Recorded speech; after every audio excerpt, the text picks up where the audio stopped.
The Secret of Success.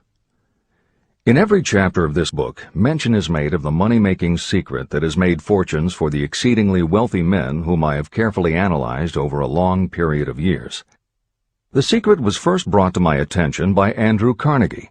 The canny, lovable old Scotsman carelessly tossed it into my mind when I was but a boy. Then he sat back in his chair with a merry twinkle in his eyes and watched carefully to see if I had brains enough to understand the full significance of what he'd said to me.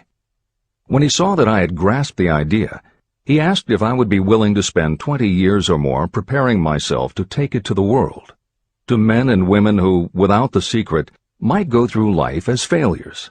I said I would, and with Mr. Carnegie's cooperation, I have kept my promise. Editor's comments. In 1908, during a particularly down time in the U.S. economy and with no money and no work, Napoleon Hill took a job as a writer for Bob Taylor's magazine. He was hired to write success stories about famous men. Although it would not provide much in the way of income, it offered Hill the opportunity to meet and profile the giants of industry and business, the first of whom was the creator of America's steel industry, multimillionaire Andrew Carnegie, who was to become Hill's mentor. Carnegie was so impressed by Hill's perceptive mind that following their 3-hour interview, he invited Hill to spend the weekend at his estate so they could continue the discussion. During the course of the next 2 days, Carnegie told Hill that he believed any person could achieve greatness if they understood the philosophy of success and the steps required to achieve it. "It's a shame," he said, "that each new generation must find the way to success by trial and error when the principles are really clear-cut." Carnegie went on to explain his theory that his knowledge could be gained by interviewing those who had achieved greatness and then compiling the information and research into a comprehensive set of principles. He believed that it would take at least 20 years, and that the result would be the world's first philosophy of individual achievement. He offered Hill the challenge, for no more compensation than that Carnegie would make the necessary introductions and cover travel expenses. It took Hill 29 seconds to accept Carnegie's proposal. Carnegie told him afterward that had it taken him more than 60 seconds to make the decision, he would have withdrawn the offer. For a man who cannot reach a decision promptly, once he has all the necessary facts, cannot be depended upon to carry through any decision he may make. It was through Hill's unwavering dedication that this book was eventually written. For detailed information on the life of Hill, read or listen to the audiobook of A Lifetime of Riches, the Biography of Napoleon Hill, by Michael J. Ritt, Jr. and Kurt Landers. Michael Ritt worked as Hill's assistant for 10 years and was the first employee of the Napoleon Hill Foundation, where he served as executive director, secretary, and treasurer. The material in his book comes from his own personal knowledge of Hill, as well as from Hill's unpublished autobiography. That is the end of the editor's comment. This book, Think and Grow Rich, contains the Carnegie secret, a secret that has been tested by thousands, now millions of people in almost every walk of life. It was Mr. Carnegie's idea that the magic formula, which gave him a stupendous fortune, ought to be placed within reach of people who do not have the time to investigate how others had made their money. It was his hope that I might test and demonstrate the soundness of the formula through the experience of men and women in every calling. He believed the formula should be taught in all public schools and colleges. He said that if it were properly taught, it would revolutionize the entire educational system, and the time spent in school could be reduced to less than half. In Chapter 4, On Faith, you will read the astounding story of the organization of the giant United States Steel Corporation. It was conceived and carried out by one of the young men through whom Mr. Carnegie proved that his formula will work for all who are ready for it. This single application of the secret, by Charles M. Schwab, made him a huge fortune in both money and opportunity. Roughly speaking, this particular application of the formula was worth $600 million. These facts give you a fair idea of what reading this book may bring to you, provided you know what it is that you want. Editor's comment. According to one method of calculation, through inflation alone, it would take approximately $20 in 2001 to buy what $1 would have bought in 1901. However, to find the contemporary equivalent value of $600 million is not simply a matter of multiplying by the increase in the cost of living.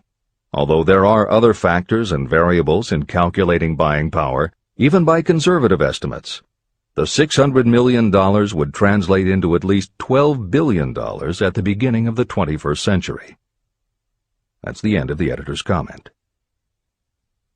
The secret was passed on to thousands of men and women who have used it for their personal benefit. Some have made fortunes with it.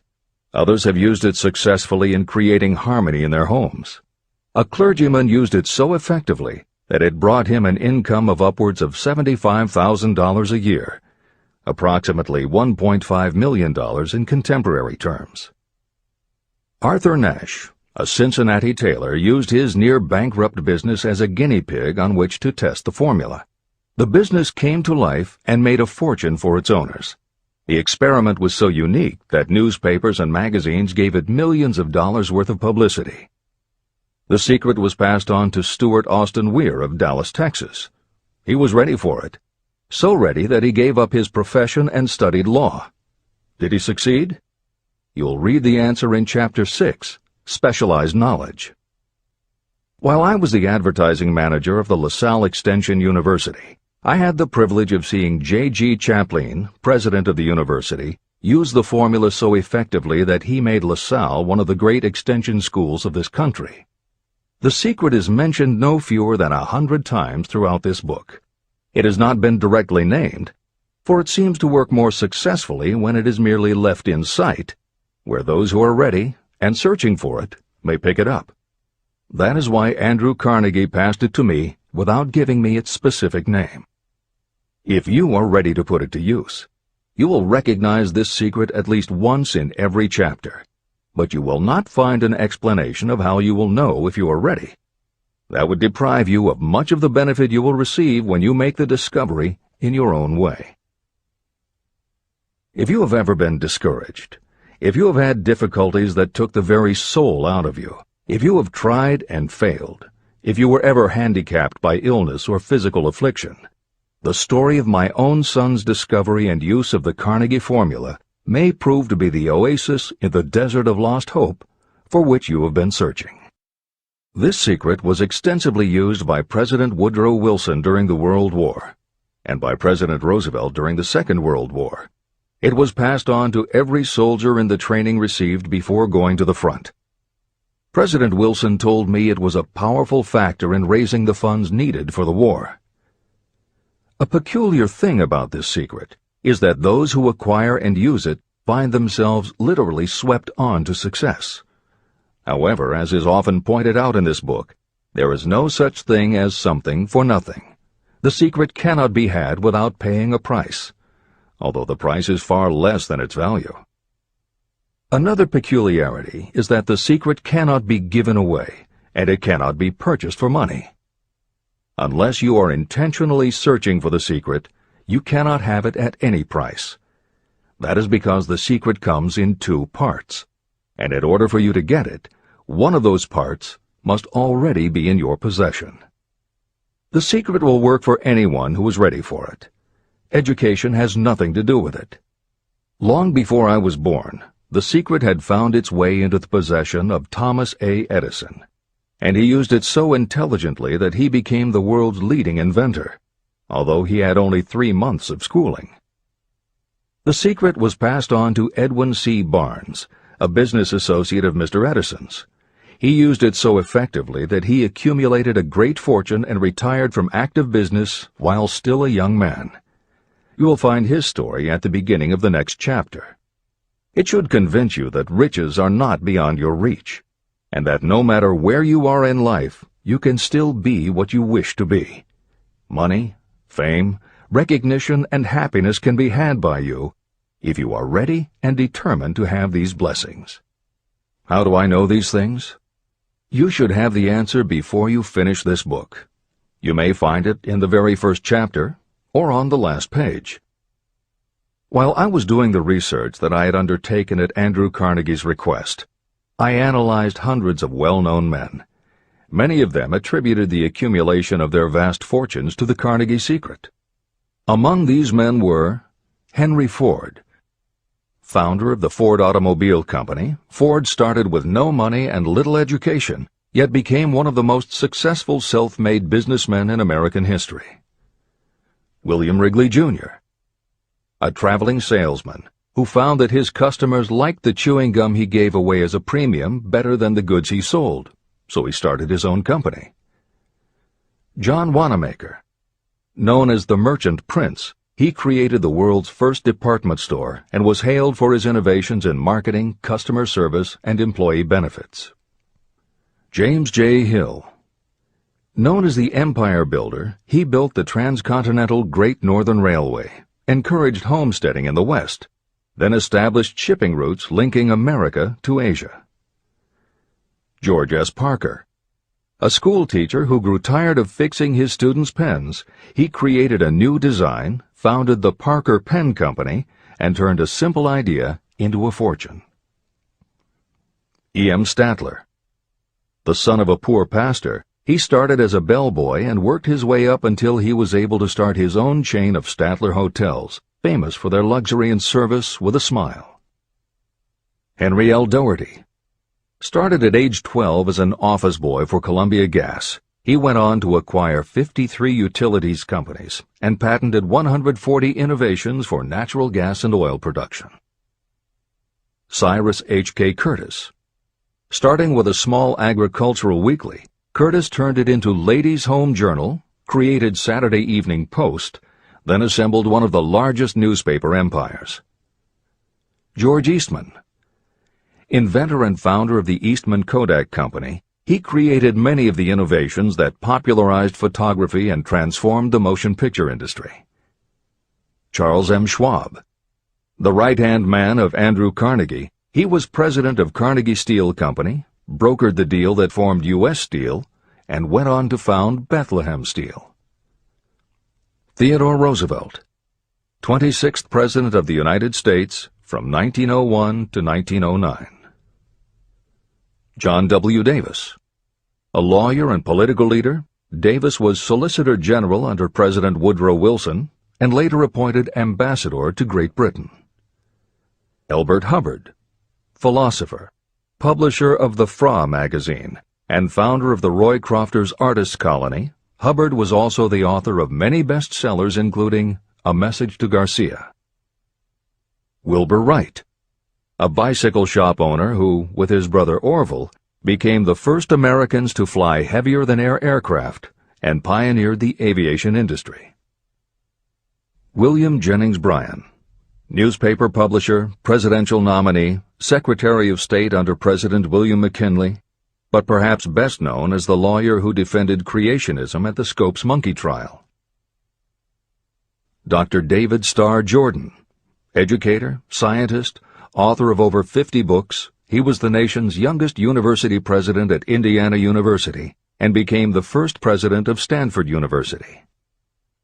J. Ogden Armour. Inherited his family's meatpacking business, turned it into a conglomerate with more than 3,000 products, was an owner of the Chicago Cubs, and a director of National City Bank and American International Corporation. Arthur Brisbane. A crusading journalist and syndicated columnist, Brisbane was sought after by every major news organization and was the most read and highest-paid editorial writer of his day. Dr. Frank Gonzalez. A Chicago preacher who delivered such a powerful sermon, Philip D. Armour gave him $1 million to start the Armour Institute of Technology, of which he became president. Daniel Willard. President of the B&O Railroad for more than 30 years, he was honored by having the city of Willard, Ohio, named for him. King Gillette. A traveling salesman and born tinkerer, Gillette was trying to shave on a moving train when he came up with the idea of the safety razor, which became the foundation of a corporate giant. Ralph A. Weeks. President of International Correspondence Schools, Weeks helped finance Napoleon Hill's Intra-Wall Institute, established to educate and rehabilitate prison inmates. Judge Daniel T. Wright, instructor at Georgetown Law School, where Napoleon Hill was studying when Bob Taylor's magazine gave him the assignment to write a profile of Andrew Carnegie. John D. Rockefeller. With $1,000 in savings plus another $1,000 borrowed from his father, he started a kerosene company which he grew into the giant Standard Oil and one of the world's greatest fortunes. Thomas A. Edison. Inventor and entrepreneur, he perfected the electric light bulb, the phonograph, the motion picture camera, and owned the rights to more than 1,000 patented inventions. Frank A. Vanderlip. A poor boy who became a journalist, social reformer, and self-made millionaire, he was president of the National City Bank, now Citibank, and Assistant Secretary of the Treasury. F. W. Woolworth. A clerk in a general store, he pioneered the idea of fixed-price selling and self-service and forever changed retail selling with a chain of Woolworth 5 and 10 cent stores. Colonel Robert A. Dollar. Starting with a small schooner bought to haul lumber down the West Coast, he built the Dollar Steamship Company, the largest fleet of luxury liners sailing under the U.S. flag. Edward A. Filene. Founder of the Boston-based stores, he devised revolutionary methods of distribution and merchandising and became famous for the first bargain basement department. Edwin C. Barnes. The only man Thomas Edison ever had as a partner, Barnes took Edison's failing dictaphone and sold it so successfully it became a fixture in offices and made him a multimillionaire. Arthur Nash. A Cincinnati tailor who used his bankrupt business as a guinea pig for the Carnegie Secret and was so successful the newspapers made him famous as Golden Rule Nash. Clarence Darrow. Famed as a lawyer, public speaker, and defender of the underdog, Darrow is best known as the lawyer who defended teaching the theory of evolution at the Scopes monkey trial. Woodrow Wilson. 28th President of the United States of America from 1913 to 1921. William Howard Taft. 27th President of the United States of America from 1909 to 1913. Luther Burbank. World-renowned horticulturalist who introduced over 800 varieties of new plants in his effort to improve the quality of plants and thereby increase the world's food supply. Edward W. Bok. Although he had only 6 years schooling, by the age of 20 he was editor of Ladies' Home Journal, which he helped to build into the world's most widely circulated magazine. Frank A. Munsey. A telegraph operator who quit to launch Argosy magazine, then parlayed his fortune into a newspaper empire that included the Washington Times and the New York Herald. Elbert H. Gary. Chairman of U.S. Steel, at the time the largest corporation in the world, Gary spearheaded the construction of its first major project, the Gary Works Steel Plant, and the city of Gary, Indiana. Dr. Alexander Graham Bell. Best known as the inventor of the telephone, Bell also perfected recording devices, advances in aircraft, and was a co-founder of the National Geographic Society. John H. Patterson. President of National Cash Register, Patterson was known as an advertising visionary and a genius at motivating his sales force, which made NCR the leader in its field.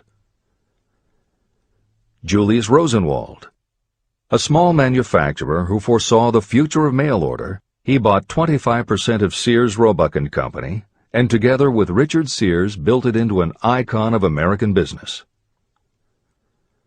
Stuart Austin Weir. A construction engineer Hill met in the Texas oil fields who, inspired by the Carnegie Secret, went to law school after age 40 and also helped publish Napoleon Hill's magazine. Dr. Frank Crane. A noted psychologist, essayist, and author of the book 4-Minute Essays on subjects such as the price of liberty, pragmatism, the duty of the rich, and how to keep friends.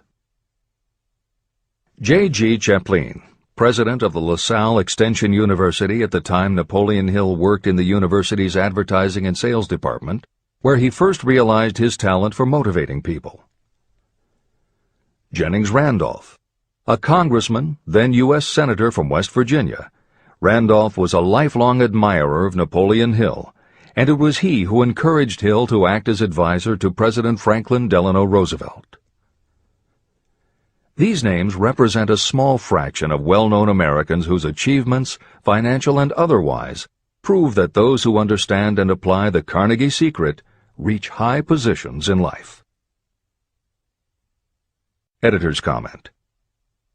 As Napoleon Hill says, the preceding list includes only some of the more than 500 multimillionaires and extraordinarily successful individuals whom Napoleon Hill interviewed prior to writing Think and Grow Rich. It does not include the equally impressive list of people he came in contact with after the publication, nor does it include the names of those who did not have the opportunity to meet Napoleon Hill personally, but who attribute their success to having read this book. It is said that Napoleon Hill and Think and Grow Rich have made more millionaires than any other person in history. It might equally well be said that Napoleon Hill inspired more motivational experts than any other man in history. It is practically impossible to find a motivational speaker who does not draw upon Hill's work. His influence can be seen in the writings of his early peers, Dale Carnegie and Norman Vincent Peale. Later, successful authors and speakers such as W. Clement Stone, Og Mandino, and Earl Nightingale either worked directly with Napoleon Hill or with the Napoleon Hill Foundation. Echoes of Hill's principles can also be found in books by people as diverse as Wally Famous Amos, Mary Kay Ash, Ken Blanchard, Adelaide Bry, Chicken Soup for the Soul authors Jack Canfield and Mark Victor Hansen, Debbie Fields, Shakti Gawain, John Gray, Susan Jeffers, Bruce Jenner, Charlie Tremendous Jones, Tommy Lasorda, Art Linkletter, Joan London, Dr. Maxwell Maltz, James Redfield, Dr. Bernie Siegel, Jose Silva, Brian Tracy, Lillian Vernon, and Dennis Waitley. Stephen Covey, author of The 7 Habits of Highly Effective People, has often spoken of the influence of Napoleon Hill. Anthony Robbins, arguably the most successful motivational author and speaker at the beginning of the 21st century, has acknowledged Napoleon Hill as a personal hero. That is the end of the editor's comment. I have never known anyone who was inspired to use the Carnegie secret who did not achieve noteworthy success. On the other hand, I have never known anyone to distinguish themselves or to accumulate riches of any consequence without possession of the secret. From these two facts, I draw the conclusion that the secret is more important for self-determination than anything you receive through what is popularly known as education. Somewhere, as you read, the secret will jump from the page and stand boldly before you, if you are ready for it. When it appears, you will recognize it. Whether you receive the sign in the first chapter or the last, stop for a moment when it presents itself, and make a note of the time and place. You will want to remember, because it will mark the most important turning point of your life. Remember, too, as you go through the book, that it deals with facts and not with fiction. Its purpose is to convey a great universal truth through which you, if you are ready, may learn what to do and how to do it. You will also receive the needed stimulus to make a start. As a final word of preparation, may I offer one brief suggestion which may provide a clue how the Carnegie secret may be recognized? It is this: achievement and all earned riches have their beginning in an idea. If you are ready for the secret, you already possess one half of it. Therefore, you will recognize the other half the moment it reaches your mind. Editor's comments. Unlike much of the business and motivational literature available, Think and Grow Rich is not written for readers to skip around from chapter to chapter, taking a concept here and an idea there to solve the problem of the moment. This book is written as a carefully integrated whole, to be read in its entirety, from beginning to end. Concepts that are introduced in one chapter recur in other chapters where their meaning and significance rely upon the reader having already assimilated the earlier knowledge. The chapters are designed to build upon one another in such a way that every word is to be read, every idea is to be considered, and every concept is to be understood and absorbed. Think and Grow Rich is often called the first philosophy of personal achievement, and a philosophy is more than a collection of solutions to business problems. A philosophy is a system of principles that will guide your thoughts and actions, and provide you with a code of ethics and a standard of values. Think and Grow Rich will not just change what you think, it will literally change the way you think. In preparing this new and updated edition, every aspect of Think and Grow Rich has been analyzed to ensure its relevance to the current business climate. In those instances where material might be considered dated or out of step with contemporary practices, the original text has been updated or augmented with relevant new material. A hallmark of the original edition of Think and Grow Rich is that in every chapter Napoleon Hill cites real-life examples based on his own first-hand knowledge of America's most successful self-made multimillionaires. In this edition, every one of Hill's stories has been retained, and the editors have added contemporary examples and modern parallels which clearly demonstrate that Hill's principles are as up-to-date as today and still guiding those who succeed. In addition to contemporary examples, where the editors felt it would be of interest to the reader, we have included marginal notes that provide relevant information about recent developments. Where applicable, we have also suggested books or other materials that complement various aspects of Napoleon Hill's philosophy. On a more technical note, the editors have approached the written text as we would that of a living author. When we encountered what modern grammarians would consider run-on sentences, outdated punctuation, or other matters of form, we opted for contemporary usage. Those readers familiar with earlier editions will note that the chapter numbers have been changed in this edition. Originally, Think and Grow Rich began with an unnumbered chapter, a word from the author. In this edition, that text appears as Chapter 1, and is renamed The Secret of Success. The chapters that follow are renumbered sequentially and proceed in their original order. The chapter that was previously titled The Mystery of Sex Transmutation has been retitled Sexuality, Charisma and Creativity, and the text has been restructured and annotated to reflect the role of women in contemporary society. All editorial commentary is clearly set off in a font and style that is different from the original text. This is the end of the editor's comments.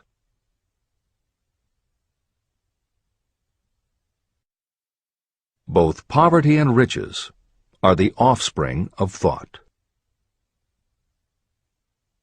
Chapter 2. Thoughts are things. The man who thought his way into partnership with Thomas A. Edison. Truly, thoughts are things, and powerful things, when they are mixed with definiteness of purpose, persistence, and a burning desire for their translation into riches or other material objects. Some years ago, Edwin C. Barnes discovered how true it is that you really can think and grow rich. His discovery did not come about at one sitting. It came little by little, beginning with a burning desire to become a business associate of the great Thomas Edison. One of the chief characteristics of Barnes' desire was that it was definite. He wanted to work with Edison, not for him.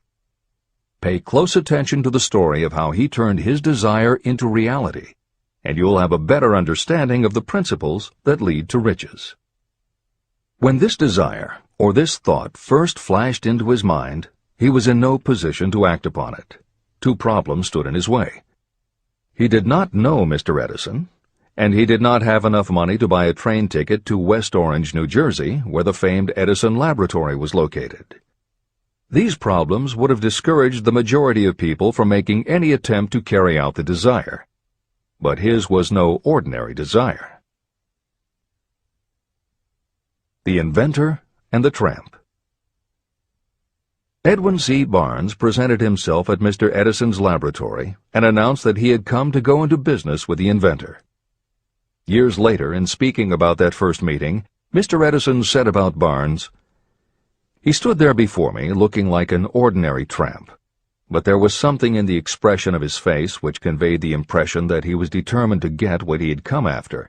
I had learned from years of experience with men that when a man really desires a thing so deeply that he is willing to stake his entire future on a single turn of the wheel in order to get it, he is sure to win.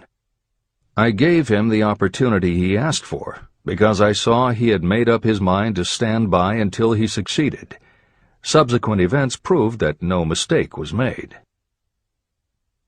It could not have been the young man's appearance that got him his start in the Edison office. That was definitely against him. It was what he thought that counted.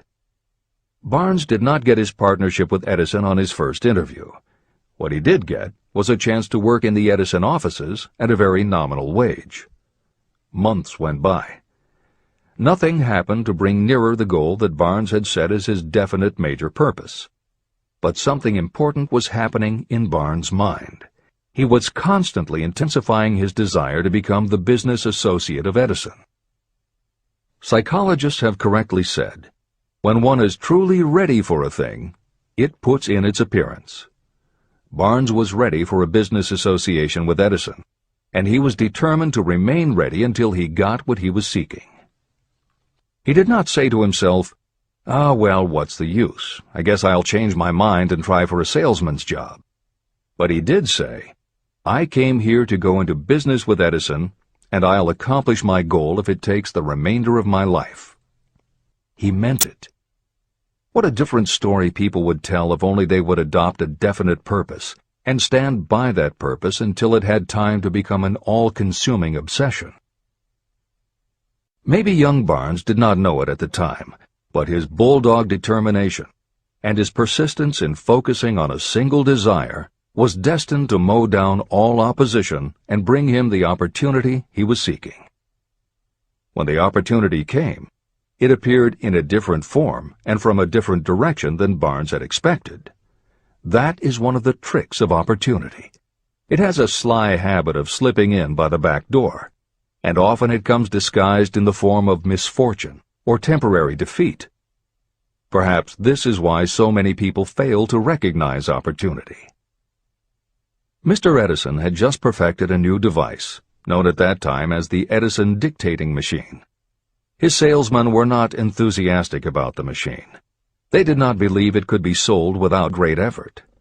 Barnes saw his opportunity.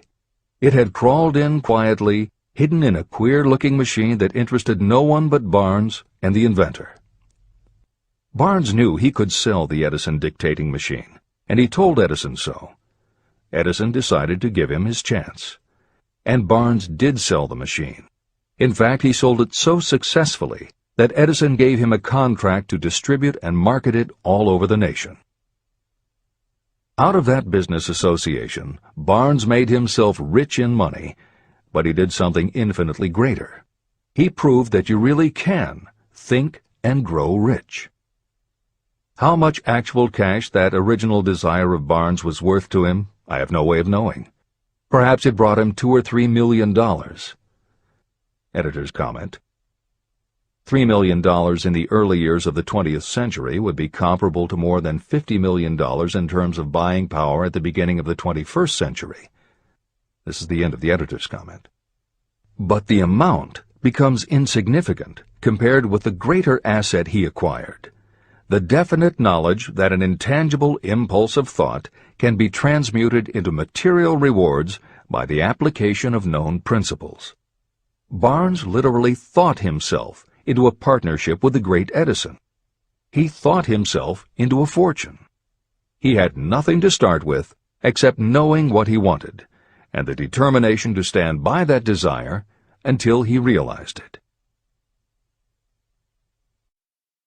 3 feet from gold. One of the most common causes of failure is the habit of quitting when you're overtaken by temporary defeat. Every person is guilty of this mistake at one time or another. During the gold rush days, An uncle of my friend R.U. Darby was caught by gold fever, and he went west to Colorado to dig and grow rich. He had never heard that more gold has been mined from the thoughts of men than has ever been taken from the earth. He staked a claim and went to work with pick and shovel. After weeks of labor, he was rewarded by the discovery of the shining ore. He needed machinery to bring the ore to the surface. Quietly, he covered up the mine and returned to his home in Williamsburg, Maryland. He told his relatives and a few neighbors about the strike. They got together the money for the machinery and had it shipped. R.U. Darby decided to join his uncle, and they went back to work the mine. The first car of ore was mined and shipped to a smelter. The returns proved they had one of the richest mines in Colorado. A few more cars of that ore would clear their debts. Then would come the big killing in profits. Down went the drills. Up went the hopes of Darby and Uncle. Then something happened. The vein of gold ore disappeared. They had come to the end of the rainbow, and the pot of gold was no longer there. They drilled on, desperately trying to pick up the vein again, all to no avail. Finally, they decided to quit. They sold the machinery to a junkman for a few $100s and took the train back home. The junkman called in a mining engineer to look at the mine and do a little calculating. The engineer advised that the project had failed because the owners were not familiar with fault lines. His calculations showed that the vein would be found just 3 feet from where the Darbys had stopped drilling. And that is exactly where it was found. The junkman took millions of dollars in ore from the mine because he knew enough to seek expert counsel before giving up. Long afterward, Mr. Darby recouped his loss many times over when he made the discovery that desire can be transmuted into gold.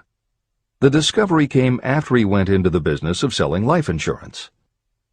Never forgetting that he lost a huge fortune because he stopped 3 feet from gold, Darby profited by the experience in his newly chosen field. He simply said to himself, "I stopped 3 feet from gold, but I will never stop because men say no when I ask them to buy insurance." Darby became one of a small group of men who sell over $1 million in life insurance annually.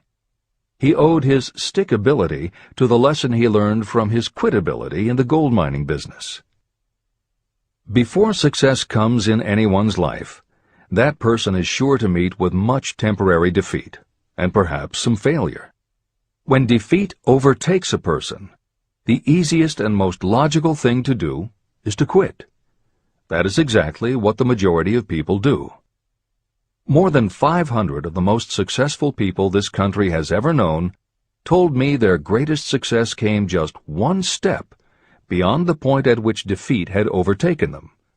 Failure is a trickster with a keen sense of irony and cunning. It takes great delight in tripping you just when success is almost within reach. Editor's comments.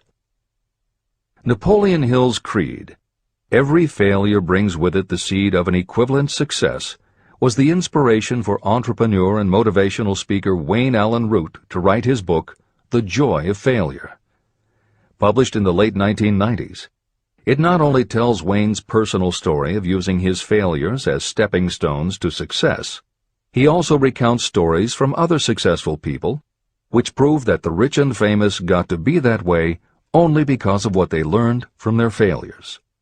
People such as Jack Welch, the hugely successful CEO of General Electric, who early in his career failed dramatically when a plastics plant for which he was responsible blew up.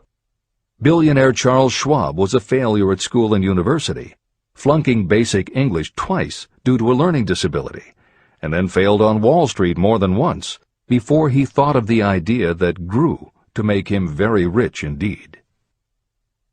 Sylvester Stallone, Bruce Willis, Oprah Winfrey, Bill Clinton, Stephen Jobs, Donald Trump, and a host of other equally well-known achievers all had to fail in order to learn the lessons that ultimately made them successes. Every one of them was a failure, but none of them was defeated. Charles F. Kettering, who patented more than 200 inventions including the automobile ignition, the spark plug, Freon for air conditioners and the automatic transmission, said, "From the time a person is 6 years old until he graduates from college, he has to take 3 or 4 examinations a year. If he flunks once, he is out." But an inventor is almost always failing. He tries and fails maybe 1,000 times. If he succeeds once, then he's in. These two things are diametrically opposite. We often say that the biggest job we have is to teach a newly hired employee how to fail intelligently. We have to train him to experiment over and over and to keep on trying and failing until he learns what will work. Failures are just practice shots. This is the end of the editor's comment.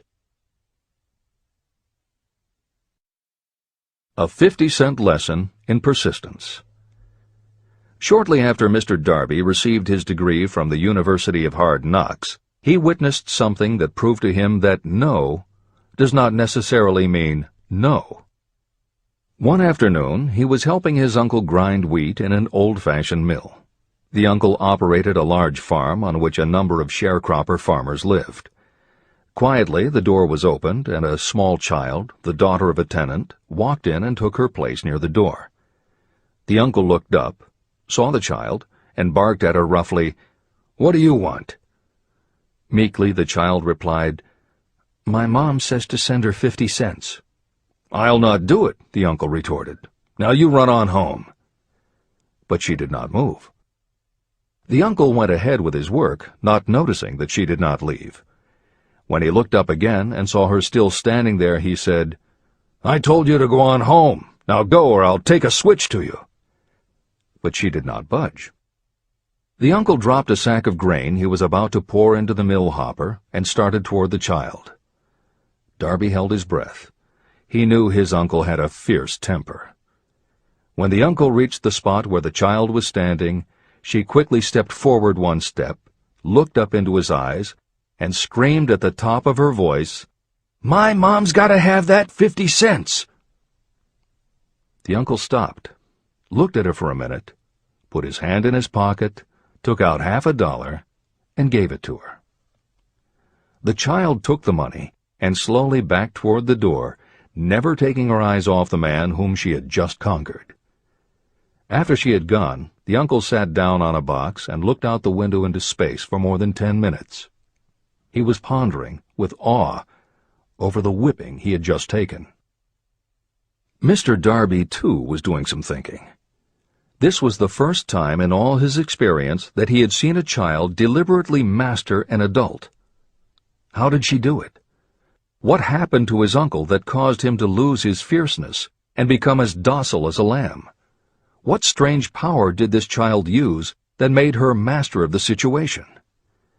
These questions flashed into Darby's mind, but he did not find the answer until years later, when he told me the story. Strangely, the story of this unusual experience was told to me in the old mill on the very spot where the uncle took his whipping. As we stood there in that musty old mill, Mr. Darby repeated the story and finished by asking, "What can you make of it? What strange power did that child use that so completely whipped my uncle?" The answer to his question will be found in the principles described in this book. The answer is full and complete. It contains enough details and instructions for you to understand and apply the same force that the little child accidentally stumbled upon. Keep your mind alert, and you will learn exactly what strange power came to the rescue of the child. You may catch a glimpse of the power in this chapter, or it may flash into your mind in some later chapter. If you stay alert to the possibility, somewhere you will find the idea that will quicken your receptive powers and place at your command this same irresistible power. It may come in the form of a single idea, or it may come as a complete plan or a purpose. It may even cause you to go back over your past experiences of failure or defeat, and in doing so, it may bring to the surface some lesson by which you can regain all that you lost through defeat. After I had explained to Mr. Darby the power unwittingly used by the little child, he mentally retraced his 30 years as a life insurance salesman. As he did so, it became clear to him that his success was due, in no small degree, to the lesson he had learned from the child. Mr. Darby pointed out, "Every time a prospect tried to bow me out without buying, I saw that child standing there in the old mill, her big eyes glaring in defiance, and I said to myself, I've got to make this sale. The better portion of all sales I've made were made after people had said no." He also recalled his mistake in having stopped only 3 feet from gold. "But," he said, "that experience was a blessing in disguise. It taught me to keep on keeping on, no matter how hard the going may be. A lesson I needed to learn before I could succeed in anything." Mr. Darby's experiences were commonplace and simple enough, yet they held the answer to his destiny in life. In fact, to him the experiences were as important as life itself, and he was able to profit from these 2 important experiences because he analyzed them and found the lesson they taught. But what if you don't see the events of your life as being experiences of such profound significance? And what about the young person who doesn't yet have even minor failures to analyze? Where and how will they learn the art of converting defeats into the stepping stones to opportunity? That is exactly why this book was written, to answer those questions. To convey my answer, I have constructed 13 principles. These principles work individually or together as catalysts. The specific answer that you are looking for may already be in your own mind.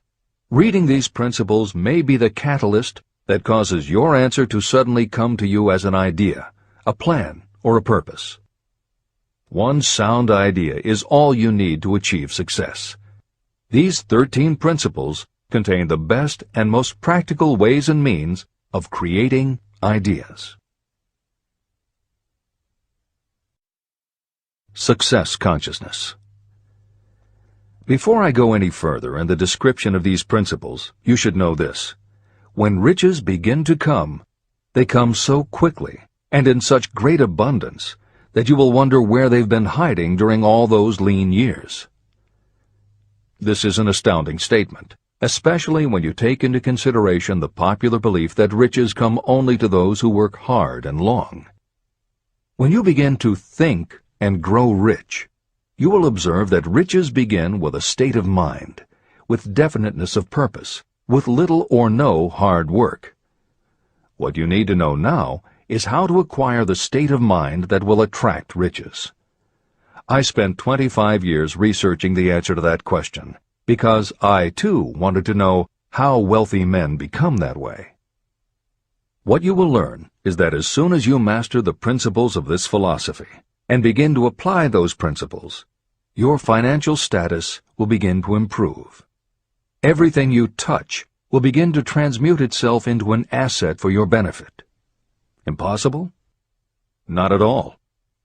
One of the main weaknesses the average person suffers is too much familiarity with the word impossible.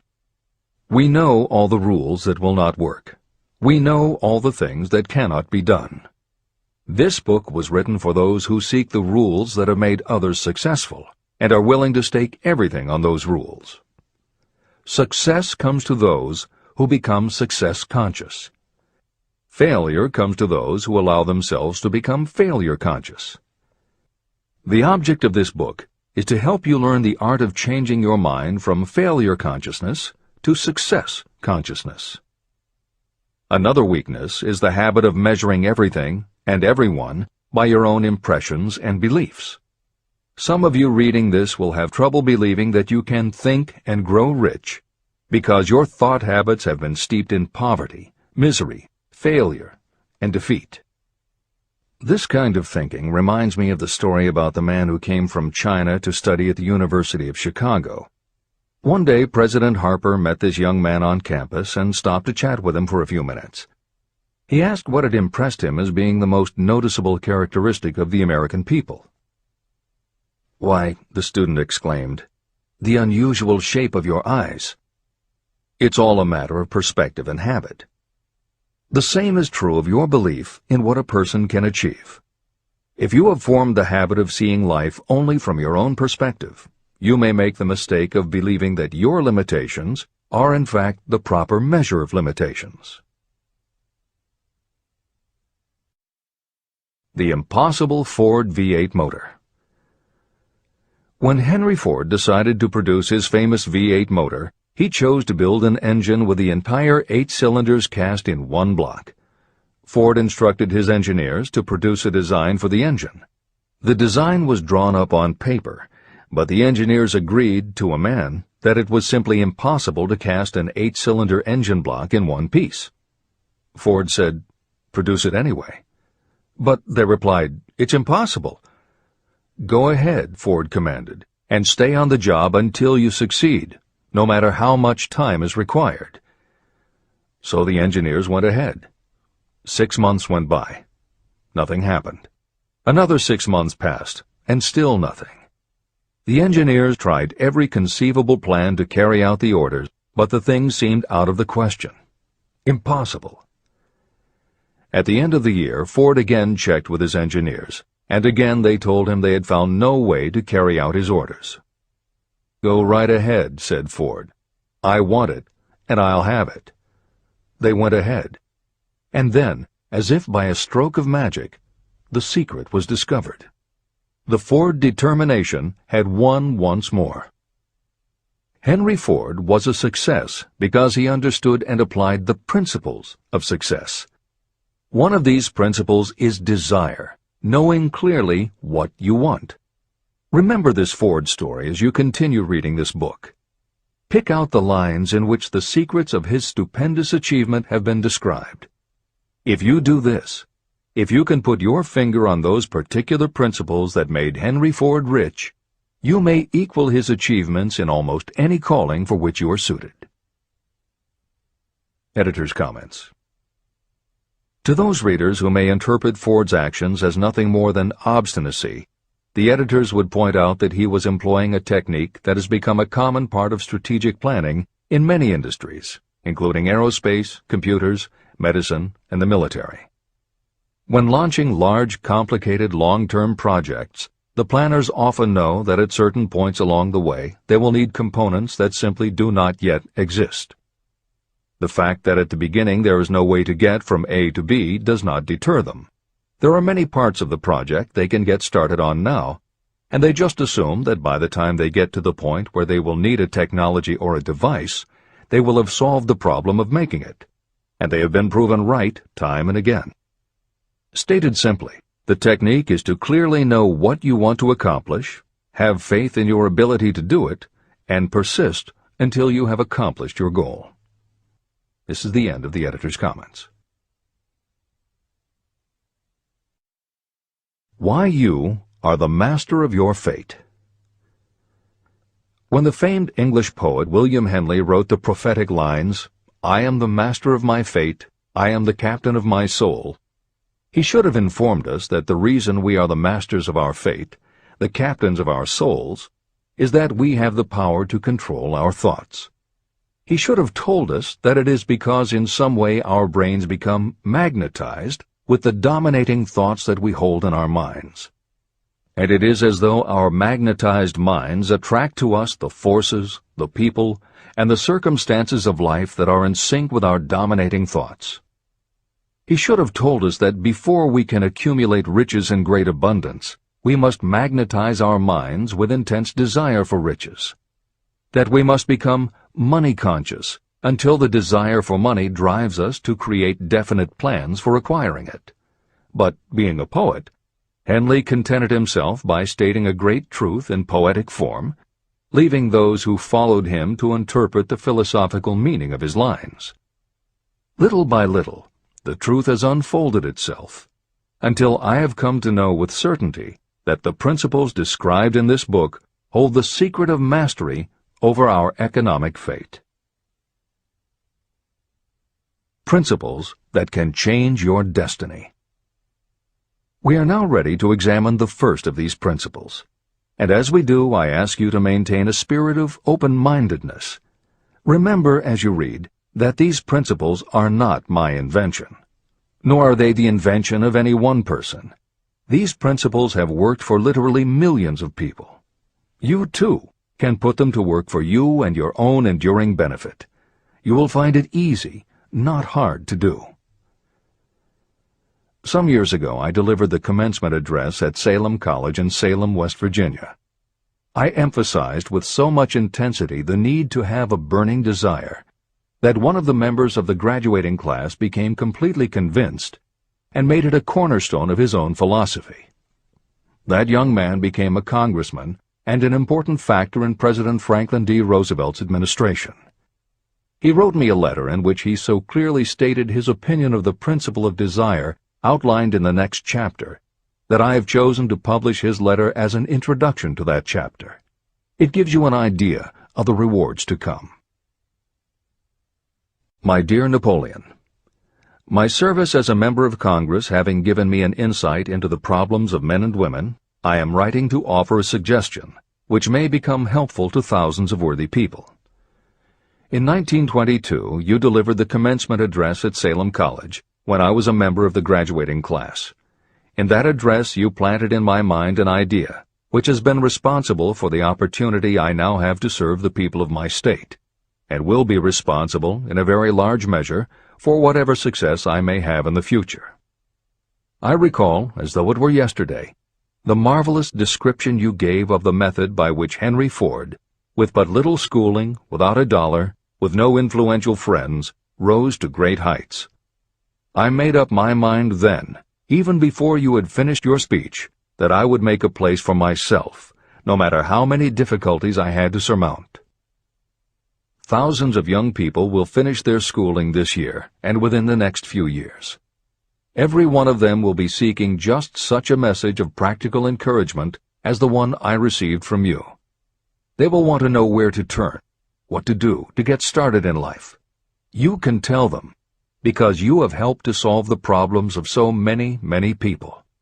There are thousands of people in America today who would like to know how they can convert ideas into money. People who must start from scratch without finances and recoup their losses. If anyone can help them, you can.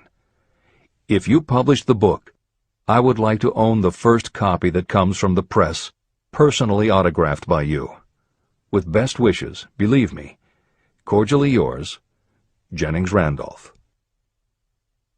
Since that time in 1922, I watched Jennings Randolph rise to become one of the nation's leading airline executives, a great inspirational speaker, and a United States Senator from West Virginia. 35 years after I made that speech, it was my pleasure to return to Salem College in 1957 and deliver the baccalaureate sermon. At that time, I received an honorary Doctor of Literature degree from Salem College. Editor's comments. As you begin the next chapter, the editors would like to reinforce the earlier statement that what you are reading is not just a collection of theories out of which you can cherry-pick what you like. The 13 principles of success were proven by the real-life experiences of the long list of famous successful people cited earlier by Napoleon Hill. His techniques are also practiced and endorsed by the contemporary experts and authors whom the editors mentioned, following Hill's list. More than 60 million people have purchased copies of the book that you are now holding in your hands. If this book has proven to be that successful, surely you owe it to yourself to give it every chance to work for you too. Read it. Don't question it. Do it. If you don't, if you think that you know better than Napoleon Hill, if you decide to pick and choose the parts that you will believe or follow, then, if you don't succeed, you will never know if your failure lies with this book or with you. This is the end of the editor's comments. Whatever the mind of man can conceive and believe, it can achieve. Chapter 3. Desire. The starting point of all achievement. The first step toward riches. When Edwin C. Barnes climbed down from the freight train in West Orange, New Jersey, he may have resembled a tramp, but his thoughts were those of a king. As he made his way from the railroad tracks to Thomas A. Edison's office, his mind was at work. He saw himself standing in Edison's presence. He heard himself asking Mr. Edison for an opportunity to carry out the one consuming obsession of his life, a burning desire to become the business associate of the great inventor. Barnes' desire was not a hope. It was not a wish. It was a pulsating desire which transcended everything else. It was definite. A few years later, Edwin C. Barnes again stood before Edison, in the same office where he first met the inventor. This time, his desire had been translated into reality. He was in business with Edison. The dominating dream of his life had become a reality. Barnes succeeded because he chose a definite goal, placed all his energy, all his willpower, all his effort. He put everything he had into achieving that goal. 5 years passed before the chance he had been seeking made its appearance. To everyone except himself, he appeared to be just another cog in the Edison business wheel. But in Edwin Barnes' own mind, he was the partner of Edison every minute from the very day that he first went to work there. It is a remarkable illustration of the power of a definite desire. Barnes won his goal because he wanted to be a business associate of Mr. Edison's more than he wanted anything else. He created a plan by which to attain that purpose, and he burned all bridges behind him. He stood by his desire until it became the dominating obsession of his life, and finally, a fact. When he went to West Orange, he did not say to himself, "I will try to induce Edison to give me a job of some sort."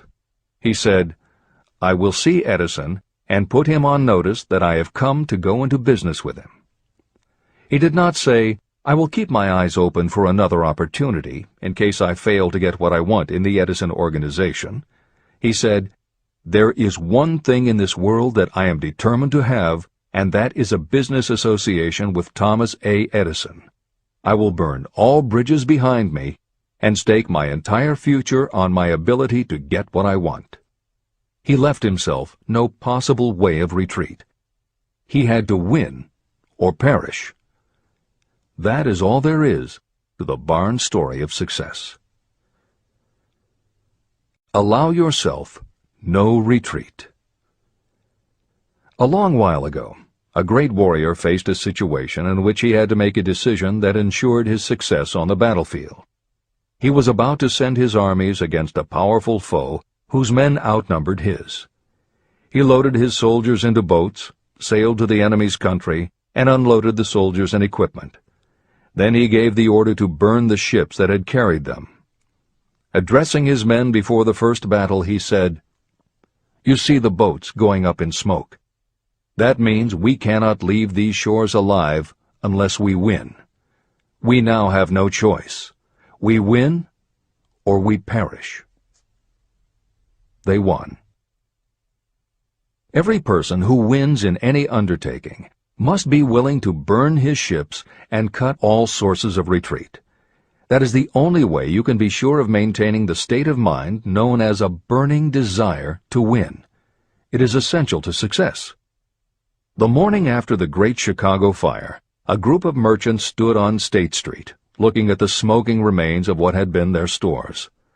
They went into a conference to decide if they would try to rebuild or if they would leave Chicago and start over in a more promising section of the country. They decided to leave.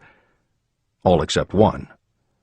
The merchant who decided to stay and rebuild pointed a finger at the remains of his store and said, "Gentlemen, on that very spot I will build the world's greatest store, no matter how many times it may burn down."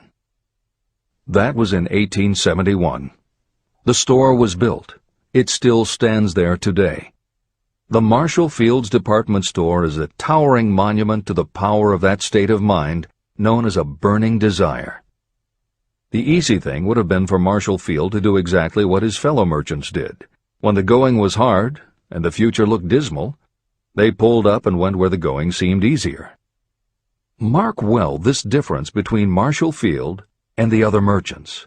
It is that difference which distinguishes those who succeed from those who fail. Every human being old enough to understand the value of money wishes for it, but wishing will not bring riches. Desiring riches, with a state of mind that becomes an obsession, then planning definite ways and means to acquire riches, and backing those plans with persistence, a persistence which does not recognize failure, that's what will bring riches. Editor's comments. In other of his writings, Napoleon Hill uses the term definiteness of purpose as being interchangeable with desire. The following explanation is adapted from the Napoleon Hill Foundation's book, Believe and Achieve. Desire, or definiteness of purpose, is more than goal setting. In simplest terms, your desire is your roadmap to achieving an overall career objective. Your goals represent specific steps along the way. Having a desire, or definiteness of purpose for your life, has a synergistic effect on your ability to achieve your goals. As you become better at what you do, you devote all of your resources toward reaching your objective. You become more alert to opportunities, and you reach decisions more quickly. Every action you take ultimately boils down to the question, will this goal help me reach my desire, my overall objective, or won't it? Your purpose will become your life. It will permeate your mind, both conscious and subconscious. This is the end of the editor's comments. 6 ways to turn desire into gold. The method by which your desire for riches can be transmuted into its financial equivalent consists of 6 definite, practical steps. 1. Fix in your mind the exact amount of money you desire. It is not sufficient merely to say, "I want plenty of money." Be definite about the amount. There is a psychological reason for such definiteness explained in subsequent chapters. 2.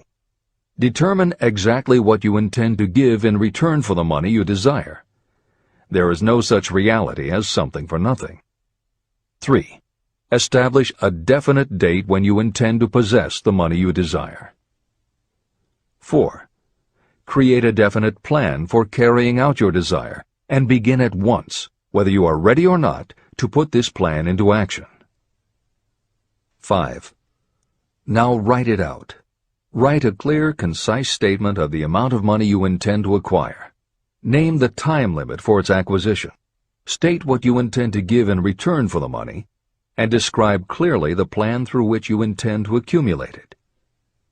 6. Read your written statement aloud, twice daily. Read it once just before retiring at night, and read it once after arising in the morning. As you read, see and feel and believe yourself already in possession of the money. It is important that you follow the instructions in these 6 steps. It is especially important that you observe and follow the instructions in the 6th step. You may complain that it is impossible for you to see yourself in possession of money before you actually have it. Here is where a burning desire will come to your aid. If you truly desire money so keenly that your desire is an obsession, you will have no difficulty in convincing yourself that you will acquire it. The object is to want money, and to become so determined to have it that you convince yourself you will have it. If you have not been schooled in the workings of the human mind, these instructions may appear impractical. It may help you to know that the information they convey was given to me by Andrew Carnegie, who made himself into one of the most successful men in American history. Carnegie began as an ordinary laborer in the steel mills, but managed, despite his humble beginning, to make these principles yield him a fortune of considerably more than $100 million. Editor's comment. In today's terms, the value of Carnegie's fortune would be at least $20 billion and probably a good deal more. End of editor's comment. It may be of further help to know that the 6 steps were carefully scrutinized by the famed inventor and successful businessman, Thomas A. Edison. He gave his stamp of approval, saying they are not only the steps essential for the accumulation of money, but also for the attainment of any goal. Editor's comments. In the time since Napoleon Hill wrote these words, advances in our understanding of both the physiology of the brain and the psychology of the mind have yielded a much greater understanding of human motivation. Even so, the methods used by modern motivational experts are essentially the same techniques advised by Hill. Research studies confirm that there is sound psychological basis for doing as Hill advises. Be very specific when setting goals. Perform the physical act of committing those goals to paper, and repeat your stated goal aloud to yourself often.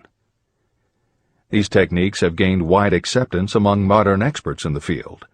The psychological principle at work is similar to that which underlies autosuggestion and self-hypnosis, concepts that will be discussed in greater depth in Chapter 5, Autosuggestion, and in Chapter 13, The Subconscious Mind.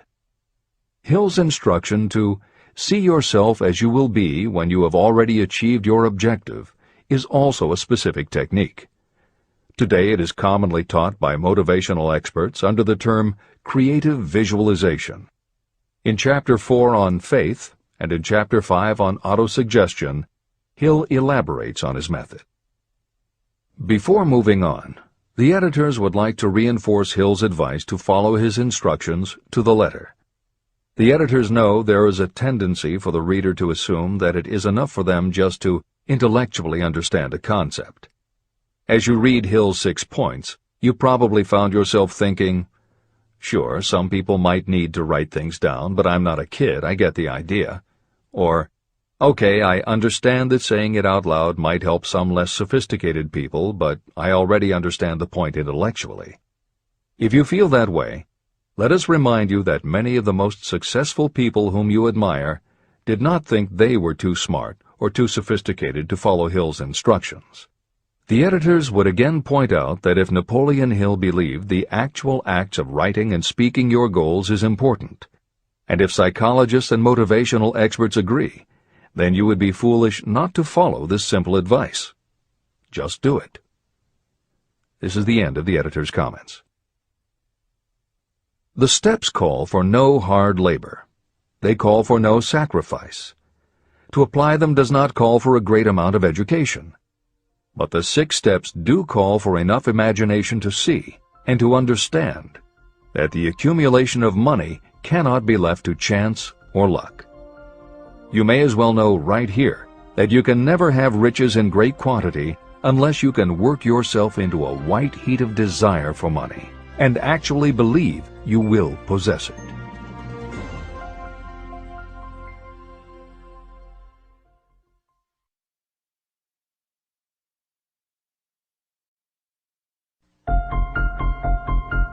The power of great dreams. If you are in this race for riches, you should be encouraged by the following truth. The world in which we live is demanding new ideas, new ways of doing things, new leaders, new inventions, and new methods, styles, versions, and variations of everything all the time. Behind all this demand for new and better things, there is one quality that you must possess to win, and that is definiteness of purpose, the knowledge of what you want, and a burning desire to possess it.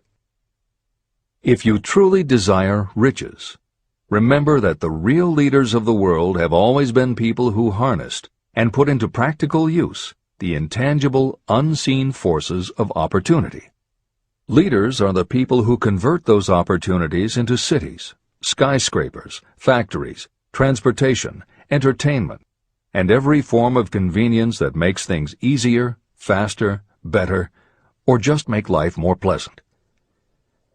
In planning to acquire your share of the riches, don't let anyone put you down for being a dreamer. To win the big stakes in this changing world, you must catch the spirit of the great pioneers, whose dreams have given to civilization all that it has of value. It is that spirit which serves as the lifeblood of our own country, your opportunity and mine to develop and market our talents. A burning desire to be and to do is the starting point from which the dreamer must take off. Dreams are not born of indifference, laziness, or lack of ambition. If the thing you wish to do is right, and you believe in it, go ahead and do it. Never mind what they say if you meet with temporary defeat. They do not know that every failure brings with it the seed of an equivalent success. Marconi dreamed of a system for sending sound from one place to another without the use of wires. It may interest you to know that Marconi's friends had him taken into custody and examined in a psychiatric hospital when he announced he had discovered a principle by which he could send messages through the air. Evidence that he did not dream in vain may be found in every radio and television set, cellular phone, communication satellite, and every other wireless device in the world. Fortunately, the dreamers of today fare better. Today, your world is filled with an abundance of opportunity that the dreamers of the past never knew. If you doubt this is true, if you are feeling crushed because of a recent failure, you are about to learn how your failure can be your most valuable asset. Almost everyone who succeeds in life gets off to a bad start and passes through many heartbreaking struggles before they arrive. The turning point in the lives of those who succeed usually comes at the moment of some crisis, through which they are introduced to their other selves. Editor's comments. Napoleon Hill's concept of the other self is mentioned elsewhere in Think and Grow Rich, but he does not comment on it extensively. The following elaboration is taken from his later writings. You've been thinking about your losses to the exclusion of everything else. The more you concentrate on them, the more you attract other losses. Stop thinking about them, and make up your mind that you are going to benefit from your experience. Whatever personal obstacles you face, you must start getting to know that side of your personality that knows no obstacles, that recognizes no defeats. Cultivate a friendship with the other you, so no matter what you're doing, you are allied with someone who shares your goals. All the philosophy and advice about persuading others will be much more useful to you if you practice it yourself. This is the end of the editor's comment. Sidney Porter discovered the genius that slept within his brain only after he had met with great misfortune. He was found guilty of embezzlement and confined to a prison cell in Columbus, Ohio, and it was there that he became acquainted with his other self. He began to write short stories. Then, while locked in his cell, he began to sell those stories to magazines under the pen name O. Henry. Through the use of his imagination, he discovered himself to be a great author instead of a miserable criminal and outcast. By the time he was released from prison, O. Henry was the most popular short story writer in the country. Editor's comments. More recently, in another prison, another kind of writer met his other self, and country music gained one of its most talented songwriters and biggest stars. As a kid, Merle Haggard's family home was a converted boxcar in Bakersfield, California. After his father died when Merle was 9, more often than not, home for young Merle was a series of juvenile detention centers. At 16, he quit school, and for the next 4 years the only mark Merle Haggard made in the world was a rap sheet for stolen cars, burglaries, and bogus checks. By the age of 20, he was serving time in San Quentin and gaining a reputation as a hard-case con. Then he met his other self. Inspired by a concert Johnny Cash played for the inmates, plus conversations with men on death row and the time he spent in solitary confinement, Haggard learned that he had another self, and that self had something to say through his music. When he got out of solitary, Haggard asked for the hardest job the prison had to offer. He enrolled in night school courses at the prison, straightened himself out, and won his parole after 2.5 years. He went back to Bakersfield and dug ditches during the day so he could polish his songwriting and performing at night. Within 3 years, he had a recording contract. Within 5 years, he had his first top 10 hit, and has since gone on to become one of the most influential voices in modern country music. This is the end of the editor's comments. Thomas Edison dreamed of a lamp that could be operated by electricity. and he began where he stood to put his dream into action. He failed more than 10,000 times. Despite his failures, he stood by that dream until finally he was driven to the discovery of the genius that slept within his brain. Editor's comments. Dean Kamen got to know his other self very early in life. While he was a teenager, Kamen started his own company, building and selling control systems for automated sound and light shows. He was still in high school when he got the contract to automate the Times Square New Year's Eve ball. Though he went on to attend university, he never bothered to graduate because he was too busy working on something he called autosyringe, the first wearable infusion pump for administering drug therapies. His invention was hailed as a medical landmark, as were many of his other breakthroughs, which include a revolutionary kidney dialysis machine, an insulin pump for diabetics, an improved stent used for heart patients, and more than 150 other devices he has patented.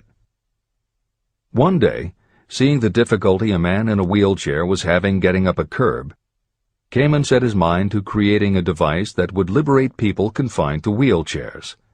The result is the iBot, a revolutionary wheel device that uses computers and a system of stabilizing gyroscopes that imitate the working of the human body. It not only goes over curbs, but it will even go up and down stairs, travel over almost any kind of rough ground, and will allow the user to raise themselves eye to eye with a standing person. And it does it all without the user having to get out of the device or needing anyone's assistance. In 2001, Kamen hit the front pages when he introduced the Segway, a one-person people mover based on his iBot technology. It's a two-wheel scooter-like device that zips and zooms forward, backward, left, right, and comes to a stop without the rider doing anything more than barely shifting his or her body. It is so sensitive that it is almost as though it obeys the user's thoughts. The Segway may be a world-changing invention, with possible applications for work and travel that stagger the imagination. As this is being written, the Segway is already being used to navigate large warehouses and is being tested by police departments and postal employees. While traffic cops and City Hall wrangle over whether the Segway belongs on the sidewalk or the road, Dean Kamen is dreaming a new dream. This time, the dream is an invention that may literally bring light to some of the darkest corners of the earth. Kamen has developed a non-polluting electric generator that can use almost anything as fuel. But here's the extraordinary part. He has created a revolutionary closed system so that the engine's heat is used to purify 10 gallons of drinkable water every hour. This amazing invention could bring safe drinking water to parts of the world where contaminated water kills millions, and at the same time, it will provide a source of cheap, reliable electric power. Dean Kamen is not some academic hidden in a lab somewhere. Kamen is an inventor. But like Thomas Edison, he is also an entrepreneur and businessman, creating and marketing devices that are changing the public perception of what an inventor is. This is the end of the editor's comments. Henry Ford, poor and uneducated, dreamed of a horseless carriage. He went to work with what tools he possessed without waiting for opportunity to favor him, and now evidence of his dream belts the entire earth. He put more wheels into operation than any man who ever lived, because he was not afraid to back his dreams. Editor's comments. Stephen Jobs and Steve Wozniak, two university dropouts, dreamed of making and selling computers that the average person could use. Like Ford, working with the tools they possessed, they built the first Apple computer in the Jobs family garage. And like Ford, they weren't afraid to back their dreams. After showing their prototype to a local retailer, they got an order for 25 machines. Jobs sold his Volkswagen, and Woz sold his expensive Hewlett-Packard scientific calculator to raise $1,300 to start their new company. They took the money, convinced the local electronic suppliers to grant them a line of credit, and started production of the Apple I. They revolutionized the computer hardware and software industry. Released in 1976 and priced at $666, the Apple I earned them $774,000. 2 years later, they introduced the Apple II, which in the next 3 years earned $140 million.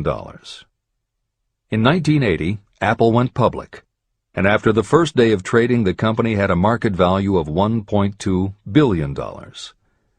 Wozniak left the company in 1981, but Jobs pushed through the development of the Macintosh in 1984. In 1985, Jobs left too, but in 1998 he came back to Apple to revitalize the floundering company with the creation of the iMac computers, the animation company Pixar, the iPod, and iTunes. In presenting stories of contemporary successes, the editors have followed Hill's style of using real people to illustrate the principles of success. But Napoleon Hill was granted a rare privilege. Unlike anyone before or after, he had the opportunity to personally meet the most powerful and successful people and learn firsthand the dreams that inspired them, the obstacles that confronted them, and how they found the courage within themselves to overcome their failures. Hill met many of the inventors and the empire builders who laid the foundations of 20th century American industry while they were still news, not history. Then, for more than 25 years, he studied the habits and learned the secrets of the next generations who built on the foundations, forged new industries, devised new systems, and dreamed new dreams. It was only because Hill was given such unprecedented access over such a long period that he was able to compare, contrast, analyze, and then formulate a philosophy of achievement based on the real stories of real people who had used these techniques to create their success. Think and Grow Rich revolutionized self-help writing, and to this day is the standard against which all motivational literature is measured. Its success also helped create the market for the thousands of business biographies that tell in detail how the dreams were born, plans were made, frustrations were faced, and triumphs achieved in every sector of modern business. And because this wealth of information is now available, with little more than the click of a mouse, you can read, hear, or watch today's greatest entrepreneurs and most successful CEOs confirming in their own words the basic truth behind every one of the principles Napoleon Hill explains in this book. The products or services they sell may be different, but the story of their success is the same. Dreams, followed by failures, followed by lessons learned, then success. For every Henry Ford, Thomas Edison, or O. Henry that Napoleon Hill cites to make a point, today there is a Steve Jobs, Dean Kamen, or Merle Haggard proving that Hill's points are still valid. This is the end of the editor's comments. There is a difference between wishing for a thing and being ready to receive it. No one is ready for a thing until they believe they can acquire it. The state of mind must be belief, not mere hope or wish. Open-mindedness is essential for belief. Closed minds do not inspire faith, courage, and belief. Remember, no more effort is required to aim high in life, to demand abundance and prosperity, than is required to accept misery and poverty. A great poet has correctly stated this universal truth through these lines. I bargained with life for a penny, and life would pay no more. However, I begged at evening when I counted my scanty store. For life is a just employer. He gives you what you ask. But once you have set the wages, why, you must bear the task. I worked for a menial's hire, only to learn dismayed that any wage I had asked of life, life would have willingly paid.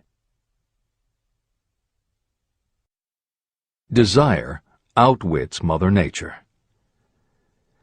As a fitting climax to this chapter, I wish to introduce one of the most unusual persons I have ever known. I first saw him a few minutes after he was born. He came into the world without any physical sign of ears.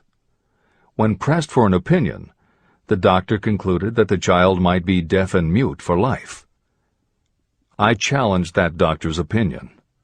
I had the right to do so. I was the child's father. I, too, reached a decision. But I expressed my opinion silently, in the secrecy of my own heart. In my own mind, I knew that my son would hear and speak. How? I was sure there must be a way, and I knew I would find it.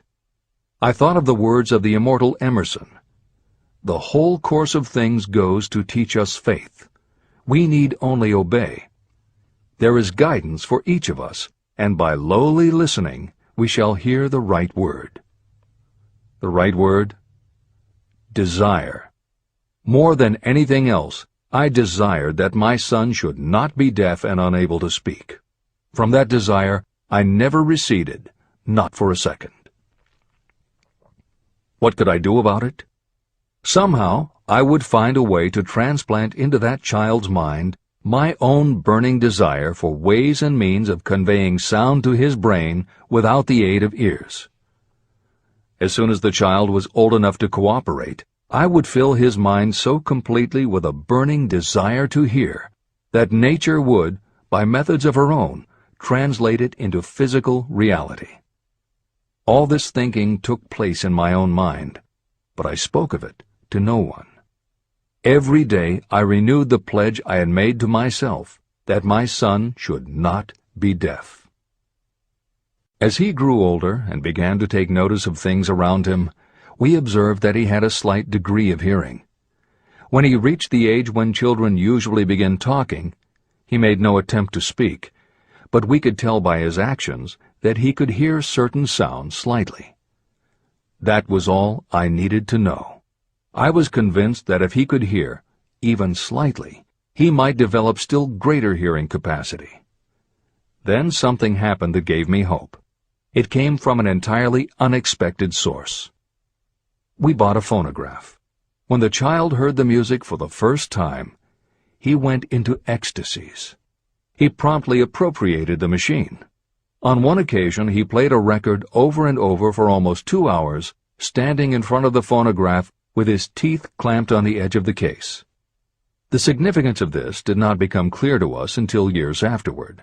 At the time, we had never heard of the principle of bone conduction of sound. Shortly after he appropriated the phonograph, I discovered that he could hear me quite clearly when I spoke with my lips touching his mastoid bone at the base of the skull. Having determined that he could hear the sound of my voice plainly, I began immediately to transfer to his mind the desire to hear and speak. When I discovered that my son enjoyed bedtime stories, I went to work creating stories designed to develop in him self-reliance, imagination, and a strong desire to hear. There was one storyline in particular that I emphasized over and over. Every time I told it, I gave it some new and dramatic coloring. These stories were designed to plant in his mind the thought that his affliction was not a liability, but an asset of great value. As a result of my studies and personal experience, I firmly believe that every adversity brings with it the seed of an equivalent advantage. However, despite my beliefs, I must confess that I did not have the slightest idea how this disability could ever become an asset. He won a new world with 6 cents. As I analyze the experience in retrospect, I can see now that my son's faith in me had much to do with the astounding results. He did not question anything I told him. I sold him on the idea that he had a distinct advantage over his older brother, and that this advantage would reflect itself in many ways. For example, the teachers in school would observe that he had no ears, and because of this they would show him special attention and treat him with extraordinary kindness, and they always did. I also sold him on the idea that when he became old enough to sell newspapers, his older brother had already become a newspaper merchant, he would have a big advantage over his brother. My reasoning was that people would pay him extra money for his wares because they could see that he was a bright, industrious boy, despite the fact that he had no ears. When he was about 7, he showed the first evidence that my method of stimulating his mind was bearing fruit. For several months he begged for the privilege of selling newspapers, but his mother would not give the project her consent. Finally, he took matters in his own hands. One afternoon, when he was left at home with the staff, he climbed through the kitchen window, shinnied to the ground, and set out on his own. He borrowed 6 cents in capital from the neighborhood shoemaker and invested it in papers, which he sold out. He took his earnings, reinvested in more newspapers, and kept repeating until late in the evening. After balancing his accounts and paying back the 6 cents he had borrowed from his banker, he had a net profit of 42 cents. When we got home that night, we found him in bed asleep with the money tightly clenched in his hand. His mother opened his hand, removed the coins, and cried. Of all things! To me it seemed she was crying over her son's first victory. My reaction was the reverse. I laughed, for I knew that my endeavor to plant in my son's mind an attitude of faith in himself had been successful. His mother saw in his first business venture a little deaf boy who had gone out in the streets and risked his life to earn money. I saw a brave, ambitious, self-reliant little businessman whose stock in himself had been increased 100%. He had gone into business on his own initiative and had won. I was not only pleased, I was impressed. He had clearly demonstrated the first signs of a resourcefulness that would go with him all through life. The little deaf boy went through grade school, high school, and college without being able to hear his teachers, except when they shouted loudly at close range. He did not go to a school for the deaf, and we did not use sign language. We were determined that he should live like any other boy who could hear and speak. We stood by that decision, although it cost us many heated debates with school officials. While he was in high school, he tried an electronic hearing aid, but it was of no value to him. During his last week in college, something happened that marked the most important turning point of his life. Through what seemed to be mere chance, he came into possession of another electronic hearing device, which was sent to him on trial. He was slow about testing it, due to his disappointment with a similar device. Finally, he picked it up carelessly, placed it on his head, and hooked up the battery. Suddenly, as if by magic, his lifelong desire for normal hearing became a reality. For the first time in his life, he heard practically as well as any person with normal hearing. Overjoyed because of the changed world that had been brought to him, he rushed to the telephone, called his mother, and heard her voice perfectly. The next day, for the first time in his life, he plainly heard the voices of his professors in class. For the first time in his life, he could converse freely with other people without them having to speak loudly. Truly, he had come into possession of a changed world. His desire was finally paying dividends. But the victory was not yet complete. He still had to find a definite and practical way to convert his disability into an equivalent asset. Thought that works miracles.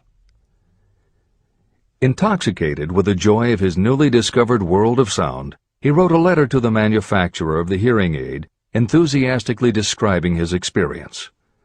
Something in his letter prompted the company to invite him to New York. He was escorted through the factory, and while talking with the chief engineer, telling him about his changed world, a hunch, an idea, or an inspiration, call it what you wish, flashed into his mind.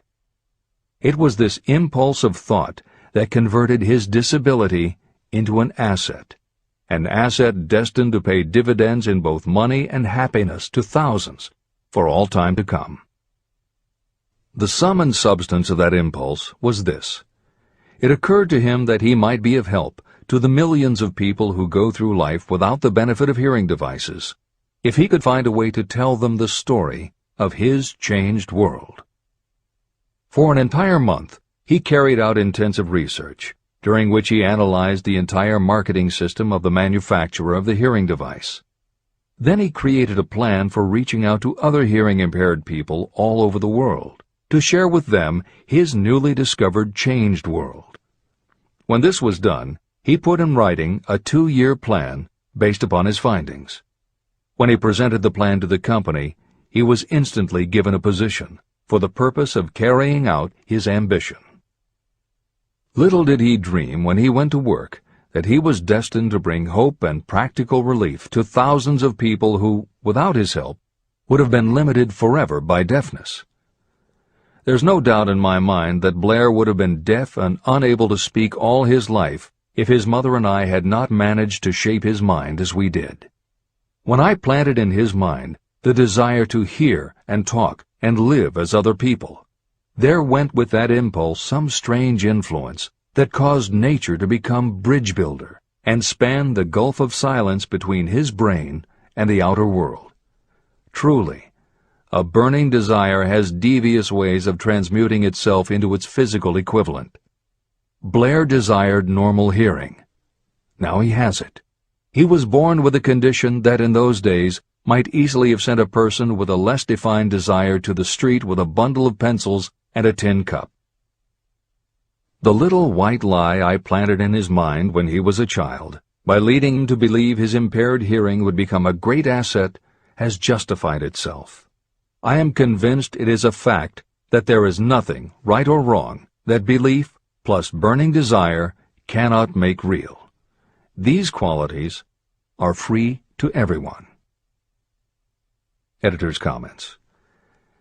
As Napoleon Hill was finishing this chapter on desire, it was reported that the famed opera singer Madame Schumann-Heink had died. A passage in her obituary struck Hill as being so appropriate to the subject of this chapter that he was moved to comment as follows. End of editor's comment. One short paragraph in the newspaper story about the famed opera singer Madame Schumann-Heink gives the clue to this unusual woman's stupendous success.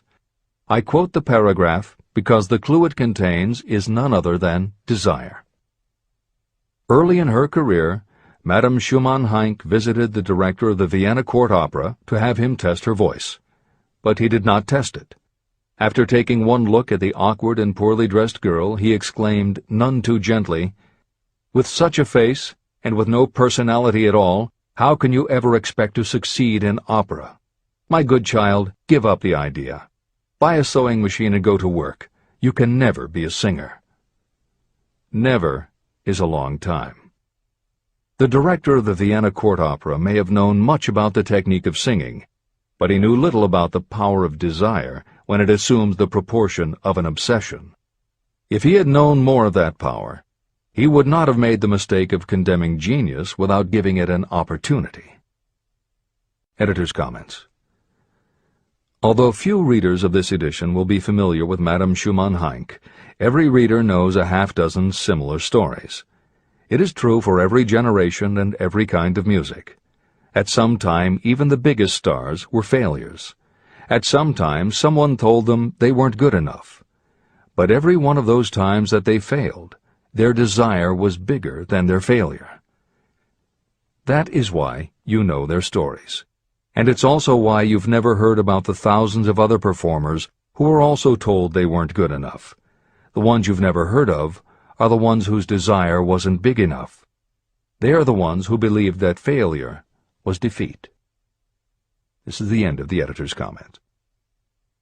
Several years ago, one of my business associates became ill. He became worse as time went on, and finally was taken to the hospital for an operation. The doctor warned me that there was little if any chance of my ever seeing him alive again. But that was the doctor's opinion. It was not the opinion of the patient. Just before he was wheeled away, he whispered to me, "Do not be disturbed, Chief. I will be out of here in a few days." The attending nurse looked at me with pity, but the patient did come through safely. After it was all over, his physician said, "Nothing but his own desire to live saved him. He never would have pulled through if he had not refused to accept the possibility of death." Editor's comments. By the 1980s, the phenomenon that Napoleon Hill wrote about in the preceding paragraph was embraced by a growing segment of the population. Among the adherents were numerous medical professionals who incorporated the concept under the term the body-mind connection. And by the turn of the 21st century, the belief that the mind can manifest physical changes in the body had become a part of mainstream medical practice. In Chapter 5, Autosuggestion, you will find further comment on the medical aspects of having a burning desire. This is the end of the editor's comment. I believe in the power of desire backed by faith in yourself, because I have seen this power lift people from lowly beginnings to places of power and wealth. I have seen it rob the grave of its victims. I have seen it serve as the medium by which people staged a comeback after having been defeated in 100 different ways. And I have seen it provide my own son with a normal, happy, successful life, despite nature's having sent him into the world without ears. How can you harness and use the power of desire? The first part of the answer is in the technique at the beginning of this chapter. You will learn more about it in the next and subsequent chapters of this book. Through some strange and powerful principle, nature wraps up in the impulse of strong desire that something that recognizes no such word as impossible, and accepts no such reality as failure. There are no limitations to the mind except those we acknowledge. Chapter 4. Faith in your ability.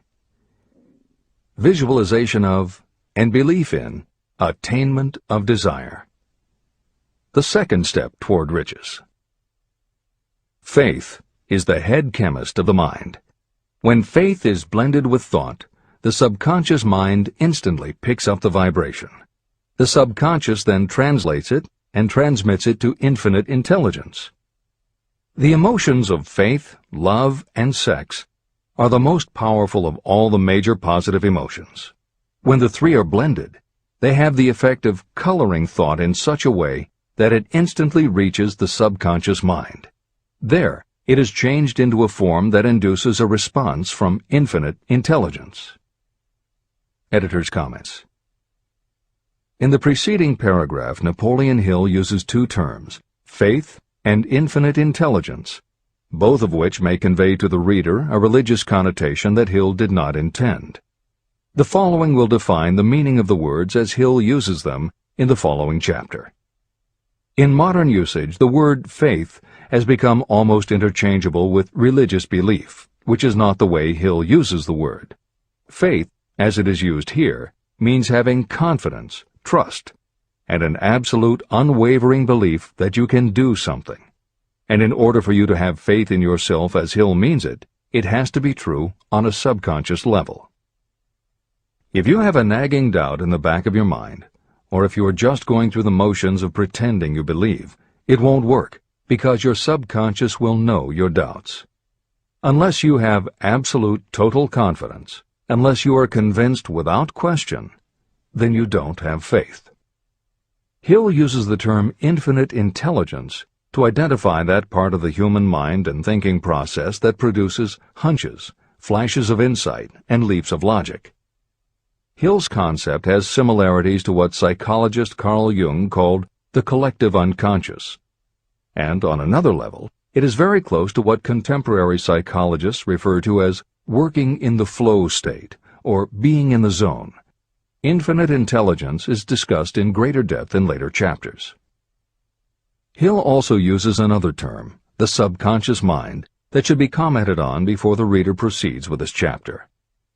Although there are differing schools of thought, in general modern psychology developed from the pioneering work of Sigmund Freud and Carl Jung.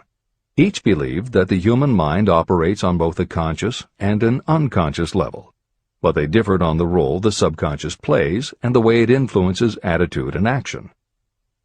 Through his own research and studies, Napoleon Hill developed a theory of the conscious and subconscious that is closest to the Jungian view. The following briefly describes the basis of Hill's view. The conscious mind. Your conscious mind receives information through the five senses of sight, smell, taste, hearing, and touch. Your conscious mind keeps track of what you need for thinking and operating, and it filters out what you don't need. Your conscious mind, and what your memory retains, is the intelligence with which you normally think, reason, and plan.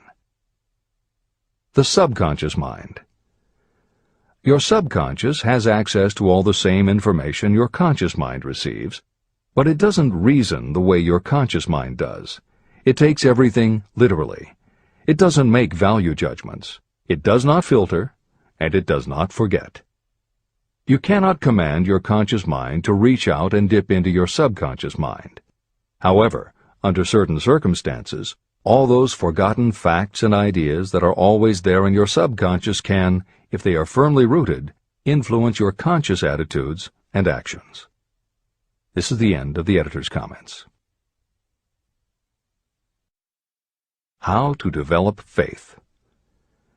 The following statement is very important in understanding the importance of autosuggestion in the transmutation of desire into its physical or monetary equivalent, namely, faith is a state of mind that may be induced or created by affirmation or repeated instructions to the subconscious mind through the principle of autosuggestion.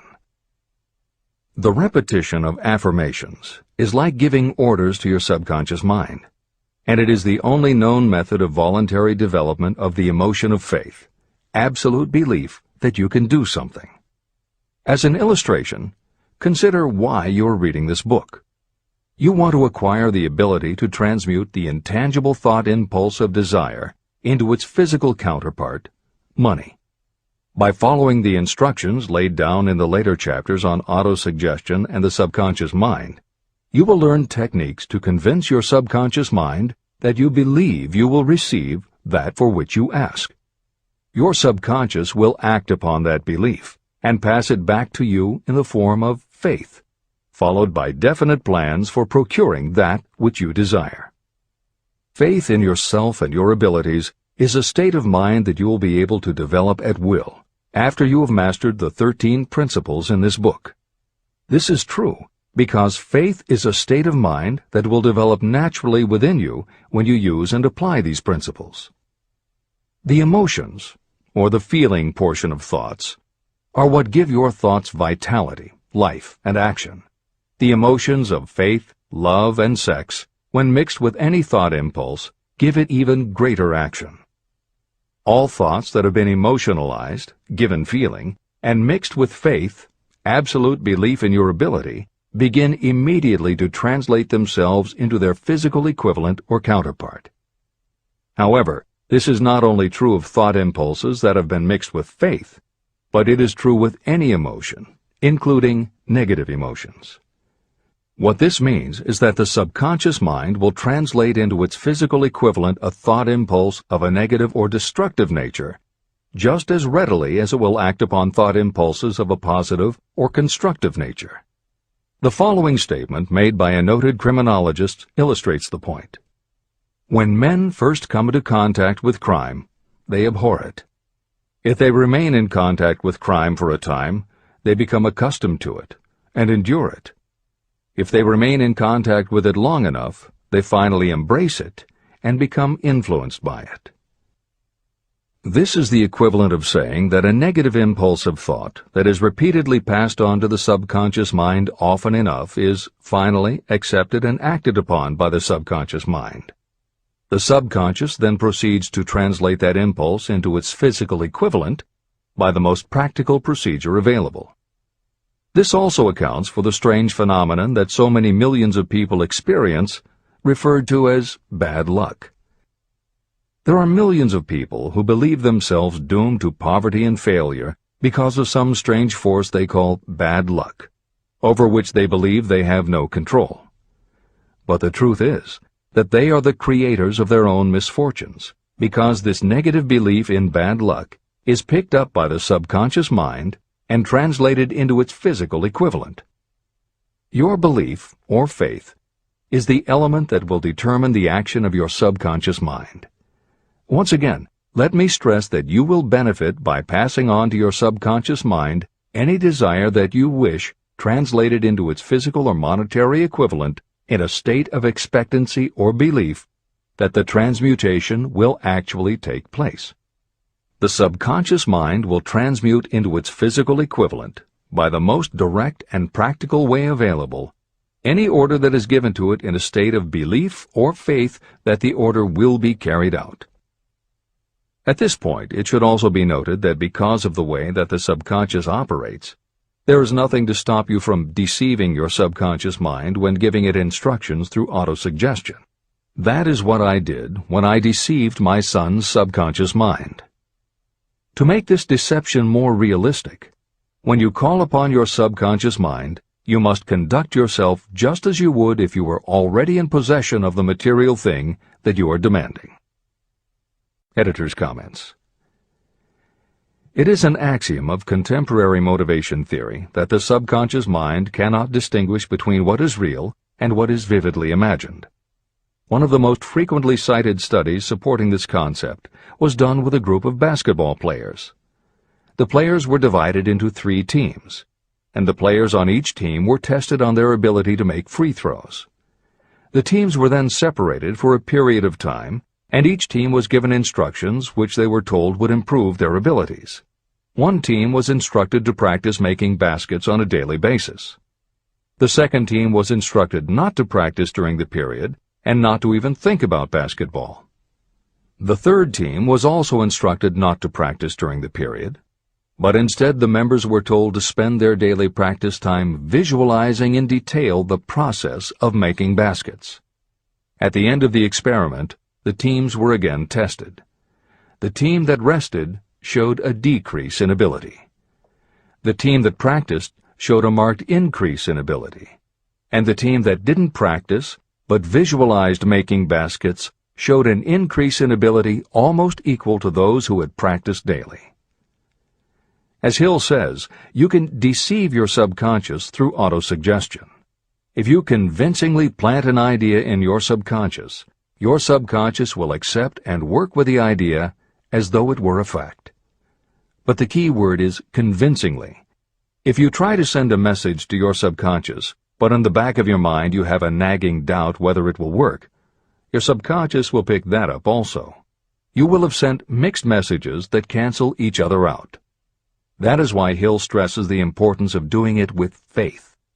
Your subconscious will not judge if it is true or false, positive or negative, but it does respond to the power of the input, how emotionalized the thought is. This is the end of the editor's comment. It is essential for you to encourage the positive emotions as the dominating forces of your mind. But faith in yourself doesn't come from merely reading instructions. Now that you understand the theory, you must begin to apply it. By experimenting and practicing, you will develop your ability to mix faith with any order you give to your subconscious. When you have faith in your ability, then you can give your subconscious mind instructions, which it will accept and act upon immediately. When your mind is dominated by positive emotions, it will encourage the state of mind known as faith. Faith in yourself is a state of mind that you can create by autosuggestion. All through the ages, religious leaders have admonished people to have faith. They say to have faith in this, that, and the other dogma or creed, but they have failed to tell people how to have faith. They have not stated that faith is a state of mind that may be induced by self-suggestion. In language that anyone can understand, this book explains the principle through which faith in your ability to accomplish a goal may be developed where it does not already exist.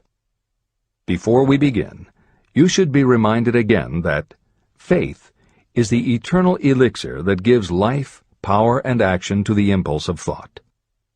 Faith is the starting point of all accumulation of riches. Faith is the basis of all miracles and of all mysteries that cannot be analyzed by the rules of science. Faith is the only known antidote for failure. Faith is the element that, when mixed with desire, gives you direct communication with infinite intelligence. Faith is the element that transforms the ordinary vibration of thought created by the human mind into the spiritual equivalent. Faith is the only way the force of infinite intelligence can be harnessed and used. The magic of self-suggestion. It is a fact that you will come to believe whatever you repeat to yourself, whether the statement is true or false. If you repeat a lie over and over, you will eventually accept that lie as truth. Moreover, you will believe it to be the truth. You are what you are because of the dominating thoughts that you permit to occupy your mind. Thoughts that you deliberately place in your own mind and encourage with sympathy, and with which you mix any one or more of the emotions, constitute the motivating forces that direct and control your every movement, act, and deed. The following sentence is a very significant statement of truth. Thoughts that are mixed with any of the feelings of emotions become like a magnetic force, which attracts other similar or related thoughts. A thought that is magnetized with one of the emotions may be compared to a seed. When it is planted in fertile soil, it germinates, grows, and multiplies itself over and over again. What was originally one small seed becomes countless millions of seeds of the same kind. The human mind is constantly attracting vibrations that are in sync with whatever dominates the mind. Any thought, idea, plan, or purpose that you hold in your mind attracts a host of its relatives. Add these relatives to its own force, and it grows until it becomes the prime motivator of the person in whose mind it has been housed. Now, let us go back to the starting point. How can the original seed of an idea, plan, or purpose be planted in the mind? The answer? Any idea, plan, or purpose may be placed in the mind through repetition of thought. This is why you are asked to write out a statement of your major purpose, or definite chief aim. Commit it to memory, and repeat it out loud day after day until these vibrations of sound have reached your subconscious mind. You are what you are because of the dominating thoughts that you permit to occupy your mind. If you choose to, you can throw off any bad influences from your past and build your own life the way you want it to be. For instance, by taking inventory of your mental assets and liabilities, you might discover that your greatest weakness is lack of self-confidence. This can be overcome and translated into courage through the principle of autosuggestion. You can do this by writing out a set of simply stated positive thought impulses, memorizing them, and repeating them until they become a part of the working equipment of your subconscious mind. The following is an example for someone whose definite purpose is to overcome a lack of self-confidence. Self-confidence formula. 1.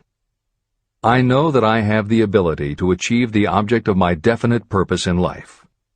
Therefore, I demand of myself persistent, continuous action toward its attainment, and I here and now promise to render such action.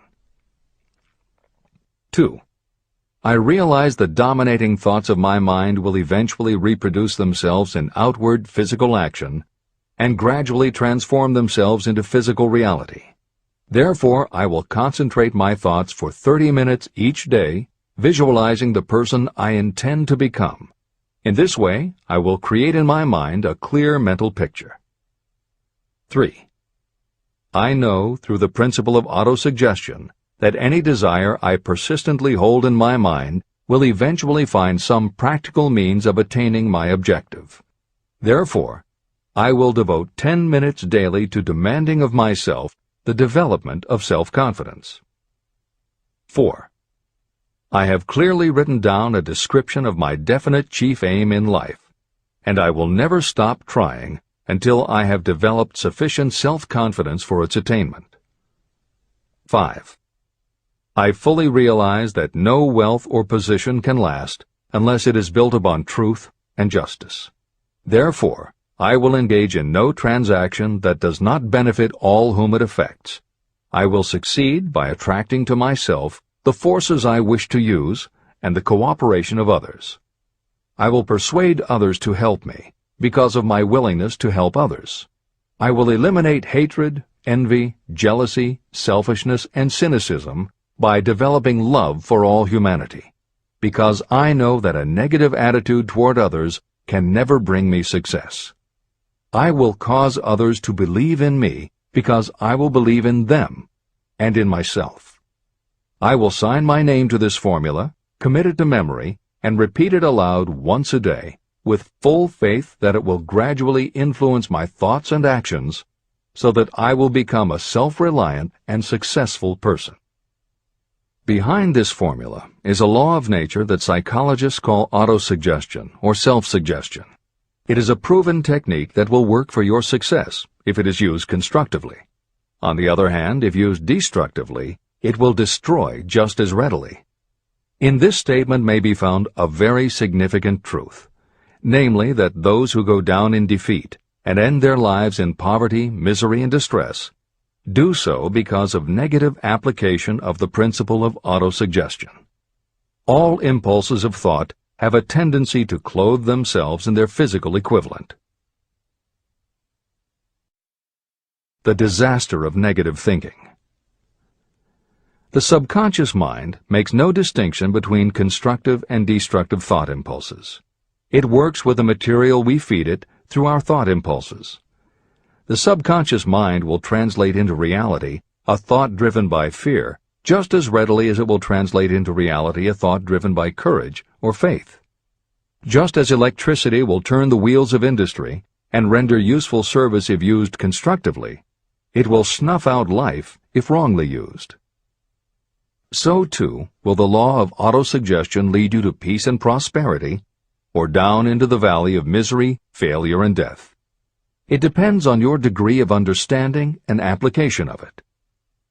If you fill your mind with fear or doubt, and if you do not believe in your ability to connect with and use the forces of infinite intelligence, then you will not be able to use those forces.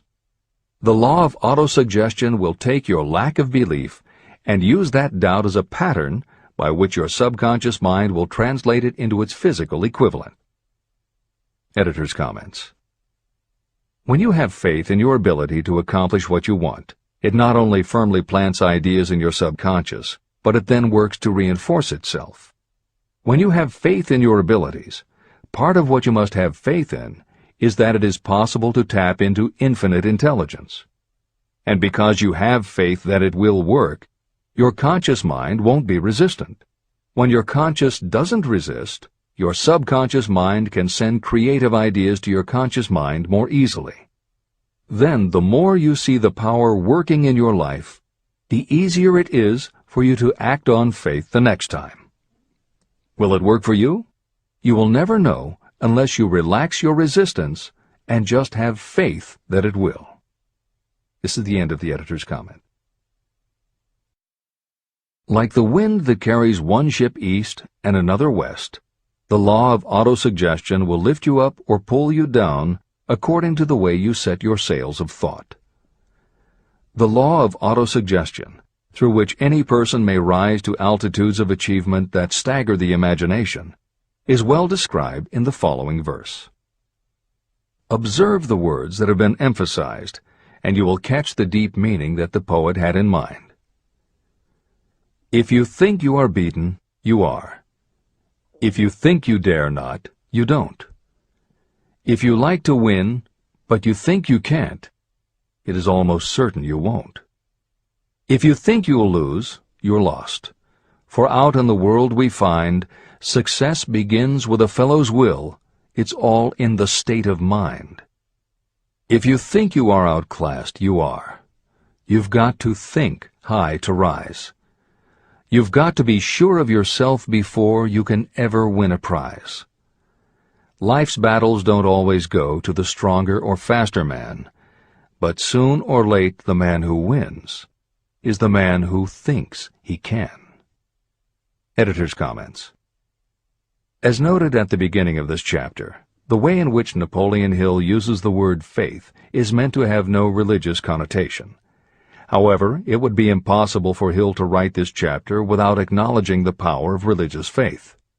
Therefore, in the following two paragraphs, when Hill discusses Jesus Christ and Mahatma Gandhi as exemplifying the power of faith, he is referring to their personal faith, the absolute trust in his beliefs that Jesus exhibited and Gandhi's total conviction and confidence in his cause. In this way, they perfectly exemplify thought impulse mixed with faith. This is the end of the editor's comment. If you wish evidence of the power of faith, study the achievements of men and women who have employed it. At the head of the list comes the Nazarene. The basis of Christianity is faith, no matter how many people may have perverted or misinterpreted the meaning of this great force. The sum and substance of the teachings and the achievements of Christ, which may have been interpreted as miracles, were nothing more nor less than faith. If there are any such phenomena as miracles, they are produced only through the state of mind known as faith. Consider Mahatma Gandhi of India, one of the most astounding examples of the possibilities of faith. Gandhi wielded more potential power than any man living in his time, and he had this power despite the fact that he had none of the orthodox tools of power, such as money, battleships, soldiers, and materials of warfare. Gandhi had no money, no home. He did not own a suit of clothes, but he did have power. How did he come by that power? He created it out of his understanding of the principle of faith and through his ability to transplant that faith into the minds of 200 million people. Gandhi accomplished the astounding feat of influencing 200 million minds to coalesce and move in unison as a single mind. What other force on earth, except faith, could do as much? How an idea built a fortune. Editor's comment. Although the following story is not exclusively about faith, and it makes no mention of autosuggestion or the subconscious mind, Napoleon Hill included it at this point in every edition of Think and Grow Rich. In fact, as Hill says, this story illustrates at least 6 of the 13 principles of success, but faith is at the center of it. If the central figure, Charles M. Schwab, had not mixed his big idea with absolute unwavering faith that he could pull it off, the whole history of American business would have been different. This is the end of the editor's comment. The event chosen for this illustration dates back to 1900, when the United States Steel Corporation was being formed. As you read the story, keep in mind the following fundamental facts and you will understand how ideas have been converted into huge fortunes. First, the United States Steel Corporation was born in the mind of Charles M. Schwab in the form of an idea he created through his imagination. Second, he mixed faith with his idea. Third, he formulated a plan for the transformation of his idea into physical and financial reality. Fourth, he put his plan into action with his famous speech at the University Club.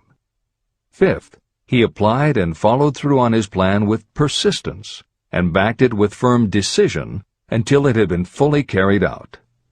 Sixth, he prepared the way for success by a burning desire for success.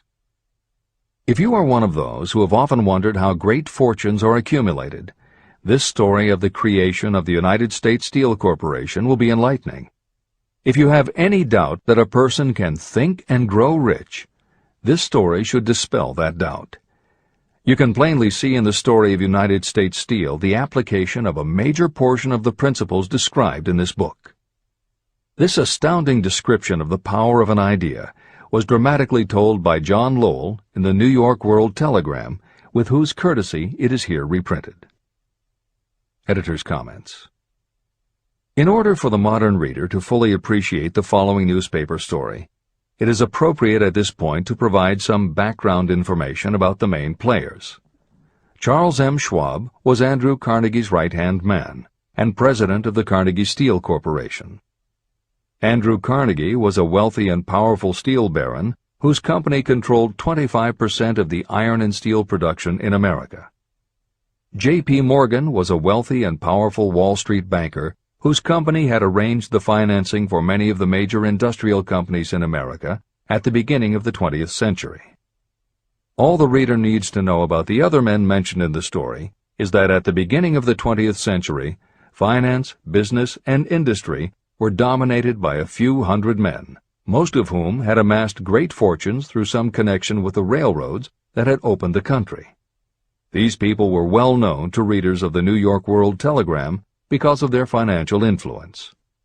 And that sets the stage for the following newspaper article, which is not only a fascinating story about the power of faith in an idea, but also a wonderful example of the irreverent writing style that was used by many newspaper journalists of the day. This is the end of the editor's comment. A pretty after-dinner speech for $1 billion. When on the evening of December 12, 1900, some 80 of the nation's financial nobility gathered in the banquet hall of the University Club on Fifth Avenue to do honor to a young man from out of the West, not half a dozen of the guests realized they were to witness the most significant episode in American industrial history. J. Edward Simmons and Charles Stuart Smith, their hearts full of gratitude for the lavish hospitality bestowed on them by Charles M. Schwab during a recent visit to Pittsburgh, had arranged the dinner to introduce the 38-year-old steel man to Eastern banking society. But they didn't expect him to stampede the convention. They warned him, in fact, that the bosoms within New York's stuffed shirts would not be responsive to oratory, and that if he didn't want to bore the Stillmans and Harrimans and Vanderbilts, he had better limit himself to 15 or 20 minutes of polite vaporings and let it go at that. Even John Pierpont Morgan, sitting on the right hand of Schwab as became his imperial dignity, intended to grace the banquet table with his presence only briefly, and so far as the press and public were concerned, the whole affair was of so little moment that no mention of it found its way into print the next day. So the two hosts and their distinguished guests ate their way through the usual 7 or 8 courses. There was little conversation, and what there was of it was restrained. Few of the bankers and brokers had met Schwab, whose career had flowered along the banks of the Monongahela, and none knew him well. But before the evening was over, they, and with them Money Master Morgan, were to be swept off their feet, and $1 billion baby, the United States Steel Corporation, was to be conceived. It is perhaps unfortunate for the sake of history that no record of Charlie Schwab's speech at the dinner ever was made. It is probable, however, that it was a homely speech, somewhat ungrammatical, for the niceties of language never bothered Schwab, full of epigram and threaded with wit. But aside from that, it had a galvanic force and effect upon the $5 billion of estimated capital that was represented by the diners. After it was over, and the gathering was still under its spell, although Schwab had talked for 90 minutes, Morgan led the orator to a recessed window where, dangling their legs from the high, uncomfortable seat, they talked for an hour more. The magic of the Schwab personality had been turned on full force, but what was more important and lasting was the full-fledged, clear-cut program he laid down for the aggrandizement of steel. Many other men had tried to interest Morgan in slapping together a steel trust after the pattern of the biscuit, wire and hoop, sugar, rubber, whiskey, oil, or chewing gum combinations. Editor's comments. The Random House College Dictionary defines a trust as an illegal combination of industrial or commercial companies in which the stock is controlled by a central board of trustees, thus making it possible to control prices and destroy competition. Many of America's new industrial companies had grown so quickly that they were not yet profitable. They were saddled with huge debt incurred in raising the capital to finance their rapid expansion, and at the same time they were faced with having to cut costs and slash prices or go out of business. The answer for many was to join up with others in related industries to form what were called trusts or combinations. Although trusts were illegal since the passage of the Sherman Antitrust Act in 1890, companies still tried to find ways to monopolize their industries, and if their efforts weren't technically trusts, they were something very close. The one thing the large company owners who assembled these trusts needed was cash to buy up the many smaller companies they would have to own in order to effectively dominate an industry. J.P. Morgan was the banker who financed many such takeovers. This is the end of the editor's comment. John W. Gates, the gambler, had urged it, but Morgan distrusted him. The Moore boys, Bill and Jim, Chicago stock jobbers who had glued together a match trust and a cracker corporation, had urged it and failed. Elbert H. Gerry, the sanctimonious country lawyer, wanted to foster it, but he wasn't big enough to be impressive. Until Schwab's eloquence took J.P. Morgan to the heights from which he could visualize the solid results of the most daring financial undertaking ever conceived, the project was regarded as a delirious dream of easy-money crackpots.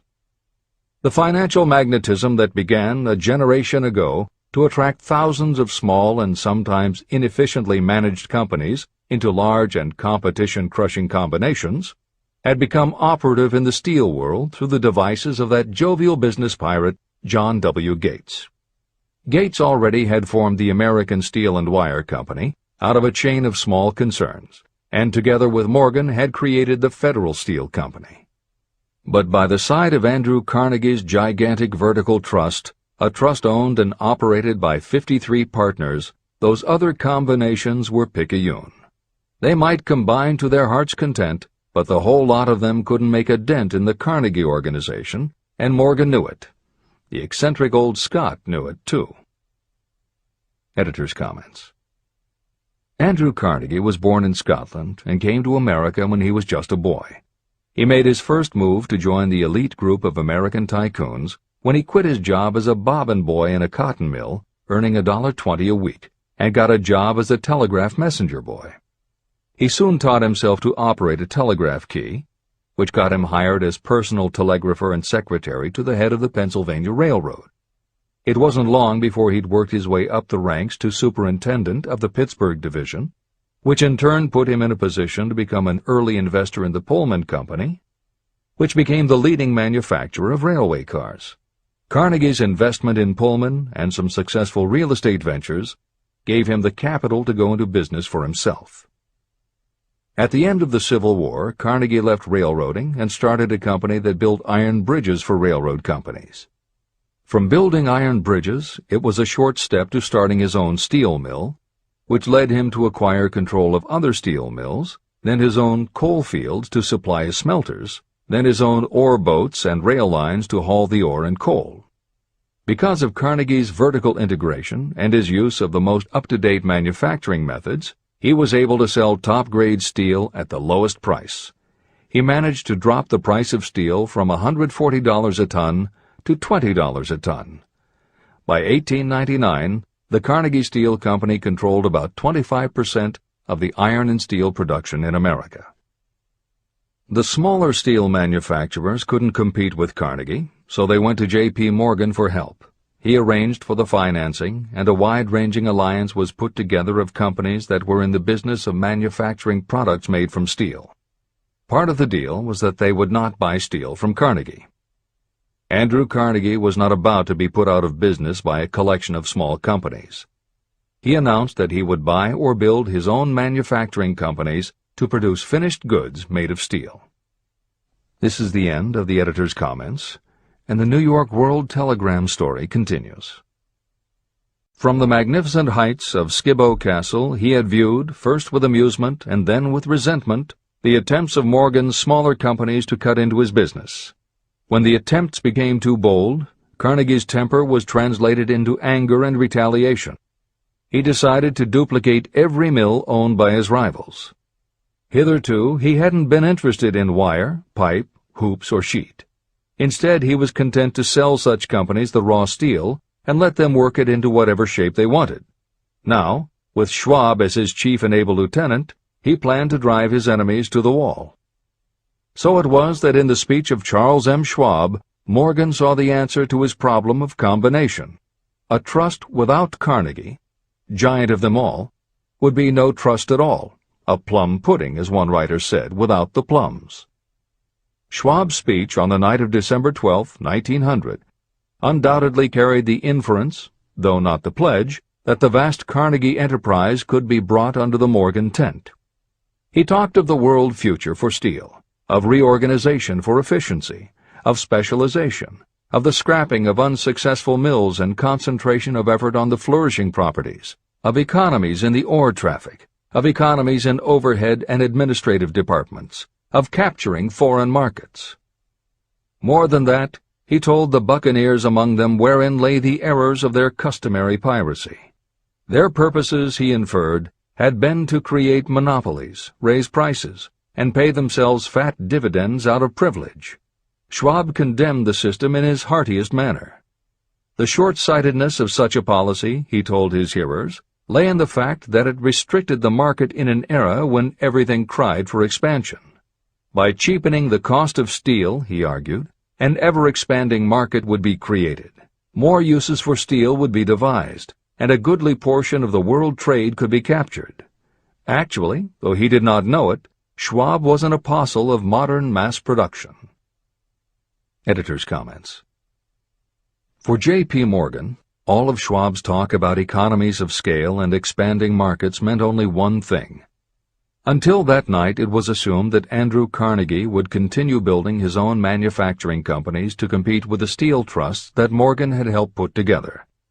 Morgan knew that for Carnegie to do so would require an enormous amount of capital, and Morgan also knew that Carnegie had always been strongly against raising money by selling stock in his company. What Schwab seemed to be implying was that rather than going to Wall Street for the money needed to fight the trusts, Carnegie might be interested in selling his business. This is the end of the editor's comment.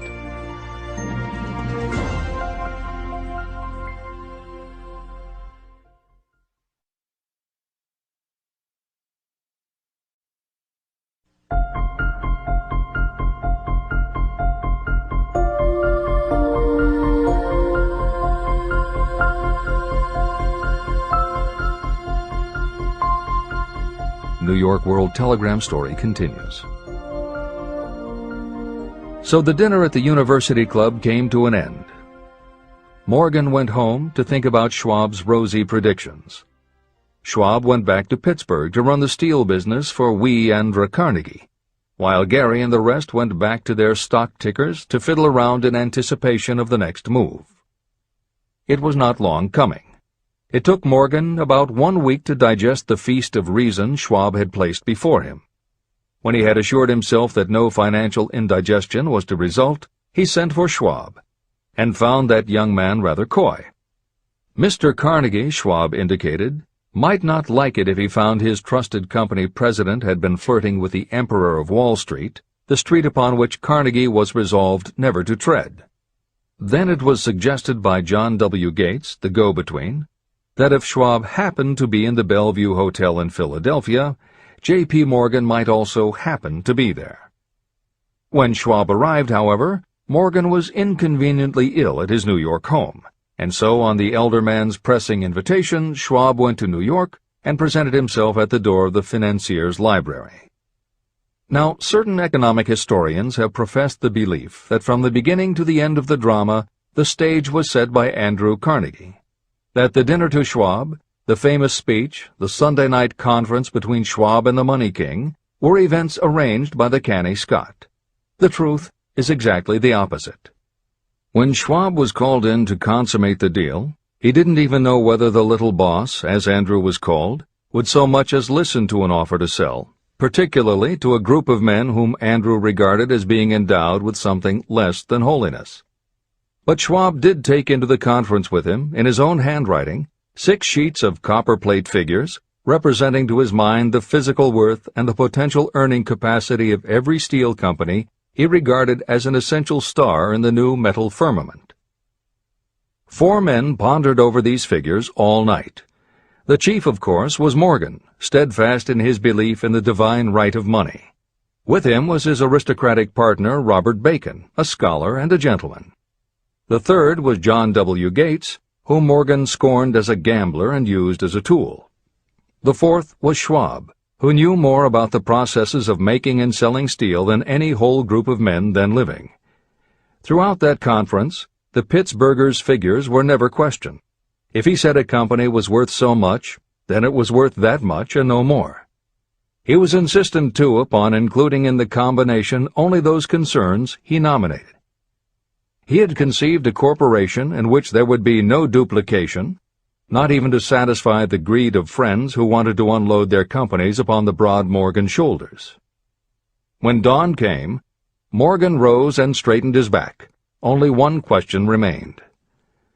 "Do you think you can persuade Andrew Carnegie to sell?" he asked. "I can try," said Schwab. "If you can get him to sell, I will undertake the matter," said Morgan. So far, so good. But would Carnegie sell? How much would he demand? Schwab thought about $320 million. What would he take payment in? Common or preferred stocks? Bonds? Cash? Nobody could raise $1/3 billion in cash. There was a golf game in January on the frost-cracking heath of the St. Andrews Links in Westchester, with Andrew bundled up in sweaters against the cold and Charlie talking volubly as usual to keep his spirits up. But no word of business was mentioned until the pair sat down in the cozy warmth of the Carnegie cottage nearby. Then, with the same persuasiveness that had hypnotized 80 millionaires at the University Club, Schwab poured out the glittering promises of retirement and comfort, of untold millions to satisfy the old man's social caprices. Carnegie capitulated, wrote a figure on a slip of paper, handed it to Schwab and said, "All right, that's what we'll sell for." The figure was approximately $400 million, and was reached by taking the $320 million mentioned by Schwab as a basic figure, and adding to it $80 million to represent the increased capital value over the previous 2 years. Later, on the deck of a transatlantic liner, the Scotsman said ruefully to Morgan, "I wish I had asked you for $100 million more." "If you had asked for it, you'd have gotten it," Morgan told him cheerfully. There was an uproar, of course. A British correspondent cabled that the foreign steel world was appalled by the gigantic combination. President Hadley of Yale declared that unless trusts were regulated, the country might expect an emperor in Washington within the next 25 years. But that able stock manipulator Keene went at his work of shoving the new stock at the public so vigorously that all the excess water, estimated by some at nearly $600 million, was absorbed in a twinkling. So Carnegie had his millions, and the Morgan Syndicate had $62 million for all its trouble, and all the boys, from Gates to Gary, had their millions. Editor's comment. The 38-year-old Charles M. Schwab had his reward, too. He was made president of the new corporation, United States Steel, and remained in control until 1930. When Schwab left U.S. Steel, he went on to found the mammoth Bethlehem Steel Corporation, of which he also became president. This is the end of the editor's comment. Riches begin with thought. The dramatic story of big business that you've just finished is a perfect illustration of the method by which desire can be transmuted into its physical equivalent. That giant organization was created in the mind of one man. The plan by which the organization was provided with the steel mills that gave it financial stability was created in the mind of the same man. His faith, his desire, his imagination, his persistence were the real ingredients that went into United States Steel. The steel mills and equipment acquired by the corporation, after it had been brought into legal existence, were incidental.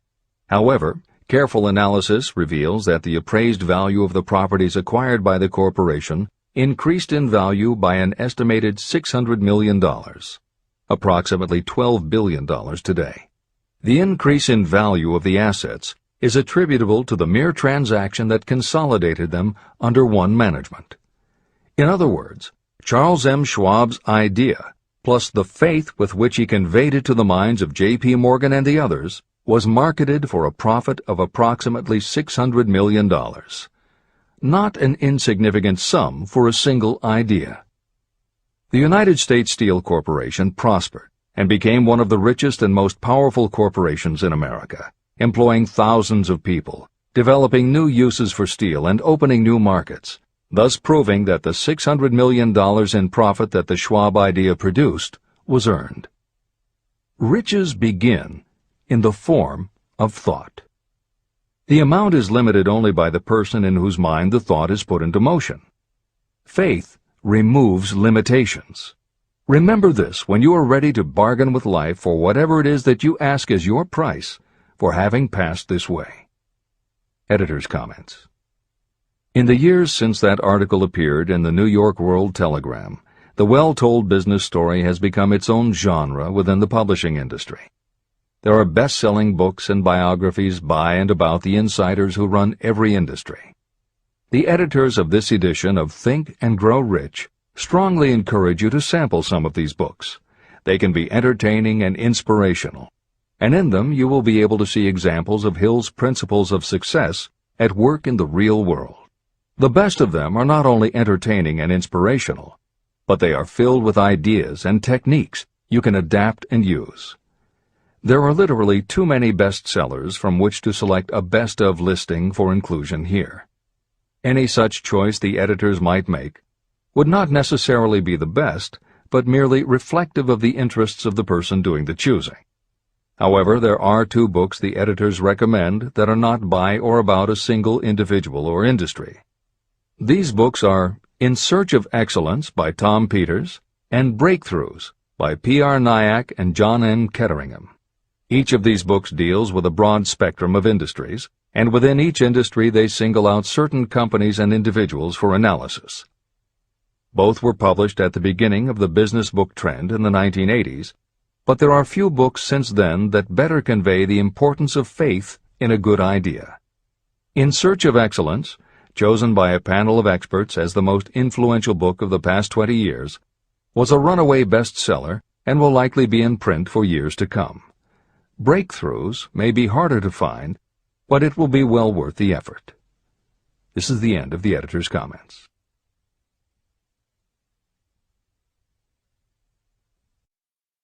A quitter never wins, and a winner never quits. Chapter 5. Autosuggestion. The medium for influencing the subconscious mind. The third step toward riches. Autosuggestion is a term that applies to all suggestions and all self-administered stimuli that reach your mind through the 5 senses. Stated in another way, autosuggestion is self-suggestion. It is the way of communicating between that part of the mind where conscious thought takes place and that which serves as the seat of action for the subconscious mind. Through the dominating thoughts that you permit to remain in your conscious mind, it doesn't matter whether these thoughts are negative or positive, the principle of autosuggestion reaches the subconscious mind and influences it with these thoughts. Nature has built human beings so that we can have control over the material that reaches our subconscious mind through our 5 senses. However, this does not mean that we always exercise this control. In the great majority of instances, we do not exercise it, which explains why so many people go through life in poverty.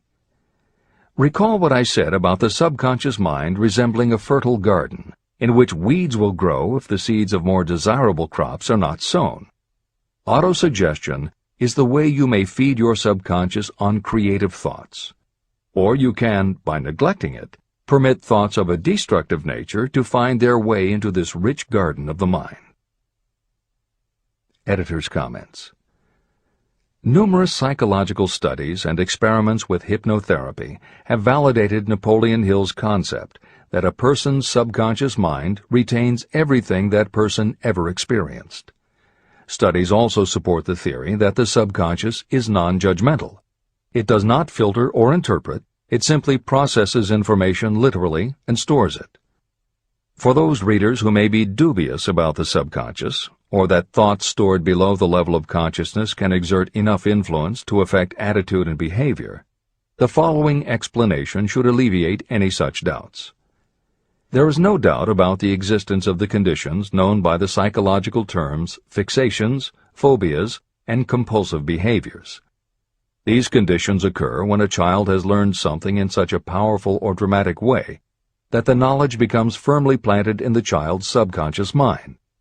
Then, even as the child grows to adulthood and the conscious mind learns to understand that information from a mature point of view, because the childhood learning experience was so powerful, the subconscious still retains the childhood understanding of the information.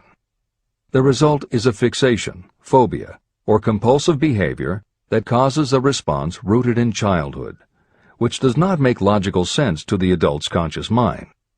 That is because it does not come from the conscious. It comes from the subconscious belief that was so emotionalized it overrides the adult's logical conscious mind. Hill's theory is based on exactly the same psychological principles. Thoughts do remain stored in the subconscious. They remain just as they were when they were input, and the more highly emotionalized the thoughts are when they are input, the more influence they exert on attitude and behavior. It is this aspect of the subconscious that will allow you to use autosuggestion as a tool with which to input the positive thoughts that will help you achieve the success you desire. This is the end of the editor's comments. See and feel money in your hands. You were instructed in the last of the 6 steps described in Chapter 3 on Desire to read aloud twice daily the written statement of your desire for money. You were also directed to see and feel yourself already in possession of the money. By following these instructions, you communicate the object of your desire directly to your subconscious mind in a spirit of absolute faith. Through repetition of this procedure, you will create thought habits that reinforce your efforts to transmute desire into its monetary equivalent. Read these steps again, very carefully, before you proceed further. 1. Fix in your mind the exact amount of money you desire. It is not sufficient merely to say, "I want plenty of money." Be definite about the amount. 2. Determine exactly what you intend to give in return for the money you desire. There is no such reality as something for nothing. 3. Establish a definite date when you intend to possess the money you desire. 4. Create a definite plan for carrying out your desire and begin at once, whether you are ready or not, to put this plan into action. 5. Now write it out. Write a clear, concise statement of the amount of money you intend to acquire, name the time limit for its acquisition, state what you intend to give in return for the money, and describe clearly the plan through which you intend to accumulate it. 6. Read your written statement aloud, twice daily. Read it once just before retiring at night, and read it once after arising in the morning.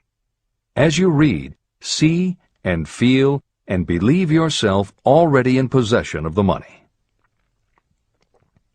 Remember, when reading aloud the statement of your desire, through which you will develop a money consciousness, that the mere reading of the words is of no consequence, unless you mix emotion or feeling with your words. Your subconscious mind recognizes and acts only upon thoughts that have been well mixed with emotion or feeling. This is a fact of such importance as to warrant repetition in practically every chapter. The lack of understanding of this is the main reason the majority of people who try to apply the principle of autosuggestion get no desirable results. Plain, unemotional words do not influence the subconscious mind. You will get no appreciable results until you learn to reach your subconscious mind with thoughts or spoken words that have been well emotionalized with belief. Do not become discouraged if you cannot control and direct your emotions the first time you try. Remember, there is no such possibility as something for nothing. You cannot cheat even if you desire to do so. The price of ability to influence your subconscious mind is persistence in applying the principles described here. You cannot develop the desired ability for a lower price. You, and you alone, must decide whether or not the reward, the money consciousness, is worth the price you must pay for it in effort. Your ability to use the principle of autosuggestion will depend very largely upon your capacity to concentrate on a given desire until that desire becomes a burning obsession. How to strengthen your powers of concentration. When you begin to carry out the instructions in the 6 steps, it will be necessary for you to make use of the principle of concentration. Following are suggestions for the effective use of concentration. When you begin the first of the 6 steps, which instructs you to fix in your own mind the exact amount of money you desire, close your eyes and hold your thoughts on that amount of money until you can actually see the physical appearance of the money. Do this at least once each day. As you go through these exercises, follow the instructions given in Chapter 4 on faith and see yourself actually in possession of the money. Here is a most significant fact. The subconscious mind takes any orders given to it in a spirit of absolute faith and acts upon those orders. But the orders often have to be presented over and over again, repeated positive affirmation, before they are interpreted by the subconscious mind. Because of this, you might consider the possibility of playing a perfectly legitimate trick on your subconscious mind. Make it believe, because you believe it, that you must have the amount of money you are visualizing. Make it believe that this money is already awaiting your claim, so the subconscious mind must hand over to you practical plans for acquiring the money that is yours. Give this thought to your imagination, and see what your imagination can or will do to create practical plans for the accumulation of money through transmutation of your desire. Do not wait for a definite plan through which you will exchange services or merchandise in return for the money you are visualizing. Just start right now to see yourself in possession of the money, demanding, and expecting that your subconscious mind will hand over the plans you need. Be on the alert for these plans, and when they appear, put them into action immediately. When the plans appear, they will probably flash into your mind in the form of an inspiration or intuition from infinite intelligence. Treat it with respect and act upon it as soon as you receive it. In the fourth of the 6 steps, you are instructed to create a definite plan for carrying out your desire and begin at once to put this plan into action. Do the same thing here. Close your eyes and create in your mind a vivid image of you carrying out the instructions. Do not trust to your reason when creating your plan for accumulating money through the transmutation of desire. Your reasoning faculty may be lazy, and if you depend entirely upon it to serve you, it may disappoint you. When visualizing the money you intend to accumulate, see yourself rendering the service or delivering the merchandise you intend to give in return for this money. This is important. Editor's comments. The basic principle underlying autosuggestion is closely related to self-hypnosis, and both techniques played an important role in the development of modern psychology.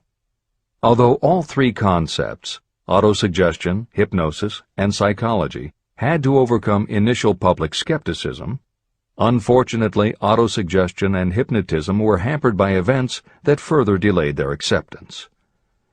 Hypnosis was an integral part of the therapies used by the major figures in the development of psychology, including Sigmund Freud, Carl Jung, and William James.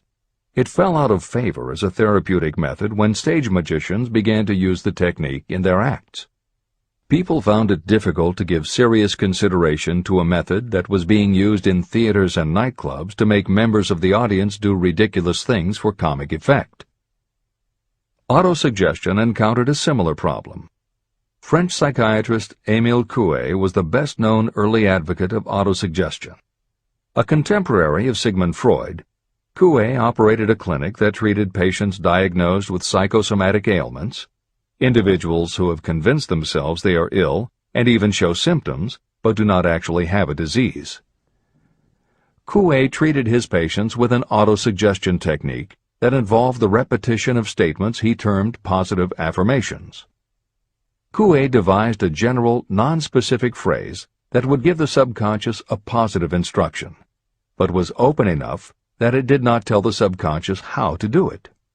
The positive affirmation was, "Every day, in every way, I am getting better and better." And he instructed his patients to repeat the phrase several times a day. Improvements among his patients happened so quickly and dramatically that his method became the talk of medical and scientific circles, and the use of the phrase practically became a movement in Europe. Word of the success Coué was having with his method spread to America, and he was soon booked to do a lecture tour. At one of his early speaking engagements, a cynical newspaper reporter made a joke of the technique, calling it, "Hell's bells, I'm well."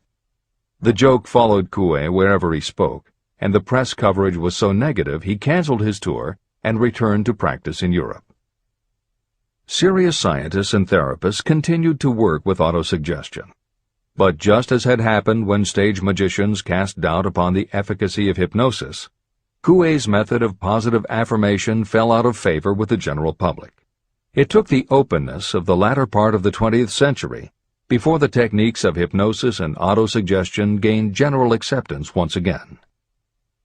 Today, if you go on the Internet, there are over 40,000 web links featuring positive affirmations, and numerous bestsellers have been written on the subject. Virtually every newspaper, magazine, and television news program regularly features stories on the crucial role the mind plays in personal growth and achievement.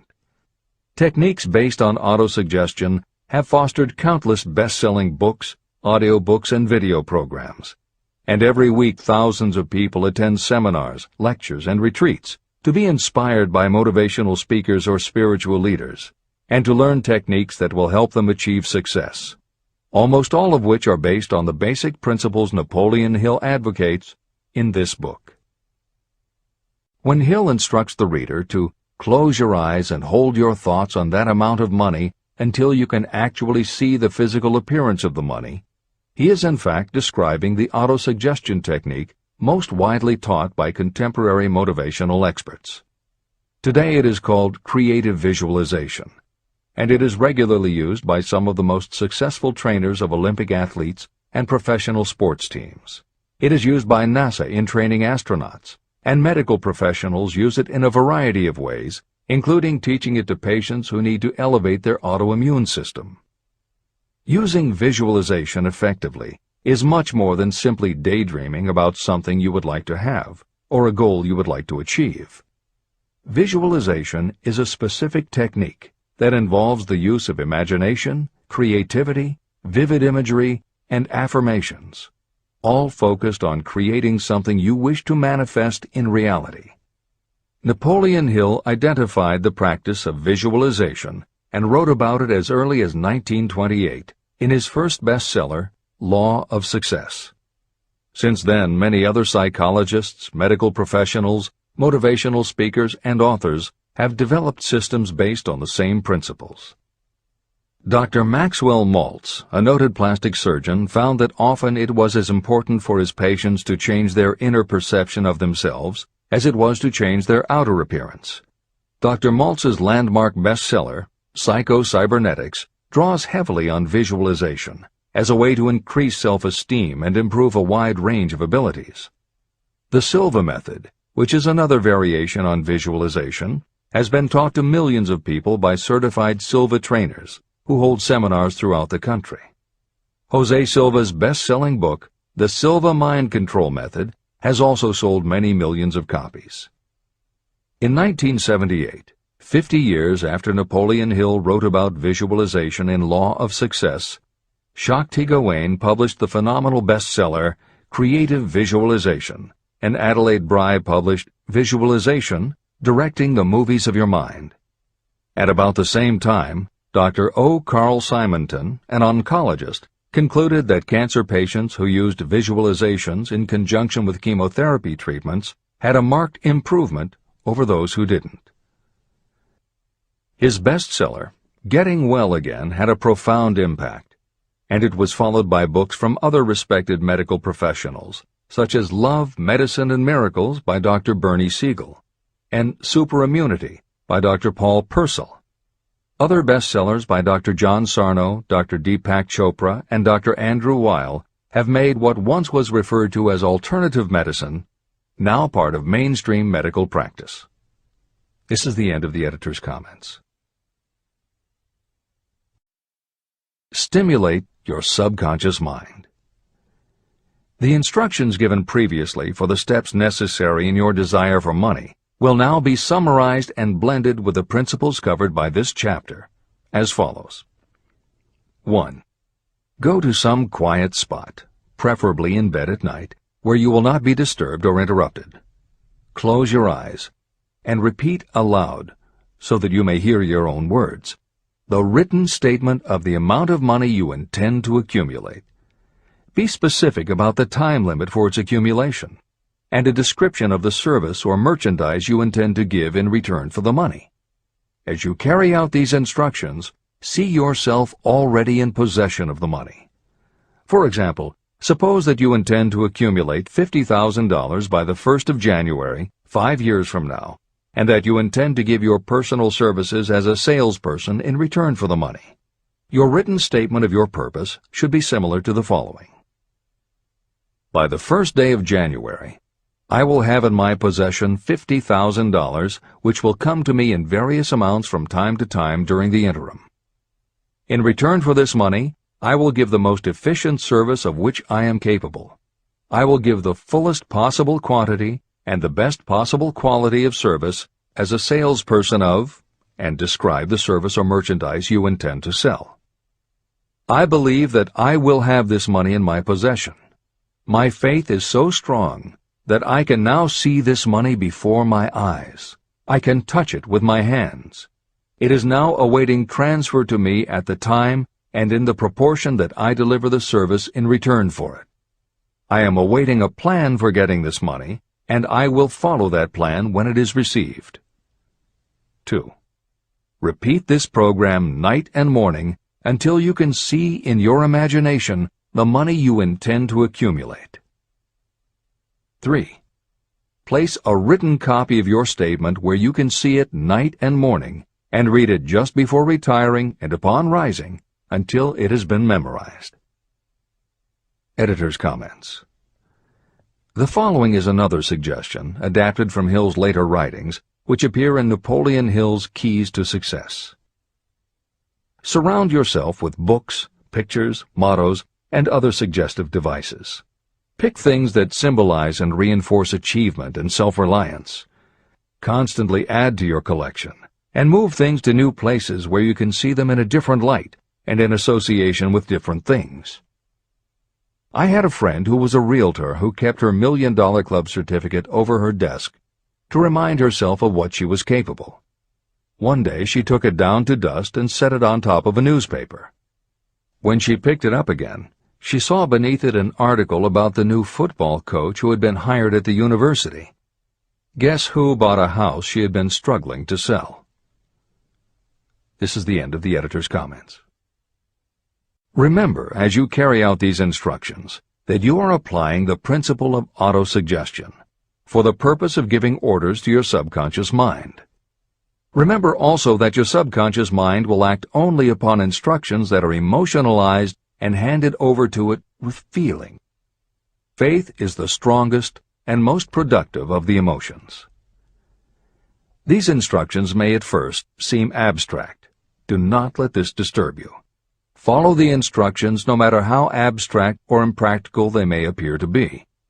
If you do as you have been instructed, in spirit as well as in act, the time will soon come when a whole new universe of power will unfold to you. Skepticism, in connection with all new ideas, is characteristic of all human beings. If you follow the instructions, your skepticism will soon be replaced by belief, and belief will become crystallized into absolute faith. Many philosophers have made the statement that man is the master of his own earthly destiny, but most of them have failed to say why he is the master. The reason that man may become the master of himself and of his environment is because he has the power to influence his own subconscious mind. The actual performance of transmuting desire into money is through autosuggestion. That is the principle by which you can reach and influence the subconscious mind. The other principles are simply tools with which to apply autosuggestion. Keep this thought in mind, and you will at all times be conscious of the important part the principle of autosuggestion is to play in your efforts to accumulate money through the methods described in this book. After you have read the entire book, come back to this chapter and follow in spirit and in action this instruction. Read the entire chapter aloud once every night until you become thoroughly convinced that the principle of autosuggestion is sound and that it will accomplish for you all that has been claimed for it. As you read, underscore with a pencil every sentence that impresses you. Follow the foregoing instruction to the letter, and it will open the way for a complete understanding and mastery of the principles of success. Every adversity, every failure, and every heartache carries with it the seed of an equivalent or a greater benefit. Chapter 6. Specialized knowledge. Personal experiences or observations. The fourth step toward riches. There are two kinds of knowledge. One is general, the other is specialized. General knowledge, no matter how great in quantity or variety it may be, is of little use in the accumulation of money. The faculties of the great universities possess practically every form of general knowledge known to civilization. Most of the professors have little money. They specialize in teaching knowledge, but they do not specialize in the organization or the use of knowledge. Knowledge will not attract money unless it is organized and directed through practical plans for the specific purpose of accumulating money. Lack of understanding of this fact has been the source of confusion to millions of people who falsely believe that knowledge is power. It is nothing of the sort. Knowledge is only potential power. It becomes power only when and if it is organized into definite plans of action and directed to a definite end. The missing link in all systems of education is that educational institutions fail to teach their students how to organize and use the knowledge after they have acquired it. Many people made the mistake of assuming that because Henry Ford had little schooling, he was not a man of education. Those who made this mistake did not understand the real meaning of the word educate. That word is derived from the Latin word educo, meaning to educe, to draw out, or to develop from within. An educated person is not necessarily one who has an abundance of general or specialized knowledge. An educated person is one who has so developed the faculties of their mind that he or she may acquire anything they want, or its equivalent, without violating the rights of others. During the World War, a Chicago newspaper published editorials in which, among other statements, Henry Ford was called an ignorant pacifist. Mr. Ford objected to the statements and sued the paper for libeling him. When the suit was tried in the courts, the attorneys for the paper called Mr. Ford to the witness stand for the purpose of proving to the jury that he was ignorant. They asked Mr. Ford a great variety of questions. All of them intended to prove that while he might possess considerable specialized knowledge about manufacturing automobiles, he was in the main ignorant. Mr. Ford was asked such questions as, who was Benedict Arnold, and how many soldiers did the British send over to America to put down the rebellion of 1776? In answer to the last question, Mr. Ford replied, I do not know the exact number of soldiers the British sent over, but I have heard that it was a considerably larger number than ever went back. Finally, Mr. Ford became tired of this line of questioning. In reply to a particularly offensive question, he leaned over, pointed his finger at the lawyer who had asked the question, and said, If I should really want to answer the foolish question you have just asked, or any of the other questions you have been asking me, let me remind you that I have a row of electric push buttons on my desk, and by pushing the right button I can summon to my aid men who can answer any question I desire to ask concerning the business to which I am devoting most of my efforts. Now, will you kindly tell me why I should clutter up my mind with general knowledge for the purpose of being able to answer questions when I have men around me who can supply any knowledge I require? That answer floored the lawyer. Every person in the courtroom realized it was the answer not of an ignorant man, but of a man of education. Any person is educated who knows where to get knowledge when they need it and how to organize that knowledge into definite plans of action.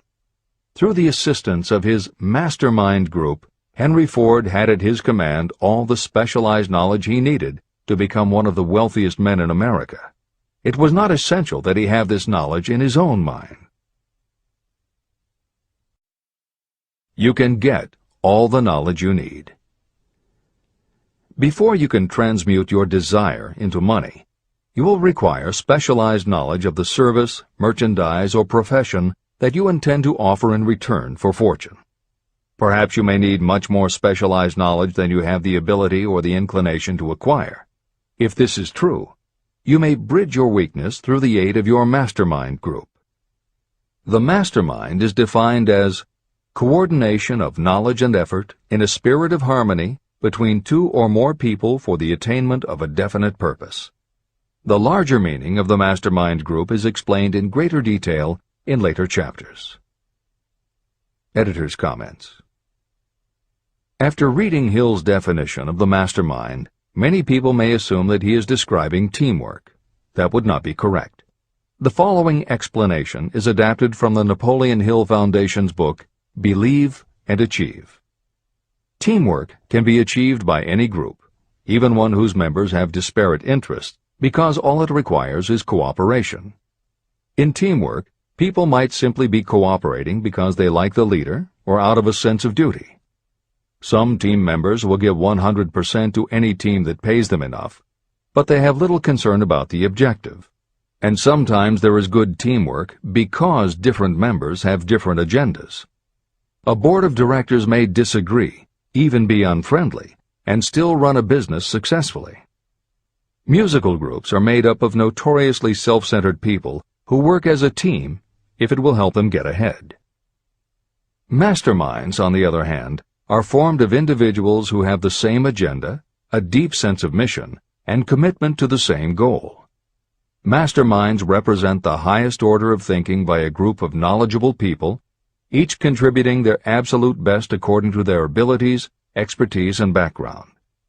If you have ever been a part of a meeting when everything just clicked and ideas built upon other ideas, with each member contributing until out of the group activity came the best possible idea or solution, that was a mastermind at work.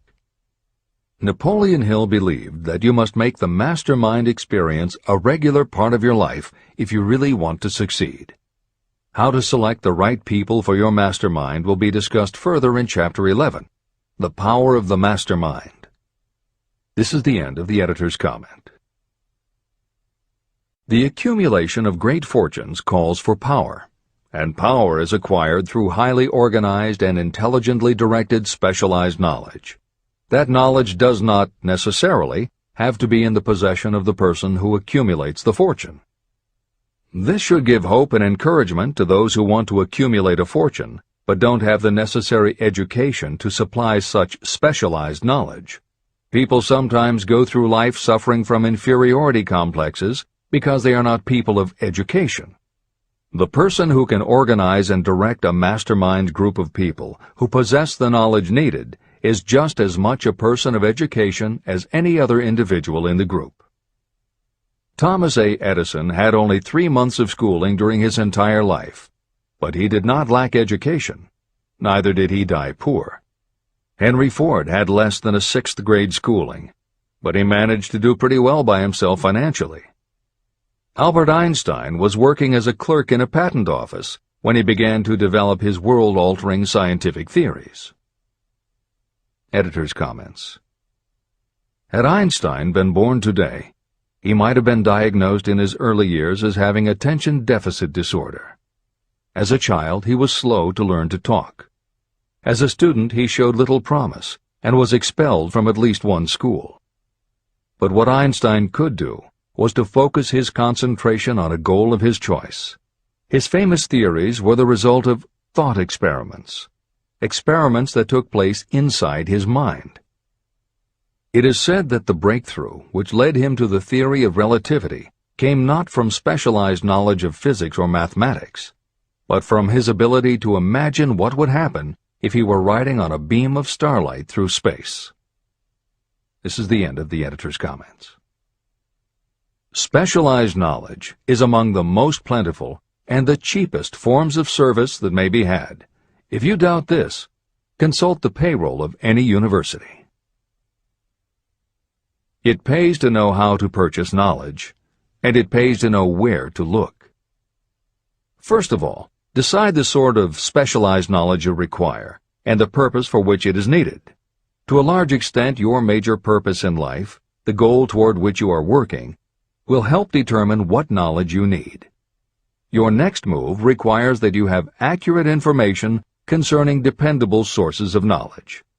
The more important of these are your own experience and education, experience and education available through cooperation of others, mastermind alliance, colleges and universities, public libraries, and even easier, the Internet, special training courses, through night schools and home study courses in particular. As knowledge is acquired, it must be organized and put into use for a definite purpose through practical plans. Knowledge has no value except for what can be gained from its application toward some worthy end. Successful people never stop acquiring specialized knowledge related to their major purpose, business, or profession. Those who are not successful usually make the mistake of believing that the knowledge-acquiring period ends when you finish school. The truth is that schools do little more than teach you how to acquire practical knowledge. Editor's comments. At this point in the original edition of Think and Grow Rich, Napoleon Hill included a newspaper story about education and job opportunities. Although the contemporary job market has changed considerably, the author of the article, Robert Moore, Director of Placements at Columbia University, made some comments that are perfectly aligned with the philosophy of Think and Grow Rich and are still holding true today. One such comment was, "The man who has been active on the campus, whose personality is such that he gets along with all kinds of people, and who has done an adequate job with his studies, has a most decided edge over the strictly academic student." One of the largest industrial companies, the leader in its field, in writing to Mr. Moore concerning prospective seniors at the college said, "We emphasize qualities of character, intelligence, and personality far more than specific educational background." Although few would argue that education is valuable, as Moore implies above and as Hill noted earlier about Edison, Ford, and Einstein, academic accomplishment has never been a sure indicator of success. The October 27, 2003 issue of Time magazine made a similar point in their cover story about the changes being made in the SAT exam. Although the article's primary focus is on the efforts to make the SAT less biased, it also notes that recent research indicates that neither the SAT nor IQ tests have proven to be very reliable predictors of future real-world achievement. In his best-selling book, Emotional Intelligence, author Daniel Goleman has created a persuasive argument that the way in which a person handles themselves and their relationships, which he calls emotional intelligence, or EI, is a much better indicator than IQ in predicting whether a person will be successful in life. In his later books, Working with Emotional Intelligence and Primal Leadership, Goleman applies his theory to the workplace, focusing on emotional intelligence leadership techniques and comparing corporate managers' EI with their IQ to analyze which has the greatest positive effect on the financial bottom line. Daniel Goleman's theories have caused some significant changes within educational circles and among management theorists, but their greatest impact has been on individuals who have gone through life intimidated because they believe they aren't smart enough. For them, Goleman's books offer convincing evidence that although they may not have conventional education, their natural abilities and interpersonal skills can be far more important in achieving success. This is the end of the editor's comments. One of the most reliable and practical sources of knowledge available to those who need specialized schooling are night schools, extension courses, and seminars. The correspondence schools give specialized training anywhere the U.S. mails go, or via the Internet. One advantage of home study training is the flexibility of the study program, which permits you to study during spare time. Another advantage of home study training, if the school is carefully chosen, is that most courses offer some method of personal consultation, which can be of priceless value to those needing specialized knowledge. No matter where you live, you can share the benefits. A lesson from a collection agency. Anything acquired without effort and without cost is generally unappreciated and often discredited. Perhaps this is why we get so little from our marvelous opportunity in public schools. The self-discipline you will learn from a program of specialized study can make up for the wasted opportunity when knowledge was available without cost. Being asked to pay, whether you make good grades or poor, has the effect of causing you to follow through with the course when you would otherwise drop it. I learned this from experience when I enrolled for a home study course in advertising. After completing 8 or 10 lessons, I stopped studying. But the school did not stop sending me bills. In fact, they insisted upon payment, whether I kept up my studies or not. I decided that if I had to pay for the course, which I had legally obligated myself to do, I should complete the lessons and get my money's worth. Correspondence schools are well-organized businesses. At the time, I felt that their collection system was somewhat too well organized, but I learned later in life that it was a valuable part of my education.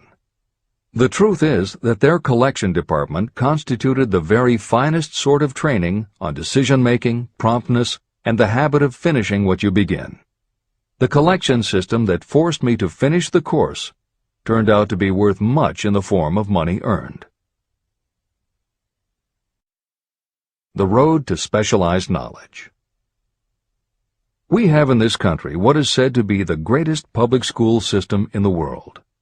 One of the strange things about human beings is that they value only that which has a price. The free schools of America and the free public libraries do not impress people because they are free. This is the major reason why so many people find it necessary to acquire additional training after they finish school and go to work. It is also one of the major reasons why employers give greater consideration to employees who take specialized training courses. They have learned that those who have the ambition to give up a part of their spare time to studying at home have in them those qualities that make for leadership. There is one weakness in people for which there is no remedy. It is the universal weakness of lack of ambition. People who give up some of their spare time to take courses seldom remain at the bottom very long. By taking such courses, they open the way for the upward climb, remove many obstacles from their path, and attract the interest of those who have the power to help them. The home study method of training is especially suited to people who have already started working. They often find that after having left school, they still need additional specialized knowledge, but cannot spare the time to go back to school. Stuart Austin Weir was a construction engineer. He followed this line of work until the Depression hit and severely limited the construction business.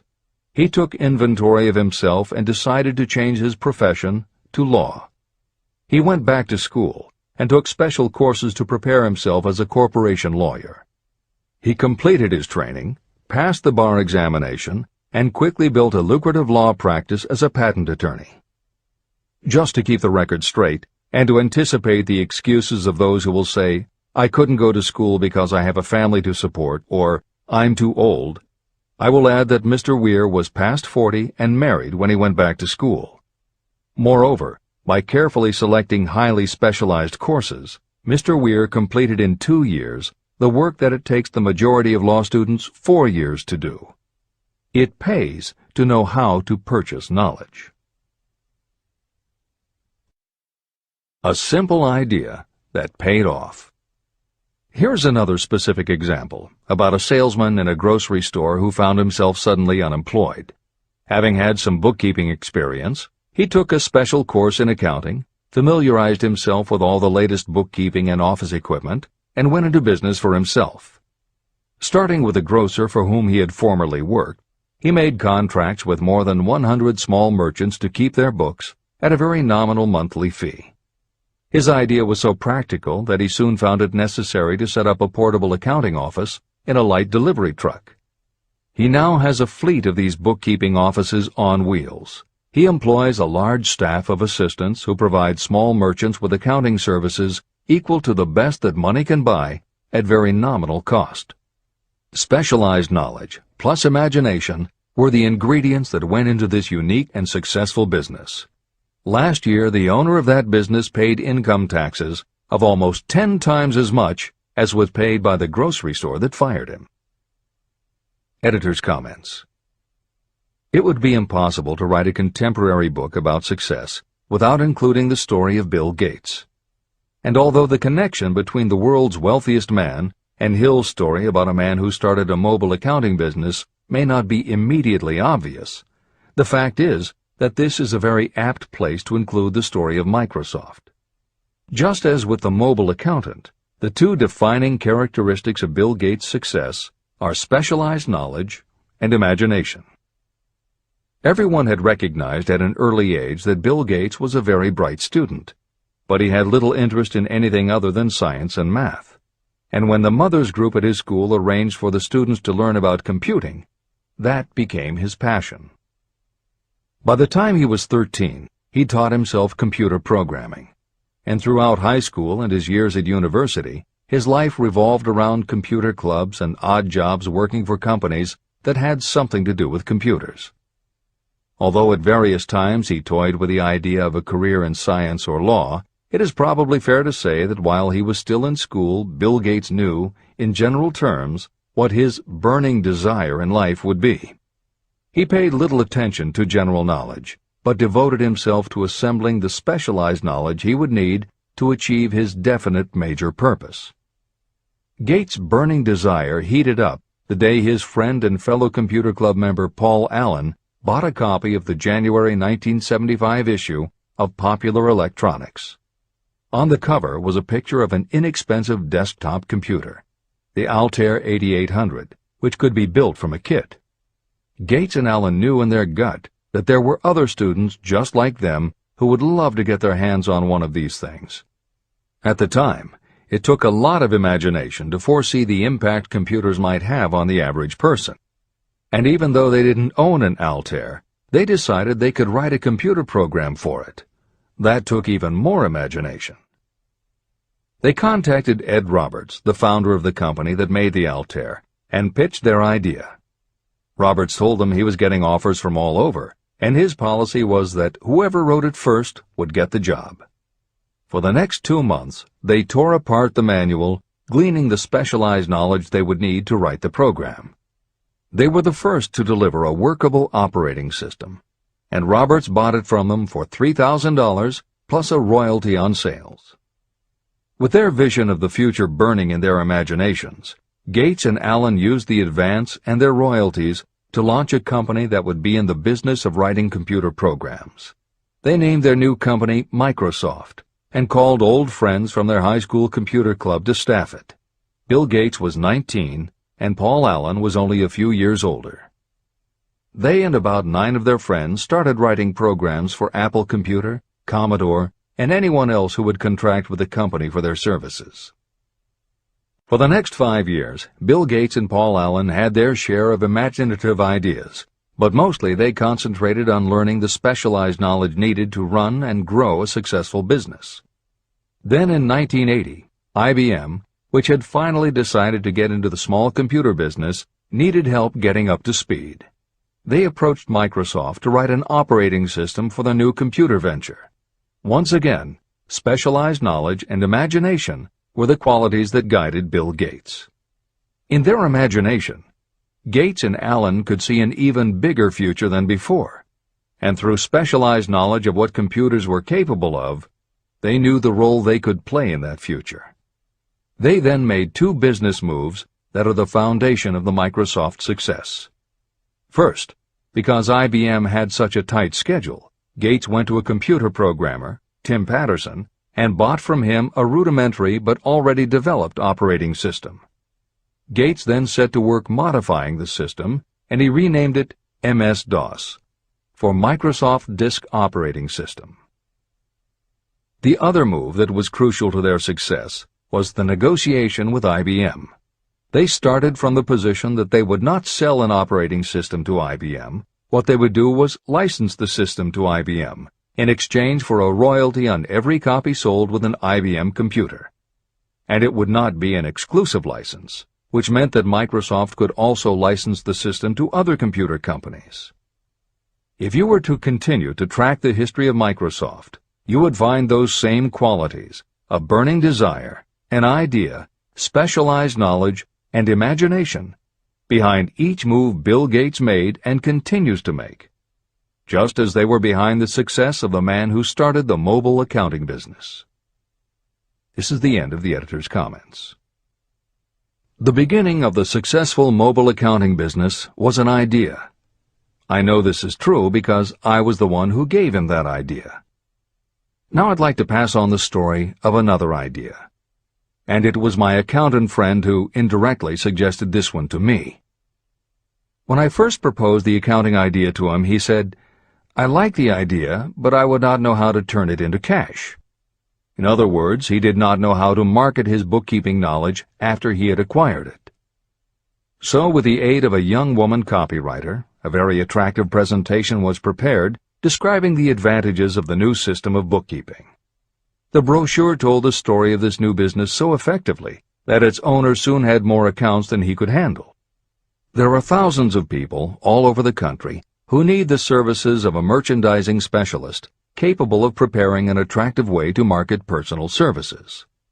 This idea was born of the necessity to solve a specific problem. But it did not stop by serving merely one person. The woman who created the presentation has a keen imagination. She saw in her newly born brainchild the making of a new profession to serve thousands of people who need practical guidance in marketing personal services.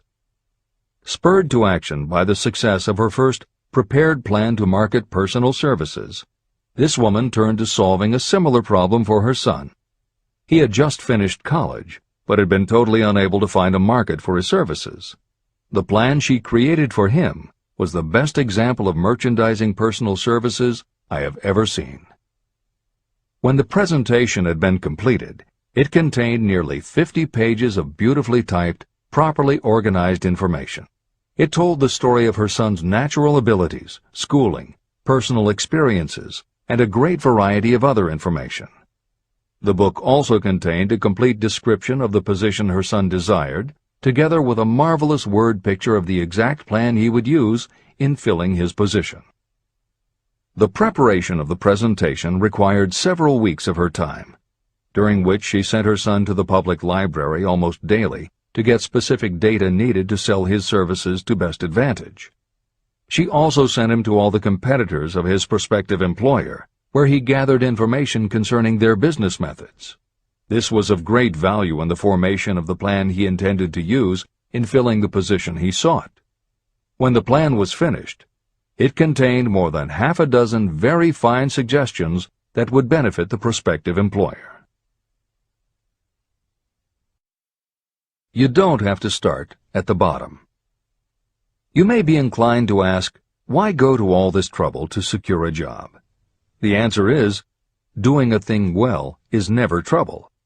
The plan prepared by this woman for her son helped him get the job at the first interview and at a salary fixed by himself.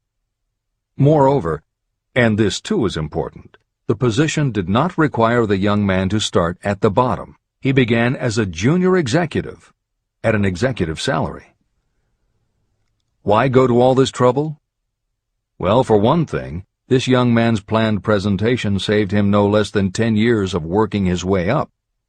The idea of starting at the bottom and working your way up may appear to be sound, but the major objection to it is this: too many of those who begin at the bottom never manage to lift their heads high enough to be seen by those who count.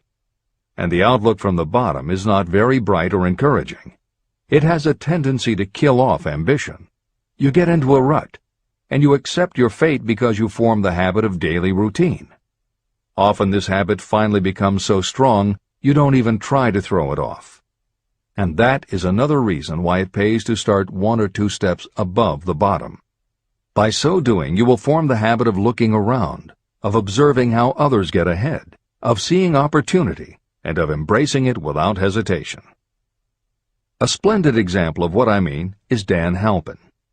During his college days, he was manager of the famous 1930 championship Notre Dame football team, when it was under the direction of the late Newt Rockne.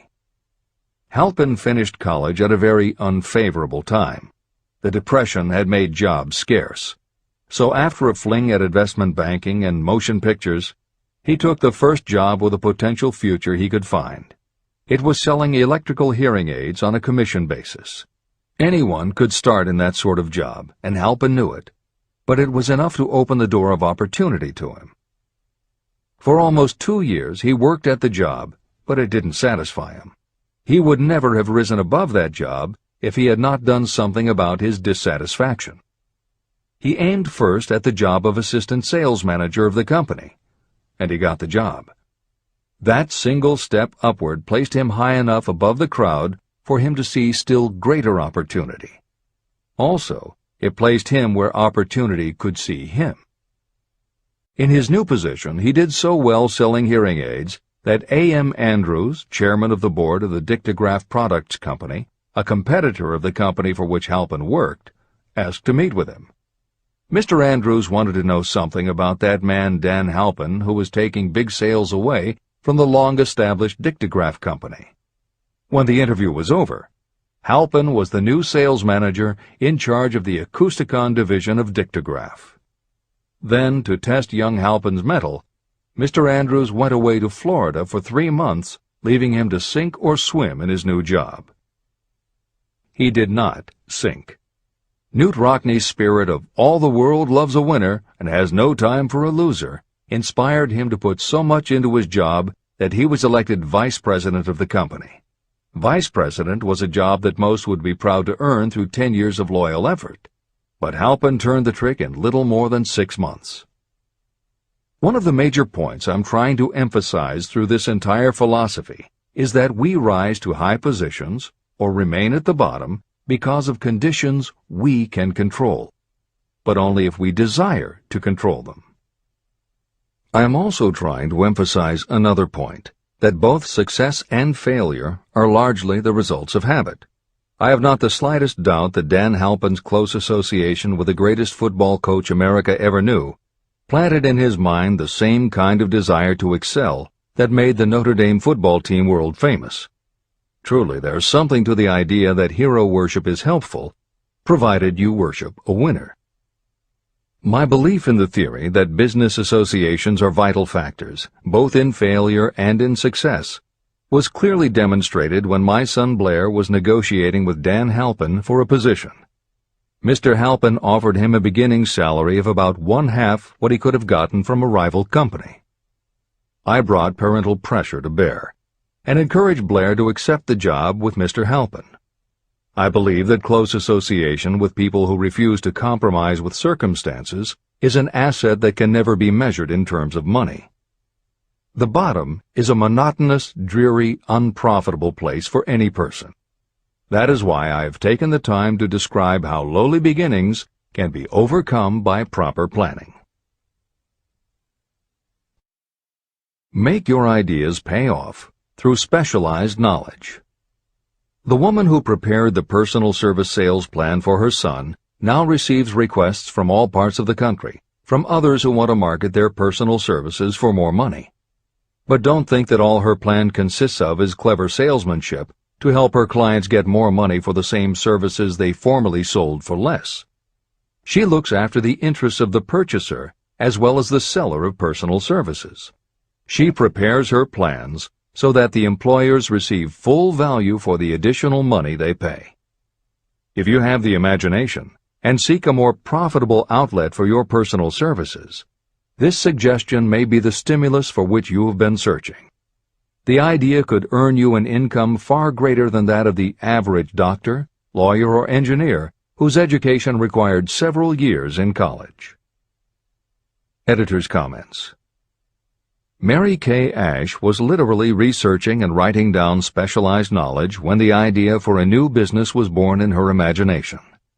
Mary Kay had quit her job as a very successful sales manager in the gift business because she had become discouraged by seeing the men she had trained earning more and being promoted ahead of her. She decided to write an advice book for career women, but as she assembled the knowledge women would need to get ahead, she realized she was writing a business plan for the kind of business she would like to run. She took her life savings of $5,000, went out and found a skincare cream she liked, acquired the rights to it, and began to contact her friends and friends of friends to see if they would like to be beauty consultants for her new company. But what she was offering wasn't just a chance to sell skincare products. It was a very imaginative combination of philosophy and opportunity that gave women the chance to achieve both personal satisfaction and financial success. The company showed a modest profit in its first year, and continued to grow each year until, by the beginning of the 21st century, There are over 1 million independent beauty consultants in 30 countries with wholesale sales of more than $1.5 billion.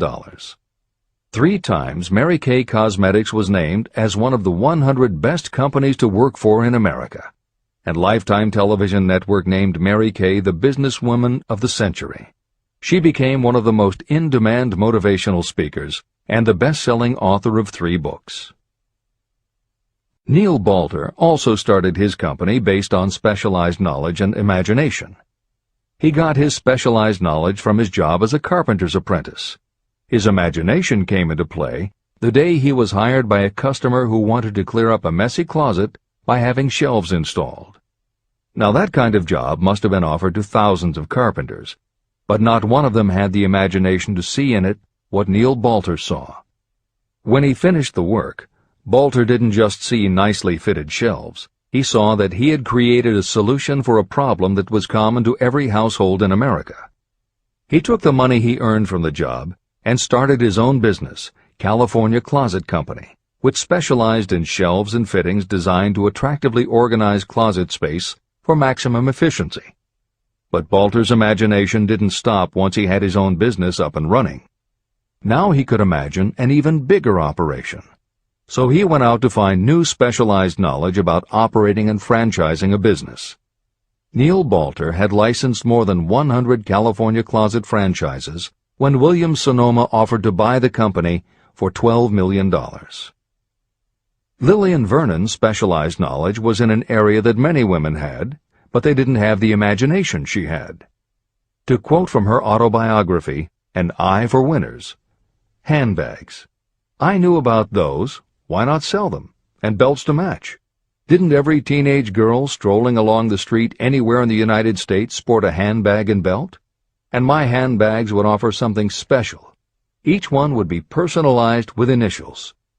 I knew with absolute certainty that teenagers would go for items that made them feel unique. She believed enough in her idea that she spent $495 to take a small ad in 17 magazine. The ad brought in $32,000 in orders. That was when Lillian Vernon started to gather other specialized knowledge about renting space, manufacturing products, warehousing, and shipping, all of which she'd need to grow her idea of bags and belts into a direct response business featuring a whole array of distinctively monogrammed items. Within a few years, she needed more specialized knowledge about product photography, layout, printing, and direct mail, as she imagined having her own catalog. She started by mailing a 16-page black-and-white catalog to 125,000 customers who had bought products from her in the past. At the beginning of the 21st century, Lillian Vernon was still picking the merchandise and overseeing the design of her catalogs, many of which now run well over 100 full-color pages, are mailed to millions of people many times each year, and generate approximately $250 million in annual sales.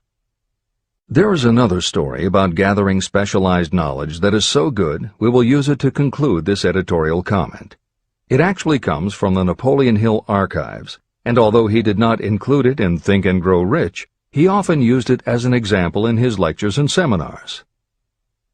There was a young man who started out working for the railroad in 1893. As a machinist at 5 cents an hour. He was always taking courses and learning what he could about steam engines, and by 1905 he had worked his way up through the ranks until he was superintendent of motive power for Chicago Great Western in Oelwein, Iowa. Then he did something that must have made his friends think he had taken leave of his senses. He was attending the Chicago Automobile Show when a red and white locomobile caught his attention. He put up his life savings of $700 and convinced a friend to co-sign a loan for $4,300 so he could buy the car. He promptly took it home, put it into a shed, jacked it up, and proceeded to take it apart piece by piece. Then he put it back together again. Then he took it apart and put it back together again. After doing that a few more times, he had learned what he wanted to know. And that was how Walter P. Chrysler gathered the specialized knowledge he needed to get himself out of railroading and into the automobile business. This is the end of the editor's comment. There is no fixed price for sound ideas. Behind all ideas is specialized knowledge. But remember, specialized knowledge is more abundant and more easily acquired than ideas. Because of this truth, there are ever-increasing opportunities for the person capable of helping men and women sell their personal services. Capability means imagination, the one quality needed to combine specialized knowledge with ideas to create organized plans that will yield riches. If you have imagination, this chapter may present you with an idea that is the beginning of the riches you desire. Remember, the idea is the main thing. Specialized knowledge may be found just around the corner, any corner.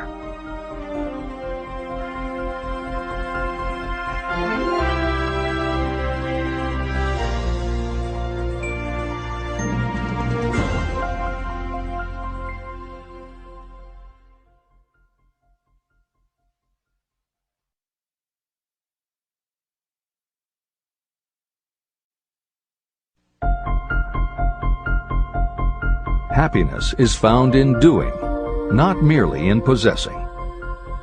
Chapter 7. Imagination, the workshop of the mind. The fifth step toward riches. The imagination is literally the workshop where all plans are created.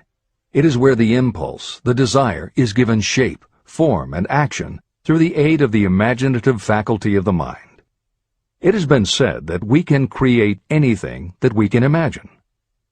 Through the aid of imagination, we have discovered and harnessed more of nature's forces during the past 50 years than during the entire history of the human race previous to that time. And even with all we have accomplished, we have come nowhere near the limit of what we are capable. Our only limitation, within reason, lies in the development and use of our imagination. The human imagination offers so much possibility. It is as though we have merely discovered that we have an imagination and have just started to use it in a very elementary way. Two forms of imagination. The imaginative faculty functions in two forms. One is known as synthetic imagination, and the other as creative imagination. Editor's comments. In modern usage, the word synthetic has taken on a negative connotation, implying that something is artificial, not the real thing. Today the word synthesized, which is defined as something made up from component parts, would better describe what Hill had in mind and has been substituted here accordingly. This is the end of the editor's comment. Synthesized imagination. Through this faculty, you arrange old concepts, ideas, or plans into new combinations. Synthesized imagination does not create anything. It merely works with the material of experience, education, and observation with which it is fed. It is the faculty used by most inventors, with the exception of those geniuses who draw upon the creative imagination when they cannot solve problems through synthesized imagination. Creative imagination. Through the faculty of creative imagination, the finite human mind has direct communication with infinite intelligence, the faculty through which hunches and inspirations are received. It is by this faculty that all basic or new ideas are handed over to mankind. It is through this faculty that we pick up vibes from other people, and in that way one individual may tune in or communicate with the subconscious minds of others. This concept is explained in greater detail later. The creative imagination works automatically, but only when your conscious mind is motivated, energized, and working at such a high rate that it becomes very perceptive and receptive, such as when the conscious mind is stimulated through the emotion of a strong desire. The great leaders of business, industry, and finance, and the great artists, musicians, poets, and writers became great because they developed the faculty of creative imagination. Editor's comment. At this point, it should be noted that both kinds of imagination are equally valuable to you, and they work together so seamlessly it is often hard to tell where one ends and the other begins. For instance, when Jeff Bezos created the idea of Amazon.com, was it synthesized imagination or creative imagination? At the time, Many people were getting onto the idea of the Internet as a sales medium. From this, it could be concluded that he was drawing upon experience, education, and observation, which would mean he was using synthesized imagination. But why did he decide to sell books? Was that synthesized or creative? Did that idea come out of something in his subconscious that just felt like books were the right thing? And what about that name? Calling a bookstore Amazon didn't make sense to anyone but Bezos, but it certainly caught the public's attention.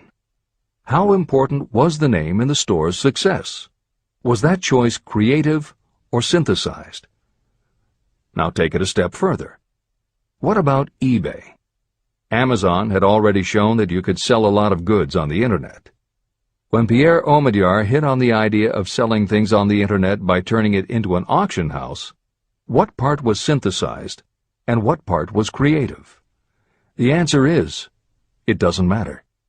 Whether you are consciously assembling the parts of a plan, or if subconsciously the pieces fall into place and suddenly hit you in a flash of inspiration, all that matters is that you are putting your imagination to work.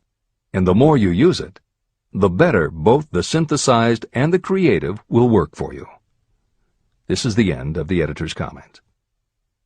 Desire is a thought, an impulse. It is nebulous and ephemeral. It is abstract and of no value until it has been transformed into its physical counterpart.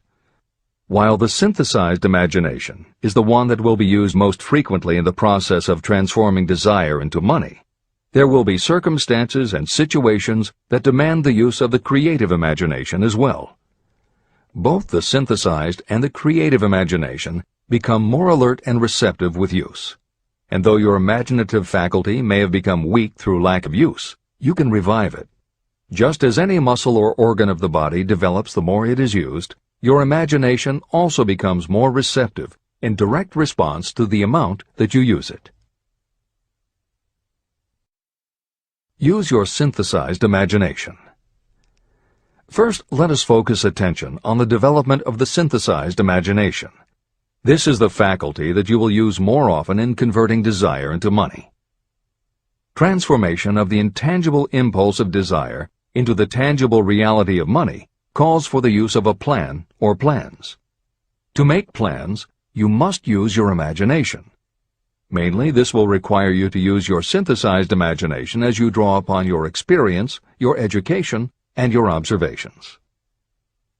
Editor's comment. The following is adapted from Hill's later writing and appears in Napoleon Hill's Keys to Success. An excellent example of synthesized imagination is Edison's invention of the light bulb. He began with one recognized fact that other people had discovered. A wire could be heated by electricity until it produced light. The problem was that the intense heat quickly burned the wire out, and the light never lasted more than a few minutes. Edison failed more than 10,000 times in his attempt to control this heat. When he found the method, it was by applying another common fact that had simply eluded everyone else. He realized that charcoal is produced by setting wood on fire, covering it with soil, and allowing the fires to smolder. The soil permits only enough air to reach the fire to keep it burning without blazing, and that way the wood isn't burned up. When Edison recognized this fact, his imagination immediately associated it with the idea of heating the wire. He placed the wire inside a bottle, pumped out most of the air, and produced the first incandescent light. It burned for 8.5 hours. Everything that Edison used to make the electric light was widely known, but the way he synthesized the knowledge changed the world and made him a very wealthy man. W. Clement Stone called the process the R2A2 formula: recognize and relate, assimilate and apply. If you do that with everything you see, hear, think, and experience, it will give you a new way of looking at familiar things. If you do that, you can achieve what others believe is impossible. Later in this chapter, you will read of other fortunes that grew from even simpler synthesized ideas. And these stories should lead you to conclude that the combination of ideas is nothing that you couldn't have thought of yourself. That alone should start your own imagination synthesizing ideas. However, Even though these stories will inspire you, and you will be anxious to get started, this is not yet the point for you to start making plans. Here, and throughout Think and Grow Rich, Napoleon Hill reminds the reader that this book is meant to be read all the way through before beginning to put the philosophy into practice. There are other ideas to be assimilated from later chapters that will influence your imagination and therefore affect the plans you may develop. This is the end of the editor's comments. Read the entire book through, then come back to this chapter and begin to put your imagination to work on the building of a plan for transforming your desire into money. Examples and instructions for creating plans are given in almost every chapter. Carry out the instructions that are best suited to your needs and put your plan in writing. The moment you complete this, you will have definitely given concrete form to your intangible desire. Now, read that sentence once more in a slightly different way. The moment I put my plan in writing, I will have definitely given concrete form to my desire. Now read it aloud and realize what you are telling yourself. Desire is only a thought. Through synthesized imagination, your experience, education, and observations will give it shape, form, and action. From the moment you follow those instructions and write out your desire and your plan, you will have actually taken the first of a series of steps that will enable you to convert the thought into its physical counterpart. Editor's comments. Synthesized imagination plays a role in every phase of a business plan. In fact, some of the most successful companies actually get started from synthesized imagination. When an entrepreneur, drawing upon his or her education, experience, and observations, takes an idea from one source and gives it a new application. That is exactly what happened with Ruth Handler. She and her husband, along with another partner, had started a small manufacturing company which had evolved into toy manufacturing. The success of their business depended on coming up with new toy ideas. Watching her young daughter at play, Ruth Handler noticed that she was fascinated with cutout books that featured teenage girl or career women paper dolls that she could cut out clothes for. She also knew that little girls loved to play dress-up in grown-up clothes. These ideas, drawn from Ruth Handler's education, experience, and observations, synthesized themselves in her imagination and came together as a new idea. Ruth Handler announced that they should make a lifelike teenage girl doll. Not a paper doll, but a real three-dimensional grown-up doll with a woman's figure, and they could also make grown-up clothes to fit it, so that girls could play dress-up with the doll. In honor of the source of inspiration, Ruth Handler named the new doll after her daughter, Barbie. As obvious as it seems now, until Ruth Handler, no one had the imagination to make and market a doll that looked like a woman, and certainly no one had ever made endless collections of tiny women's fashions for a doll to wear.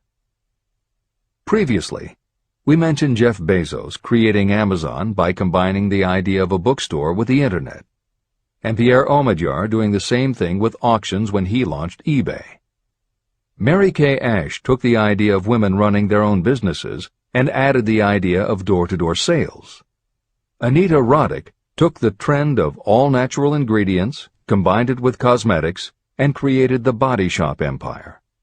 Bernard Marcus and Arthur Blank took the concept of the supermarket, combined it with hardware, and created Home Depot. Thomas Stemberg and Leo Kahn did the same thing with office supplies and launched Staples. Once the connections are made, it may seem obvious, but making these supposedly obvious connections has brought success to many people. Napoleon Hill says imagination is like a muscle that can be strengthened through use. Just as there are specific exercises that will build and improve physical muscles, specific exercises have been developed to improve and build imagination, and it is commonly accepted that creativity developed in one area will affect your creativity in others. Dr. Edward de Bono, one of the most highly regarded experts in the field, has written more than 25 books, including the bestsellers Lateral Thinking and 6 Thinking Hats, that are literally designed to make you think. Dr. Betty Edwards' bestseller, Drawing on the Right Side of the Brain, uses drawing techniques to awaken creativity. Dr. Gabrielle Rico's bestseller, Writing the Natural Way, uses a technique called clustering as a way to break writer's block. And Tony Buzan uses a similar method for opening your mind that he terms mind mapping. In their bestseller, Super Learning, Sheila Ostrander and Lynn Schroeder show ways to use classical music. And Roger Von Eck suggests puzzles and riddles as stimuli in A Whack on the Side of the Head. This is the end of the editor's comments. Tapping into creative imagination. The earth on which you live, you yourself, and every other material thing are the result of evolutionary change, through which bits of matter have been organized and arranged in an orderly fashion. As far as science has been able to determine, the entire universe consists of but two things, matter and energy. Moreover, and this statement is of stupendous importance, this earth, every one of the billions of individual cells of your body, and every subatomic particle of matter began as an intangible form of energy. Through the combination of energy and matter has been created everything perceptible, from the largest star in the heavens down to and including man himself. Desire is a thought impulse. Thought impulses are forms of energy. When you begin the process of acquiring money by using the thought impulse of desire, you are drafting into your service the same stuff that nature used in creating this earth, as well as every material form in the universe, including your body and your brain, in which the thought impulses function. Editor's comments. Although recent developments in physics, gauge theory, string theory, membrane theory, and others, have advanced our understanding of matter and energy, Hill's preceding description remains in accord with modern science. The newer theories are variations on and refinements of the basic concept that everything in the universe is either space, time, matter, or energy. And as Einstein stated, energy and matter are in fact different forms of the same thing. As Hill says, everything from the stars to the solar system to the earth, to you, your brain, and that little spark called a thought, are all the same stuff. As when a tablecloth is spread out, there are folds and bumps in the fabric that are all different from each other, but they are all still tablecloth. Like the folds and bumps in the tablecloth, energy and matter are the same thing in different forms. Therefore you, matter, your thoughts, energy, and everybody else, matter, and their thoughts, energy, and all other things, matter, are not just interconnected, but are in essence all the same thing. Hill calls this interrelation of everything to everything else infinite intelligence. In the chapter on faith, he made his first mention of infinite intelligence being the source of hunches, intuition, and flashes of inspiration. In the chapter on autosuggestion, he proposed that the subconscious mind is the connection with infinite intelligence. In this chapter, Hill elaborates that creative imagination is the receiver through which these flashes of insight come to us from infinite intelligence.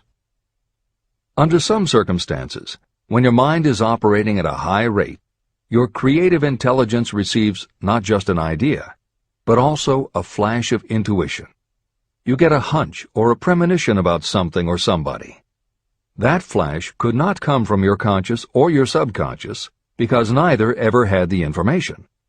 Because everything is a part of everything else, your creative imagination, energy, pulled the thought, energy, directly from the common pool of infinite intelligence, energy, that contains not just your subconscious, energy, but all other subconscious minds, energy, as well.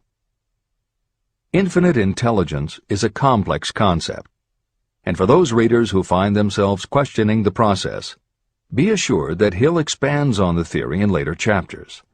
The editors advise the reader to set aside any questions for the moment and focus on the logical and practical application Hill had in mind. This is the end of the editor's comments. You are engaged in trying to turn your desire into its physical or monetary counterpart, and there are laws of physics and principles of psychology that can help you. But first, you must give yourself time to become familiar with these laws and learn to use them. Through repetition, and by describing these principles from every conceivable angle, I hope to reveal to you the secret through which every great fortune has been accumulated. Strange and paradoxical as it may seem, the secret is not a secret. It is made obvious in the earth, the stars, the planets, in the elements above and around us, in every blade of grass, and every form of life within our vision. Do not be discouraged if you do not fully understand or accept this theory. I do not expect that you will accept all that is in this chapter on your first reading. Assimilate as much as you can now as you read this for the first time. Later, when you reread and study it, you will discover that something has happened to clarify it and give you a broader understanding of the whole. Above all, do not stop nor hesitate in your study of these principles until you have read the book at least 3 times. Then you will not want to stop. How to make practical use of imagination. Ideas are the beginning points of all fortunes. Ideas are products of the imagination. Following are 2 true stories about ideas that have yielded huge fortunes. I hope that these stories will convey how important a role imagination can play in turning an idea into success, and that they will illustrate the method by which imagination may be used in accumulating riches. The Enchanted Kettle. In the late 1880s, an old country doctor drove to town, hitched his horse, quietly slipped into a drugstore by the back door, and began dickering with a young drug clerk. For more than an hour, behind the prescription counter, the old doctor and the clerk talked in low tones. Then the doctor left. He went out to the buggy and brought back a large, old-fashioned kettle, a big wooden paddle, used for stirring the contents of the kettle, and deposited them in the back of the store. The clerk inspected the kettle, reached into his inside pocket, took out a roll of bills, and handed it over to the doctor. The roll contained exactly $500, the clerk's entire savings. The doctor handed over a small slip of paper on which was written a secret formula. The words on that small slip of paper were worth a king's ransom, but not to the doctor. Those magic words were needed to start the kettle to boiling, but neither the doctor nor the young clerk knew what fabulous fortunes were destined to flow from that kettle. The old doctor was glad to sell the outfit for $500. The clerk was taking a big chance by staking his entire life savings on a mere scrap of paper and an old kettle. He never dreamed his investment would start a kettle to overflowing with gold that would one day surpass the miraculous performance of Aladdin's lamp. What the clerk really purchased was an idea. The old kettle and the wooden paddle and the secret message on a slip of paper were incidental. The miracle of that kettle only began to take place after the new owner mixed with the secret instructions an ingredient of which the doctor knew nothing. See if you can discover what it was that the young man added to the secret message, which caused the kettle to overflow with gold. Here you have a story of facts stranger than fiction, facts that began in the form of an idea. Just look at the vast fortunes of gold this idea has produced. It has paid, and still pays, huge fortunes to men and women all over the world who distribute the contents of the kettle to millions of people. The old kettle is now one of the world's largest consumers of sugar, thus providing jobs to thousands of men and women engaged in growing sugar cane and in refining and marketing sugar. The old kettle consumes annually millions of bottles and cans, providing jobs to huge numbers of workers. The old kettle gives employment to an army of clerks, stenographers, copywriters, and advertising experts throughout the nation. It has brought fame and fortune to scores of artists who have created magnificent pictures describing the product.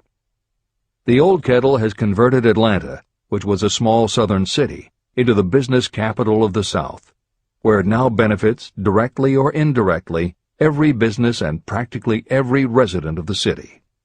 The influence of this idea now benefits every civilized country in the world, pouring out a continuous stream of gold to all who touch it. Gold from the kettle built and maintains one of the most prominent colleges of the South, where thousands of young people receive the training essential for success. If the product of that old brass kettle could talk, it would tell thrilling tales in every language, tales of love, of business, of professional men and women who are daily being stimulated by it. I am sure of at least one such tale of romance, for I was a part of it, and it all began not far from the very spot on which the drug clerk purchased the old kettle. It was there that I met my wife, and it was she who first told me of the enchanted kettle. It was the product of that kettle we were drinking when I asked her to accept me for better or worse. Whoever you are, wherever you may live, whatever your occupation, just remember every time you see the words Coca-Cola that its vast empire of wealth and influence grew out of a single idea. And that idea, the mysterious ingredient the drug clerk, Asa Candler, mixed with a secret formula, was imagination. Stop and think of that for a moment. Keep in mind that the steps to riches described in this book are the very same principles through which the influence of Coca-Cola has been extended to every city, town, village, and crossroads of the world. Now here's the most important thing to remember. The ideas you create may have the possibility of duplicating the enormous success of this worldwide thirst killer. Editor's comments. Harlan Sanders, too, had a recipe in a magic kettle. Actually, his kettle was a pressure cooker, but neither his cooker nor his recipe of 11 herbs and spices would be mentioned here if he didn't also have imagination. Harlan Sanders owned and operated a successful motel and cafe in Corbin, Kentucky. Then, when the new interstate highway came through, it bypassed Sanders' location. In a short time, his business went broke, leaving him with little more than his recipe for fried chicken and a way to make it quickly in a pressure cooker. At 62 years of age, the Colonel, as people called him, had to find a new way to make a living. That's when the magic ingredient, imagination, came in. He decided he wasn't going to sell fried chicken anymore. Instead, he would sell his method for making it. He packed his recipe and cooker into the back of his car and hit the road to demonstrate his fried chicken to other restaurant owners. In the first 2 years, he managed to sell 5 franchises. 2 years later, he'd sold 200. 4 years later, he was up to 600 locations when he was approached by an investment group to sell his company. Recognizing that the magic wasn't just in the kettle or the recipe, the new owners asked Colonel Sanders to stay on as spokesman for the company, which he did until his death in 1980. Today, there are almost 12,000 KFC locations in more than 80 countries with sales of nearly $10 billion a year. Debbie Fields was a 20-year-old housewife who loved to bake cookies. She had no formal education and no business experience, but she had a recipe and an imaginative idea that people would like to buy fresh, hot, soft cookies from a walk-up store. The business people and bankers she approached told her she was crazy, but she and her husband continued to pitch her idea to banker after banker until they finally wore one down enough to give Debbie Fields a loan to open a store in Palo Alto, California. By noon on her first day, she still hadn't sold a cookie, so she went out into the street and gave away samples. That did it. Her walk-in try-a-sample cookie store took off. Today, Mrs. Fields' stores are all across America. Harvard Business School uses her methods as a case study in efficiency, and Debbie Fields has become a best-selling author, an in-demand motivational speaker, and a television personality. Wally Famous Amos was a Los Angeles talent agent who copied a cookie recipe off the back of a bag of Nestle's chocolate chips. He made a few changes to personalize the recipe and started to give out his version of homemade cookies as a sort of calling card. His clients and business associates liked them so much that Wally finally decided to quit show business and open a store. He did it with a Hollywood agent's flair. He opened on Sunset Boulevard with 2,000 invitations, a red carpet, and celebrities. With the same flair, he put his picture on the bag, filled the bags with cookies, and started selling them to exclusive department stores and specialty shops. 10 years later, Famous Amos cookies were a $10 million business. Ray Kroc was over 50 and selling milkshake mixers when he heard about a hamburger stand in California, owned by Dick and Mac McDonald, that was doing great business. He packed his car and headed to San Bernardino to check it out. What he saw was a sit-down restaurant that had a limited menu featuring a good hamburger recipe, and they were serving them faster than any place he'd ever seen. Figuring that if there were more places like this, he could sell them a lot of milkshake mixers, Kroc pitched the McDonald brothers on the idea of opening some more McDonald's. They were interested, but they didn't know who they could get to open the new restaurants. This time, it was a recipe and a magic griddle, but it still needed the extra ingredient, imagination. On the spot, Ray Kroc offered to go into business with them and open the restaurants himself. According to the signs on the golden arches, Ray Kroc's imagination paid off in billions of hamburgers sold. In 1982, Howard Schultz went to work as the director of marketing for a small coffee importer wholesaler called Starbucks, which had only one location in Seattle's Pike Place market. While he was on a trip to Italy, Schultz got the idea that the coffee bar culture he saw in Milan could be transposed to the downtown Seattle scene. He convinced the company to try it. His coffeehouse idea was such a success that Schultz went out and raised the money to buy the company. 5 years after he joined Starbucks, he was CEO of a company that had 17 locations. 15 years later, Schultz's coffeehouse culture was on every corner of America, and there were more than 7,000 Starbucks worldwide. As a final example of imagination, we offer Paul Newman's salad dressing. Now, it would seem that it doesn't take much imagination for a big celebrity to put his name on a product, and that's what Newman thought too. But when he and his partner, A.E. Hotchner, pitched their salad dressing idea to companies that specialize in marketing foods, nobody was interested unless they would personally put up about $1 million for the first year's operations.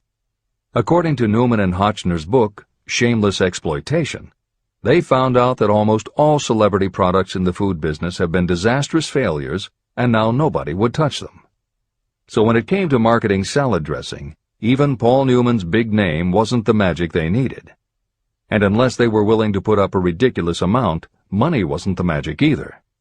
The magic would have to be in the imaginative way that they would convince the right people to help them, and in having the perseverance to stick with it until they succeeded.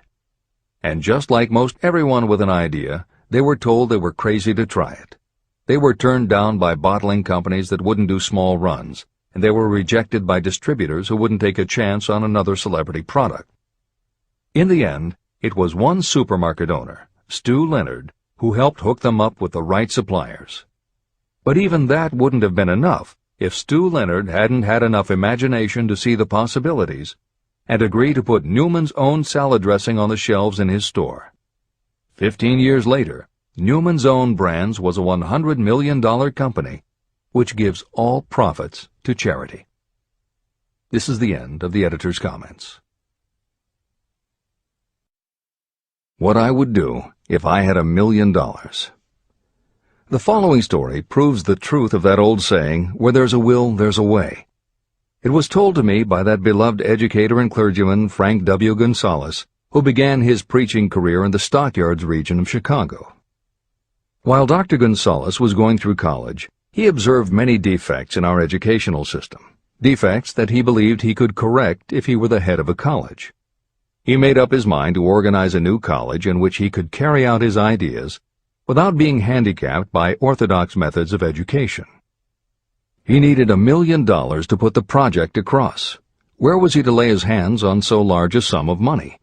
That was the question that absorbed most of this ambitious young preacher's thought, but he couldn't seem to make any progress. Every night, he took that thought to bed with him. He got up with it in the morning. He took it with him everywhere he went. He turned it over and over in his mind until it became a consuming obsession with him. Being a philosopher as well as a preacher, Dr. Gonzalez recognized, as do all who succeed in life, that definiteness of purpose is the starting point from which one must begin. He recognized, too, that definiteness of purpose takes on life and power when backed by a burning desire to translate that purpose into its material equivalent. He knew all these great truths, yet he did not know where or how to lay his hands on $1 million. The normal thing would have been to give up and quit, saying, "Ah, well, my idea's a good one, but I can't do anything with it because I can't raise the $1 million." That is exactly what the majority of people would have said, but it is not what Dr. Gonzalez said. What he said, and what he did, are so important that I will now introduce him and let him speak for himself. One Saturday afternoon, I sat in my room thinking of ways and means of raising the money to carry out my plans. For nearly 2 years I had been thinking, but I had done nothing but think. The time had come for action. I made up my mind, then and there, that I would get the necessary $1 million within a week. How? I was not concerned about that. The main thing of importance was the decision to get the money within a specified time. I want to tell you that the moment I reached a definite decision to get the money within a specified time, a strange feeling of assurance came over me, such as I had never before experienced. Something inside me seemed to say, "Why didn't you reach that decision a long time ago? The money was waiting for you all the time." I called the newspapers and announced I would preach a sermon the following morning entitled, "What I Would Do If I Had $1 Million." I went to work on the sermon immediately, but I must tell you frankly that the task was not difficult because I had been preparing that sermon for almost 2 years. Long before midnight, I had finished writing the sermon. I went to bed and slept with a feeling of confidence, for I could see myself already in possession of the $1 million. Next morning I arose early, went into the bathroom, read the sermon, then knelt on my knees and asked that my sermon might come to the attention of someone who would supply the needed money. While I was praying, I again had that feeling of assurance that the money would be forthcoming. In my excitement, I walked out without my sermon and did not discover the oversight until I was in my pulpit and about ready to begin delivering it. It was too late to go back for my notes, and what a blessing that I couldn't go back. Instead, my own subconscious mind yielded the material I needed. When I arose to begin my sermon, I closed my eyes and spoke with all my heart and soul of my dreams. I not only talked to my audience, but I fancy I talked also to God. I told what I would do with $1 million if that amount were placed in my hands. I described the plan I had in mind for organizing a great educational institution, where young people would learn to do practical things and at the same time develop their minds. When I had finished and sat down, a man slowly arose from his seat, about 3 rows from the rear, and made his way toward the pulpit. I wondered what he was going to do. He came into the pulpit, extended his hand, and said, "Reverend, I liked your sermon. I believe you can do everything you said you would if you had $1 million. To prove that I believe in you and your sermon, if you will come to my office tomorrow morning, I will give you the $1 million. My name is Philip D. Armour." Young Gonzalez went to Mr. Armour's office, and the $1 million was presented to him. With that money he founded the Armour Institute of Technology, now known as Illinois Institute of Technology. The $1 million that launched the Armour Institute came as the result of an idea. Behind the idea was a desire that young Gonzalez had been nursing in his mind for almost 2 years. Observe this important fact. He got the money within 36 hours after he reached a definite decision in his own mind to get it and decided upon a definite plan for getting it. There was nothing new or unique about young Gonzalez vaguely thinking about $1 million and weakly hoping for it. Others have had similar thoughts. But there was something very unique and different about the decision he reached on that memorable Saturday, when he put vagueness into the background and definitely said, "I will get that money within a week." The principle through which Dr. Gonzalez got his $1 million is still alive. It is available to you. This universal law is as workable today as it was when the young preacher made use of it so successfully. Editor's comments. The Armour Institute of Technology opened in 1893, offering courses in engineering, chemistry, architecture, and library science, and in 1940 became the Illinois Institute of Technology when the Armour Institute merged with the Lewis Institute, a Chicago college that had opened in 1895 and offered liberal arts as well as science and engineering courses. In 1949, the Institute of Design, founded in 1937, also merged with IIT, followed in 1969 by the Chicago-Kent College of Law and the Stewart School of Business, and in 1986 by the Midwest College of Engineering. Today there are several campuses in downtown Chicago. IIT has been called the alma mater of accomplishments. This is the end of the editor's comment. How to transmute ideas into cash. Asa Candler and Dr. Frank Gonzalez had one characteristic in common. Both knew the astounding truth that ideas can be transmuted into cash through the power of definite purpose plus definite plans. If you are one of those who believe that hard work and honesty alone will bring riches, you can forget it. It is not true. Riches, when they come in huge quantities, are never the result of hard work alone. Riches come, if they come at all, in response to definite demands based upon the application of definite principles, and not by chance or luck. Generally speaking, an idea is a thought that prompts you to action because it appeals to your imagination. All master salespeople know that ideas can be sold where merchandise cannot. Ordinary salespeople do not know this. That is why they are ordinary. A publisher of low-priced books made a discovery that has been worth much to publishers. He learned that many people buy titles and not the contents of books. By merely changing the name of one book that was not moving, his sales of that book jumped upward more than 1 million copies. The inside of the book was not changed in any way. He merely ripped off the cover and put on a new cover with a title that had box office appeal. That, as simple as it may seem, was an idea. It was imagination. Editor's comment.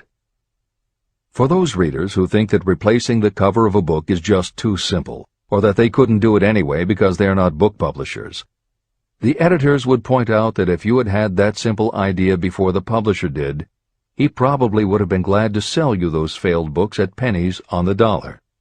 Then you could have been the one to change the cover, and suddenly you would have been the publisher of a bestseller. However, the idea of replacing the covers wouldn't have meant a thing if you didn't also have ideas about how to market and promote that flashy new cover. And that is Hill's point. Coca-Cola was a recipe, a creative idea. But it would have stayed just a recipe if Asa Candler hadn't also had other creative ideas to market it and the faith in himself to carry through on those ideas. Spence Silver was a chemist working for 3M when, by accident, he created a glue that wasn't very sticky. Needless to say, 3M was not much interested in glue that didn't stick, and Silver's invention was shelved as a failure. But Silver liked his glue, so for 5 years he kept demonstrating it to anyone who would listen. Nobody did, until Arthur Fry, who worked in the tape division at 3M, found that when he was at choir practice, he kept losing his place in the hymnal because the pieces of paper he used to mark his place slipped down or fell out of the book. A little of Silver's not very sticky glue on the slips of paper, and they stayed where he wanted them, then peeled off easily when he was done. That was the eureka moment. They had just invented the world's best bookmark, Post-its. But that's not the end of the story, or the end of the imaginative ideas that were needed to make Post-its happen. Fry would also need perseverance. First, he had to convince the engineers to solve production problems, and to do it, he knocked a hole in his basement wall so he could install a prototype of the production equipment. He stuck with it, and finally, 2 years later, 3M gave the project to their marketing department. The marketing experts put together ads and brochures selling this sticky notepad idea and rolled it out in a 4-city test. The results were a disaster. Nobody got it, so nobody bought it. Who would pay money for scratch paper? The Post-it project was about to be scrapped when Jeffrey Nicholson and Joseph Ramey added their imaginations. Like Silver and Fry, Nicholson and Ramey had faith in the idea because they saw how people in their office fell in love with these little sticky pieces of paper once they started working with them. So Nicholson and Ramey went to Richmond, Virginia, one of the 4 test cities that had failed, and they went up and down the business district, going into offices and giving pads of Post-its to receptionists, secretaries, and anyone else who would listen. Whereas 3M's conventional marketing machinery had failed, Giving Post-its to the people who would actually use them did the trick. Once those Richmond office workers started to use Post-its, it didn't seem like a bad idea at all to pay for scratch paper. They got it, and they bought it. The Richmond test turned from failure to success, and soon Post-its were sticking to everything around the world. Here's another simple idea that imagination turned into success. The story began with a man whose problem was just the opposite of spent silvers. This man had something that stuck too well. George de Mestral was a Swiss mountaineer who went hunting one day with his dog. But when they got home, they were both covered with burrs. The burrs were so difficult to remove that de Mestral put them under a magnifying glass to learn why. He saw that they were covered with tiny hooks which attached themselves to fur and fabric. That was when the flash hit. If burrs stuck where you didn't want them, why couldn't you put tiny hooks on things so they would stick where you did want them? Like everyone else mentioned in this book, de Mestral had an imaginative idea, but that was just the beginning.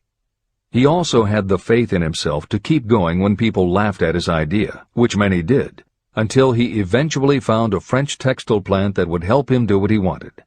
However, even when they finally worked out a way to use cotton fabric to make what they called locking tape, they couldn't afford to mass-produce it. And that's when de Mestral accidentally discovered that when you sew nylon under infrared light, it naturally made little hooks. Now they could manufacture it economically. All they needed was a name. One side was fuzzy like velvet, and the other side was crochet, the French word for hook. Take half vel and half crow, combine it with imagination. The result is Velcro, and a Swiss mountaineer becomes a business tycoon. The Sony Corporation once tried to make a very small stereo tape recorder that would work with standard-size cassettes, but they couldn't do it. They could make a small playback machine, but at the time the electronics needed to also make it a recording machine just couldn't be made small enough. They concluded that the design was a failure. Then one day Sony's honorary chairman, Masaru Ibuka, walked into the laboratory and saw that a few of the engineers were using the prototypes of the failed tape recorder to listen to music tapes. They didn't seem to care that it couldn't record. They just liked to be able to walk around listening to their favorite music. Then came the imaginative idea that made all the difference. Ibuka remembered that another division was working on lightweight headphones. That was the flash. Ibuka's imagination made the connection that the rest of the engineers had not. In Ibuka's view, they hadn't made a failed recorder. They had created a successful private stereo listener. They added the headphones, named it the Walkman, and it revolutionized both the music business and the electronics industry. Clarence Saunders was a grocery clerk in a small southern retail store. One day he was standing with a tray in his hands waiting his turn in a cafeteria. He had never earned more than $20 a week before then, and no one had ever noticed anything about him that indicated unusual ability, but something took place in his mind as he stood in the line of waiting people that put his imagination to work. That was when he came up with the idea that this same self-serve concept would also work at the grocery store. Clarence Saunders took the idea to his boss. Naturally, his boss told him he was crazy. So Clarence Saunders quit his job, went out and did what he needed to do to raise the money, and opened the first self-serve grocery store. He called it Piggly Wiggly, and Clarence Saunders, the $20-a-week grocery clerk, rapidly became the multi-million-dollar chain store grocery man of America. Sylvan Goldman was the owner of a number of Piggly Wiggly stores in Oklahoma, and like any good businessman, he spent a lot of time watching his customers go up and down the aisles, putting their choices into their baskets or net shopping bags. One night, while trying to figure out how to get his customers to buy more at one time, he found himself staring at a basket sitting on the seat of a wooden folding chair. Eureka! He called in his mechanic, Fred Young. They put some wheels on the bottom of the legs, added another basket below the seat, and the shopping cart was born. As this edition is being readied for publication, there are about 35 million shopping carts in America, and approximately 1.25 million new carts are sold each year. Thomas Stemberg, whom we also mentioned earlier, was another supermarket executive who watched his customers as they shopped. By this time, shopping carts were well established in supermarkets, and it was because his customers were pushing shopping carts up and down the aisles that he got his flash of inspiration. He was so sure of his idea that he convinced another supermarket executive, Leo Kahn, to join him. Together, they took the supermarket concept and applied it to selling office supplies. And in 1986 they opened their first store in Brighton, Massachusetts. They called it Staples. In 1989 they took the company public, and 10 years later there were more than 1,000 Staples stores with revenues exceeding $7 billion. We'll end this commentary with another set of connected stories, which make the point that sometimes the most imaginative part of marketing is in the timing. If you were to go shopping in the late 1800s, it usually meant bartering with a merchant who would then have to get the goods from storage shelves kept behind the counter. In the 1870s, fixed pricing was just starting to be used by storekeepers.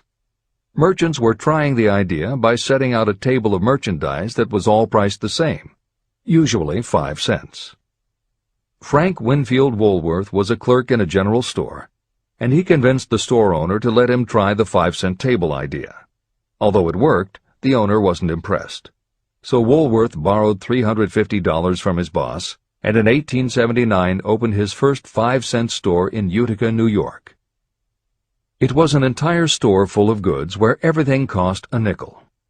A year later, he had 4 stores, and the 4th one, in Lancaster, Pennsylvania, was the first that he named F.W. Woolworth's 5 and 10 cent store. 20 years later, he had 238 stores. By the time of his death in 1919, there were over 1,000 F.W. Woolworth locations. He had established the first nationwide chain of general merchandise stores, and he had built the tallest building in New York City as his headquarters. The Woolworth Company stayed true to the original idea and didn't carry any merchandise that cost more than a dime until 1932, when the top price was raised to 20 cents. But as times changed, the fixed price was dropped, the merchandise became more varied, and the company kept growing until it had over 8,000 stores worldwide, selling everything from notions to appliances and furniture. Then in the 1960s and 1970s, something started to happen. The mood of America was changing, but the Woolworth stores weren't.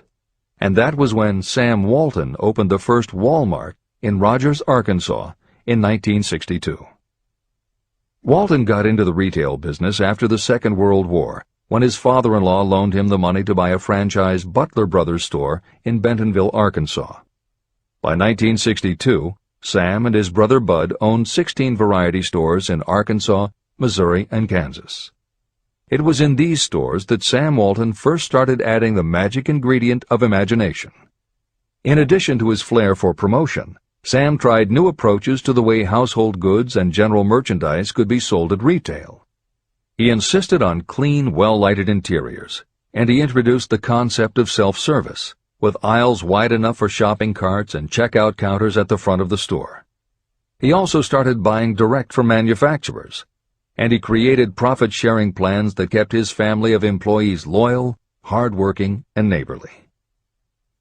In 1962, he incorporated those and other imaginative ideas when he opened his first store that he called Walmart. The basic magic was that he sold brand-name merchandise at discount prices, but there was also magic in the way he kept a friendly hometown feel to his store, even though it was what is now called a big box store.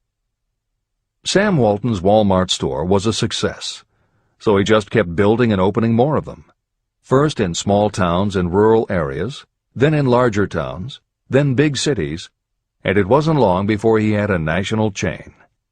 By 1992, when Sam Walton died, there were more than 1,700 Walmart stores. It was the biggest retailer in the country, it employed more than 600,000 people, and Sam Walton was the richest man in America. In 2003, the stores numbered more than 3,200 in the U.S. and more than 1,100 in foreign countries. The company employed more than 1,300,000 people worldwide and served more than 1 million customers a week. Along the way, Woolworths and other older retailers such as Kresge's tried to get on the bandwagon with their Woolco and Kmart stores, but they couldn't seem to get it right. They had given up their old five-and-dime identity to become higher-priced general retailers, and when Walmart came along and redefined that part of the market, the others seemed to have run out of the kind of imagination they'd had in the beginning. Now, here's the twist to the story. David Gold was running a liquor store that he had inherited from his father. He noticed that whenever he put out a display of goods priced at 98 cents or $1, the goods would sell okay, but if his sign said 99 cents, the goods sold out in no time. He decided that he would open a store called the 99-cent only store, where everything would be priced at 99 cents. Sound familiar?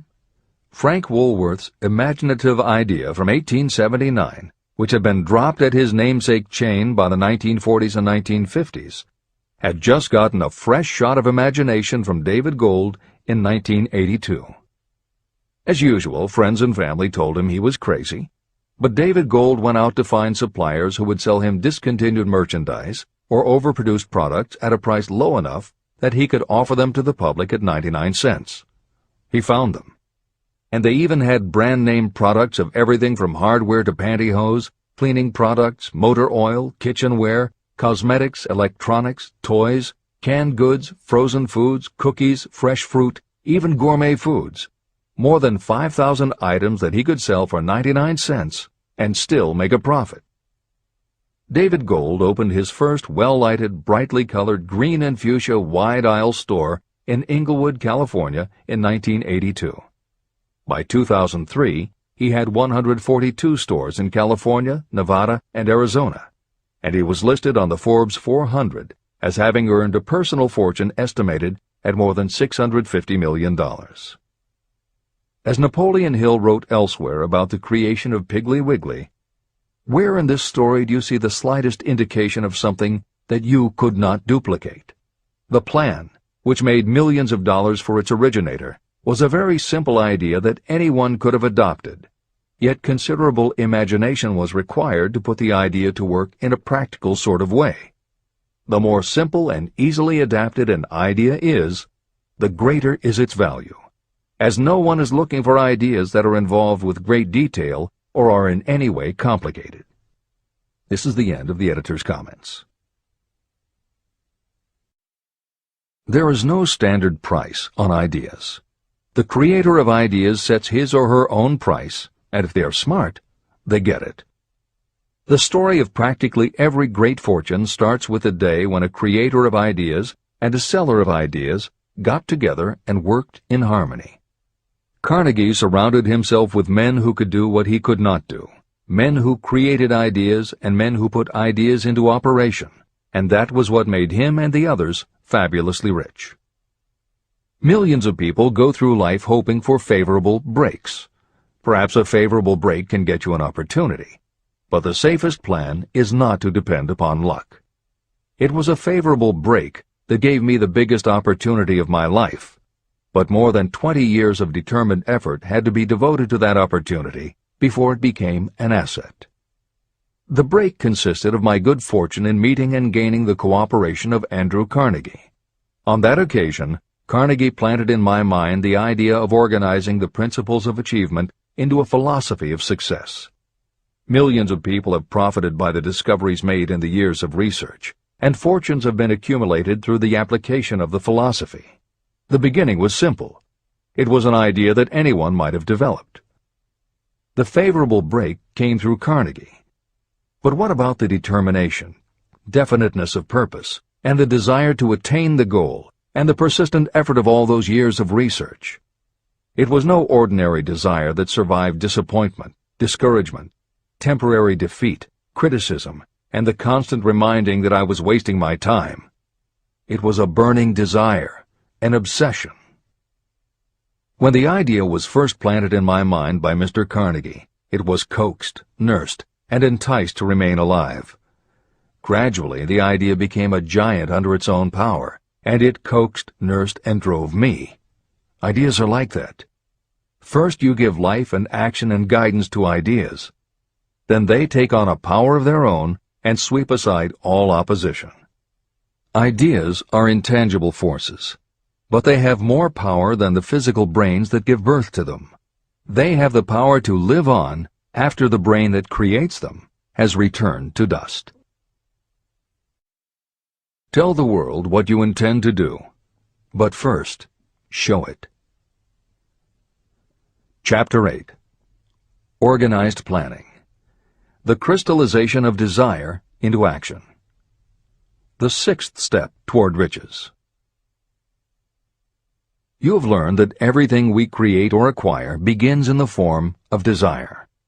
Desire is taken on the first lap of its journey from the abstract to the concrete in the workshop of the imagination, where plans for its transition are created and organized.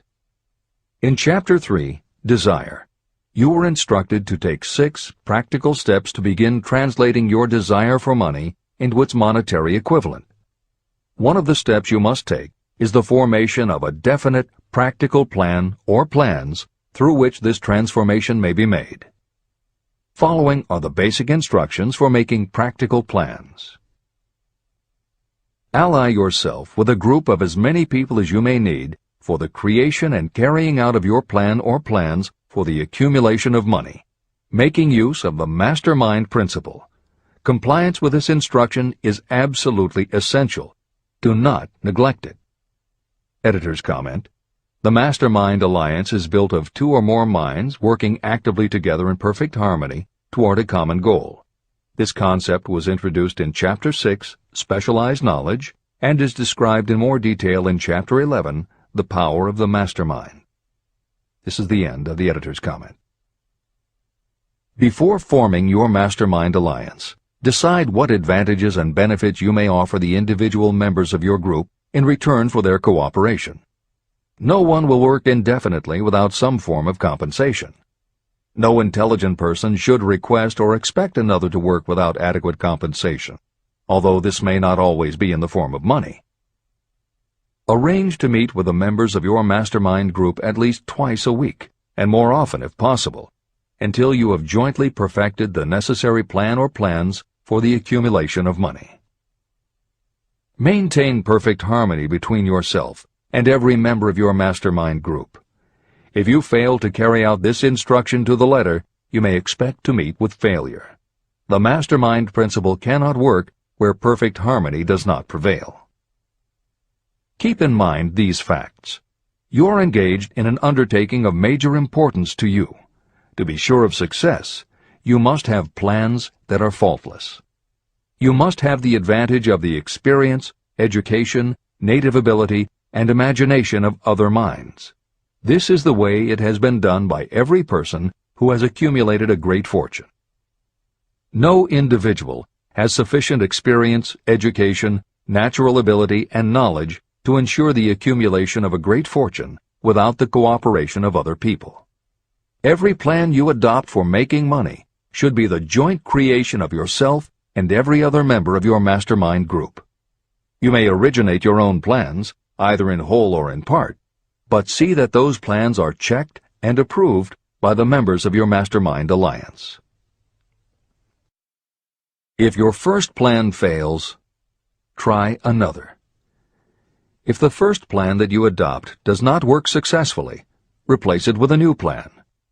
If this new plan fails to work, replace it with still another, and so on, until you find a plan that does work. Right here is the point at which the majority of people meet with failure, because of their lack of persistence in creating new plans to take the place of those that fail. The most intelligent person living cannot succeed in accumulating money, or in any other undertaking, without plans that are practical and workable. Just keep this fact in mind, and remember when your plans fail that temporary defeat is not permanent failure. It may only mean that your plans have not been sound. Build other plans. Start all over again.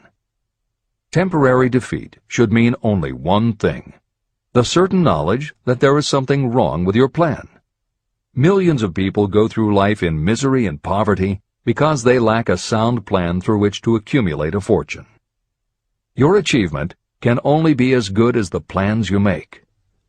You are never whipped until you quit in your own mind. James J. Hill, who was the greatest railroad builder of them all, met with temporary defeat when he first tried to raise the capital needed to build the Great Northern Railroad from the east to the west. But he turned defeat into victory through new plans. Henry Ford met with temporary defeat not only at the beginning of his automobile career, but even after he had gone a long way toward the top. But he, too, created new plans and went marching on to financial victory. We see people who have accumulated great fortunes, but we often recognize only their triumph, and we overlook the temporary defeats that they had to surmount before arriving. No follower of this philosophy can reasonably expect to accumulate a fortune without experiencing temporary defeat. When defeat comes, accept it as a signal that your plans are not sound. Rebuild those plans and set sail once more toward your goal. If you give up before your goal has been reached, you're a quitter. A quitter never wins, and a winner never quits. Write this sentence on a piece of paper in letters an inch high and place it where you will see it every night before you go to sleep and every morning before you go to work. When you begin to select members for your mastermind group, choose those who do not take defeat seriously. Some people foolishly believe that only money can make money.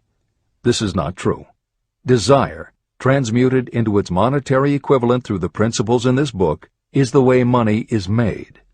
Money, of itself, is nothing but inert matter. It cannot move, think, or talk, but it can hear when someone who desires it calls it to come. Intelligent planning is essential for success in any undertaking designed to accumulate riches. Following are detailed instructions to those who must begin the accumulation of riches by selling personal services. It should encourage you to know that practically all the great fortunes began either from selling personal services or from the sale of ideas. When you think about it, what else except ideas and personal services can you give in return for riches if you don't have products or property? Leaders and followers. Broadly speaking, there are two types of people in the world. One type is known as leaders, and the other as followers. Decide at the outset whether you intend to become a leader in your chosen calling or remain a follower. The difference in compensation is vast. The follower cannot expect to make as much as a leader, although some followers make the mistake of thinking they should. It is no disgrace to be a follower. On the other hand, it is no credit to remain a follower. Most great leaders began as followers. They became great leaders because they were intelligent followers. With few exceptions, the person who cannot follow a leader intelligently cannot become an efficient leader. The person who can follow a leader most efficiently is usually the person who develops into leadership most rapidly. An intelligent follower has many advantages, including the opportunity to acquire knowledge from the leader. The major attributes of leadership.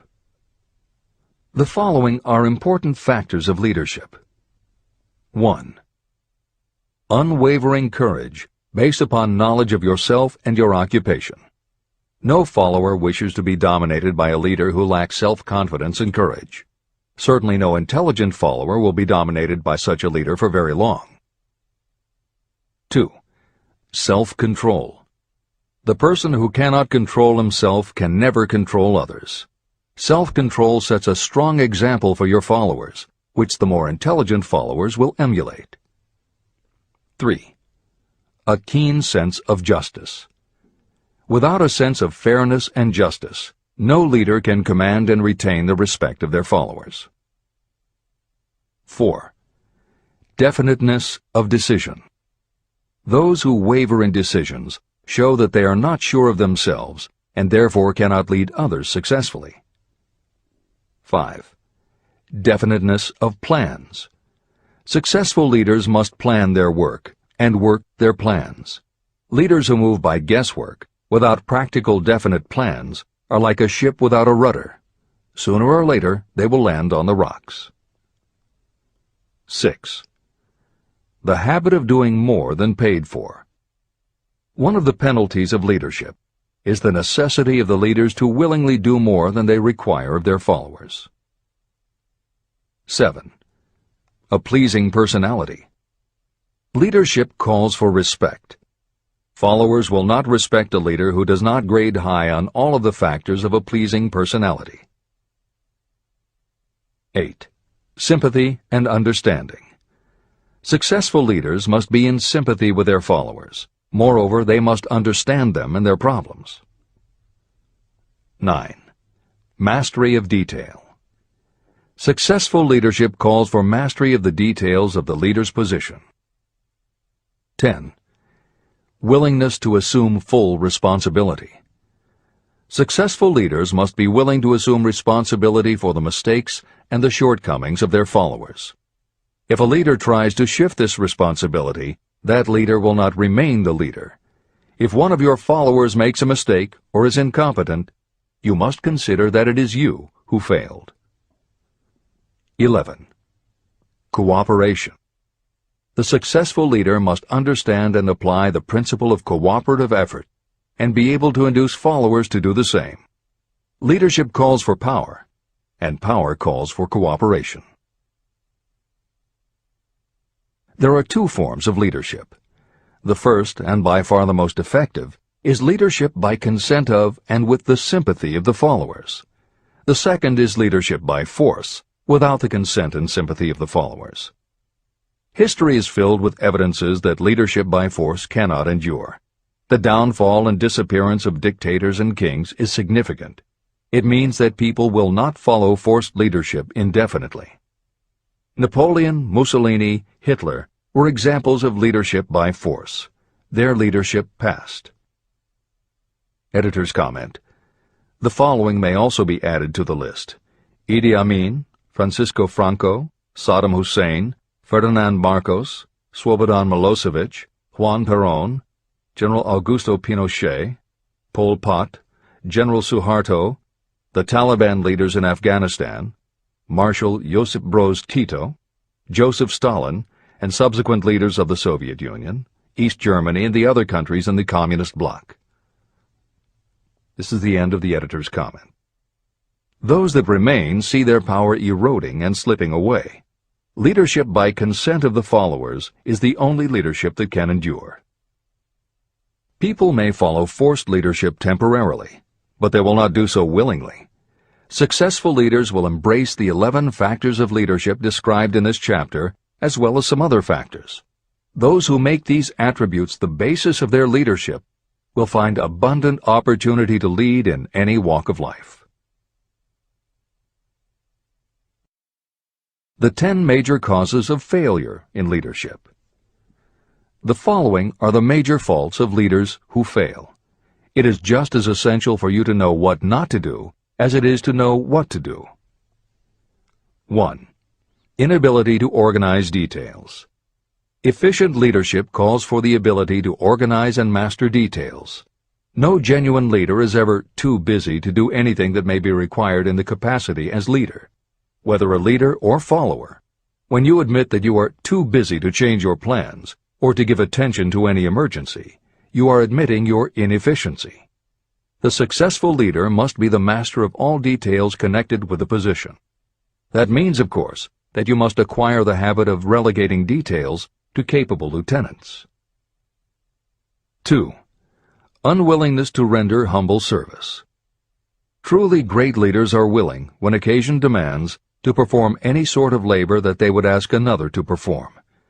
The greatest among ye shall be the servant of all is a truth that all able leaders observe and respect. 3. Expectation of pay for what they know, instead of what they do with what they know. The world does not pay you for what you know. It pays you for what you do, or what you induce others to do. 4. Fear of competition from followers. Leaders who fear that one of their followers may take their position are practically sure to realize that fear sooner or later. Able leaders train understudies to whom they may delegate any of the details of their position. Only in this way can leaders multiply themselves and be at many places and give attention to many things at one time. It is an eternal truth that leaders receive more pay for their ability to get others to perform than they could possibly earn by their own efforts. An efficient leader may, through knowledge of the job and a magnetic personality, greatly increase the efficiency of others and get them to render more service and better service than they could render without the leader's guidance. 5. Lack of imagination. Without imagination, the leader is incapable of meeting emergencies or of creating plans by which to guide followers efficiently. 6. Selfishness. Leaders who claim all the honor for the work of their followers are sure to be met by resentment. The really great leader claims none of the honors. Great leaders are content to see the honors, when there are any, go to their followers, because the great leaders know that most people will work harder for commendation and recognition than they will for money alone. 7. Intemperance. Followers do not respect an intemperate leader. Moreover, intemperance in any form destroys the endurance and the vitality of those who indulge in it. 8. Disloyalty. Perhaps this should have come at the head of the list. Leaders who are not loyal to their duty, and to those both above and below them, cannot maintain their leadership for long. Disloyalty marks you as being less than the dust of the earth, and it will bring the contempt it deserves. Lack of loyalty is one of the major causes of failure in every walk of life. 9. Emphasis of the authority of leadership. The efficient leader leads by encouraging, and not by trying to instill fear in the hearts of those who follow. Leaders who try to impress their followers with their authority come within the category of leadership through force. If you are a real leader, you will have no need to advertise that fact. It is apparent in your conduct, by your sympathy, understanding, fairness, and a demonstration that you know your job. 10. Emphasis of title. Competent leaders require no title to give them the respect of their followers. Leaders who make too much of their titles generally have little else to emphasize. The doors to the office of the real leader are open to all and free from formality or ostentation. These are among the most common causes of failure in leadership. Any one of these faults is sufficient to cause failure. Study the list carefully if you aspire to leadership, and make sure that you are free of these faults. Editor's comment. Warren Bennis, a professor who teaches management and organization, said, "A manager is someone who does things right. A leader is someone who does the right thing." Admiral Grace Hopper was the ranking female Navy officer when she was interviewed for 60 Minutes. She said, "You manage things. You lead people." This is the end of the editor's comment.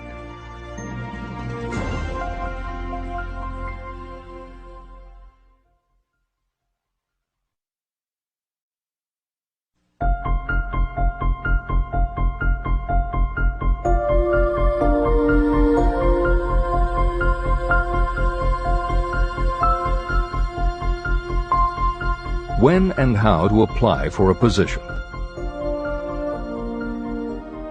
The information described here is the net result of many years of experience, during which thousands of men and women were helped to market their services effectively.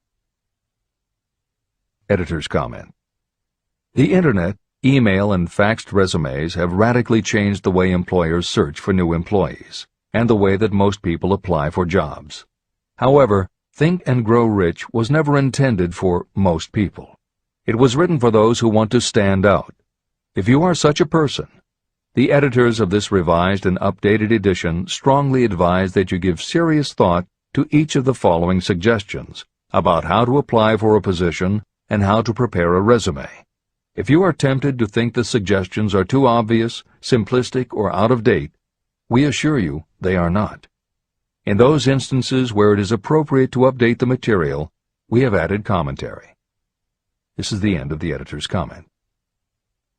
1. Employment agencies. Care must be taken to select only reputable companies that can show adequate records of achievement of satisfactory results. Editor's comment. As anyone in the job market knows, Today, employment agencies range from companies that supply temporary office help to headhunters who connect high-level executives with companies seeking experienced management talent. If you are seeking a mid to upper-level position, the old adage that you get what you pay for is particularly true. This is the end of the editor's comment. 2. Advertising in newspapers, trade journals, magazines. Classified advertising may produce satisfactory results for those applying for entry-level, clerical, or salaried positions. For those seeking executive positions, a well-written and well-designed display ad, though more expensive, may be more desirable. The copy should be prepared by an expert who understands how to inject sufficient selling qualities to produce replies. Editor's comment. For individuals, the display ad approach is not very common in the contemporary job market. But for that reason, if you are sure of the position you want, a well-written and well-designed ad selling yourself and placed in the right trade paper or industry journal might be just the thing to get the attention you want. However, if you attempt this approach, be prepared that it will be an expensive experiment. In effect, you will have gone into the advertising business, and it is a rule of thumb in advertising that a single ad rarely sells anything. It usually requires multiple exposures before the buyer, the potential employer, is motivated to buy, hire, a product, you. This is the end of the editor's comment. 3. Personal letters of application. These should be directed to particular firms or individuals that could need the kind of service or experience you have to offer. Letters should be neatly typed always and signed by hand. You should include a complete resume or outline of your qualifications. Both the letter of application and the resume should be prepared by an expert. Editor's comment. In the contemporary job market, sending a letter of application when no job has been advertised can in fact be a very successful approach. But this is only for those who truly know what they want and will take the time to prepare a convincing presentation. Managers in a position to hire always have an eye out for good prospective employees. If they receive a well-constructed and intriguing presentation that clearly states you are interested in a position whenever one is available, it will not be thrown away. And the first thing good managers do when a position comes open is go to their files. When that happens, if your presentation made a good and convincing impression, it will be there. The only question is, are you willing to make yourself available when they are ready for you? If you are just blanketing everyone with a stock letter in hopes of getting a job, it very likely won't work. This approach is not for someone looking for a job. This approach is only for those who really want a specific career.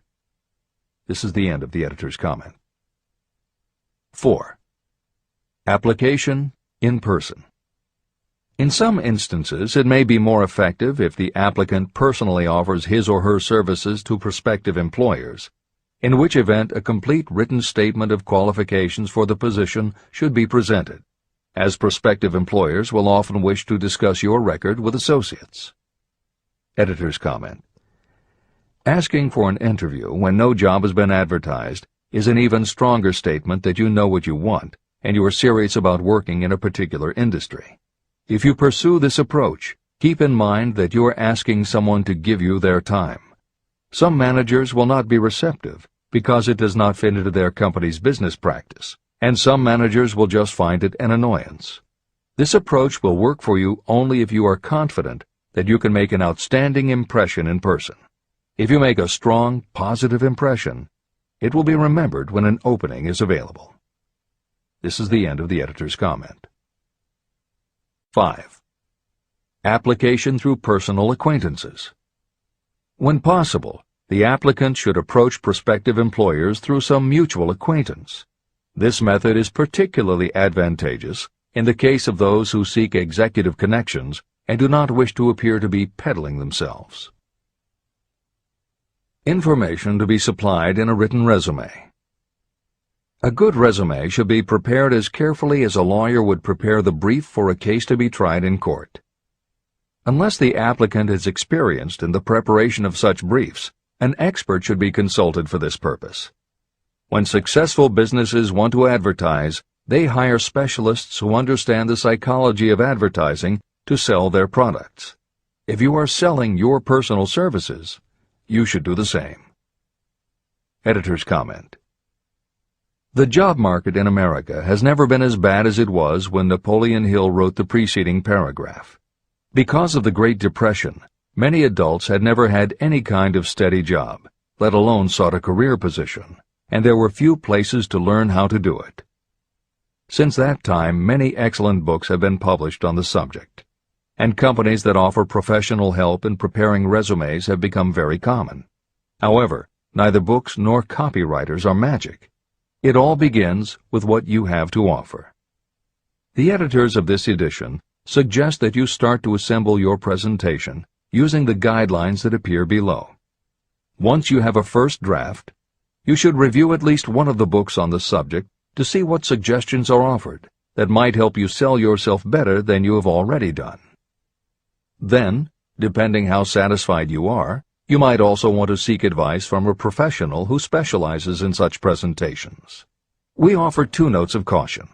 First, make sure that your presentation does not look like something turned out by a resume mill.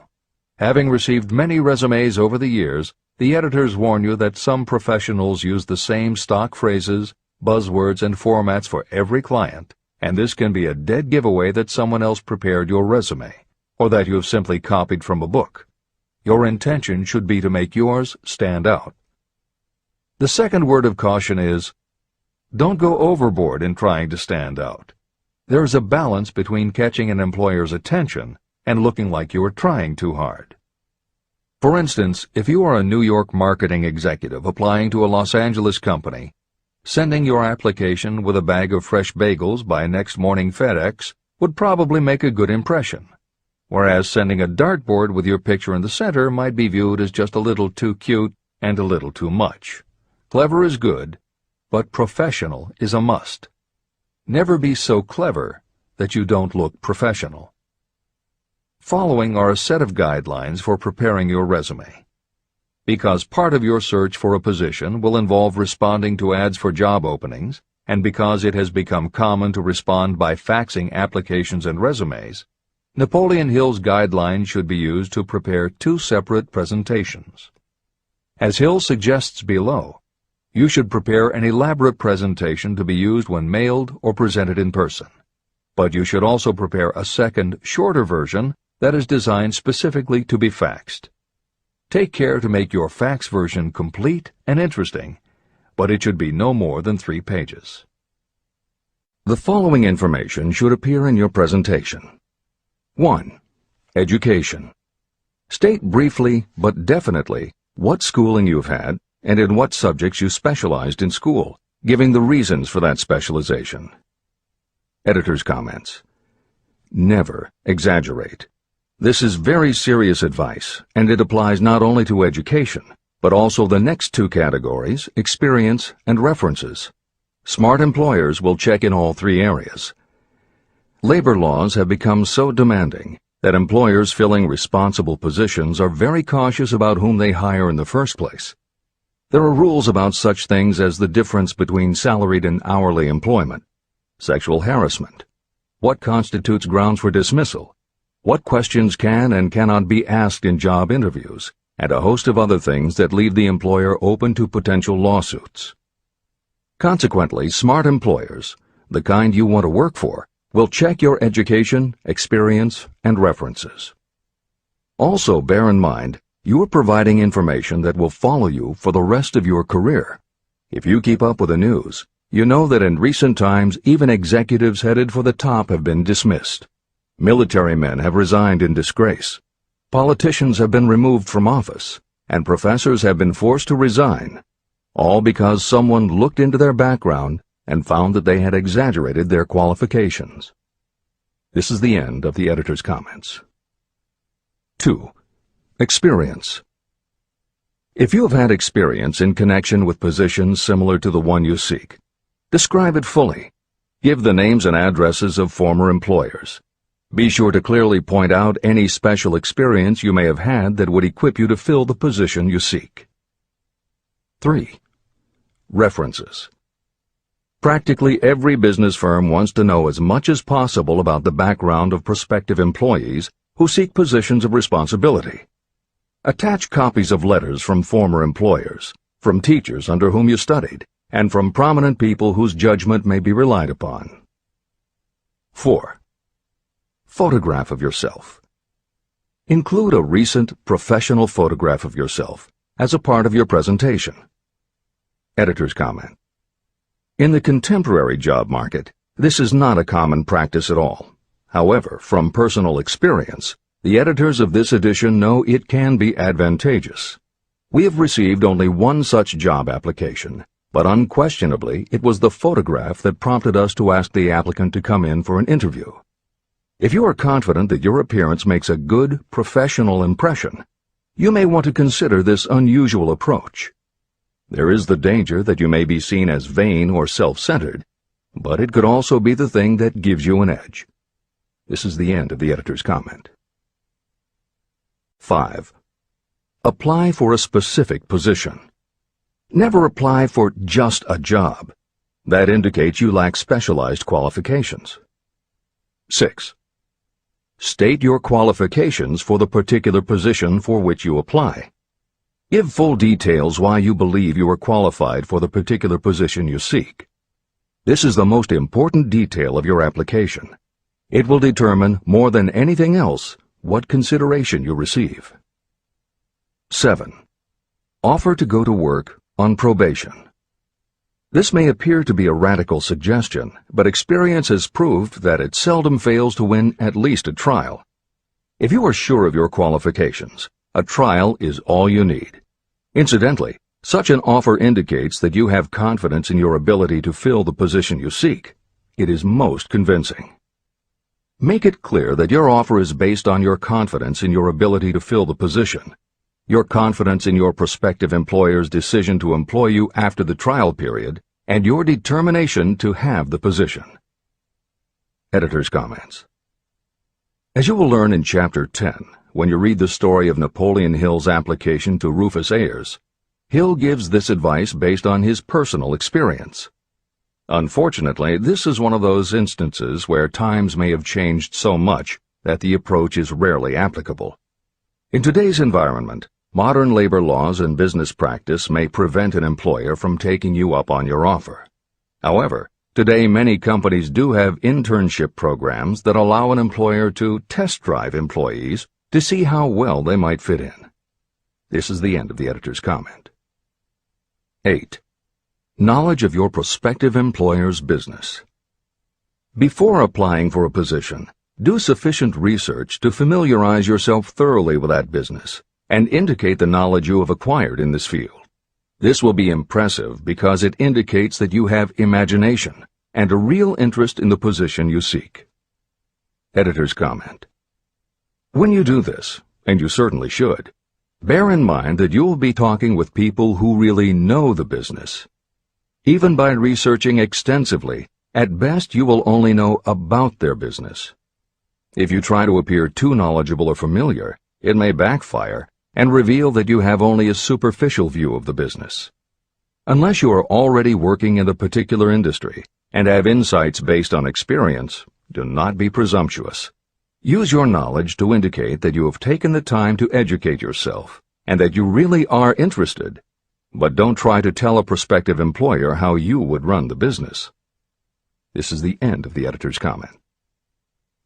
Remember that it is not the lawyer who knows the most law, but the one who best prepares his case who wins. If your case is properly prepared and presented, your victory will have been more than half won at the outset. Do not be afraid of making your presentation too long. Employers are just as much interested in purchasing the services of well-qualified applicants as you are in securing employment. In fact, the success of most successful employers is due to their ability to select well-qualified lieutenants. They want all the information available. Editor's comment. As noted above, when faxing a resume, it should be no more than 3 pages and should state that you will be pleased to provide a more detailed resume if required. This is the end of the editor's comment. Remember another thing. Neatness in the preparation of your resume and application will indicate that you are a painstaking person.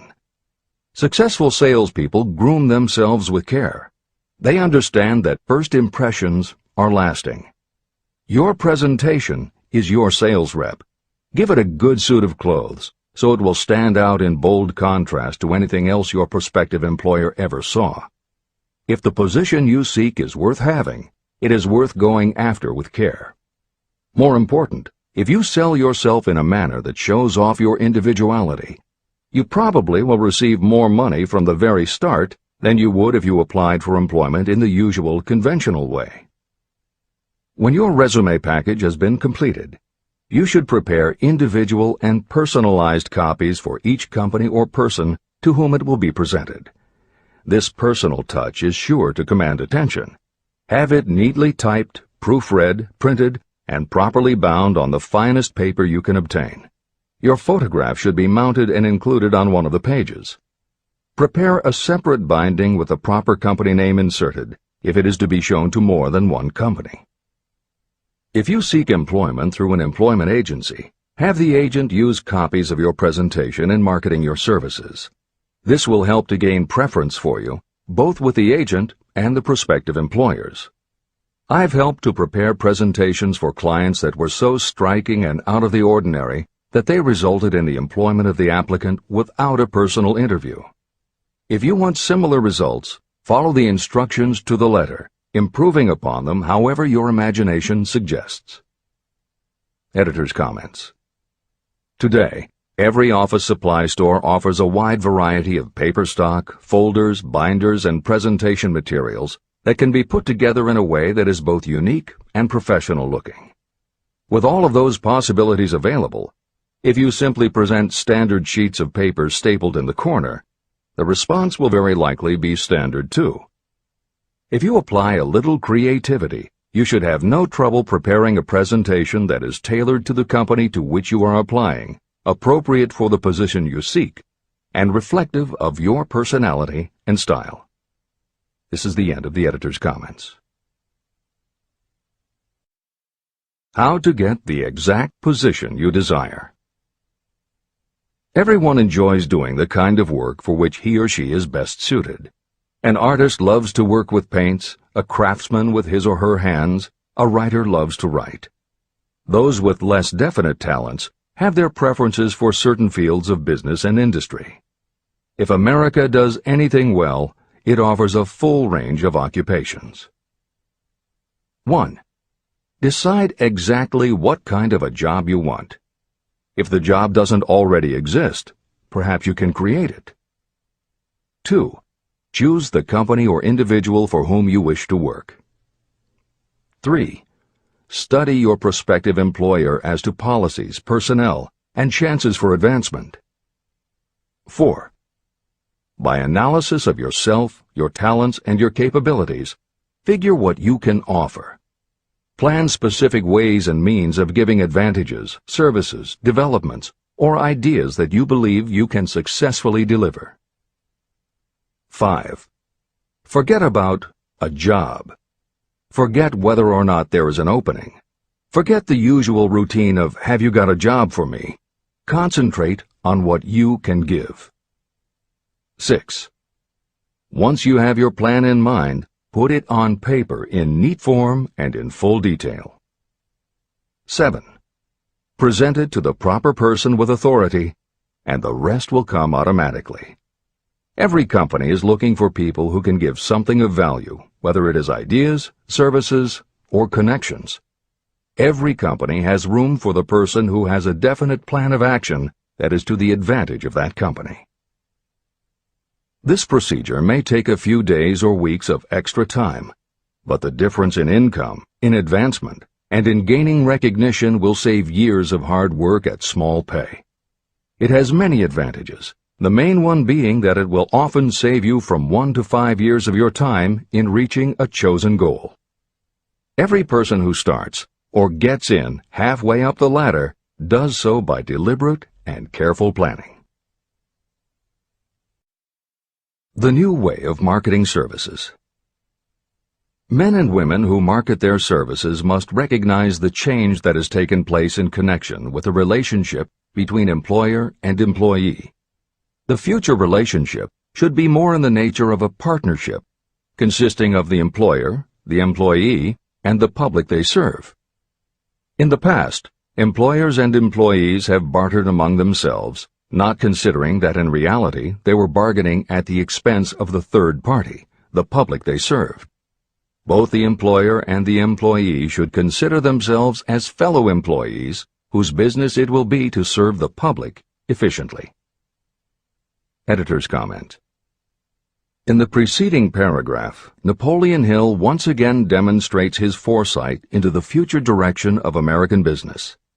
As you will recognize in the following section, the point he makes by citing the coal and gas companies would at a later time be equally applicable to the telephone monopolies, and later still to computer software and internet companies, and to cable television suppliers when competitors started to offer satellite TV. This snapshot of how and why business has changed should provide you with a blueprint for the attitude you must adopt and the way you must conduct yourself if you are going to attain the success you're seeking. This is the end of the editor's comment. During the Depression, I spent several months in the anthracite coal region of Pennsylvania, studying conditions that all but destroyed the coal industry. The coal operators and the unions drove hard bargains in negotiating their labor contracts. The cost of the bargaining was passed on to the customer by adding to the price of the coal. However, in the end, they discovered their actions had worked against them. What their delays and high prices had actually accomplished was to open the market to their competitors. Inadvertently, they had built up a wonderful business for the manufacturers of oil-burning stoves and furnaces, as well as for the producers of oil. A similar experience happened to the gas companies. We can all remember the time when the gas meter reader pounded on the door hard enough to break the panels. When the door was opened, he pushed his way in uninvited with a scowl on his face that plainly said, "What the hell did you keep me waiting for?" All that has undergone a change. The meter man now conducts himself as a gentleman who is delighted to be at your service, sir. Before the gas companies learned that their scowling meter men were offending customers, their competitors, the polite salesmen of oil burners, came along and did a land office business. These illustrations are mentioned here to show that we are where we are and what we are because of our own conduct.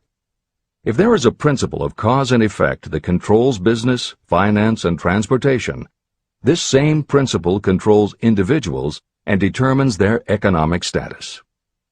Courtesy and service are the watchwords of merchandising today, and they apply to the person who is marketing personal services even more directly than to the employer.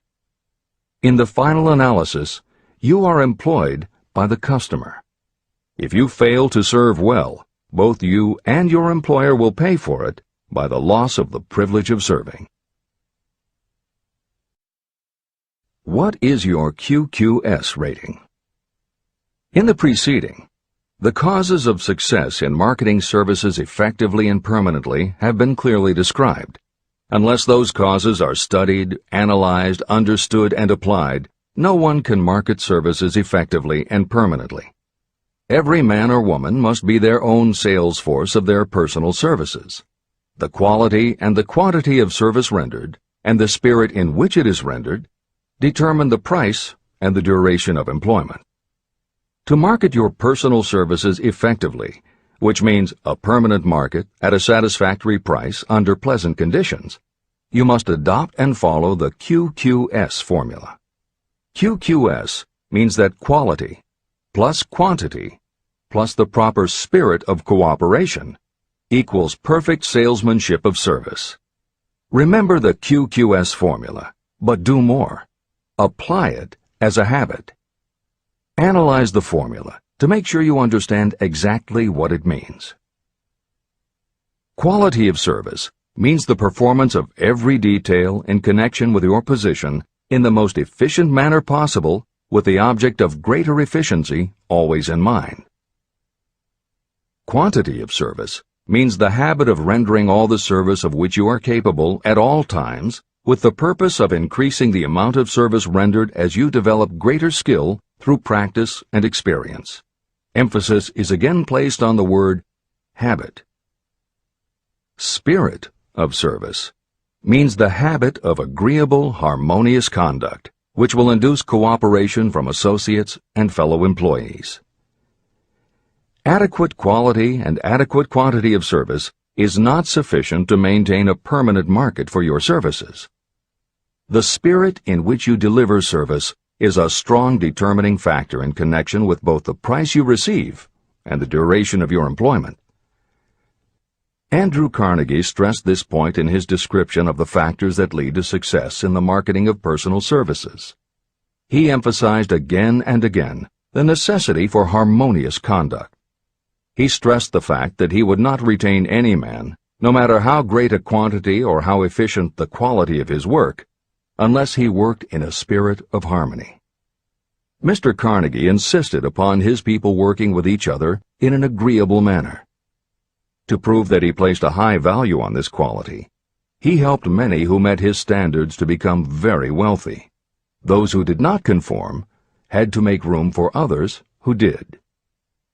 The importance of a pleasing personality has been stressed because it is so important in rendering service in the proper spirit. If you have a personality that pleases, and you render service in a spirit of harmony, these assets often make up for what you may lack in both the quality and the quantity of service you render. Nothing, however, can be successfully substituted for pleasing conduct. The capital value of your services.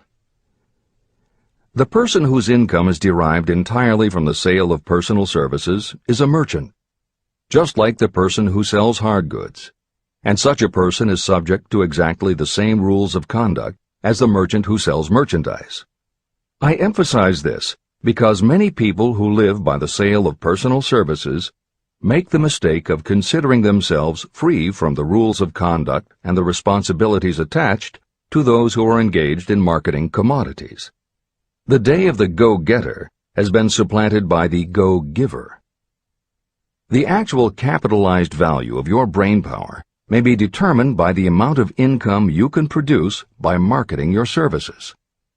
A fair estimate of the capital value of your brainpower may be made by using the following assumptions. Money, the amount of capital, can be borrowed from a bank at a certain rate of interest. Money is worth no more than brains, and it is often worth much less. Therefore, if your brainpower is as valuable as money, in effect, you should be lending your brainpower, your amount of capital, at least at the same rate that banks charge to lend money. This means that what you earn in a year, your income, is comparable to what a bank earns from a loan in a year, the interest they charge. You can then calculate the capital value of your brainpower using this formula. Divide 100 by the current rate of interest that banks charge for lending money. Then multiply the result by the amount of your annual income. As an example, assume that the current interest rate is 5%. Assume your annual income is $50,000. The formula would be as follows. 100 divided by 5 equals 20, and 20 multiplied by 50,000 equals $1 million. Therefore, if you lend out your brainpower, your capital, at the same rate as the bank lends money, 5% interest, your brainpower is worth $1 million. Competent brains, if effectively marketed, represent a much more desirable form of capital than the money that is required to conduct a business dealing in commodities. This is true because brains are a form of capital that cannot be permanently depreciated by economic depressions, nor can this form of capital be stolen or spent. Moreover, the money that is essential for the conduct of business is as worthless as a sand dune until it has been mixed with efficient brains. The 31 major causes of failure. Life's greatest tragedy consists of men and women who earnestly try and fail. The tragedy lies in the overwhelmingly large majority of people who fail as compared with the few who succeed. I have had the privilege of analyzing several thousand men and women, 98% of whom were classed as failures. My analysis proved that there are 13 major principles through which people accumulate fortunes. Each of the 13 principles of success has its own chapter in this book, and there are 31 major reasons for failure. The 31 causes of failure are listed below. As you go through the list, measure yourself point by point. It will help you to discover how many of these causes of failure stand between you and success. 1. Unfavorable hereditary background. There is little, if anything, that can be done for people who are born with a deficiency in brain power. This is the only one of the 31 causes of failure that may not be easily corrected by any individual. My philosophy can offer only one method of bridging this weakness, through the aid of the mastermind. 2. Lack of a well-defined purpose in life. There is no hope of success for the person who does not have a central purpose or definite goal at which to aim. 98 out of every 100 of those whom I have analyzed had no such aim. Perhaps this was the major cause of their failure. 3. Lack of ambition to aim above mediocrity. I can offer no hope for those who are so indifferent they do not want to get ahead in life and are not willing to pay the price. 4. Insufficient education. This is a handicap that may be overcome with comparative ease. Experience has proven that the best educated people are often those who are self-made or self-educated. It takes more than a college degree to make you a person of education. Any person who is educated has learned to get whatever they want in life without violating the rights of others. Education consists not so much of knowledge, but of knowledge effectively and persistently applied. You are paid not merely for what you know, but for what you do with what you know. 5. Lack of self-discipline. Discipline comes through self-control. This means that you must control all negative qualities. Before you can control conditions, you must first control yourself. Self-mastery is the hardest job you will ever tackle. If you do not conquer yourself, you will be conquered by yourself. By stepping in front of a mirror, you may see both your best friend and your greatest enemy. 6. Ill health. No person may enjoy outstanding success without good health. Many of the causes of ill health are subject to mastery and control. These, in the main, are overeating of foods not conducive to health, wrong habits of thought or negative thinking, wrong use of and overindulgence in sex, lack of proper physical exercise, an inadequate supply of fresh air due to improper breathing. 7. Unfavorable environmental influences during childhood. As the twig is bent, so shall the tree grow. Most people who have criminal tendencies acquire them as the result of bad environment and improper associates during their childhood or youth. Procrastination. This is one of the most common causes of failure. Procrastination stands within the shadow of every human being, waiting its opportunity to spoil your chances of success. Most of us go through life as failures because we are waiting for the time to be right to start doing something worthwhile. Do not wait. The time will never be just right. Start where you stand. Work with whatever tools you have at your command, and you will acquire better tools as you go along. 9. Lack of persistence. Most of us are good starters, but poor finishers of everything we begin. People are prone to give up at the first signs of defeat. There is no substitute for persistence. The person who makes persistence his or her watchword discovers that failure finally becomes tired and makes its departure. Failure cannot cope with persistence. 10. Negative personality. There is no hope of success for the person who repels people through a negative personality. Success comes through the application of power, and power is attained through the cooperative efforts of other people. A negative personality will not induce cooperation. 11. Lack of control of sexual urges. Sexual energy is the most powerful of all the stimuli that move people into action. Because it is the most powerful of the emotions, if it is controlled, it can be converted into other creative channels. 12. Uncontrolled desire for something for nothing. The gambling instinct drives millions of people to failure. Evidence of this may be found in the Wall Street stock market crash of 1929, during which millions of people tried to make money by gambling on stock margins. Editor's comments. For those who are not familiar with the stock market and buying on margin, the following is a simplified explanation of what caused the crash of '29. The first thing to understand is that prior to the Great Depression there was widespread optimism about the expanding economy. Businesses were booming, and the people who had invested in those companies were making fortunes almost overnight. When the average person saw how much money was being made, they wanted to get in on it, and there was a way for them to do it. Even average people who didn't have enough ready cash to buy stocks could do so because brokers allowed customers to purchase stocks on margin by making what amounted to a down payment. However, part of the purchase agreement stated that when the brokers called in the margin accounts, which they could do at any time, the customers would have to come up with the rest of the cash immediately to pay the balance owing on the original purchase price. That is why Hill used the term gambling when he referred to the stock market. These average people weren't investing in companies. They were betting on the future rise in value. The idea, in the average person's mind, was that they would only have to scrape together enough to pay the margin, which was a small percentage of the full cost. Then when the price of the stock went up, they would sell, which would give them more than enough money to pay the broker the balance owing on the purchase price, and they could pocket the difference.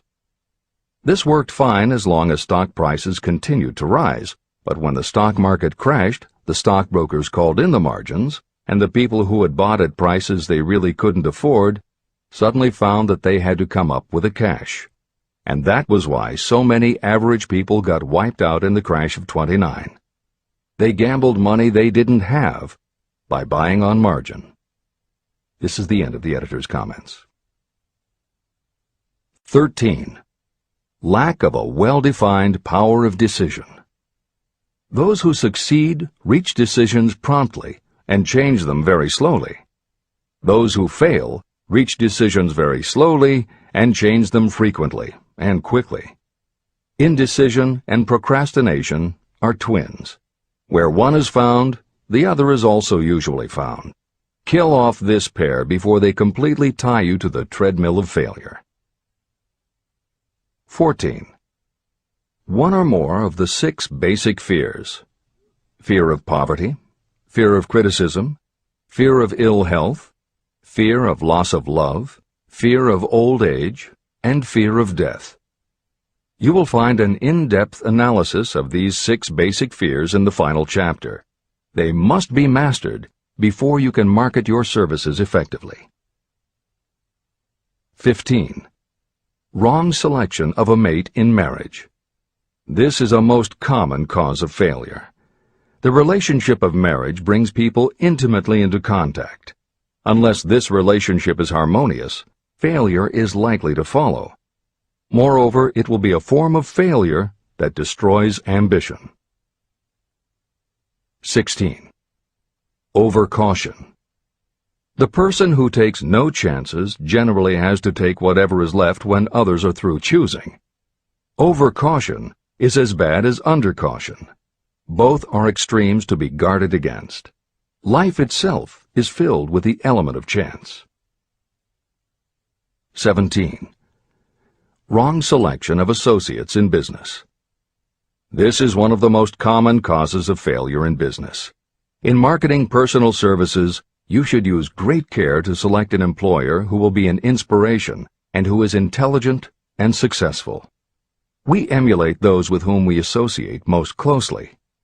Pick an employer who is worth emulating. 18. Superstition and prejudice. Superstition is a form of fear. It is also a sign of ignorance. Successful people keep open minds and are afraid of nothing. 19. Wrong selection of a vocation. You cannot have outstanding success in work that you do not like. The most essential step in the marketing of personal services is that of selecting an occupation into which you can throw yourself wholeheartedly. Although money or circumstances may require you to do something you don't like for a time, no one can stop you from developing plans to make your goal in life a reality. Editor's comments. Most contemporary experts agree with Napoleon Hill's statement that finding the work you love is of key importance in achieving success that is truly rewarding. This concept coincides so well with modern attitudes that it has inspired a number of books, including Feel the Fear and Do It Anyway by Susan Jeffers, Wishcraft by Barbara Sher, and Do What You Love, The Money Will Follow by Marcia Sinitar. All three books became bestsellers by expanding upon that single concept. This is the end of the editor's comments. 20. Lack of concentration of effort. The jack of all trades seldom is good at any. Concentrate all of your efforts on one definite chief aim. 21. The habit of indiscriminate spending. You cannot succeed if you are eternally in fear of poverty. Form the habit of systematic saving by putting aside a definite percentage of your income. Money in the bank gives you a very safe foundation of courage when bargaining for the sale of personal services. Without money, you must take what you are offered and be glad to get it. 22. Lack of enthusiasm. Without enthusiasm, you cannot be convincing. Moreover, enthusiasm is contagious, and the person who has it under control is generally welcome in any group of people. 23. Intolerance. The person with a closed mind on any subject seldom gets ahead. Intolerance means that you have stopped acquiring knowledge. The most damaging forms of intolerance are those connected with religious, racial, and political differences of opinion. 24. Intemperance. The most damaging forms of intemperance are connected with overeating, alcohol, drugs, and sexual activities. Overindulgence in any of these can be fatal to success. 25. Inability to cooperate with others. More people lose their positions and their big opportunities in life because of this fault than for all other reasons combined. It is a fault that no well-informed business person or leader will tolerate. 26. Possession of power that was not acquired through self-effort. Sons and daughters of wealthy parents and others who inherit money that they did not earn. Power in the hands of one who did not acquire it gradually is often fatal to success. Quick riches are more dangerous than poverty. 27. Intentional dishonesty. There is no substitute for honesty. You may be temporarily dishonest because of circumstances over which you have no control without permanent damage, but there is no hope for you if you are dishonest by choice. Sooner or later, your deeds will catch up with you, and you will pay by loss of reputation and perhaps even loss of liberty. 28. Egotism and vanity. These qualities serve as red lights that warn others to keep away. They are fatal to success. 29. Guessing instead of thinking. Most people are too indifferent or lazy to acquire facts with which to think accurately. They prefer to act on opinions created by guesswork or snap judgments. 30. Lack of capital. This is a common cause of failure among those who start out in business for the first time. You must have a sufficient reserve of capital to absorb the shock of your mistakes and to carry you over until you have established a reputation. 31. Here, name any particular cause of failure from which you have suffered that has not been included in the foregoing list. Contained in these 31 major causes of failure is the description of practically every person who tries and fails.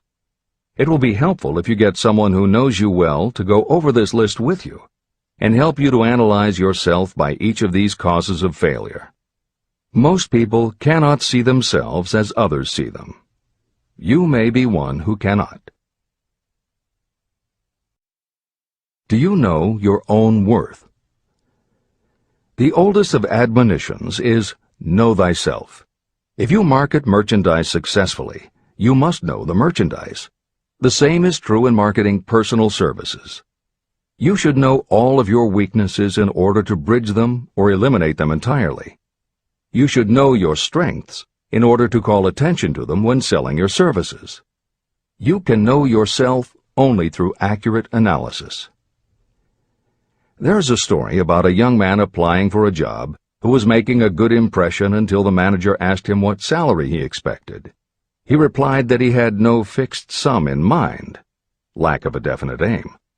The manager then said, "We will pay you all you are worth after we try you out for a week." "I can't accept that," the applicant replied. "I'm already getting more than that where I'm now employed." It may seem funny, but it makes a serious point. Before you even begin to negotiate for a better salary in your present position or begin to seek employment elsewhere, be sure that you are worth more than you now receive. It is one thing to want money. Everyone wants more, but it is something entirely different to be worth more. Many people mistake their wants for their just dues. Your financial wants have nothing whatever to do with your worth. Your value is established entirely by your ability to render useful service or your capacity to induce others to render such service. Take inventory of yourself. Annual self-analysis is essential in the effective marketing of personal services, just like you would take an annual inventory if you were in merchandising. Moreover, your yearly analysis should show a decrease in your faults and an increase in your virtues. You go ahead, stand still, or go backward in life. Your objective should be to go ahead. Annual self-analysis will disclose whether advancement has been made and, if so, how much. It will also disclose any backward steps you may have taken. The effective marketing of personal services requires you to move forward even if the progress is slow. Your annual self-analysis should be made at the end of each year, so you can include in your New Year's resolutions any improvements that the analysis indicates should be made.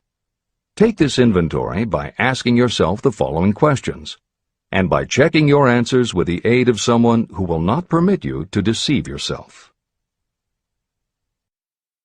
Self-analysis questionnaire. 1. Have I attained the goal that I established as my objective for this year? You should work with a definite yearly objective to be attained as a part of your major life objective. 2. Have I delivered service of the best possible quality of which I was capable, or could I have improved any part of this service? 3. Have I delivered service in the greatest possible quantity of which I was capable? 4. Has the spirit of my conduct been harmonious and cooperative at all times? 5. Have I permitted the habit of procrastination to decrease my efficiency, and if so, to what extent? 6. Have I improved my personality, and if so, in what ways? 7. Have I been persistent in following my plans through to completion? 8. Have I reached decisions promptly and definitely on all occasions? 9. Have I permitted any of the 6 basic fears to decrease my efficiency? 10. Have I been either overcautious or undercautious? 11. Has my relationship with my associates in work been pleasant or unpleasant? If it has been unpleasant, has the fault been partly or wholly mine?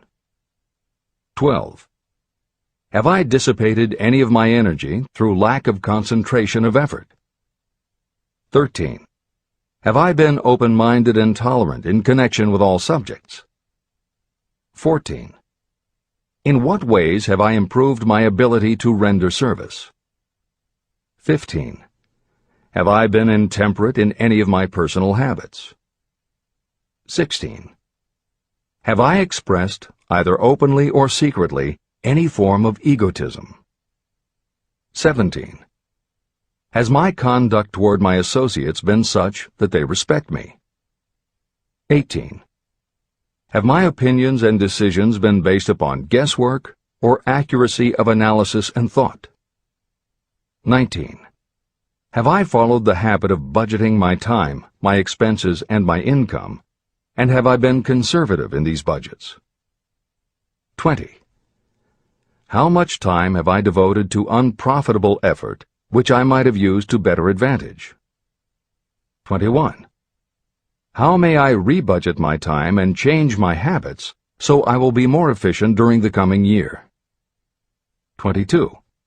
Have I been guilty of any conduct that was not approved by my own conscience? 23. In what ways have I rendered more service and better service than I was paid to render? 24. Have I been unfair to anyone, and if so, in what way? 25. If I had been the purchaser of my own services for the year, would I be satisfied with my purchase? 26. Am I in the right vocation, and if not, why not? 27. Has the purchaser of my services been satisfied with the service I have rendered, and if not, why not? 28. What is my present rating on the fundamental principles of success? Make this rating fairly and frankly, and have it checked by someone who is courageous enough to do it accurately. After you have finished reading through to the end of this book at least once, and you are sure you have assimilated the information in this chapter, you will be ready to create a practical plan for marketing your personal services. In this chapter, you should have found adequate descriptions of every principle essential in planning the sale of personal services. These include the major attributes of leadership, the most common causes of failure in leadership, a description of the fields of opportunity for leadership, the main causes of failure in all walks of life, and the important questions that should be used in self-analysis. This extensive and detailed presentation has been included because it will be needed by you if you are going to earn your riches by marketing your personal services. Those who have lost their fortunes and those who are just beginning to earn money have nothing but personal services to offer in return for riches. Therefore, it is essential that you have real, practical information that you'll need to market your services to best advantage. Complete assimilation and understanding of the information will help you to market your services, and it will help you to become more analytical and capable of judging people. The information will be priceless to you if you work in an executive position where you select employees. Where and how to find opportunities to accumulate riches. Now that we have analyzed the principles by which riches may be accumulated, you naturally ask, where can I find the opportunities to apply these principles? Very well. Let us take inventory and see what the United States of America offers the person seeking riches. To begin with, remember that we live in a country where every law-abiding citizen enjoys freedom of thought and freedom of deed unequaled anywhere in the world. Most of us have never taken inventory of the advantages of this freedom. We have never compared our unlimited freedom with a curtailed freedom in other countries. Here we have freedom of thought, freedom in the choice and enjoyment of education, freedom in religion, freedom in politics, freedom in the choice of a business, profession, or occupation, freedom to accumulate and own all the property we can accumulate, freedom to choose our place of residence, freedom in marriage, freedom through equal opportunity to all races, freedom of travel from one state to another, freedom in our choice of foods, and freedom to aim for any station in life for which we have prepared ourselves, even for the presidency of the United States.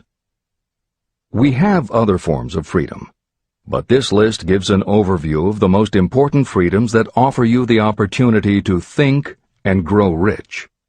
The United States is the only country guaranteeing to every citizen, whether native-born or naturalized, so broad and varied a list of freedoms. Next, let us recount some of the blessings that our widespread freedom has placed within our hands. Take the average American family of average income and sum up the benefits available to every member of the family in this land of opportunity and plenty. Food. Next to freedom of thought and deed comes food, clothing, and shelter, the three basic necessities of life. Because of our universal freedom, the average American family has available at its door the choicest selection of food to be found anywhere in the world, and at prices within its financial range. Shelter. This family lives in a comfortable apartment or house, complete with light, heat, water, and many conveniences. The toast they had for breakfast was toasted in an electric toaster, which cost but a few dollars. The apartment is cleaned with a vacuum cleaner that is run by electricity. Hot and cold water is available at all times in the kitchen and the bathroom. The food is kept cool in a refrigerator.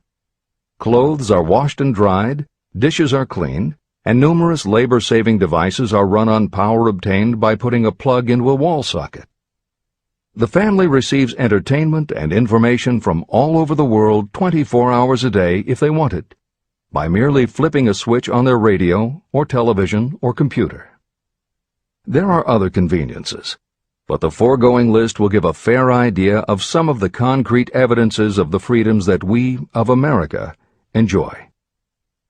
Clothing.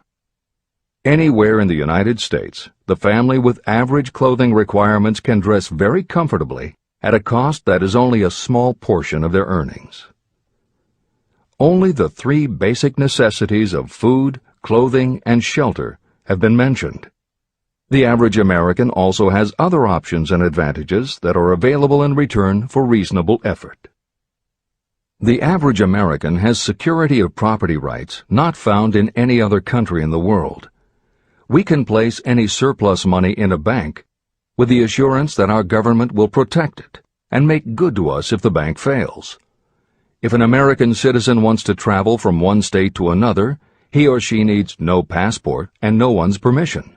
You may go when you please, and you may travel by car, train, bus, airplane, ship, or any other method that you can afford.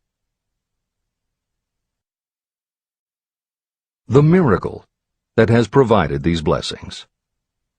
We often hear politicians proclaiming the freedom of America when they solicit votes, but they seldom take the time or trouble to analyze the source of this freedom.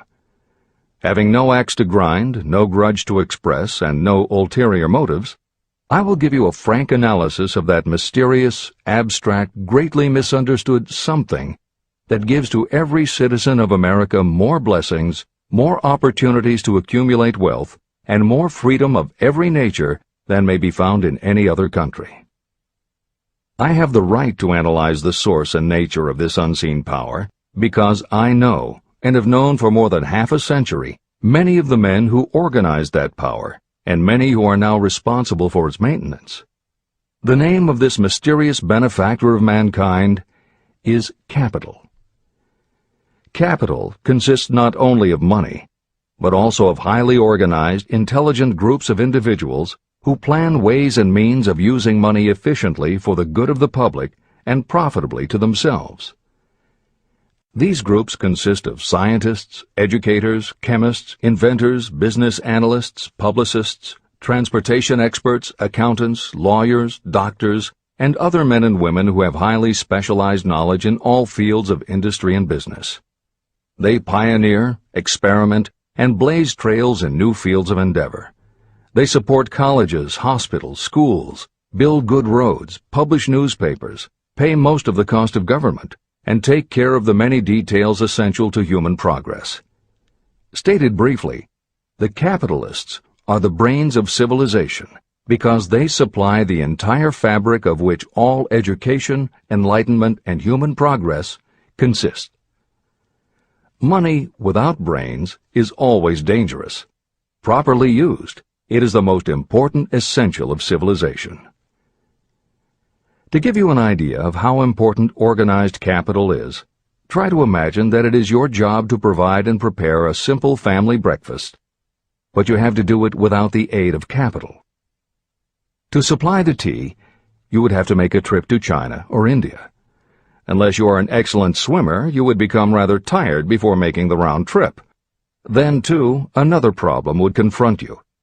What would you use for money, even if you had the physical endurance to swim the ocean? To supply sugar, you would have to take another swim to the Caribbean islands, or a long walk to the sugar beet section of Utah. But even then you might come back without the sugar, because organized effort and money are necessary to produce sugar, to say nothing of what is required to refine, transport, and deliver it to the breakfast table anywhere in the United States. Eggs you could obtain easily enough from nearby farms, but you might have a very long walk to Florida or California and back before you could serve grapefruit juice. You would have another long walk to Kansas or one of the other wheat-growing states when you went after wheat bread. Dry cereal would have to be omitted from the menu because it would not be available except through the labor of a trained group of workers and suitable machinery, all of which call for capital. After resting, you could take off for another little swim down to South America, where you would pick up a couple of bananas. On your return, you could take a short walk to the nearest farm having a dairy and pick up some butter and cream. Then your family would be ready to sit down and enjoy breakfast. Seems absurd, doesn't it? Well, the procedure described would be the only possible way these simple items of food could be delivered if we had no capitalistic system. The capital cornerstone of our lives. The sum of money required for the building and maintenance of the planes, trucks, trains, and cargo ships used in the delivery of that simple breakfast is so huge that it staggers imagination. It runs into billions of dollars. Not to mention the armies of trained employees required to run all those planes, trucks, ships, and trains. But transportation is only a part of the requirements of modern civilization in capitalistic America. Before there can be anything to haul, something must be grown from the ground, or manufactured and prepared for market. This calls for more billions of dollars for equipment, machinery, packaging, marketing, and to pay the wages of millions of men and women. Transportation systems do not spring up from the earth and function automatically. They come in response to the call of civilization. They come through the labor and ingenuity and organizing ability of people who have imagination, faith, enthusiasm, decision, and persistence. These men and women are known as capitalists. They are motivated by the desire to build, construct, achieve, render useful service, earn profits, and accumulate riches. And because they render service without which there would be no civilization, they earn for themselves great riches. Just to keep the record simple and understandable, I will add that these capitalists are the same men and women who are often denounced as the greedy establishment or Wall Street. I'm not attempting to present a case for or against any group or any system of economics. The purpose of this book, a purpose to which I have faithfully devoted more than half a century, is to present to anyone who wants the knowledge the most dependable philosophy through which individuals may accumulate riches in whatever amounts they desire. The reasons I have analyzed the economic advantages of the capitalistic system are: 1. To point out that all who seek riches must recognize and adapt themselves to the system that controls all approaches to fortunes, large or small. 2. To present the side of the picture opposite to the one portrayed by politicians and demagogues and the media, who often refer to organized capital as if it were something poisonous. This is a capitalistic country. It was developed through the use of capital. We who claim the right to partake of the blessings of freedom and opportunity, we who seek to accumulate riches here, should know that neither riches nor opportunity would be available to us if organized capital had not provided these benefits. There is only one dependable method of accumulating and legally holding riches, and that is by rendering useful service. No system has ever been created by which anyone can legally acquire riches through mere force of numbers, or without giving in return an equivalent value of one form or another. Your opportunities in the midst of riches. America provides all the freedom and all the opportunity to accumulate riches that any honest person may require. When you go hunting for game, you select hunting grounds where game is plentiful. When you are seeking riches, the same rule naturally applies. If it is riches you are seeking, do not overlook the possibilities of a country whose citizens are so rich that women alone spend billions of dollars each year for cosmetics and other beauty products. Do not be in too big a hurry to get away from a country whose men willingly, even eagerly, hand over more billions of dollars annually for football, basketball, baseball, and all the related products that go with these and other sporting events. Only a few of the luxuries and non-essentials have been mentioned, but remember that the business of producing and marketing these few products gives regular employment to many millions of men and women, who receive for their services many millions of dollars monthly, and spend it freely for both the luxuries and the necessities. Especially, remember that behind all this exchange of merchandise and personal services is an abundance of opportunity to accumulate riches. Here our American freedom comes to your aid. There is nothing to stop you or anyone from engaging in any portion of the effort necessary to carry on these businesses. If you have superior talent, training, experience, you may accumulate riches in large amounts. Those not so fortunate may accumulate smaller amounts. Anyone may earn a living in return for a very nominal amount of labor. So there you are. Opportunity has spread its wares before you. Step up to the front, select what you want, create your plan, put the plan into action, and follow through with persistence. Capitalistic America will do the rest. You can depend on this much. Capitalistic America ensures every person the opportunity to render useful service and to collect riches in proportion to the value of the service. The system denies no one this right. But it does not and cannot promise something for nothing. The system itself is irrevocably controlled by the law of economics, which neither recognizes nor tolerates for long getting without giving.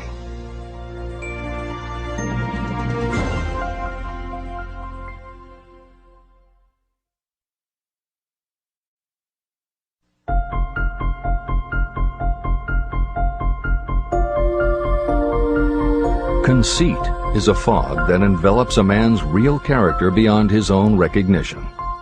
It weakens his native ability and strengthens all his inconsistencies. Chapter 9. Decision. The mastery of procrastination. The seventh step toward riches. Analysis of over 25,000 men and women who had experienced failure reveals that lack of decision was near the head of the list of the 31 major causes of failure. Procrastination, the opposite of decision, is a common enemy which practically every person must conquer. You will have an opportunity to test your capacity to reach quick and definite decisions when you finish reading this book and begin to put the principles into action. My analysis of several hundred people who had accumulated fortunes well beyond the $1 million mark disclosed the fact that every one of them had the habit of reaching decisions promptly and of changing these decisions slowly. People who fail to accumulate money, without exception, have the habit of reaching decisions, if at all, very slowly and of changing these decisions quickly and often. One of Henry Ford's most outstanding qualities was his habit of reaching decisions quickly and definitely and changing them slowly. This quality was so pronounced in Mr. Ford that it gave him the reputation of being obstinate. It was this quality that prompted Mr. Ford to continue to manufacture his famous Model T, the world's ugliest car, when all of his advisors and many of the purchasers of the car were urging him to change it. Perhaps Mr. Ford delayed too long in making the change, but the other side of the story is that Mr. Ford's firmness of decision yielded a huge fortune before the change in model became necessary. Some say that Mr. Ford's definiteness of decision was just obstinacy, but even this quality is preferable to slowness in reaching decisions and quickness in changing them. Editor's comments. Henry Ford's consistency extended also to the color of the Model T, 15 million of which in 19 years of production from 1908 to 1927 were made only in black and with little change in the design. Shortly after its introduction, Napoleon Hill met with Ford to talk about the principles of success. According to Hill, in Michael Ritt's biography of Napoleon Hill, A Lifetime of Riches, Henry Ford was cold, indifferent, unenthusiastic, and spoke only when forced to, unless he was talking about his car. Early on, few people other than Carnegie could foresee the success Ford would achieve, which Hill later attributed to Ford's self-control and concentrated effort. At Hill's first meeting with him in 1911, Ford was interested only in talking about the Model T. After Ford took him for a spin around the factory, Hill bought one for $680. This is the end of the editor's comments. Making your own decisions. The majority of people who fail to accumulate the money they need are generally easily influenced by the opinions of others. They permit gossip, rumors, other people's opinions, and the news reporters to do their thinking for them. Opinions are the cheapest commodities on earth. Everyone has a flock of opinions they are ready to tell anyone who will listen. If you are too influenced by other people's opinions when you reach decisions, you will not succeed in any undertaking, much less in that of transmuting your own desire into money. If you are influenced by the opinions of others, you will have no desire of your own. Keep your own counsel. Rely on yourself to reach your own decisions when you begin to put these principles into practice, and follow through on your decisions. Take no one into your confidence except the members of your mastermind group, and be very sure that you choose for your group only those who will be in complete sympathy and harmony with your purpose. Close friends and relatives, while not meaning to do so, often handicap one through opinions. And for some reason, even friends often seem to think that ridiculing you and your plans is funny. Thousands of men and women carry inferiority complexes with them all through life because some well-meaning but ignorant person destroyed their confidence through opinions or ridicule. You have a brain and mind of your own. Use it, and reach your own decisions.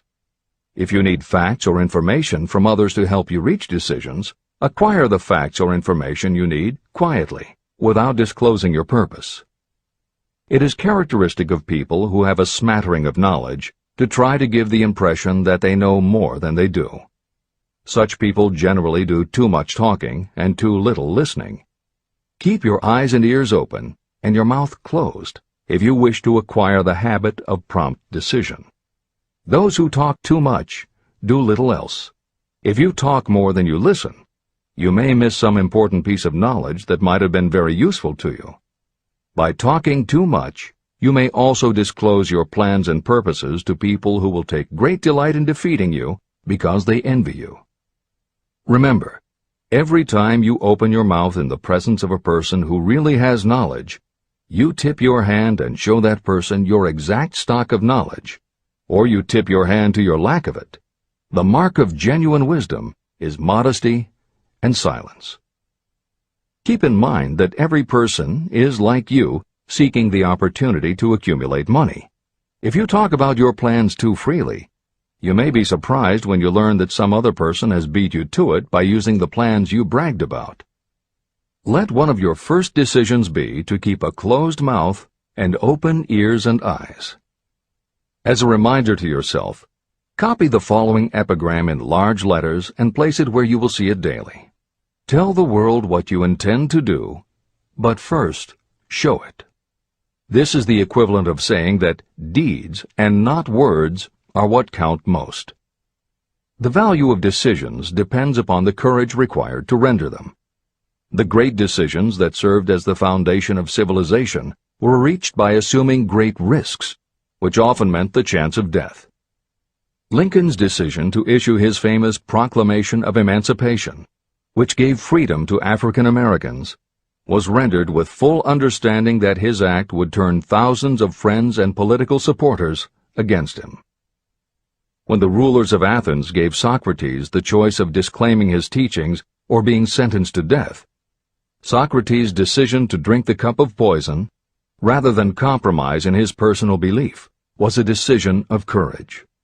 It turned time ahead 1,000 years and gave to people then unborn the right to freedom of thought and of speech. 56. Who risked the gallows? The greatest decision of all time, as far as any American citizen is concerned, was reached in Philadelphia on July 4, 1776, when 56 men signed their names to a document that they well knew would bring freedom to all Americans, or leave every one of the 56 hanging from a gallows. You have heard of this famous document, the Declaration of Independence. But have you taken from it the great lesson in personal achievement it so plainly taught? We all remember the date of this momentous decision, but few of us realize what courage that decision required. We remember our history as it was taught. We remember dates and the names of the men who fought. We remember Valley Forge and Yorktown. We remember George Washington and Lord Cornwallis. But we know little of the real forces behind these names, dates, and places. We know even less of that intangible power that ensured freedom long before Washington's armies reached Yorktown. It is nothing short of tragedy that the writers of history have missed entirely even the slightest reference to the irresistible power that gave birth and freedom to the nation destined to set up new standards of independence for all the peoples of the earth. I say it is a tragedy because it is the same power that must be used by every individual who overcomes the difficulties of life and forces life to pay the price asked. Let us briefly review the events that gave birth to this power. The story begins with an incident in Boston on March 5, 1770. British soldiers were patrolling the streets, openly threatening the citizens by their presence. The colonists resented armed men marching in their midst. They began to express their resentment openly, hurling stones as well as epithets at the marching soldiers, until the commanding officer gave orders. Fix bayonets. Charge. The battle was on. It resulted in the death and injury of many. The incident aroused such resentment that the Provincial Assembly, made up of prominent colonists, called a meeting for the purpose of taking definite action. Two of the members of that assembly were John Hancock and Samuel Adams. They spoke up courageously and declared that a move must be made to eject all British soldiers from Boston. Remember this. A decision, in the minds of two men, might properly be called the beginning of the freedom that we of the United States now enjoy. Remember, too, that the decision of these two men called for faith and courage because it was dangerous. Before the assembly adjourned, Samuel Adams was appointed to call on Hutchinson, the governor of the province, and demand the withdrawal of the British troops. The request was granted, and the troops were removed from Boston, but the incident was not closed. It had caused a situation that was destined to change the entire trend of civilization.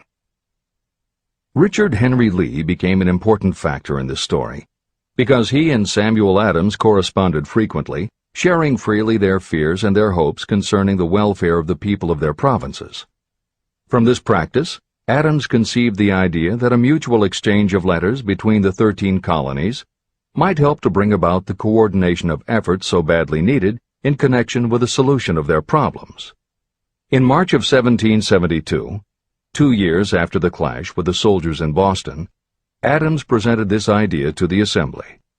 He made a motion that a correspondence committee be established among the colonies, with definitely appointed correspondents in each colony, for the purpose of friendly cooperation for the betterment of the colonies of British America. It was the beginning of the organization of the far-flung power destined to give freedom to you and to me. A mastermind group had already been organized. It consisted of Adams, Lee, and Hancock. The Committee of Correspondence was organized. The citizens of the colonies had been waging disorganized warfare against the British soldiers through incidents similar to the Boston riot, but nothing of benefit had been accomplished. Their individual grievances had not been consolidated under one mastermind. No group of individuals had put their hearts, minds, souls, and bodies together in one definite decision to settle their difficulty with the British once and for all, until Adams, Hancock, and Lee got together. Meanwhile, the British were not idle. They too were doing some planning and masterminding, and they had the advantage of having behind them money and organized soldiery. A decision that changed history. The Crown appointed Gage to supplant Hutchinson as the governor of Massachusetts. One of the new governor's first acts was to send a messenger to call on Samuel Adams for the purpose of endeavoring to stop his opposition by fear. You will best understand the spirit of what happened from this quotation of the conversation between Colonel Fenton, the messenger sent by Gage, and Adams. Colonel Fenton: I have been authorized by Governor Gage to assure you, Mr. Adams, that the governor has been empowered to confer upon you such benefits as would be satisfactory, an obvious endeavor to win Adams by promise of bribing him, upon the condition that you engage to cease in your opposition to the measures of the government. It is the governor's advice to you, sir, not to incur the further displeasure of His Majesty. Your conduct has been such as makes you liable to penalties of an act of Henry VIII, by which persons can be sent to England for trial for treason or misprision of treason at the discretion of a governor of a province. But by changing your political course, you will not only receive great personal advantages, but you will make your peace with the king. Samuel Adams had the choice of two decisions. He could cease his opposition and receive personal bribes, or he could continue and run the risk of being hanged. Clearly, the time had come when Adams was forced to reach, instantly, a decision that could have cost his life. Adams insisted upon Colonel Fenton's word of honor that the colonel would deliver to the governor the answer exactly as Adams would give it to him. Adams' answer: Then you may tell Governor Gage that I trust I have long since made my peace with the King of Kings.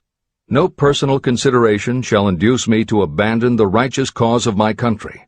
And tell Governor Gage it is the advice of Samuel Adams to him no longer to insult the feelings of an exasperated people.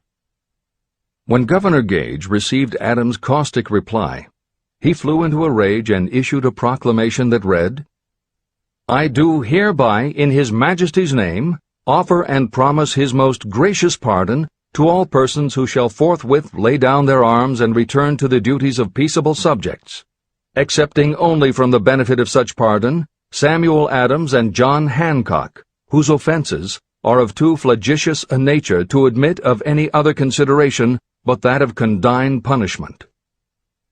Adams and Hancock were on the spot. The threat of the irate governor forced the two men to reach another decision, equally as dangerous. They hurriedly called a secret meeting of their staunchest followers. After the meeting had been called to order, Adams locked the door, placed the key in his pocket, and informed all present that it was imperative that a Congress of the colonists be organized, and that no man should leave the room until the decision for such a Congress had been reached. Great excitement followed. Some weighed the possible consequences of such radicalism. Some expressed grave doubt as to the wisdom of so definite a decision in defiance of the Crown. Locked in that room were two men immune to fear, blind to the possibility of failure. Hancock, and Adams. Through the influence of their minds, the others were induced to agree that, through the Correspondence Committee, arrangements should be made for a meeting of the First Continental Congress to be held in Philadelphia, September 5, 1774. Remember this date. It is more important than July 4, 1776. If there had been no decision to hold a Continental Congress, there could have been no signing of the Declaration of Independence. Before the first meeting of the new Congress, another leader, in a different section of the country, was deep in the throes of publishing a summary view of the rights of British America. He was Thomas Jefferson, of the province of Virginia, whose relationship to Lord Dunmore, representative of the Crown in Virginia, was as strained as that of Hancock's and Adams with their governor. Shortly after his famous Summary of Rights was published, Jefferson was informed that he was subject to prosecution for high treason against His Majesty's government. Inspired by the threat, one of Jefferson's colleagues, Patrick Henry, boldly spoke his mind, concluding his remarks with a sentence that shall remain forever a classic. "If this be treason, then make the most of it." It was such men as these who, without power, without authority, without military strength, without money, sat in solemn consideration of the destiny of the colonies, beginning at the opening of the First Continental Congress and continuing at intervals for 2 years, until on June 7, 1776, Richard Henry Lee arose, addressed the chair, and to the startled assembly made this motion: "Gentlemen, I make the motion that these united colonies are, and of right ought to be, free and independent states, that they be absolved from all allegiance to the British Crown, and that all political connection between them and the state of Great Britain is, and ought to be, totally dissolved." The most momentous decision ever placed on paper. Lee's astounding motion was discussed fervently and at such length that he began to lose patience. Finally, after days of argument, he again took the floor and declared in a clear, firm voice, "Mr. President, we have discussed this issue for days. It is the only course for us to follow. Why then, sir, do we longer delay? Why still deliberate? Let this happy day give birth to an American republic. Let her arise, not to devastate and to conquer, but to re-establish the reign of peace and of law." Before his motion was finally voted upon, Lee was called back to Virginia because of serious family illness. But before leaving, he placed his cause in the hands of his friend, Thomas Jefferson, who promised to fight until favorable action was taken. Shortly thereafter, the President of the Congress, Hancock, appointed Jefferson as chairman of a committee to draw up a Declaration of Independence. Long and hard the committee labored on a document that would mean, when accepted by the Congress, that every man who signed it would be signing his own death warrant should the colonies lose in the fight with Great Britain that was sure to follow. The document was drawn, and on June 28th, the original draft was read before the Congress. For several days it was discussed, altered, and made ready. On July 4th, 1776, Thomas Jefferson stood before the Assembly and fearlessly read the most momentous decision ever placed on paper. When in the course of human events it becomes necessary for one people to dissolve the political bands which have connected them with another, and to assume among the powers of the earth the separate and equal station to which the laws of nature and of nature's God entitled them, a decent respect to the opinions of mankind requires that they should declare the causes which impel them to the separation. When Jefferson finished, the document was voted upon, accepted, and signed by the 56 men, every one staking his own life upon his decision to write his name. By that decision came into existence a nation destined to bring to mankind forever the privilege of making decisions. Analyze the events that led to the Declaration of Independence, and be convinced that this nation, which now holds a position of commanding respect and power among all nations of the world, was born of a decision created by a mastermind consisting of 56 men. Note well the fact that it was their decision that ensured the success of Washington's armies, because the spirit of that decision was in the heart of every soldier who fought with him, and served as a spiritual power which recognizes no such thing as failure. Note also, with great personal benefit, that the power that gave this nation its freedom is the same power that must be used by every individual who becomes self-determining. This power is made up of the principles described in this book. It will not be difficult to detect in the story of the Declaration of Independence at least 6 of these principles: desire, decision, faith, persistence, the mastermind, and organized planning. Know what you want, and you will generally get it. Throughout this philosophy, you will find the suggestion that thought, backed by strong desire, will transmute itself into its physical equivalent.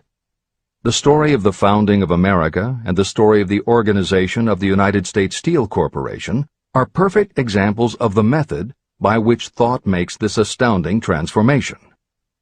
In your search for the secret of the method, do not look for a miracle, because you will not find it. You will find only the eternal laws of nature. These laws are available to every person who has the faith and the courage to use them. They may be used to bring freedom to a nation or to accumulate riches. Those who reach decisions promptly and definitely know what they want and generally get it. The leaders in every walk of life decide quickly and firmly. That is the major reason why they are leaders. The world has a habit of making room for the people whose words and actions show that they know where they are going.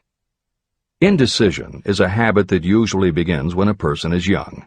It becomes more and more of a habit as the youth goes through grade school, high school, and even through college without definiteness of purpose.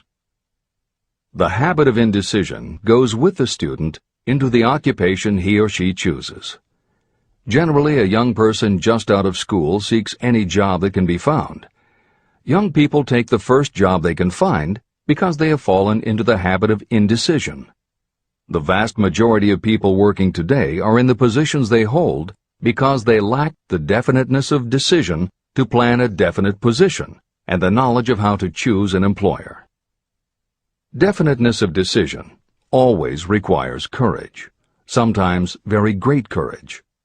The 56 men who signed the Declaration of Independence staked their lives on the decision to affix their signatures to that document. The person who reaches a definite decision to go after a specific job and make life pay the price he or she asks does not stake his or her life on that decision. They stake their economic freedom. Financial independence, riches, and desirable business positions are not within reach of the person who neglects or refuses to expect, plan, and demand these things. The person who desires riches in the same spirit that Samuel Adams desired freedom for the colonies is sure to accumulate wealth. No man achieves great success who is unwilling to make personal sacrifices. Chapter 10. Persistence. The sustained effort necessary to induce faith. The 8th step toward riches. Persistence is an essential factor in the procedure of transmuting desire into its monetary equivalent. The basis of persistence is the power of will. Willpower and desire, when properly combined, make an irresistible pair. Those who accumulate great fortunes are sometimes called cold-blooded or ruthless. Frequently, it is simply because their critics simply don't understand that what they have is a strong desire backed up by willpower, which they mix with persistence. It is the combination that ensures the attainment of their objectives. The majority of people are ready to throw their aims and purposes overboard and give up at the first sign of opposition or misfortune. A few carry on despite all opposition until they attain their goal. There may be no heroic connotation to the word persistence, but persistence does for your character what carbon does to iron. It hardens it to steel. The building of a fortune will involve the application of the entire 13 factors of this philosophy. These principles must be understood, and they must be applied with persistence by all who accumulate money. Your test of persistence. If you are reading this book with the intention of seriously applying the knowledge, the first test of your persistence will come when you begin to follow the 6 steps described in the 3rd chapter. Desire. Unless you are one of the few people who already have a definite goal and a definite plan for its attainment, you may read the instructions, but you will never actually apply them in your daily life. Lack of persistence is one of the major causes of failure. Moreover, my experience with thousands of people has proved that lack of persistence is a weakness common to the majority of people. However, it is a weakness that may be overcome by effort. The ease with which lack of persistence may be conquered will depend entirely upon the intensity of your desire. The starting point of all achievement is desire. Keep this constantly in mind. Weak desires bring weak results, just as a small amount of fire makes a small amount of heat. If you are lacking in persistence, this weakness may be remedied by building a stronger fire under your desires. Continue reading through to the end of this book. Then go back to Chapter 3 and start immediately to carry out the instructions for using the 6 steps. The eagerness with which you follow these instructions will indicate clearly how much or how little you really desire to accumulate money. If you find that you are indifferent, you may be sure that you have not yet acquired the money consciousness that you must possess before you can be sure of accumulating a fortune. Fortunes gravitate to those whose minds have been prepared to attract them, just as surely as water gravitates to the ocean.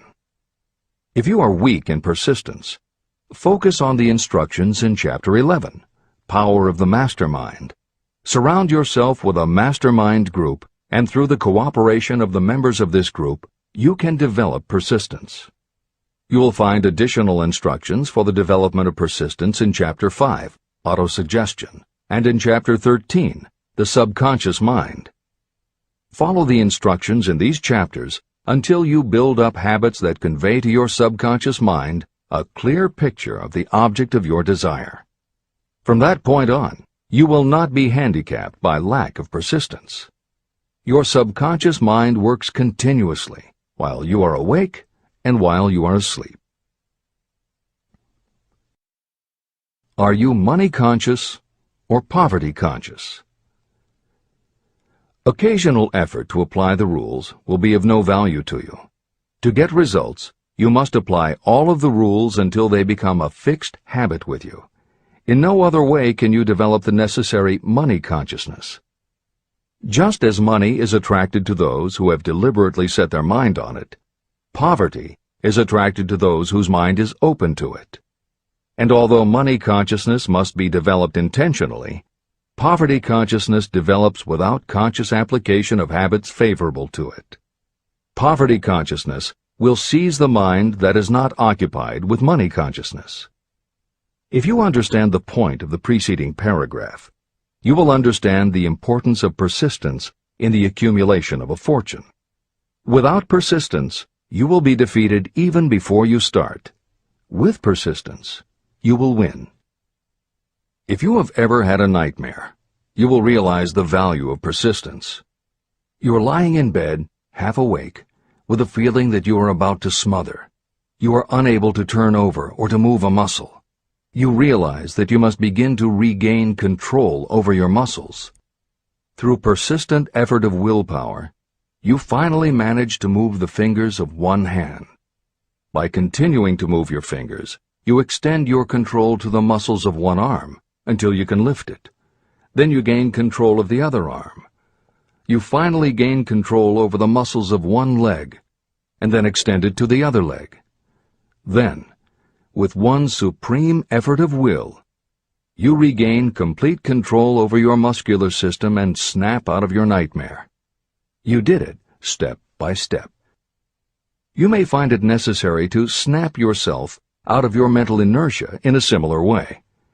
First, by moving slowly, then increasing your speed, until you gain complete control over your will. Be persistent, no matter how slowly you may have to move at first. With persistence will come success. Snap out of mental inertia. If you select your mastermind group with care, you will have in it at least one person who will aid you in the development of persistence. Some people who have accumulated great fortunes did so because of necessity. They developed the habit of persistence because circumstances forced them to become persistent. Those who have cultivated the habit of persistence seem to enjoy insurance against failure. No matter how many times they are defeated, they finally arrive up toward the top of the ladder. Sometimes it appears that there is a hidden guide whose duty is to test us through all sorts of discouraging experiences.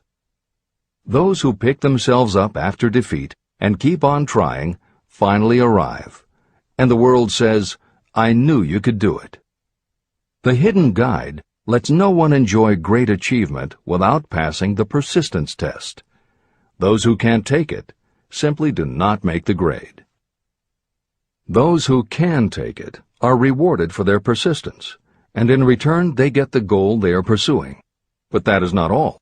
They receive something infinitely more important than material compensation: the knowledge that every failure brings with it the seed of an equivalent advantage. Persist past your failures. The people who learn from experience the importance of persistence will not accept defeat as being anything more than temporary. They are the ones whose desires are so persistently applied that defeat is finally changed into victory. We see that an overwhelmingly large number of people go down in defeat, never to rise again. We also see the few who take the punishment of defeat as an urge to greater effort. But what we do not see, what most of us never suspect of existing, is the silent but irresistible power that comes to the rescue of those who fight on in the face of discouragement. If we speak of this power at all, we call it persistence and let it go at that. One thing is sure: if you do not have persistence, you will not achieve noteworthy success in any calling. As I am writing these lines, I can look out the window and see, less than a block away, the great mysterious Broadway, the graveyard of dead hopes and the front porch of opportunity. From all over the world, people have come to Broadway seeking fame, fortune, power, love, or whatever it is that human beings call success.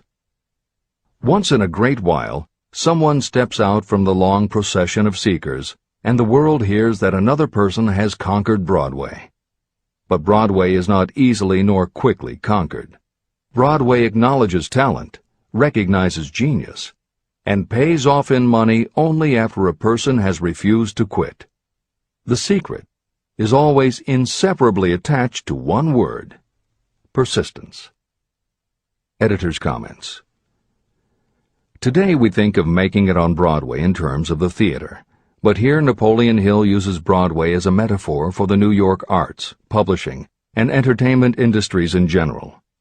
In the original edition of Think and Grow Rich, Hill used this introduction to tell of Fannie Hurst, one of the best-selling authors of the day, who pounded the streets of New York for 4 years and received 36 rejection slips from one publisher alone before her persistence paid off and she finally got published.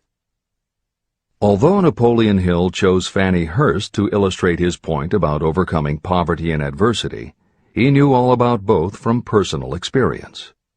Hill's own story is one of very humble beginnings and devastating failures that would have defeated most people.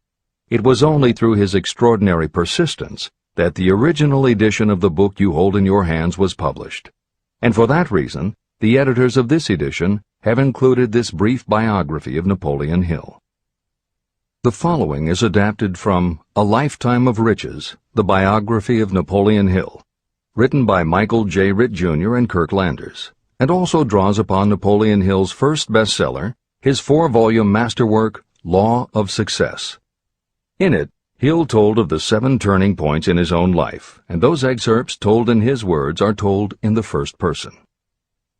Born into poverty in the backwoods of Virginia, young Nap, as he was called, was the local gun-toting troublemaker.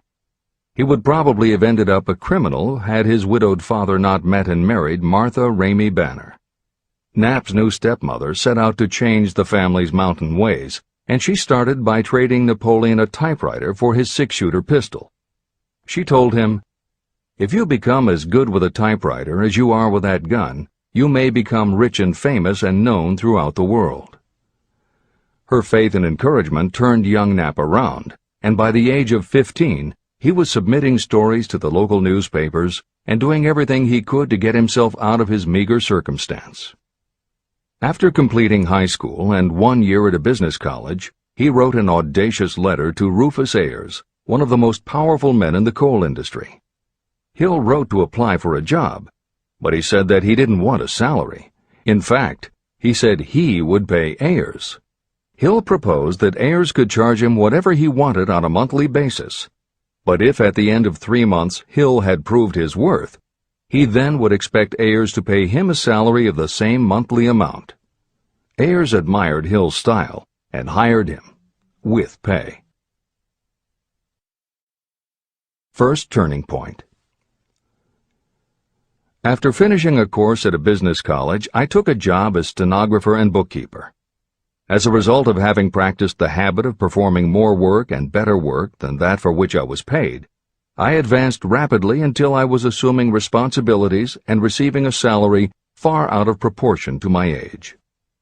Hill also proved to be so trustworthy and honest that Ayers promoted him to replace the manager, making this 19-year-old the youngest manager of a mine and in charge of 350 men.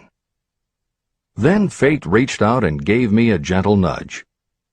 My employer lost his fortune, and I lost my position. This was my first real defeat, and even though it came about as a result of causes beyond my control, I didn't learn a lesson from it until many years later. Second turning point. My next position was that of sales manager for a large lumber manufacturer in the South. My advancement was rapid, and I did so well that my employer took me into partnership with him. We began to make money, and I began to see myself on top of the world again. Like a stroke of lightning out of a clear sky, the 1907 panic swept down, and overnight it rendered me an enduring service by destroying our business and relieving me of every dollar that I had. Editor's comment. The panic Hill refers to began in the summer of 1907, when a number of banks and stock brokerages declared bankruptcy. Word spread to the general public, and it created a run on the banks as depositors lined up to demand that they be given the money they had on deposit. Banks called in loans to meet the demand for cash, but those borrowers couldn't find buyers for their goods or property, so they couldn't pay back their loans. When the banks couldn't get back the money they had loaned, they repossessed the homes or businesses that the borrowers had put up as collateral. Businesses were closed, farmers were evicted from their land, jobs were lost, so even more banks were forced to close, and it just kept getting worse. America was caught in a downward spiral that was reversed only when the major Wall Street bankers and financial executives, who were themselves in danger of losing their businesses, stepped in to shore up troubled banks. It was in large part because of the bank panic of 1907 that legislation was enacted in 1913 to create the Federal Reserve System. This is the end of the editor's comments. Third turning point. This was my first serious defeat. I mistook it then for failure, but it was not. And before I complete this lesson, I will tell you why it was not. It required the 1907 panic and the defeat that it brought me to redirect my efforts from the lumber business to the study of law. I entered law school with the firm belief that I would emerge doubly prepared to catch up with the end of the rainbow and claim my pot of gold. Napoleon Hill planned to put himself and his brother through law school by writing articles for Bob Taylor's magazine. It was through the magazine that he arranged the fateful meeting with Andrew Carnegie, described at the beginning of this book. As was noted there, when Carnegie proposed the idea of writing The Philosophy of Success, he told Hill that he would have to earn his own way. I attended law school at night and worked as an automobile salesman during the day. Because of the job, I saw the need for trained automobile mechanics. I opened an educational department in the manufacturing plant and began to train ordinary machinists in automobile assembly and repair work. The school prospered, paying me over $1,000 a month in net profits. My banker knew that I was prospering, therefore he loaned me money with which to expand. A peculiar trait of bankers is that they will loan us money without any hesitation when we are prosperous. My banker loaned me money until I was hopelessly in his debt. Then he took over my business as calmly as if it had belonged to him, which it did. From an income of more than $1,000 a month, I was suddenly reduced to poverty. For the third time, Hill had experienced defeat, but he was not beaten. He got another job, and all the while continued to work on the Carnegie Project. Fourth turning point, 1912. Because my wife's family had influence, I secured the appointment as assistant to the chief counsel for one of the largest coal companies in the world. I was among friends and relatives, and I had a position that I could keep for as long as I wished without exerting myself. What more did I need? Nothing, I was beginning to say to myself.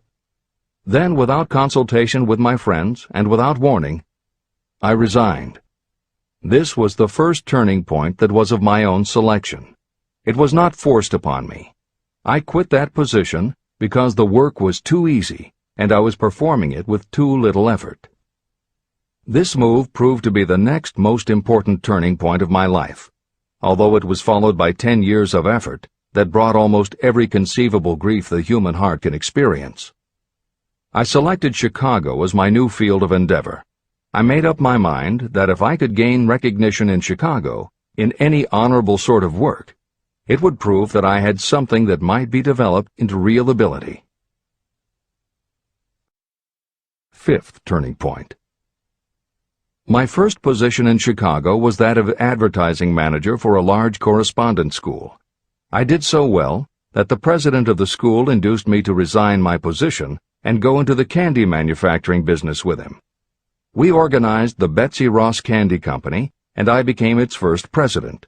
The business grew rapidly, and soon we had a chain of stores in 18 different cities. They did so well, in fact, Hill's partners decided they wanted to take over the business. They had Hill arrested on a false charge, and then offered to withdraw the charge if he would turn over to them his interest in the business. Outraged at the suggestion, Hill refused. When the case went to court, his partners failed to appear for the hearing. Hill sued them for malicious damage to his character. The judge's ruling completely vindicated Hill and allowed him the option to have his partners thrown in jail. Being arrested seemed at the time a terrible disgrace, even though the charge was false. It was not a pleasant experience, and I would not wish to go through a similar experience again, but I must admit that it was worth all the grief it cost me, because it gave me the opportunity to find out that revenge was not a part of my makeup. Sixth turning point. This turning point came shortly after my dreams of success in the candy business had been shattered, when I turned my efforts to teaching advertising and salesmanship as a department of one of the colleges in the Midwest. My school prospered from the very beginning. I had a resident class and also a correspondence school through which I was teaching students in nearly every English-speaking country. It was 1917, and in April of that year, President Woodrow Wilson declared the United States would enter the war against Germany. Hill contacted the president, who he had previously met through Andrew Carnegie, and offered his services to help the war effort. Hill was given the position of creating public relations materials and helping to sell war bonds. When not operating his school, he threw himself into his war work, for which he insisted that he be paid only $1 a year. Then came the second military draft, and it practically destroyed my school, as it caught most of those who were enrolled as students. At one stroke, I charged off more than $75,000 in tuition fees. Once more, I was penniless. Despite the fact that Hill had to scrape just to get by, He continued to work for President Wilson and continued to refuse to take any compensation. Though Hill had a family to support, and the ridicule of his relatives put a tremendous strain on relations, he also continued to work on the Carnegie Project. Hill later said, "Believe me, there were times when between the needling of my relatives and the hardships I endured, it was not easy to maintain a positive mental attitude and persevere. Sometimes in barren hotel rooms, I almost believed my family was right. The thing that kept me going was my conviction that one day I would not only successfully complete my work, but also be proud of myself when it was finished." Seventh turning point. To describe the seventh of the turning points in my life, I must go back to November 11th, 1918. Armistice Day, the end of the World War. The war had left me without a penny, as I have already said, but I was happy to know that the slaughter had ceased and reason was about to reclaim civilization. The time had come for another turning point. I sat down at my typewriter, and to my astonishment, my hands began to play a tune on the keyboard. I had never written so rapidly or so easily before. I did not plan or think about what I was writing. I just wrote whatever came into my mind. What Hill wrote was a long essay in which he described a new idealism based on the golden rule that he thought could emerge from the war. He declared that he would help spread the word, and promised that somehow he was going to find the money to launch a new magazine to be called Hill's Golden Rule. He took his essay to George Williams, a Chicago printer he had met while working at the White House, and by early January of 1919, Hill's Golden Rule magazine was on the newsstands. The first issue was 48 pages. In the beginning, with no money to pay anyone else, Hill wrote and edited every word himself, changing his writing style for each article as well as using a variety of pen names. Additional staff was hired later, which soon led to problems on the inside and on the outside, and Williams attempted to buy out Hill's share of the business.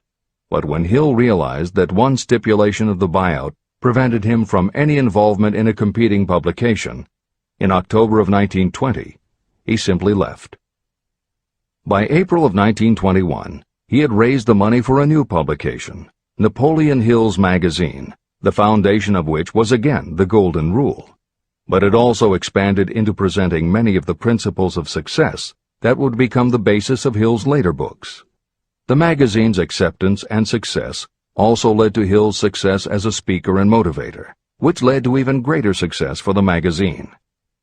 At the same time, Napoleon Hill was working with one of the inmates of a penitentiary to develop a correspondence course, which he took to the prisons to encourage prisoner rehabilitation. Most everything Hill did during this time was successful, and the success of the prison program was significant. But the greed of two members of the board of directors, one of whom was the prison chaplain, eventually led in 1923 to the demise of not only the educational rehabilitation programs, but also the magazine and numerous other successful offshoot ventures. The bleak irony, as Michael Ritt notes in A Lifetime of Riches, was that few enterprises in the 1920s could have been more idealistic or humanitarian in concept. Yet in seeking to stir goodness in men's souls, these enterprises had stirred mean-spirited men to a bloodlust that destroyed everything. Without his magazine, Hill went back to teaching and lecturing, which led to an introduction to a crusading newspaper publisher, Don Mellett, who offered to help Hill publish the results of his work on the Carnegie Project. At this same time, Mellett learned that Prohibition gangsters were selling narcotics and bootleg liquor to school children in Canton, and members of the local police force were being bribed to do nothing about it. Mellett was outraged and wrote an expose in his Canton Daily News, while Hill contacted the governor to implement a state investigation of the corrupt police department. A week before Hill and Mellett were to finalize the financing for the publication of Hill's book, Don Mellett was ambushed outside his home and assassinated by a gangster and a renegade cop. They tried to kill Hill, too, but through pure luck he escaped and fled to the Smoky Mountains, where he remained holed up in a backwoods shack for most of a year. Destitute and in fear for his life, he lapsed into a state of deep depression. Then, in one extraordinary night of self-analysis, he willed himself out of his depression and resolved to finish the challenge Carnegie had posed almost 20 years earlier. Hill went to Philadelphia, convinced a publisher to put up the money, then worked night and day for almost 4 months to finish the manuscript. In March of 1928, Hill published the results of his efforts, a multi-volume masterwork entitled Law of Success. No one had ever seen anything like it. It was a phenomenon, a runaway bestseller. A little over a year later, while Hill was finally enjoying the fruits of his long labors, the stock market crash of '29 hit. The bottom fell out of everything, including the market for books. Though he never gave up on his vision, like the rest of America, Hill struggled through the Depression. He lectured, he wrote, and he taught in every way he could, but it was very hard to preach personal achievement to a country that had lost faith in itself. Napoleon Hill made it his personal mission to turn the tide by creating a variety of self-help programs, but it became disappointingly apparent that it was going to take more than one man to do it. When Franklin Delano Roosevelt was elected president, he reached out to Hill. Though Napoleon Hill was an avowed capitalist, he believed enough in the ultimate goal of FDR's policies that he committed himself to helping the new administration. Throughout the Depression years, he became a close confidant of the president's, helping to guide Roosevelt in his efforts to revitalize America. It is said that it was Hill who gave FDR the famous line, "We have nothing to fear but fear itself." And though Hill was dead broke, just as he had done for President Wilson, he refused to accept more than $1 a year for his efforts. In 1937, as America was finally beginning to see glimmerings of hope that the Great Depression might end, Hill convinced his publisher that America now needed a book to help shake off the mental and emotional stigma of those terrible times. He was right. They released Think and Grow Rich to such resounding success that it sold well over 1 million copies even before the Depression ended. At this writing, it has sold more than 60 million copies worldwide, and to this day it still sells more than 1 million copies a year in its various editions. Take your own persistence inventory. Persistence is a state of mind. Therefore, it can be cultivated.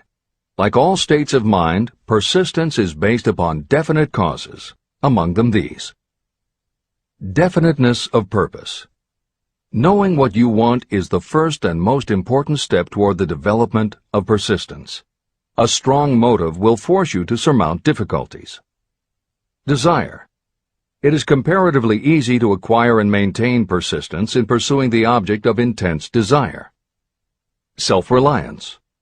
Belief in your ability to carry out a plan encourages you to follow the plan through with persistence. Self-reliance can be developed through the principle described in Chapter 5, autosuggestion. Definiteness of plans. Organized plans, even ones that may be weak or impractical, encourage persistence. Accurate knowledge. Knowing that your plans are sound, based upon experience or observation, encourages persistence. Guessing, instead of knowing, destroys persistence. Cooperation. Sympathy, understanding, and cooperation with others tend to develop persistence. Willpower. The habit of concentrating your thoughts on making plans to attain your definite purpose leads to persistence. Habit. Persistence is the direct result of habit. The mind absorbs and becomes a part of the daily experiences upon which it feeds. Fear, the worst of all enemies, can be overcome by forcing yourself to perform and repeat acts of courage. Everyone who has seen active service in war knows this. Take inventory of yourself and determine what you are lacking in this essential quality of persistence. Measure yourself point by point and see how many of the previous 8 factors of persistence you lack. The analysis may lead to discoveries that will give you a new understanding of yourself and what you need to get ahead. The following is a list of the real enemies that stand between you and achievement. These are not only the symptoms indicating weakness of persistence, but also the deeply seated subconscious causes of this weakness. Study the list carefully, and face yourself squarely if you really wish to know who you are and what you are capable of doing. These are the weaknesses that must be mastered by anyone who really wants to accumulate riches. 1. Failure to recognize and to define clearly exactly what you want. 2.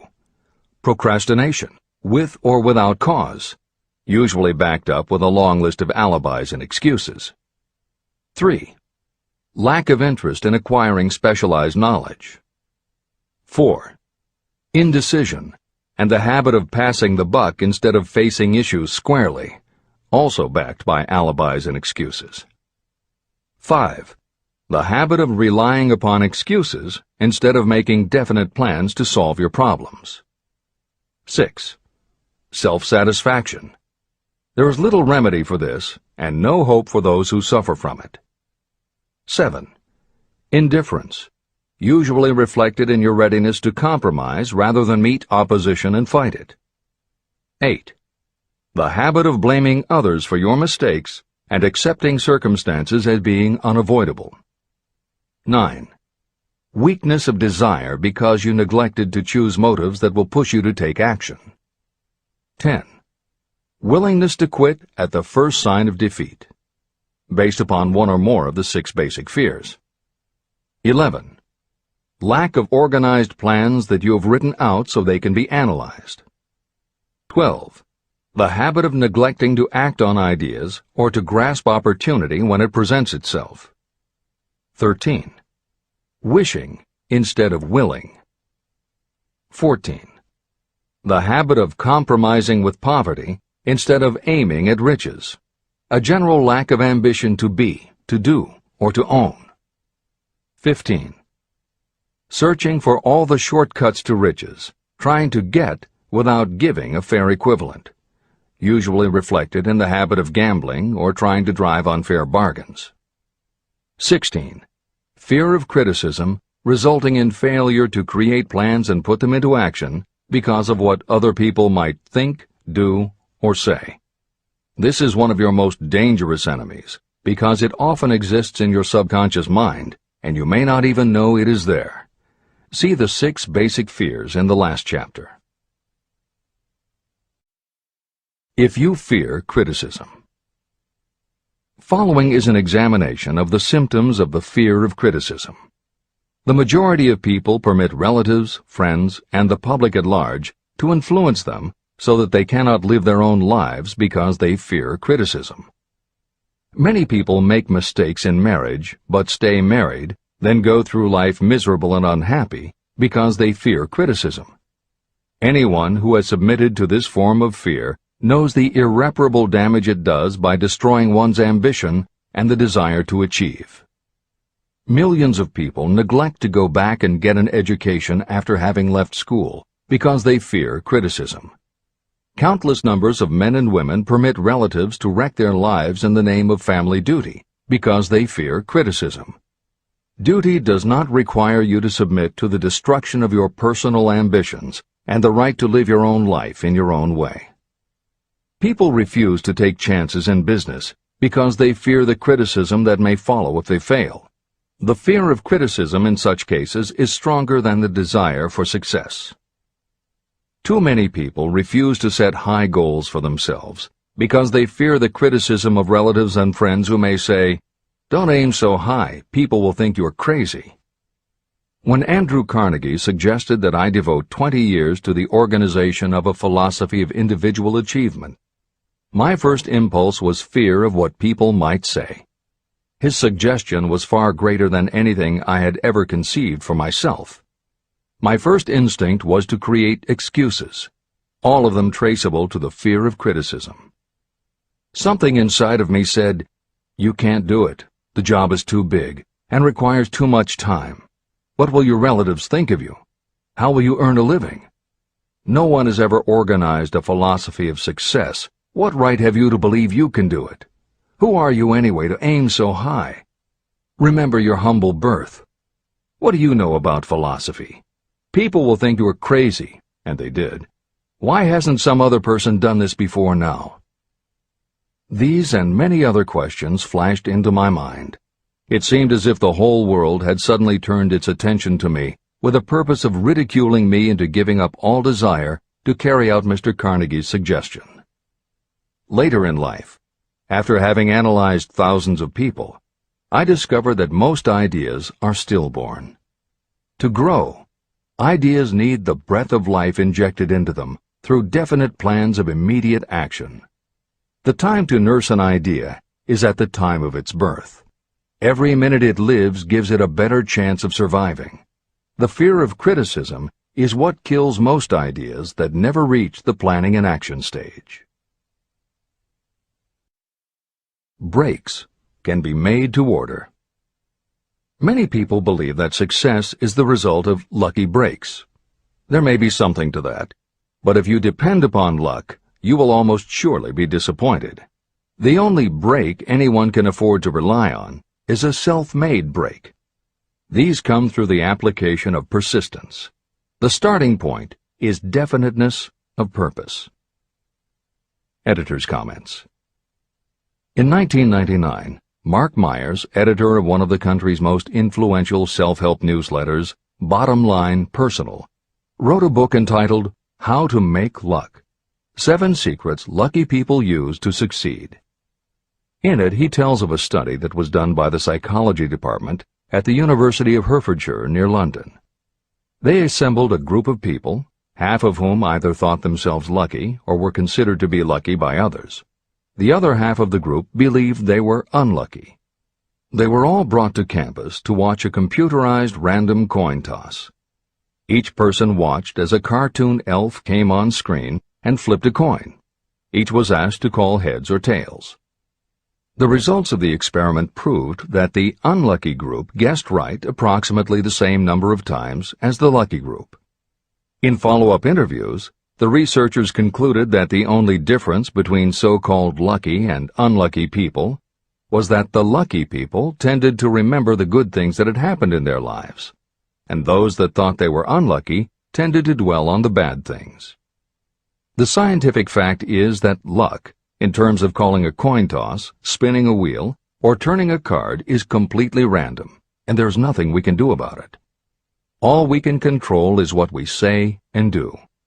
Everything else that happens to us depends upon the actions of others and the random world in which we live. Then why do some people seem to be so lucky and get all the lucky breaks? Myers says it is because, unlike luck, lucky breaks are something you can control. And lucky people, whether they know it or not, have taken specific steps to make their good luck. You can influence lucky breaks in 2 ways. You have to intentionally put yourself in luck's way, and you must make people want to help you because they believe that you deserve their help. Once you have let the world know you are ready for a break, luck is largely a matter of being introduced to opportunities by people who open doors for us. Myers calls these people gatekeepers. Gatekeepers offer help not only out of goodwill, but also because they hope you will help them in return when you are in a position to do so. People who are lucky make it a point to impress their gatekeepers so that they will be the first to come to mind when opportunities arise. Your gatekeepers must believe that you deserve a break, and that it is worth it to them to give you one. One of the best ways to do that is simply to behave and act lucky. If you act like a loser, people think you are a loser. If you perceive yourself as lucky, it will be easier for others to see you that way. And if you are believed to be a lucky person, your chances of receiving lucky opportunities will increase, partly because others hope some of your luck will rub off on them. This is the biggest secret lucky people know. They know that when they seem lucky, more people want to help them. There are people waiting to make a difference in your life if you show them you are willing to make an effort and that you are enthusiastic. Mark Myers' book is devoted to explaining ways to do that. As Hill says, the only lucky break anyone can afford to rely upon is a self-made break. These come through the application of persistence. The starting point is definiteness of purpose. This is the end of the editor's comments. If you stop the first 100 people you meet on the street and ask them what they want most in life, 98 of them would not be able to tell you. If you press them for an answer, some will say security, many will say money, a few will say happiness, and others will say fame and power. Some might tell you they want social recognition, ease in living, the ability to sing, dance, or write. But none of them will be able to give you the slightest indication of a plan by which they hope to attain these vaguely expressed wishes. Riches do not respond to wishes. They respond only to definite plans backed by definite desires through constant persistence. How to develop persistence. There are 4 simple steps that lead to the habit of persistence. They call for no great amount of intelligence, no particular amount of education, and little time or effort. These necessary steps are: 1. A definite purpose, backed by a burning desire for its fulfillment. 2. A definite plan, expressed in continuous action. 3. A mind closed tightly against all negative and discouraging influences, including negative suggestions of relatives, friends, and acquaintances. 4. A friendly alliance with one or more persons who will encourage you to follow through with both plan and purpose. These 4 steps are essential for success in all walks of life. An important purpose of the 13 principles of this philosophy is to enable you to take those 4 steps as a matter of habit. They are steps by which you may control your economic destiny. They are steps that lead to freedom and independence of thought. They are steps that lead to riches, in small or great quantities. They are steps that lead the way to power, fame, and worldly recognition. They are 4 steps that guarantee favorable breaks. They are steps that convert dreams into physical realities. They are steps that lead also to the mastery of fear, discouragement, indifference. There is a magnificent reward for anyone who learns to take these 4 steps. It is the privilege of writing your own ticket and of making life yield whatever price is asked. How to master difficulties. What mystical power gives people of persistence the capacity to master difficulties? Does the quality of persistence set up in your mind some form of spiritual, mental, or chemical activity that gives you access to supernatural forces? Does infinite intelligence throw itself on the side of the person who still fights on when the whole world seems to be against them? These and many other similar questions were in my mind as I watched Henry Ford start from scratch and build an industrial empire with little more than persistence. Or Thomas A. Edison, who, with less than 3 months of schooling, became the world's leading inventor. He turned his persistence into sound recording and playback machines, motion picture cameras and projectors, and the incandescent light, to say nothing of 100 other useful inventions. I had the opportunity to analyze both Mr. Edison and Mr. Ford up close and personal, year by year, over a long period of time. So I speak from actual knowledge when I say that I found no quality except persistence in either of them that even remotely suggested the major source of their stupendous achievements. If you make an impartial study of the prophets, philosophers, and religious leaders of the past, you will come to the inevitable conclusion that persistence, concentration of effort, and definiteness of purpose were the major sources of their achievements. Consider, for example, the fascinating story of Muhammad. Analyze his life. Compare him with men of achievement in this modern age of industry and finance, and observe how they all have one outstanding trait in common: persistence. If you want to understand more about the power of persistence and how it works, I strongly suggest that you read a biography of Muhammad. Editor's comments. At the beginning of the 21st century, there was an increased interest in Islam due to the attacks on the World Trade Center and the subsequent war on terror. Consequently, the modern reader will have no difficulty finding a number of very good books about Muhammad. At the time that Hill was writing the first edition of Think and Grow Rich, one of the best biographies of Muhammad was written by Esad Bey, who was born in Baku, Azerbaijan, the son of a Jewish businessman named Nusinbaum. Later, he changed his name when he converted to Islam. During the Russian Revolution, he fled his home for Berlin, where he lived until the rise of Hitler again forced him to move, first to Austria and then finally to Italy. It is believed by some that this man known as Esad Bey also wrote under another pen name, Kurban Said, and was in fact the author of the acclaimed Azerbaijani novel, Ali and Nino. That Napoleon Hill was very impressed with this particular biography of Muhammad is clear from his recommendation, which follows. I strongly suggest that you read a biography of Muhammad, especially the one by Esad Bey. This brief review of that book, which appeared in the Herald Tribune, will provide a preview of the rare treat in store for those who take the time to read the entire story of one of the most astounding examples of the power of persistence known to civilization. The Last Great Prophet. Reviewed by Thomas Sugru. Muhammad was a prophet, but he never performed a miracle. He was not a mystic. He had no formal schooling. He did not begin his mission until he was 40. When he announced that he was the messenger of God, bringing word of the true religion, he was ridiculed and labeled a lunatic. Children tripped him, and women threw filth upon him. He was banished from his native city, Mecca, and his followers were stripped of their worldly goods and sent into the desert after him. When he had been preaching 10 years, he had nothing to show for it but banishment, poverty, and ridicule.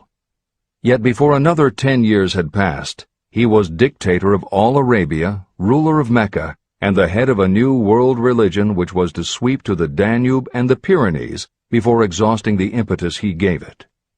That impetus was threefold: the power of words, the efficacy of prayer, and man's kinship with God.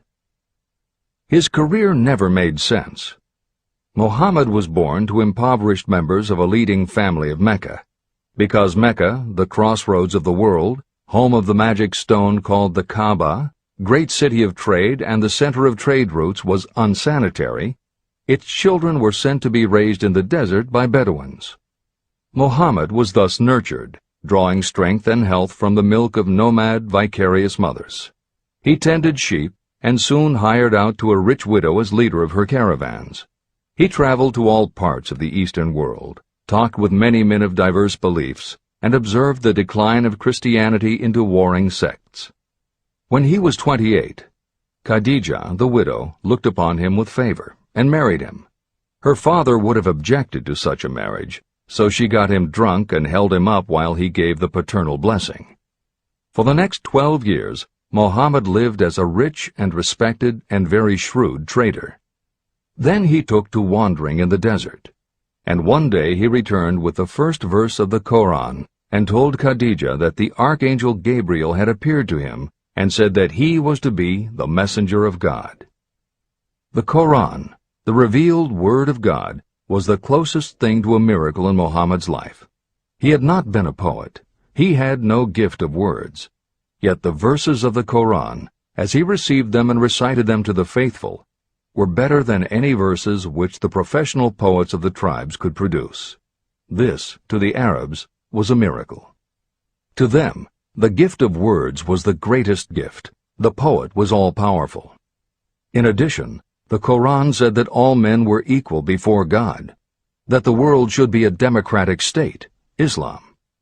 It was this political heresy, plus Muhammad's desire to destroy all the 360 idols in the courtyard of the Kaaba, which brought about his banishment. The idols brought the desert tribes to Mecca, and that meant trade. So the businessmen of Mecca, the capitalists, of which he had been one, set upon Muhammad. Then he retreated to the desert and demanded sovereignty over the world. The rise of Islam began. Out of the desert came a flame which would not be extinguished. A democratic army, fighting as a unit and prepared to die without wincing. Muhammad had invited the Jews and Christians to join him, for he was not building a new religion. He was calling all who believed in one God to join in a single faith. If the Jews and Christians had accepted his invitation, Islam would have conquered the world. They didn't. They would not even accept Muhammad's innovation of humane warfare. When the armies of the Prophet entered Jerusalem, not a single person was killed because of his faith. When the Crusaders entered the city, centuries later, not a Muslim man, woman, or child was spared. But the Christians did accept one Muslim idea, the place of learning, the university.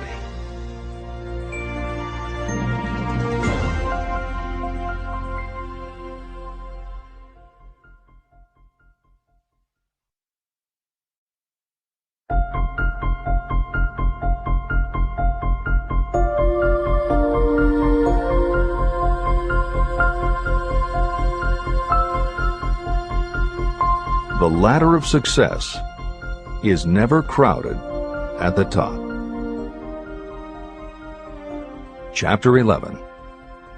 Power of the Mastermind, the Driving Force. The ninth step toward riches. Power is essential for success in the accumulation of money. Plans are useless without sufficient power to turn them into action. This chapter will describe the method by which an individual may attain and apply power. Power may be defined as organized and intelligently directed knowledge. Power, as the term is used here, refers to organized effort, sufficient to enable an individual to transmute desire into its monetary equivalent. Organized effort is produced through the coordination of effort of two or more people who work toward a definite end in a spirit of harmony. Power is required to accumulate money. Power is necessary to keep the money after it has been accumulated. How can power be acquired? If power is organized knowledge, let us examine the sources of knowledge. Infinite intelligence. This source of knowledge may be accessed with the aid of creative imagination through the subconscious mind, as described in the previous chapters on faith, autosuggestion, and imagination, and as will be elaborated on in Chapter 13, the subconscious mind, and Chapter 14, the brain. Accumulated experience. The accumulated experience of humanity may be found in any well-equipped public library. An important part of this accumulated experience is taught in public schools and colleges, where it has been classified and organized. Editor's comment. The computer revolution and the Internet have had a profound effect upon the quantity of information available and on the ease of access and ability to organize that information. This is the end of the editor's comment. Experiment and research. In the field of science, and in practically every other walk of life, people are gathering, classifying, and organizing new facts daily. This is the source to which you must turn when knowledge is not available through accumulated experience. Here, too, the creative imagination must often be used. Editor's comment. Today, because of the computer revolution and the Internet, publishing and dissemination of information happens so quickly that there is almost no lag time between experiment or research and the integration of those results into available knowledge. This is the end of the editor's comment. Knowledge may be acquired from any of the foregoing sources. It may be converted into power by organizing it into definite plans and by putting those plans into action. If you examine the three sources of knowledge, you will see how difficult it would be if you had to depend upon just your own efforts to assemble all the knowledge you need and turn it into definite plans of action. If your plans are big and comprehensive, generally you will have to get others to cooperate with you if you are going to organize your knowledge so that you can turn your plans into power. Gaining power through the mastermind. The mastermind may be defined as coordination of knowledge and effort in a spirit of harmony between two or more people for the attainment of a definite purpose. No individual may have great power without utilizing the mastermind. In Chapter 8, organized planning. I commented on how to create plans for translating desire into its monetary equivalent. If you carry out these instructions with persistence and intelligence, and use discrimination in choosing your mastermind group, your objective will have been halfway reached even before you begin to recognize it. Editor's comments. In the following section, Hill describes the two kinds of power that an individual can access by assembling a mastermind alliance and working with that group. The first kind of power that he mentions is economic power, which needs no comment from the editors. However, to describe the second kind of power, for want of a better term, Hill uses the term psychic. Because this word has taken on connotations that Hill never intended, this concept deserves clarification before you read on. As is obvious throughout this book, Napoleon Hill was a very practical man. His use of the word psychic in this chapter has nothing to do with seances, fortune-telling, magic, or any other aspect of the paranormal. The word psychic is defined as of or pertaining to the human mind, and Hill uses the term to describe something pertaining to the mind that everyone reading this book has experienced. It is that feeling you get when you are working together with other people. Everyone is very focused on the same goal, and it is going so well that you seem to be in tune with each other. When that happens, you not only work well with the others, but your own work and ideas also seem to be operating on a higher and better plane than usual. This is the end of the editor's comments. So you may better understand the potential power available to you through a properly chosen mastermind group, I will explain the two characteristics of the mastermind principle. One kind of power is economic, and the other psychic. Economic power. The economic feature is obvious.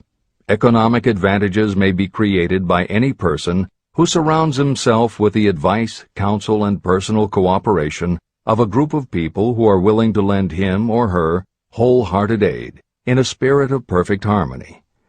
This form of cooperative alliance has been the basis of nearly every great fortune. Your understanding of this great truth may definitely determine your financial status. Psychic power. What I refer to as the psychic phase of the mastermind principle is a little more difficult to comprehend.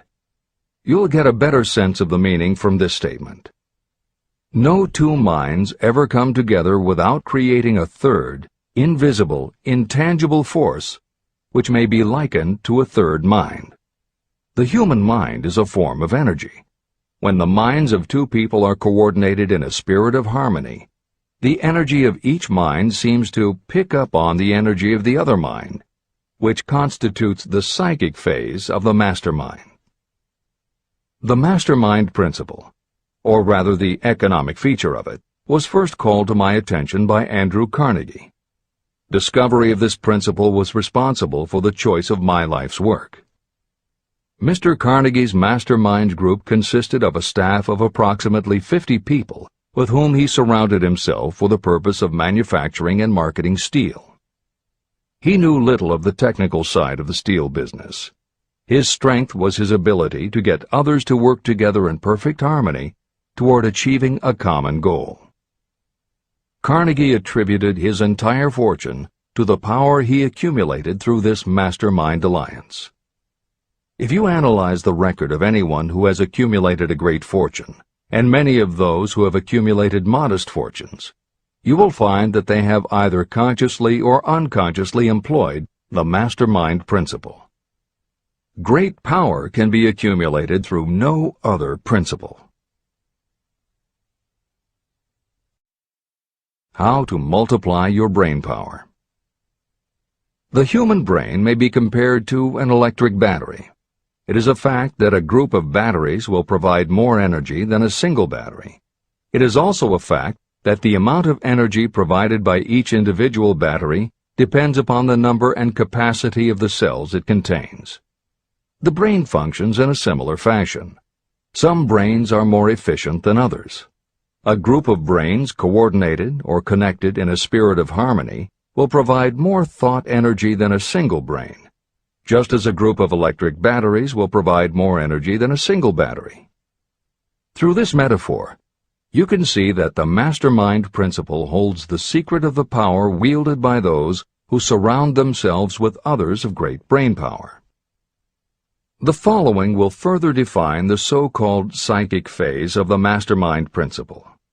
When a group of individual minds are coordinated and function in harmony, the increased energy created through that alliance becomes available to every individual mind in the group.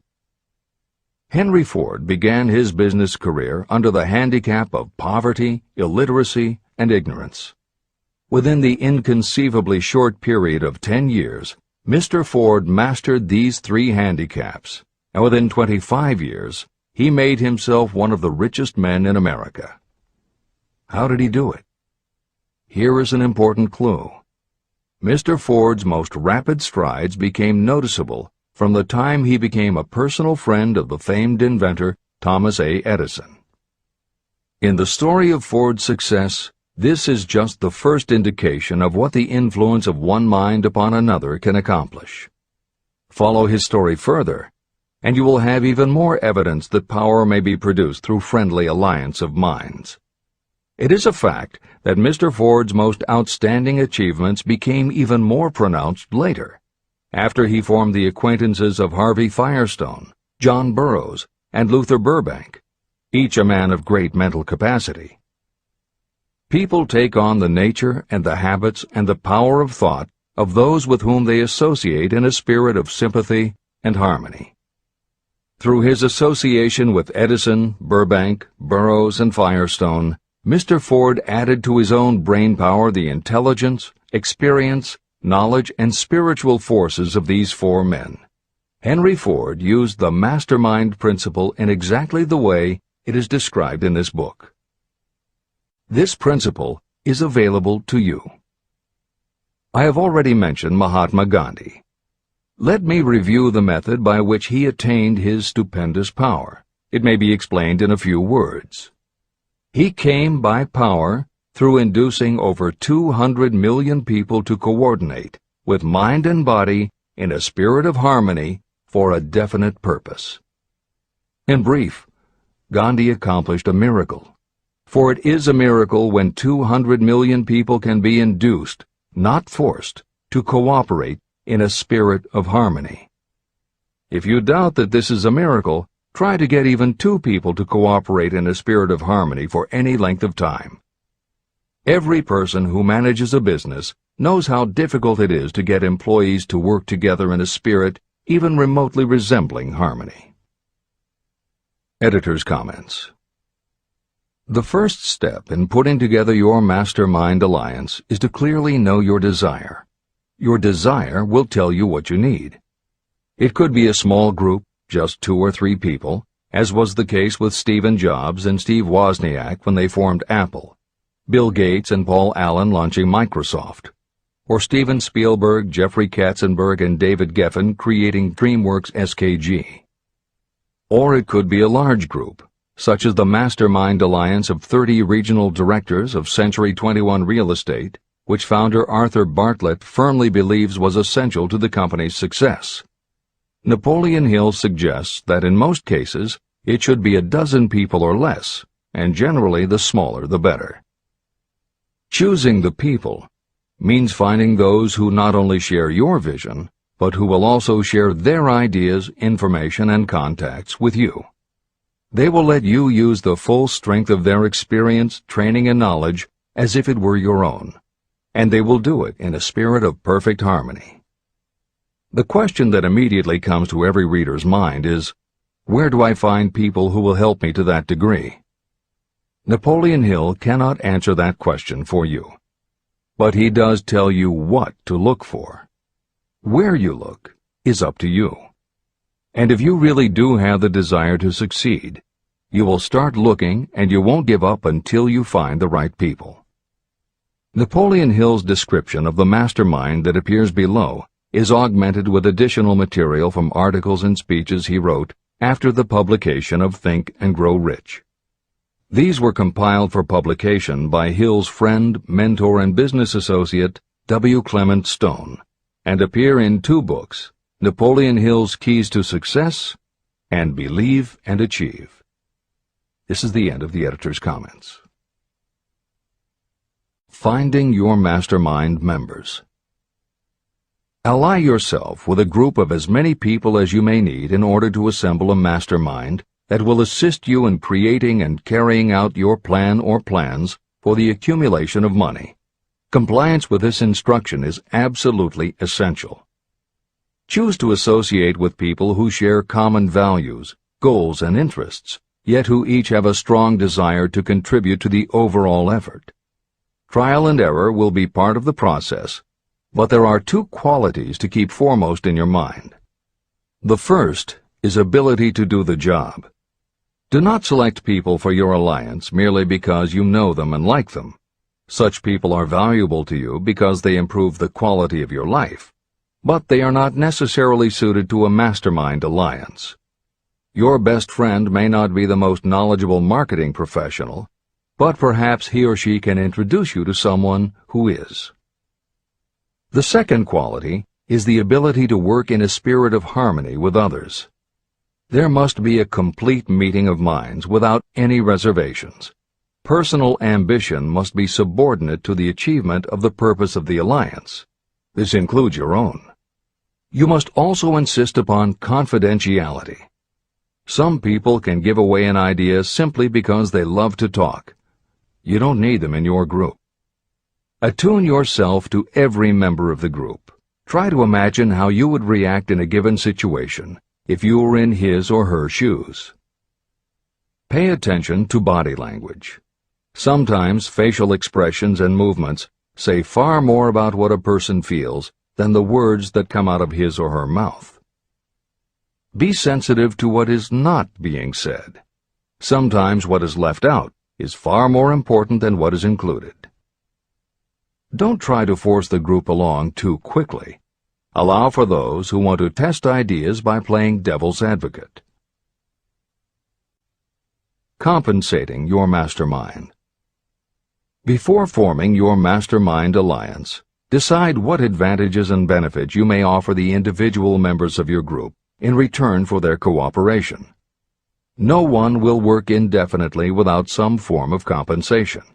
No intelligent person should request or expect another to work without adequate compensation. Wealth will obviously have the most appeal to your members. Be fair and generous in your offer. Recognition and self-expression may be just as important as money to some of your members. Remember that in such partnerships, the principle of going the extra mile, doing more and better than paid for, is especially important. As the leader, you should set an example for the others to follow. Each member must agree at the outset on the contribution each will make, and on the division of benefits and profits. Otherwise, be assured that dissension will arise, you will have wasted everyone's time, you will ruin friendships, and your venture will be destroyed. Meeting with your mastermind. Arrange to meet with the members of your mastermind group at least twice a week, and more often if possible, until you have jointly perfected the necessary plan or plans for the accumulation of money. The first meeting will be involved in sorting out strengths and weaknesses, and in fine-tuning your plans. Your alliance must be active to do any good. Establish specific responsibilities and action steps to be taken. As your mastermind matures and harmony grows among the members, you will find that the meetings create a flow of ideas into every member's mind. Don't let the meetings become so regular and formalized that they inhibit phone calls and other less formal contact. Mastermind maintenance. Maintain perfect harmony between yourself and every member of your mastermind group. If you fail to carry out this instruction to the letter, you may expect to meet with failure. The mastermind principle cannot work where perfect harmony does not prevail. Create a non-threatening environment. Explore all ideas with equal interest and concern for the originator's feelings. Everyone must deal with everyone else on a completely ethical basis. No member should seek unfair advantage at the expense of others. As the leader, you must inspire confidence in your members by your dedication to your desire, which is the object of the group. The members must know with certainty that you are reliable, trustworthy, and loyal. When you are finally ready to present the results of your efforts to investors, buyers, or the public, you may face your greatest leadership challenge in maintaining the harmony of your mastermind. The group's efforts will now be judged by outsiders, and facing judgment takes courage and persistence. The courage of separate individuals is nothing compared with that of a united team. The more you are able to maintain harmony, the greater the power, and the greater the power, the more resistance you can overcome. Marriage and the mastermind. A mastermind alliance with the person you love most deeply is of untold importance. If you are married and have not built your relationship on the same principles of harmony that are crucial to any alliance, you may have some reselling to do with your spouse. Set aside time each day to talk about what you want to achieve and how you are going about it. Rely on your definiteness of purpose to build your persuasive abilities, to convince your partner of the benefits of the work you are doing. It is very unlikely that your work will not affect your husband or wife in some significant way, and you absolutely must not drag your partner unwillingly into any adventure. Build your mastermind alliance into your marriage from the start, and it will steady and support you through the darkest moments. In fact, your whole family should be incorporated into your alliance. Lack of harmony at home can easily spill over elsewhere. A united family is a great team. The mastermind and infinite intelligence. The list of sources from which you can get power is headed by infinite intelligence. When two or more people coordinate in a spirit of harmony and work toward a definite objective, they place themselves in position to absorb power directly from that great universal storehouse that I refer to as infinite intelligence. This is the greatest of all sources of power. It is the source to which geniuses and great leaders turn, whether they may be conscious of the fact or not. In Chapter 13, The Subconscious Mind, and Chapter 14, The Brain, the methods for accessing infinite intelligence will be described in greater detail. This is not a course on religion.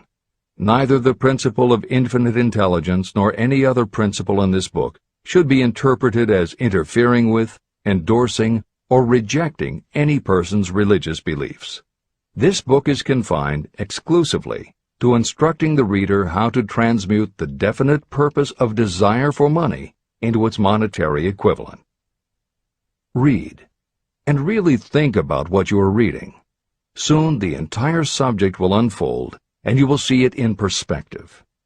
At this point, you are only seeing the detail of the individual chapters. Editor's comments. This chapter would not be complete without commenting on a mastermind that came into being almost 15 years after the first publication of Think and Grow Rich. Napoleon Hill's own mastermind alliance with multimillionaire businessman and philanthropist W. Clement Stone.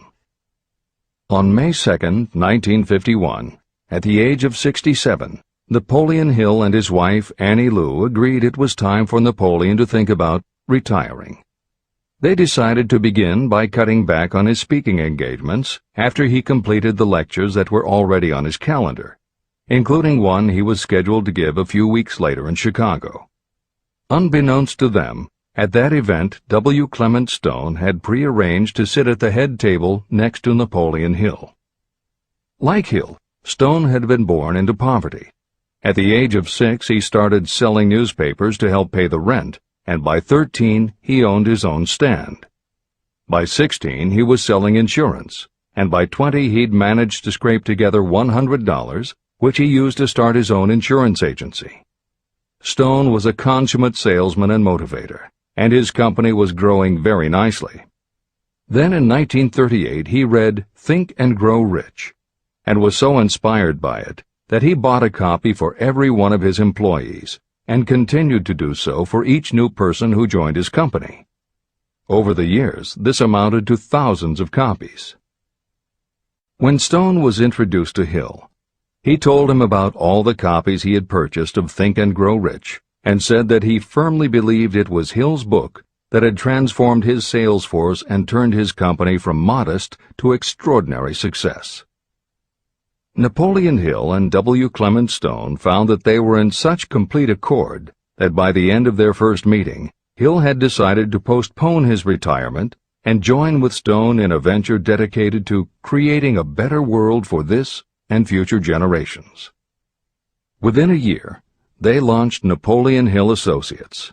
They published new books by Hill, including How to Raise Your Own Salary and The Master Key to Riches. They reissued Hill's earlier bestsellers, and they co-authored a new bestseller, Success Through a Positive Mental Attitude. They also launched Success Unlimited magazine, created PMA Science of Success home study courses, made television programs, radio shows, a documentary film entitled A New Sound in Paris, which showed the amazing changes that happened when the entire town of Paris, Missouri, adopted the Napoleon Hill philosophy. And they both crisscrossed America speaking, teaching, giving interviews, and spreading the philosophy to as many people as possible. In addition to his work with Napoleon Hill Associates, Hill also consulted to W. Clement Stone's company, Combined Insurance Company of America.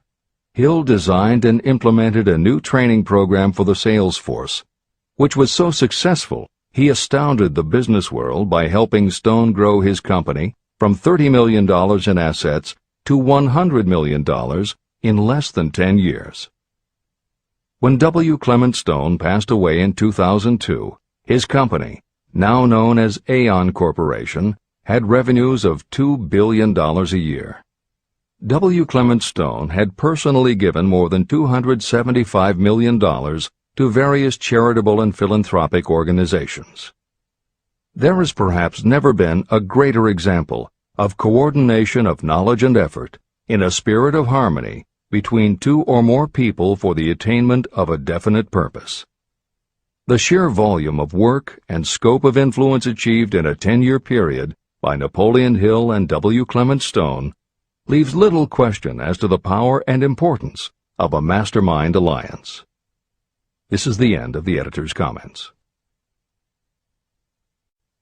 The power of positive emotions. Money is shy and elusive.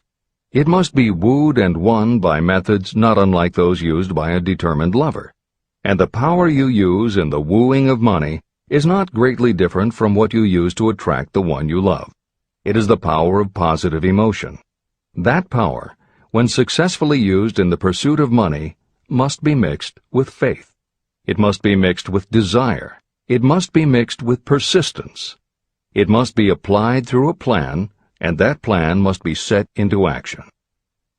When money comes in large quantities, it flows to the one who accumulates it as easily as water flows downhill.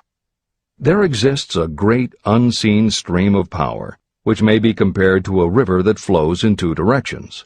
One side flows in one direction, carrying all who get into that side of the stream onward and upward to wealth.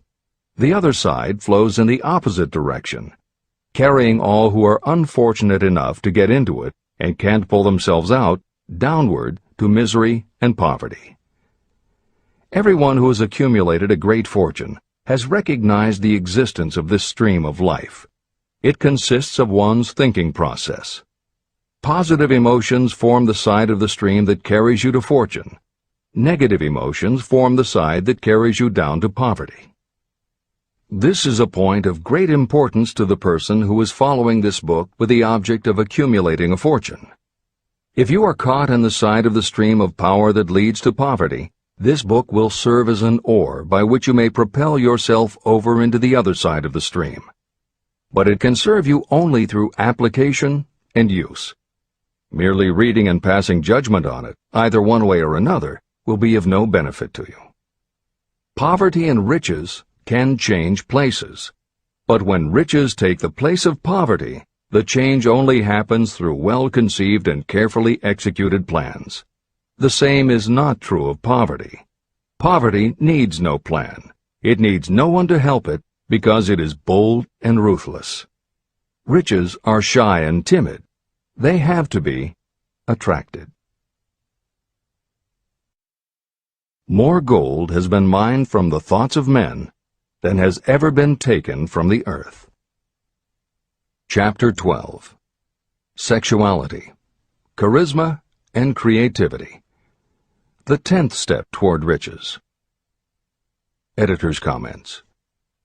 What motivates human beings is the subject of continuing scientific research and philosophical debate.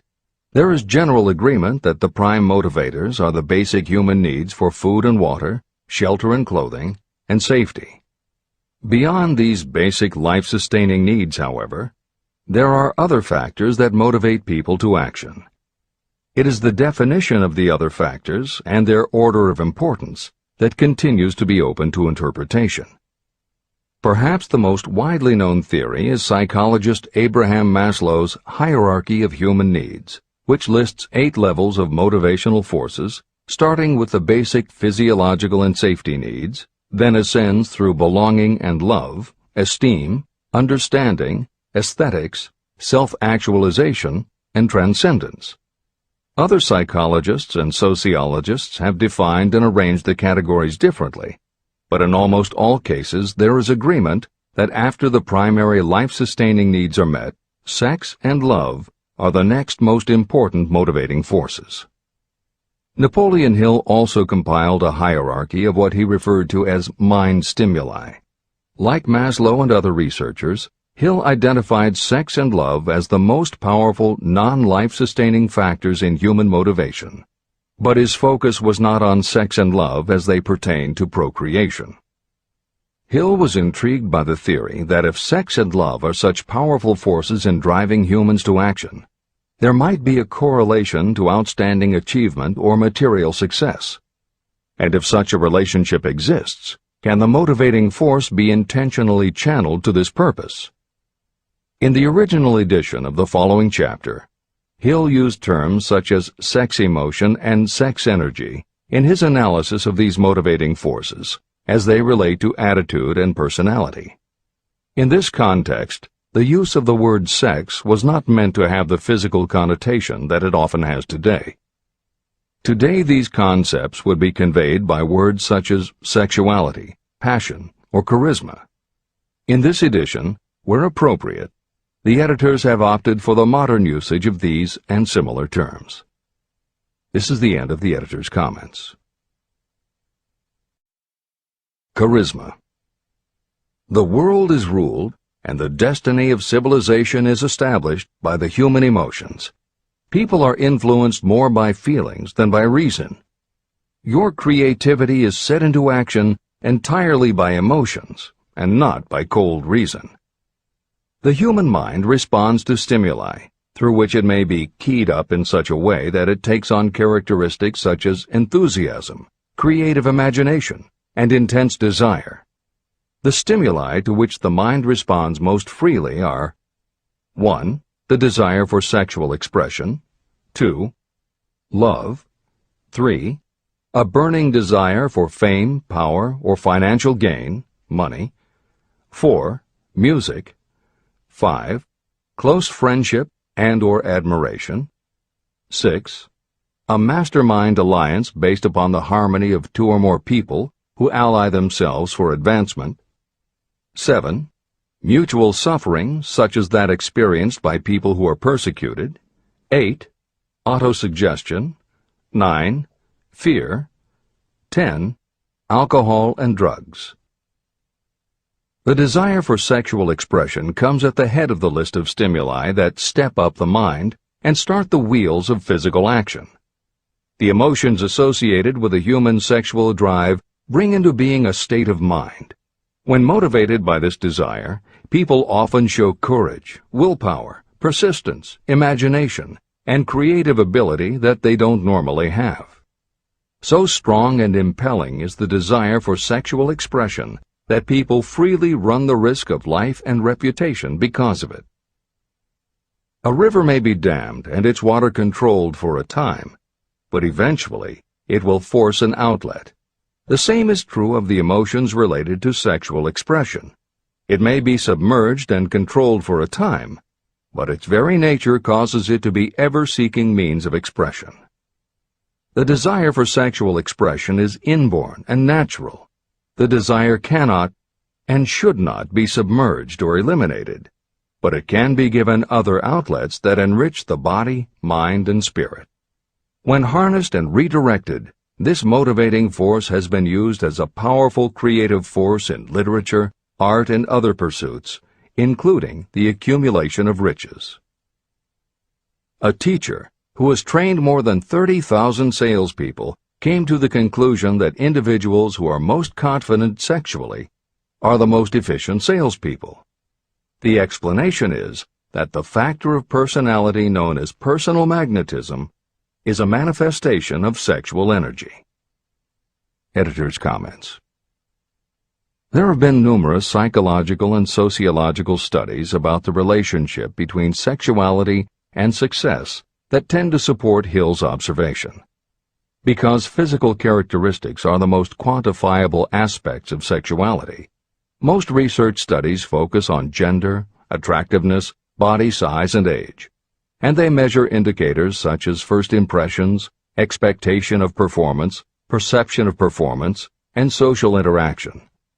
These studies generally conclude that when comparing individuals of equal competence, for men, the perception is that taller men will do better than short, a full head of hair will outperform balding, handsome or virile will beat out plain or older.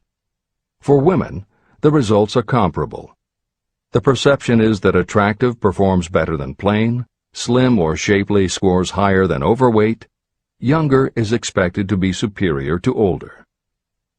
These observations about physical sexuality may seem obvious, but they lead to a conclusion that is very significant. Obviously, not all people who succeed are tall and virile or attractive and shapely. It is also a fact that the success of those who are short, balding, plump, or plain isn't always due to superior skill or luck. Clearly, there is another kind of attractiveness that often supersedes physical appeal. This other kind of attractiveness is connected to human sexuality, but it is not what would usually be referred to as sexy. People who have this quality are often said to have chemistry, personality, charm, or appeal. Hill called this kind of attraction personal magnetism. Today, the more common term is charisma. This is the end of the editor's comments. When employing salespeople, a good sales manager looks for personal magnetism or charisma as the first requirement. People who lack this kind of sexual energy will never become enthusiastic, nor inspire others with enthusiasm. And enthusiasm is one of the most important requisites in salesmanship, no matter what you're selling. The public speaker, preacher, lawyer, or salesperson who is lacking in charisma is a flop as far as being able to influence others is concerned. That, plus the fact that most people are influenced through an appeal to their emotions, should easily convince you of the importance of charisma as a part of the salesperson's ability. Master salespeople attain mastery in selling because they either consciously or unconsciously transmute charisma, sexual energy, into sales enthusiasm. That statement explains the actual, practical meaning of sexual transmutation. The meaning of the word transmute is, in simple language, the changing or transferring of one element or form of energy into another. The transmutation of sexual energy means switching the mind from thoughts of physical expression to thoughts of some other nature. Salespeople who know how to turn on charisma have acquired the art of sexual transmutation, whether they know it or not. The majority of salespeople who transmute their sexual energy do so without being aware of what they are doing or how they are doing it.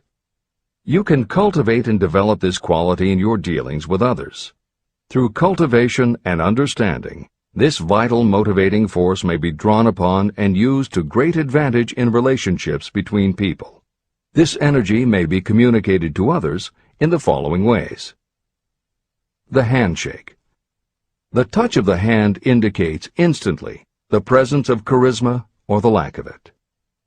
The tone of voice.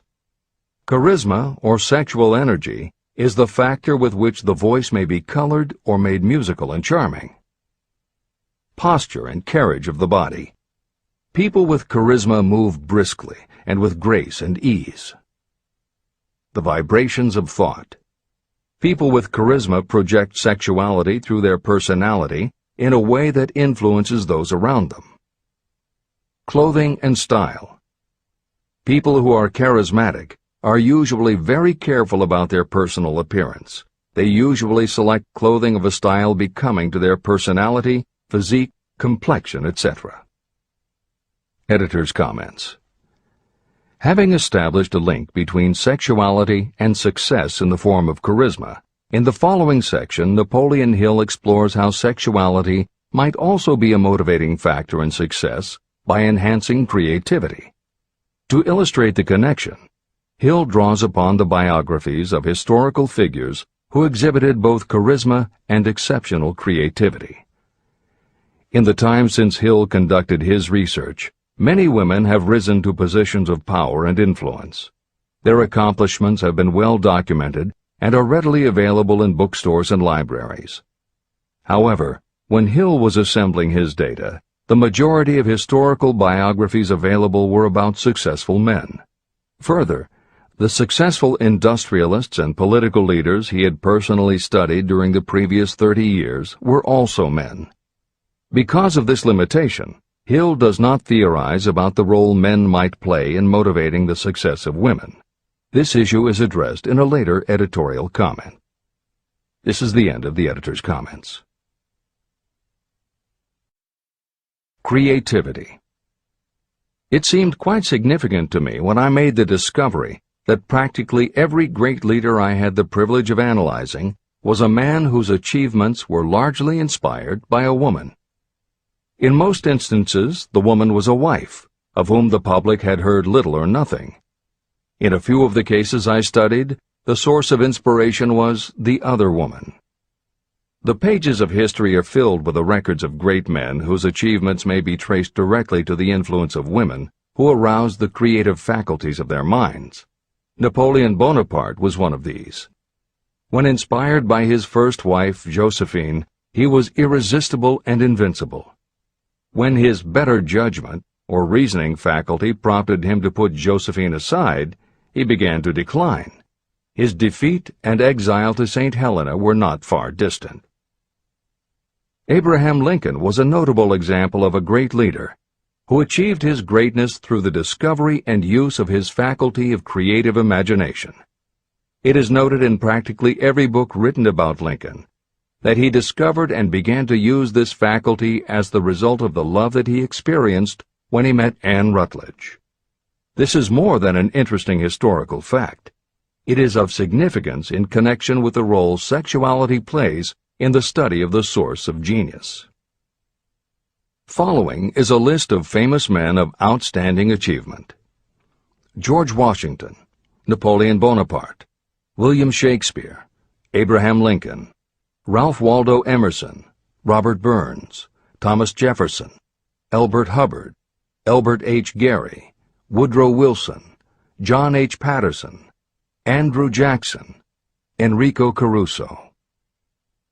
Wherever there was evidence available in connection with the lives of these men of achievement, it indicated most convincingly that each possessed a highly developed sexual nature. An analysis of the information taken from biographies and historical writings leads to the following conclusions. 1. Those of greatest achievement have a highly developed sexual nature, but have learned the art of transmutation of sexual energy. 2. Those who have accumulated great fortunes and achieved outstanding recognition in literature, art, industry, architecture, and the professions were motivated by the influence of a mate or lover. When driven by these emotions, people become gifted with a superpower for action. If you understand this, you will also understand that sexual transmutation contains the secret of creative ability. Editor's comments. As noted previously, although Hill's analysis focused on men, today there is a wide range of biographies about women who have succeeded in every aspect of life, including business, politics, religion, sports, entertainment, and the arts. Bearing in mind that biographical information is always subjective, the reader can now find ample material from which to draw a conclusion as to whether Hill's theory about sexuality as a motivating force is equally evident in women. Napoleon Hill had to do an in-depth analysis of biographies in searching for indications that the subject's sexuality had a correlation to their success. Today, we just turn on the television, and we're inundated with intimate details about both men and women suggesting that the best and the brightest are apparently also the sexiest. Although scandals aren't usually cited as scientific proof, the exposés of some of the biggest entertainment and sports stars, high-profile CEOs of major companies, numerous politicians, and even a few presidents, all make at least a common-sense case for Hill's theory about the correlation between sexuality and success. This is the end of the editor's comments. Obviously, this does not mean that everyone who is highly sexed is a genius. People attain the status of a genius only when and if they stimulate their minds so that they can draw upon the forces available through the creative faculty of the imagination. Although it is the most important of the stimuli or motivators, the mere possession of sexual energy is not sufficient to produce a genius. The energy must be transmuted from desire for physical contact into some other form of desire and action before it will lift one to the status of a genius. Genius and creative imagination. A definition of genius might be someone who has discovered how to increase the intensity of thought to the point where that person can freely communicate with sources of knowledge not available through the ordinary rate of thought. This definition should prompt some questions in the mind of anyone reading this book. The first question should be, how may one communicate with sources of knowledge that are not available through ordinary thought? The next question should be, are there known sources of knowledge that are available only to geniuses, and if so, what are these sources and exactly how may they be reached? In the following, I will offer methods so that you can experiment and prove to yourself that this is true. By doing so, you will have the answer to both questions. Editor's comment. Humans perceive things through the 5 senses of sight, smell, taste, hearing, and touch. Another kind of perception, as when you have a feeling about something, was discussed in the chapters on desire, faith, and autosuggestion. This kind of perception is often referred to as the 6th sense, and in the following Hill explores the relationship between sexuality, motivation, creative imagination, and the 6th sense. This is the end of the editor's comment. The reality of a 6th sense has been fairly well established. This 6th sense is creative imagination. The faculty of creative imagination is something the majority of people never use during an entire lifetime, and if they do use it, it usually happens by mere accident. Only a small number of people deliberately use their creative imagination for a specific purpose. Those who do use this faculty voluntarily and with understanding of its functions are geniuses. Creative imagination is the direct link between your finite mind and what I have termed infinite intelligence. All revelations and all discoveries of basic or new principles in the field of invention take place through the faculty of creative imagination. When ideas, concepts, or hunches flash into your mind, they can only have come from one or more of the following sources. 1. From the mind of some other person who has just released the thought, idea, or concept through conscious thought. 2.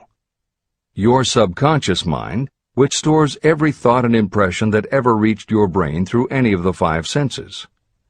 3. From another person's subconscious storehouse. 4. Infinite intelligence. There are no other possible sources from which inspired ideas or hunches may be received. When brain action has been stimulated through one or more of the 10 mind stimulants listed at the beginning of this chapter, it has the effect of lifting you far above the horizon of ordinary thought. It permits you to envision distance, scope, and quality of thoughts not available on the lower plane, such as when you are solving routine problems of business. When you are lifted to a higher level of thought through mind stimulation, it is as though you have taken off in an airplane. You can now see over and beyond the horizon that limits your vision when you are on the ground. Not only that, but while you are on this higher level of thought, you are not even aware of such things as the problems of gaining the 3 basic necessities of food, clothing, and shelter. You are in a world of thought in which the ordinary workaday thoughts have been removed, just as the hills and valleys that obstruct your vision on the ground don't interfere when you are in an airplane. While on this exalted plane of thought, the creative faculty of the mind is given freedom for action. The way has been cleared for the 6th sense to function. It becomes receptive to ideas that could not reach the individual under any other circumstances. The 6th sense is the faculty that marks the difference between a genius and an ordinary individual. Developing your creative imagination. A mind stimulant is any influence that will either temporarily or permanently increase the intensity of thought. The previously mentioned 10 major stimulants are those most commonly resorted to. Through these sources you may commune with infinite intelligence, enter the storehouse of your subconscious mind, or perhaps even that of another person. That is all there is to genius. The more you use your creative faculty, the more alert and receptive it becomes to factors originating outside your conscious mind. And the more this creative faculty is used, the more you will rely upon it for your thoughts and ideas. This faculty can be cultivated and developed only through use. What we generally refer to as our conscience operates entirely through the faculty of the 6th sense. The great artists, writers, musicians, and poets become great because they acquire the habit of relying upon the still small voice that speaks from within, through their creative imagination. Anyone with a keen imagination knows that some of their best ideas come through so-called hunches. One of the best-known public speakers admits that his speeches are only really great when he closes his eyes and begins to rely entirely upon the faculty of creative imagination. When asked why he closed his eyes just before the climax of his speech, he replied, "I do it because then I speak through ideas that come to me from within." One of America's most successful and best-known financiers has the habit of closing his eyes for 2 or 3 minutes before making a decision. When asked why, he replied, "With my eyes closed, I am able to draw upon a source of superior intelligence." Dr. Elmer R. Gates created more than 200 useful patents through the process of cultivating and using his creative faculty. His method is significant to anyone interested in attaining to the status of genius. Dr. Gates was one of the really great, though less publicized, scientists of the world. In his laboratory, he had what he called his personal communication room. It was practically soundproof, and all light could be shut out. It had a small table on which he kept a pad of writing paper. In front of the table, on the wall, was a light switch. When Dr. Gates desired to draw upon the forces available to him through his creative imagination, he would go into this room, seat himself at the table, shut off the lights, and concentrate on the known factors of the invention he was working on. He would stay in that position until ideas began to flash into his mind in connection with the unknown factors of the invention. On one occasion, ideas came through so fast that he was forced to write for almost 3 hours. When the thoughts stopped flowing, he examined his notes and found they contained a minute description of principles that had no parallel in the known data of the scientific world. Moreover, the answer to his problem was right there in those notes. Dr. Gates earned his living by sitting for ideas. He did it for individuals and corporations, and some of the most sensible people and largest traditional corporations in America paid him to do it. The part of your mind that you generally use for reasoning may be faulty, because it is largely guided by your accumulated experience. Not all knowledge that you have learned through experience is accurate. Many times your creative ideas are much more reliable because they come from sources that are more reliable than those available to the reasoning faculty of the mind. Methods used by geniuses are available to you.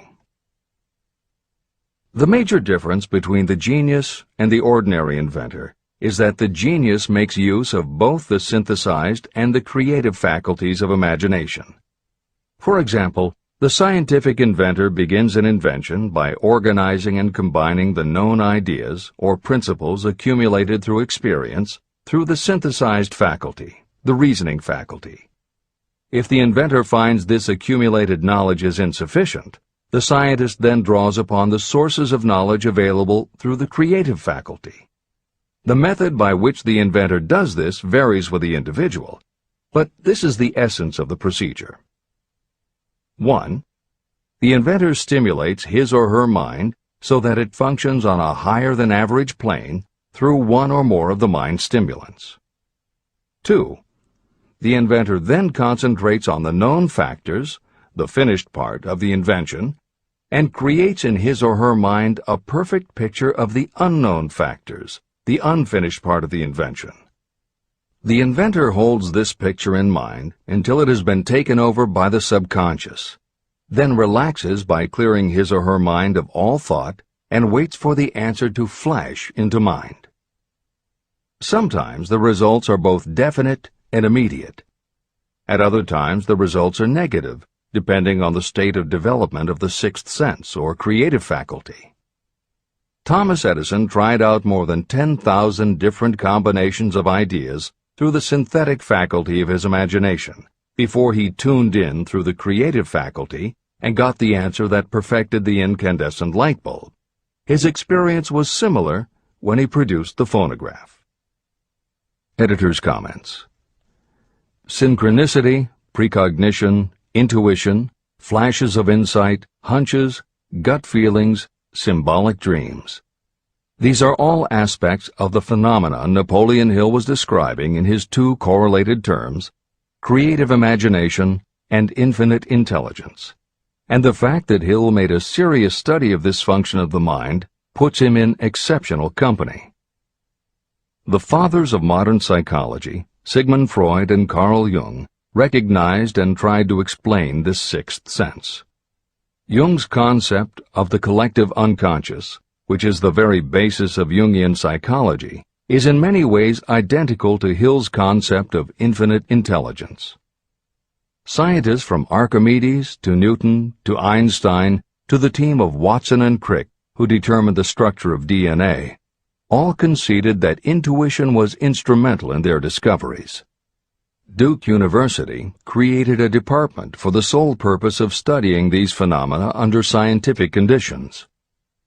Many scientists admit to using personalized techniques similar to Hill's method for accessing intuition and creativity. These include Friedrich Kekule, who discovered the molecular structure of benzene through a dream symbol; physiologist Otto Loewi, who had a hunch followed by a dream that won him the Nobel Prize in Medicine; and as mentioned above, James Watson's breakthrough in the structure of DNA. Mozart, Shelley, Coleridge, Huxley, Descartes, Robert Louis Stevenson all claimed intuition played a role in their creations. William Blake learned the secret to a copper engraving process from a dream. British Prime Minister Winston Churchill firmly believed a premonition saved him from being killed by a bomb during the Blitz of London. As was noted earlier, psychiatry, clinical hypnosis, and affirmations all had to overcome considerable skepticism before they were accepted.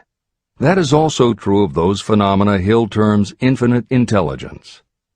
However, In the 1970s and 80s, the public's interest was piqued by well-researched books such as The Intuitive Edge by Philip Goldberg, Creative Dreaming by Patricia Garfield, and The Right Brain Experience by Mary Lee Zdenek. Though these anomalies of the mind still defy laboratory proof, contemporary researchers continue to publish tantalizing results. This is the end of the editorial comments. Nature has equipped the human brain and mind with internal stimulants that safely trigger the mind to tune in to fine and rare thoughts. No satisfactory substitute for nature's stimulants has ever been found. However, history is not lacking in examples of people who rose to the status of genius as the result of using artificial mind stimulants. Edgar Allan Poe wrote The Raven while under the influence of alcohol, dreaming dreams no mortal ever dared to dream before.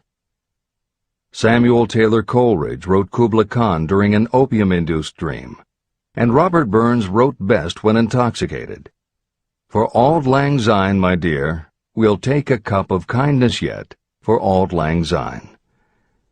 It is true that these and others who are known as geniuses relied upon artificial mind stimulation, but a more important lesson to remember is how many of these people destroyed themselves through the use of those stimulants. Editor's comments.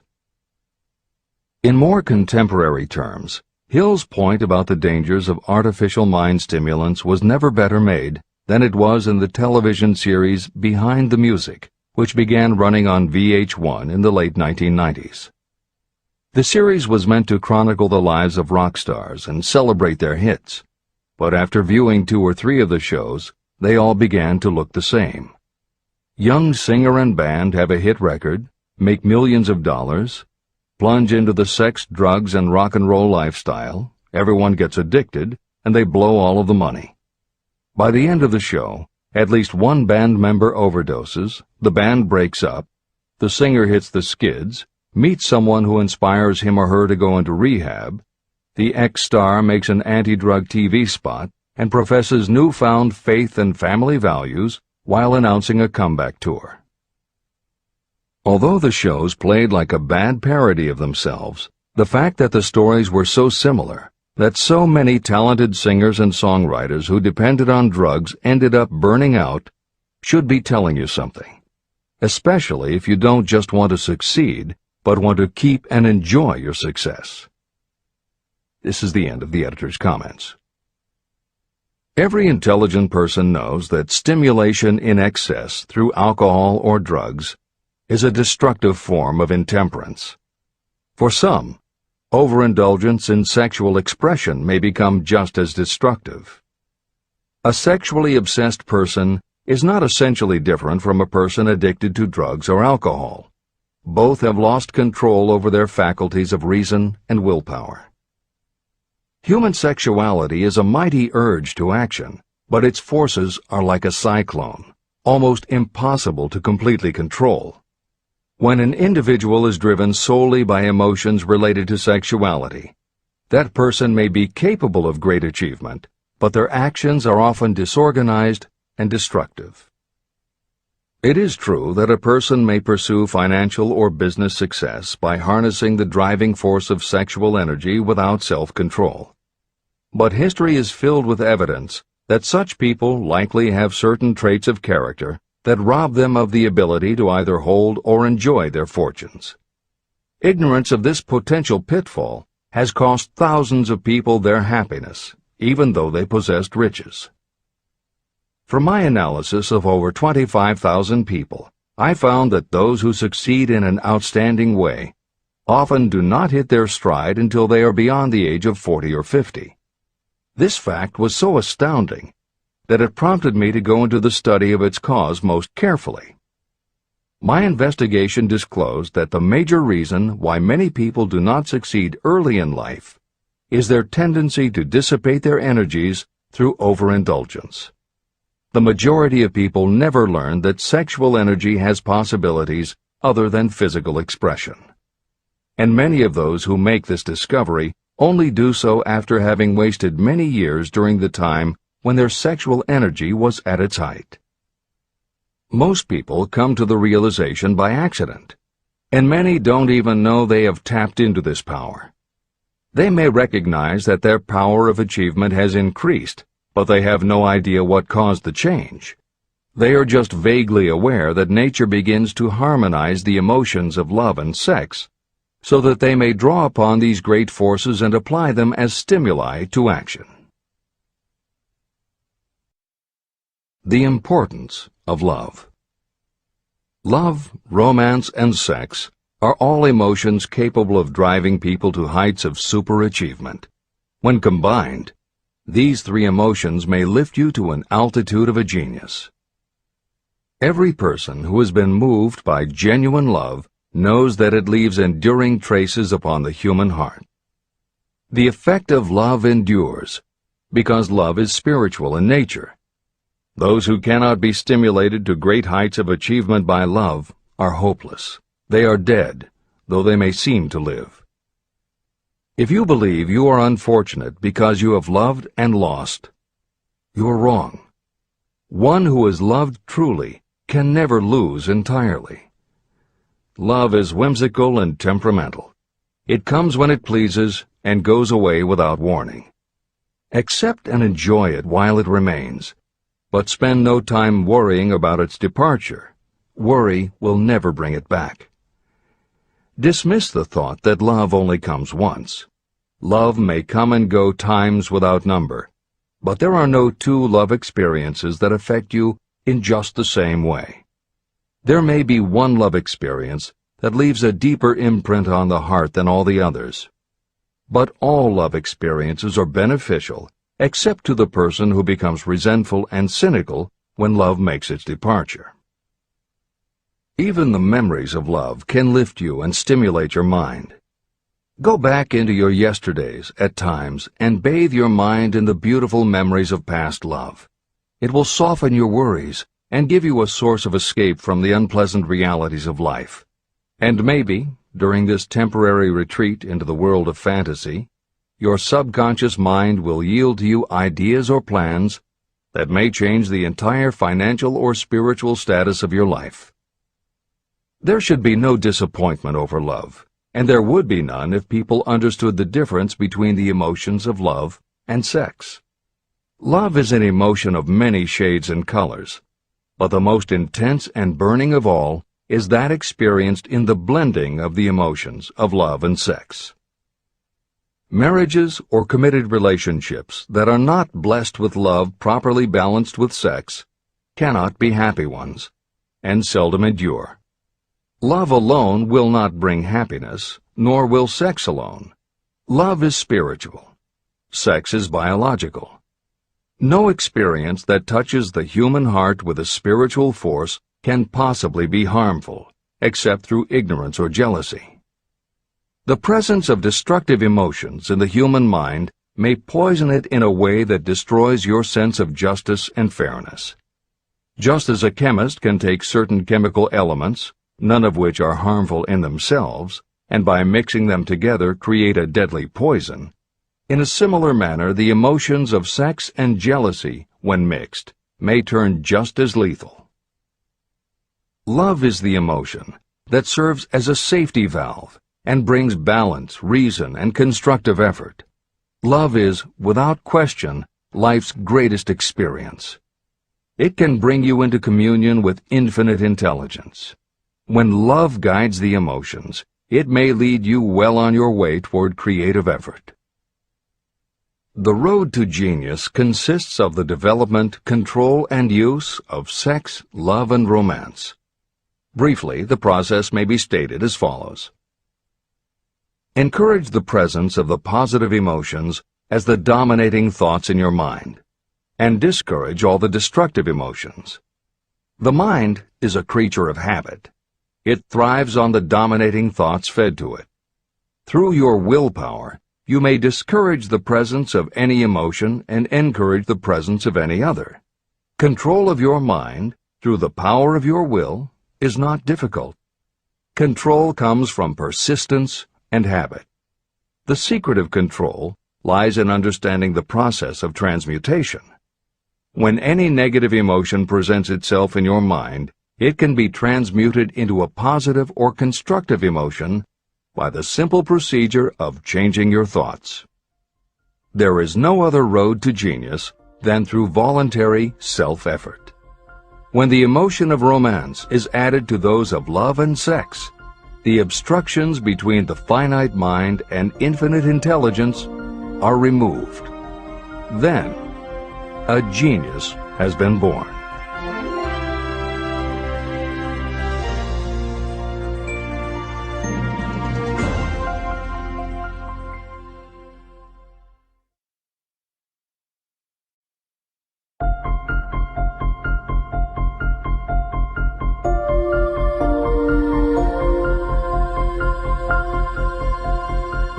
Success requires no explanations.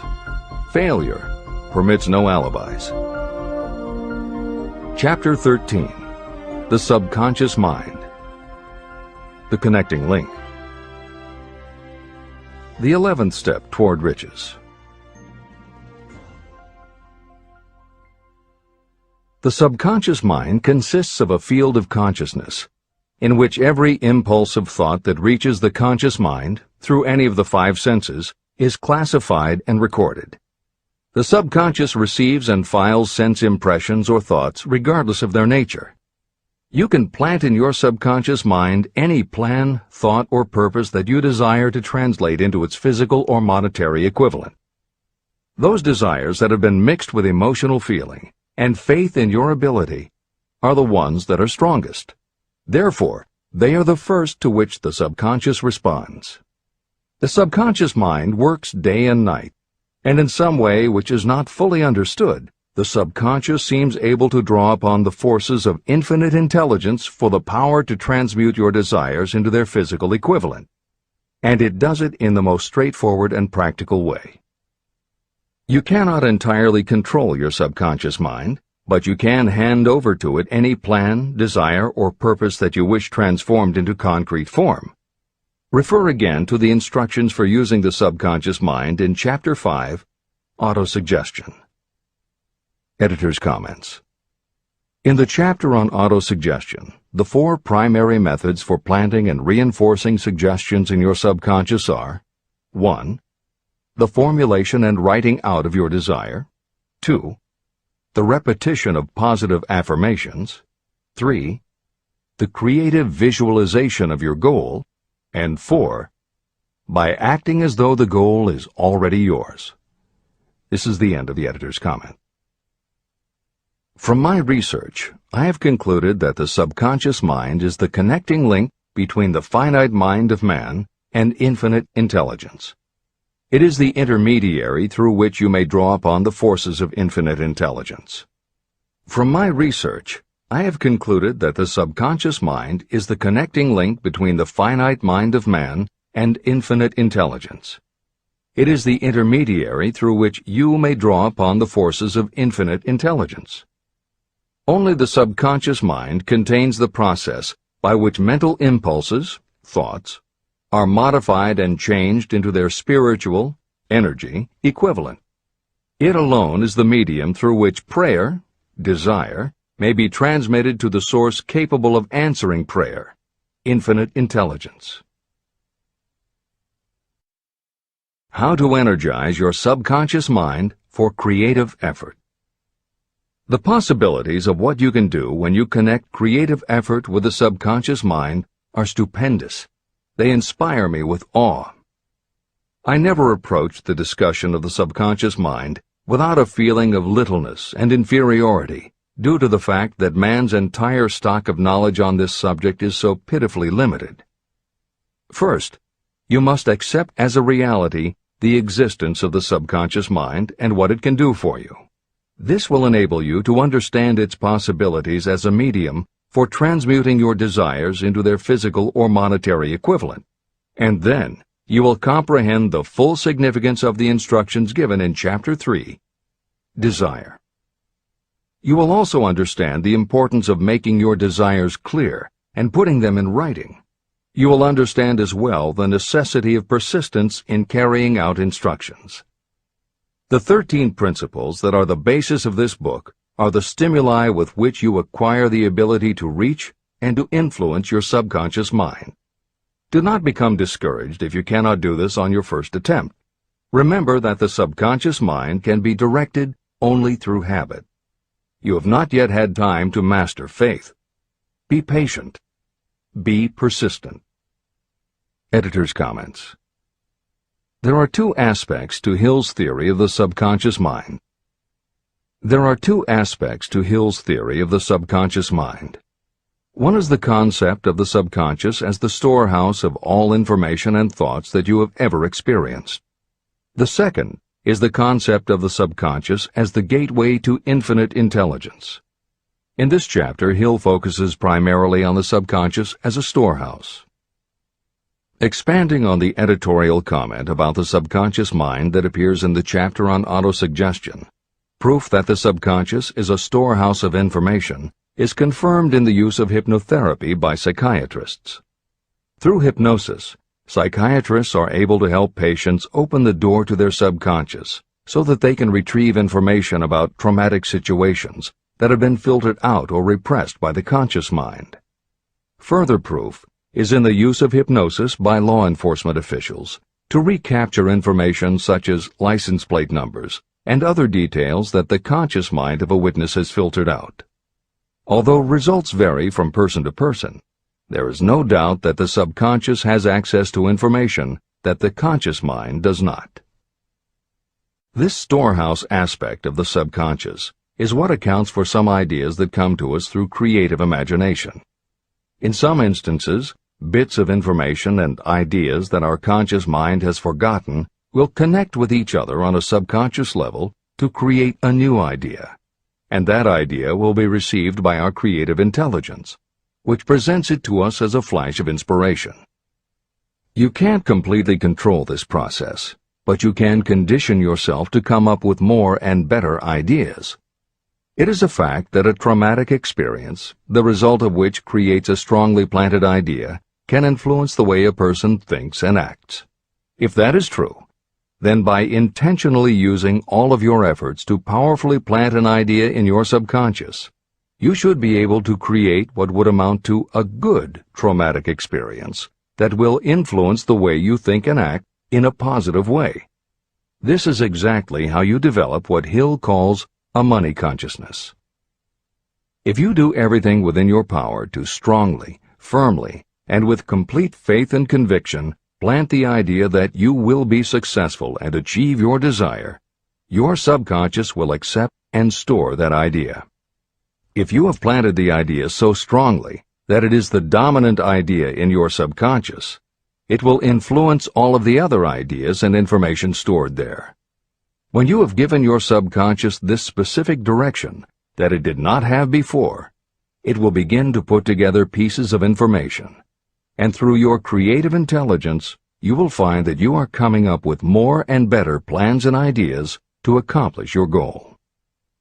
But as Hill says, you can do this only through faith and habit. You must write out the affirmation of your goal, and you must repeat it aloud every day with absolute faith and conviction that you can achieve it. You must vividly and creatively visualize yourself achieving your goal, and you must do it every day. You must conduct yourself with the attitude that says you can accomplish your goal, and that you deserve the help of those who can help you to accomplish your goal. And you must conduct yourself in that way every day. If you seriously commit yourself to doing these things, it will change the way you think and act.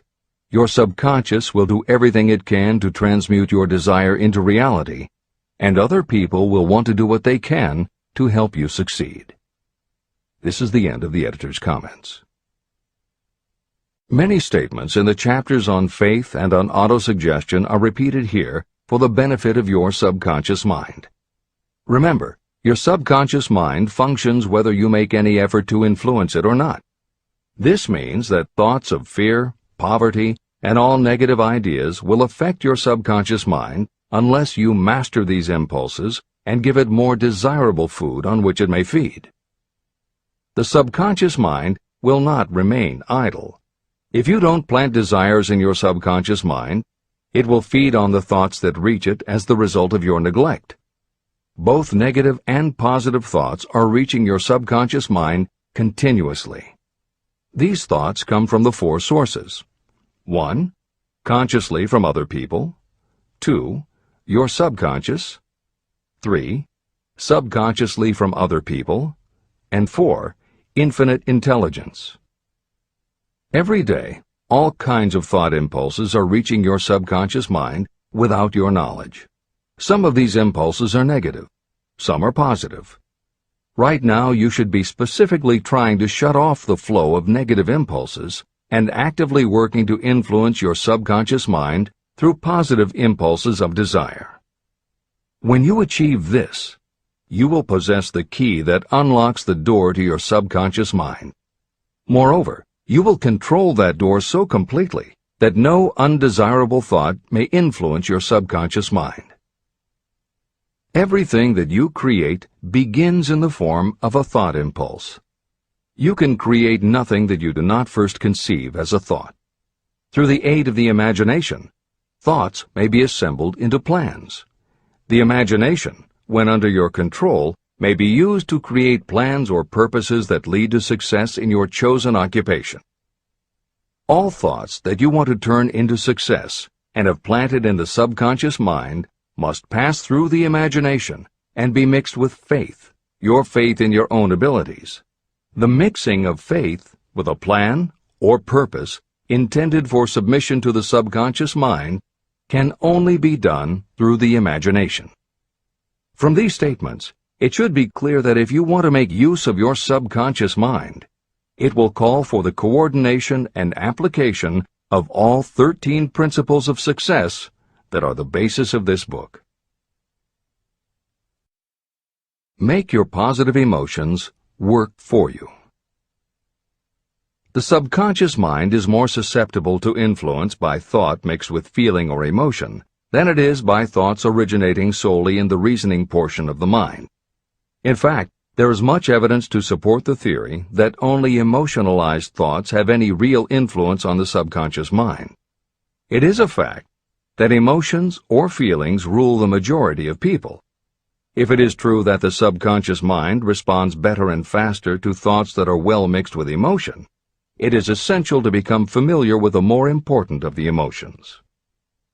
There are 7 major positive emotions and 7 major negative emotions. The negatives get into your thoughts naturally and go directly to your subconscious without any help from you. The positive emotions must be injected by you through the principle of autosuggestion into the thought impulse that you wish to pass on to your subconscious mind. These emotions or feeling impulses may be likened to yeast in a loaf of bread. They are the action element which transforms thought impulses from the passive to the active state. That is why thought impulses that have been well mixed with emotion are acted upon more readily than thought impulses originating in cold reason. Editor's comments. W. Clement Stone, Napoleon Hill's friend, mentor, and business partner, arranged for the publication of many of Napoleon Hill's later writings. The following is adapted from material that appears in 2 of these books, Napoleon Hill's Keys to Success and Believe and Achieve. Enthusiasm is a positive mental attitude, an internal impelling force of intense emotion, a power compelling creation or expression. Being enthusiastic is an impelling external expression of action. When you act enthusiastically, you accentuate the power of suggestion and autosuggestion. The sales manager, public speaker, minister, lawyer, teacher, or executive who acts enthusiastic by speaking in an enthusiastic, sincere manner develops genuine enthusiasm.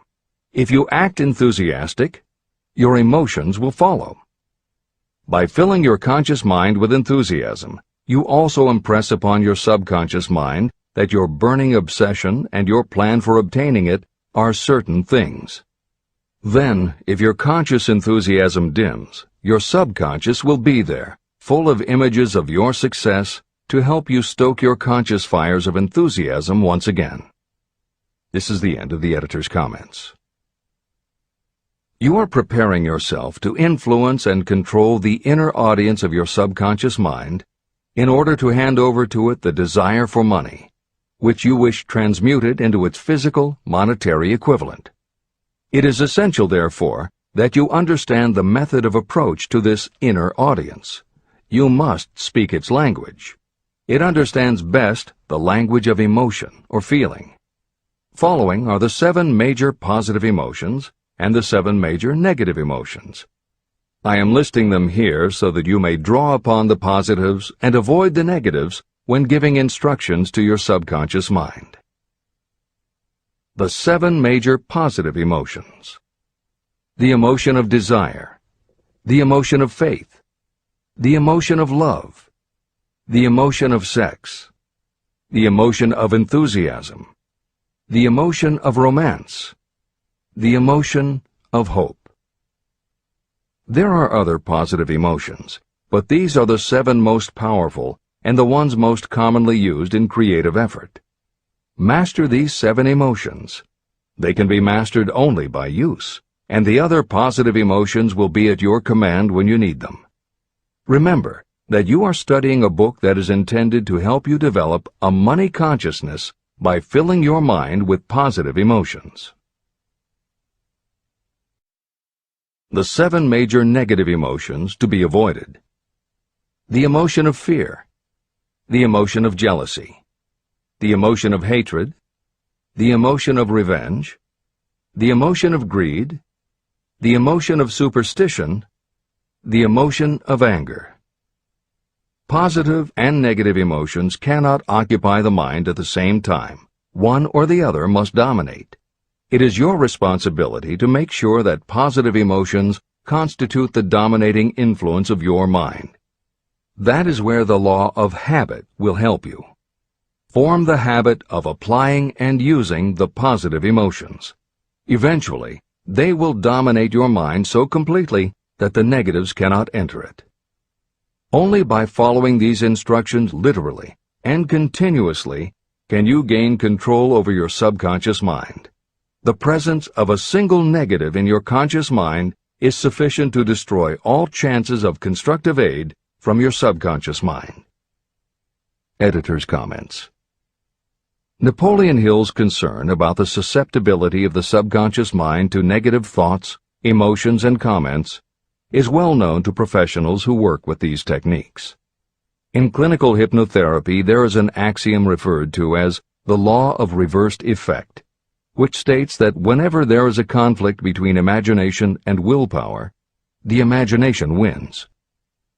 When you attempt to plant an idea, if the subconscious already harbors a negative, trying to force the new idea has the reverse effect, because the subconscious becomes obsessed with defending its established negative idea. And the harder you try to do something, the more the subconscious resists, and the more difficult it becomes. Even the use of the word try is warned against, because it gives the suggestion to the subconscious of a preconceived failure. The concept of trying implies an ongoing effort. You don't want to try. You want to succeed. If you ask your subconscious to help you try, it may do just that. It may help you try, but it will prevent you from succeeding. Because if you did succeed, then it could no longer help you try, which is what you asked it to do.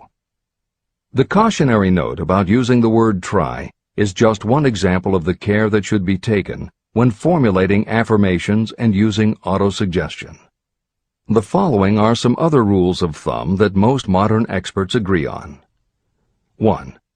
Affirmations should always be stated as a positive. Affirm what you do want, not what you don't want. 2. Affirmations work best when they are short and very clear about a single desired goal. Take the time to write, rewrite, and polish your affirmation until you can express your desire in a short statement of precise and well-chosen words. 3. Affirmations should be specific about the desired goal, but not about how to accomplish it. Your subconscious knows better than you what it can do and how it can do it. 4. Do not make unreasonable time demands. Your subconscious can't make anything happen suddenly or now. 5. Just saying the words will have little effect. When you affirm your desire, you must do it with such faith and conviction that your subconscious becomes convinced of how important it is to you. As you affirm your desire to yourself, visualize it in your mind's eye as big as a billboard. Make it big, powerful, and memorable. 6. Repetition of your emotionalized affirmation is crucial. At this time, it is your habit to think one way. By repeating your affirmation often every day, your new way of thinking will begin to be your automatic response. Keep reinforcing it until it becomes second nature to you, and your habit will have become to think the new way, the way you want to think. This is the end of the editor's comments. We form habits based on the degree of reinforcement we receive. Habits make no moral judgments. They can be either good or bad. Both are formed through repetition. If we try something and like the results, we repeat the action. You can replace negative thoughts with positive ones. You can replace inaction with action, and you can form any habit you choose. Your thoughts are the only thing that you can completely control if you choose to do so. You can control your thoughts to control your habits. The secret of effective prayer.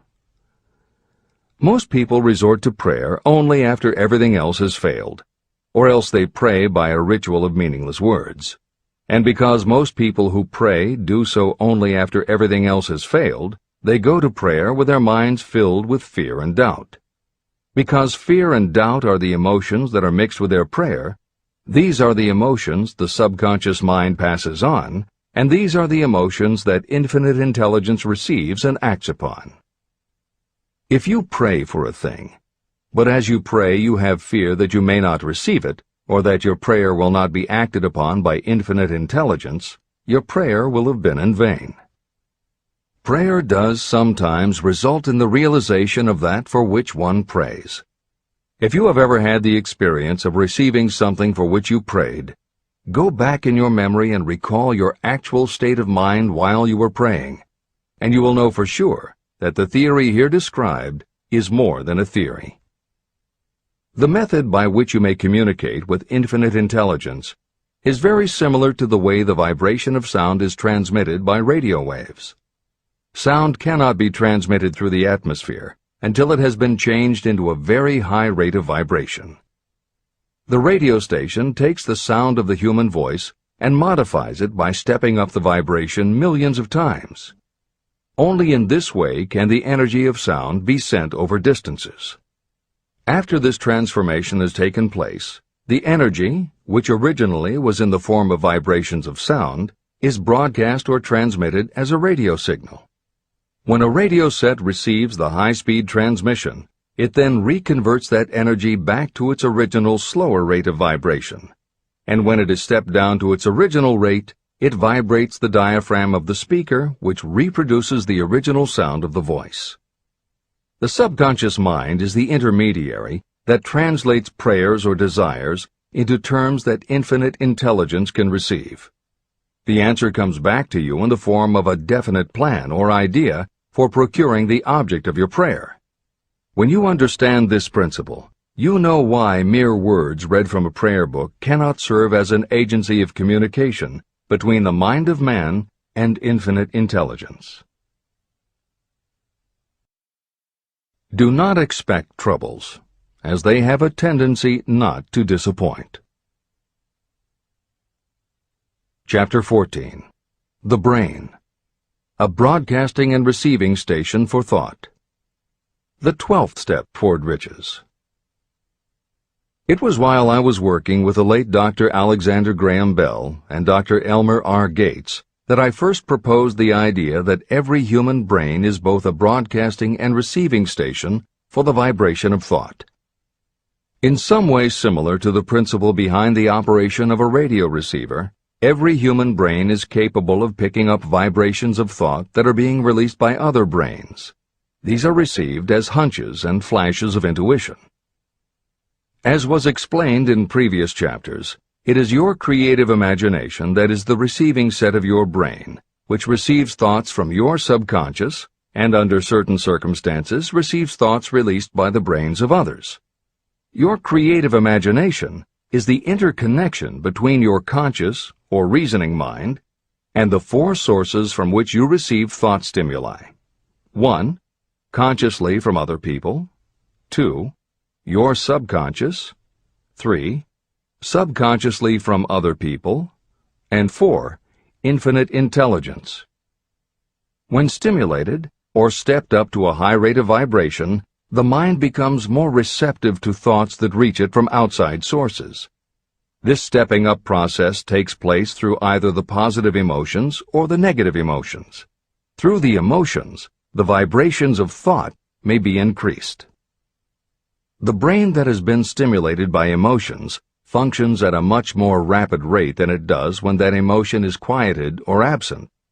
The result is the increase of thought to such a pitch that the creative imagination becomes highly receptive to ideas. On the other hand, when the brain is functioning at a rapid rate, it also gives to your own thoughts the emotional feeling that is essential before those thoughts will be picked up and acted upon by your subconscious mind. The subconscious mind is the sending station of the brain, through which vibrations of thought are broadcast. Autosuggestion is the medium by which you may put into operation your sending station. The creative imagination is the receiving set through which the energies of thought are picked up. Editor's comments. The following combines the above concept with the related materials from previous chapters to provide a step-by-step recap of Napoleon Hill's view of the process. 1. The brain is simultaneously both a broadcaster and a receiver. 2. Emotion affects both your ability to send and your ability to receive. When under the effect of strong emotion, the more powerfully you can send thoughts. When under the effect of strong emotion, the more receptive you are to receiving thoughts. 3. When you send thoughts, to where do you send them? You send them to your subconscious by using autosuggestion. 4. When you receive thoughts, where do they come from? They come from your subconscious and you receive them through your creative imagination. 5. Your subconscious mind has two aspects. Your subconscious is a storehouse of information, as explained in the previous chapter. Your subconscious is your connection to infinite intelligence. 6. Infinite intelligence is the medium through which you receive thoughts from other brains. Infinite intelligence is Hill's term for describing the following basic law of physics. Because everything in the universe is made of time, space, energy, or matter, and because matter is just energy in a different form, then everything is actually different parts of the same thing.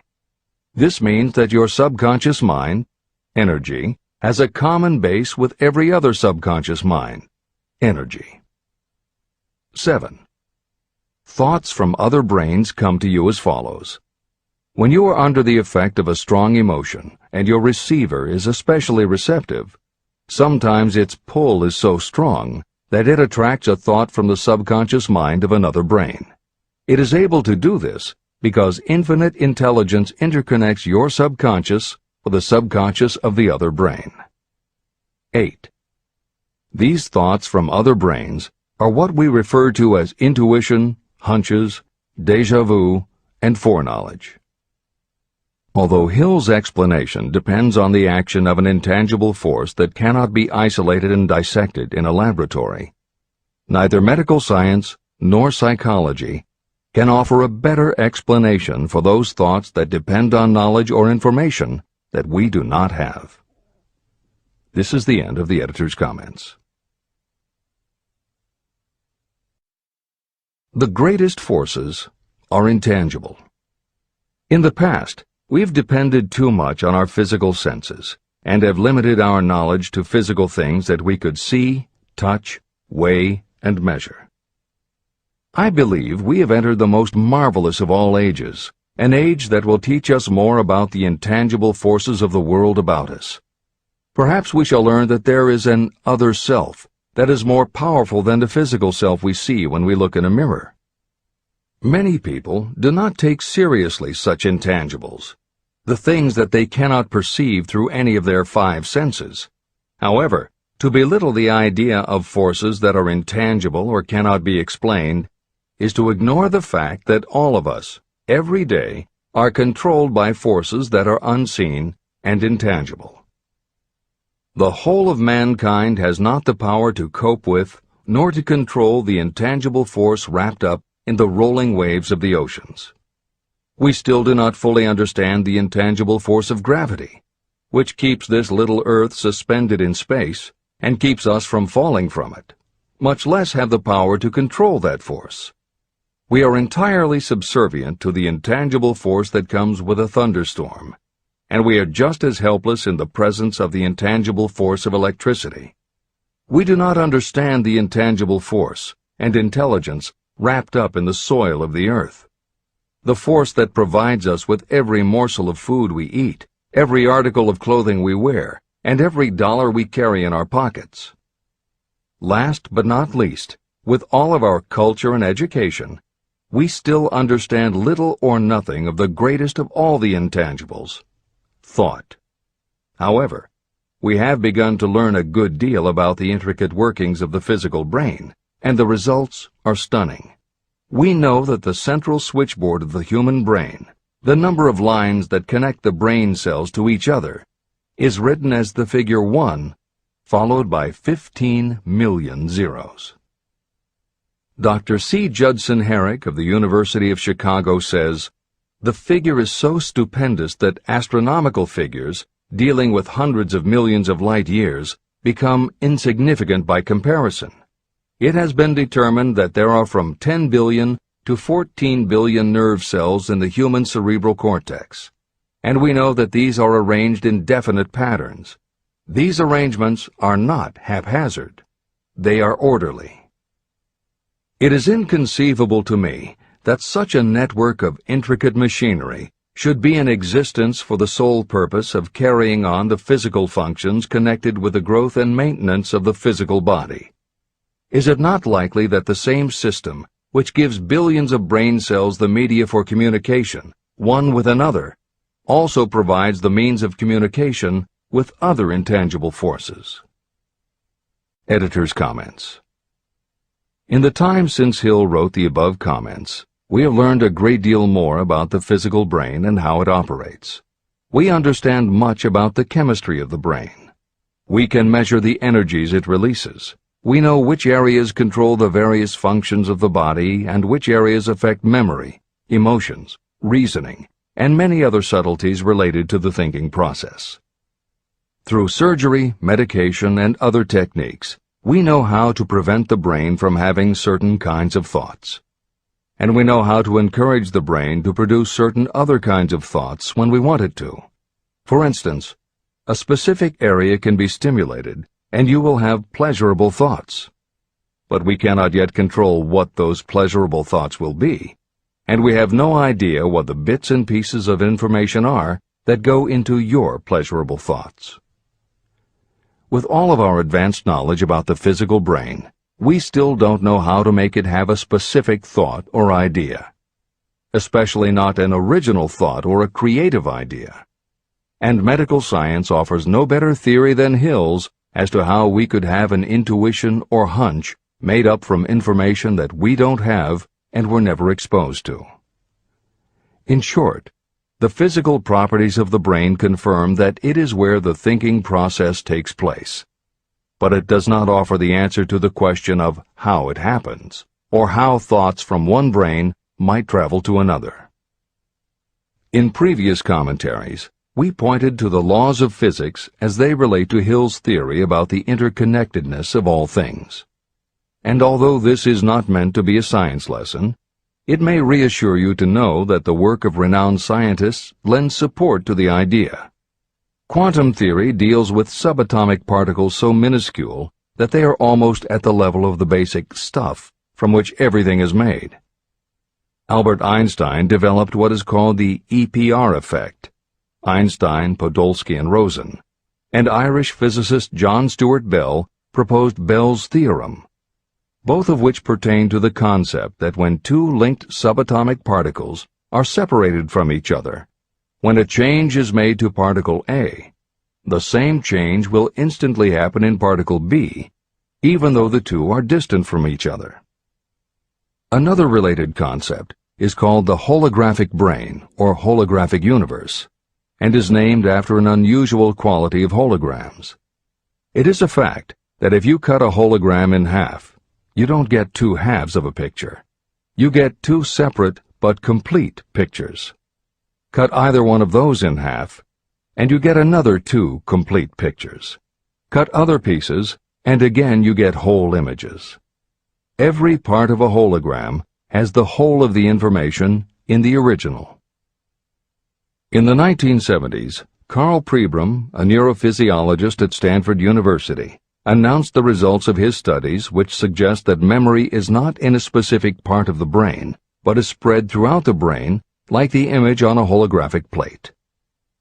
At almost the same time, renowned physicist David Bohm proposed that the workings of the universe were like a holographic image, that among all things there is total interconnectivity, and that all things influence all other things.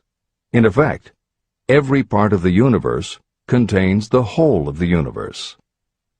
That is probably more than enough science for most readers. The point is, Hill was not alone in his conclusion that through some intangible force, your subconscious shares interconnectivity with everything else in the universe. Previously, the example was given of the folds and bumps in a tablecloth, all being different, but all still tablecloth. Here is another way to envision the intangible interconnection of all things. Suppose you were to drill 5 holes in a wall, and have someone outside the room put their fingers and thumb through the holes and wiggle them.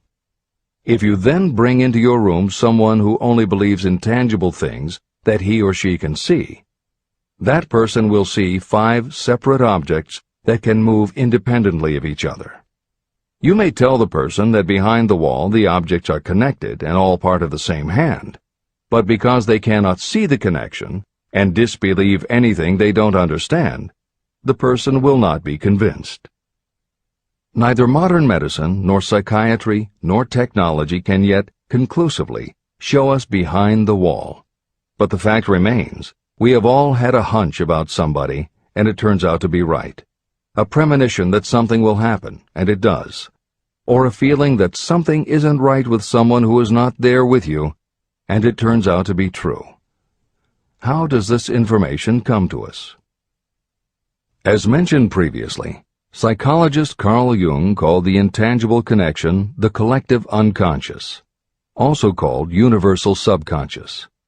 Others call it the totally unified theory, the great first cause, the universal mind, or spirit, and some see it as another way of describing God.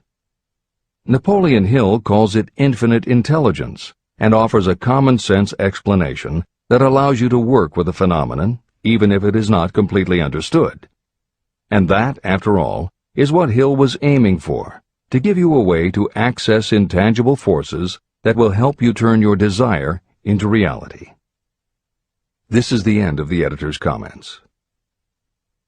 After this book had been written, just before the manuscript went to the publisher, the New York Times published an editorial showing that at least one great university and one intelligent investigator in the field of mental phenomena are carrying on an organized research through which conclusions have been reached that parallel many of those described in this and the following chapter. The editorial briefly analyzed the work carried on by Dr. J.B. Rhine and his associates at Duke University. From the New York Times. What is telepathy? A month ago, we cited on this page some of the remarkable results achieved by Professor Rhine and his associates in Duke University from more than 100,000 tests to determine the existence of telepathy and clairvoyance.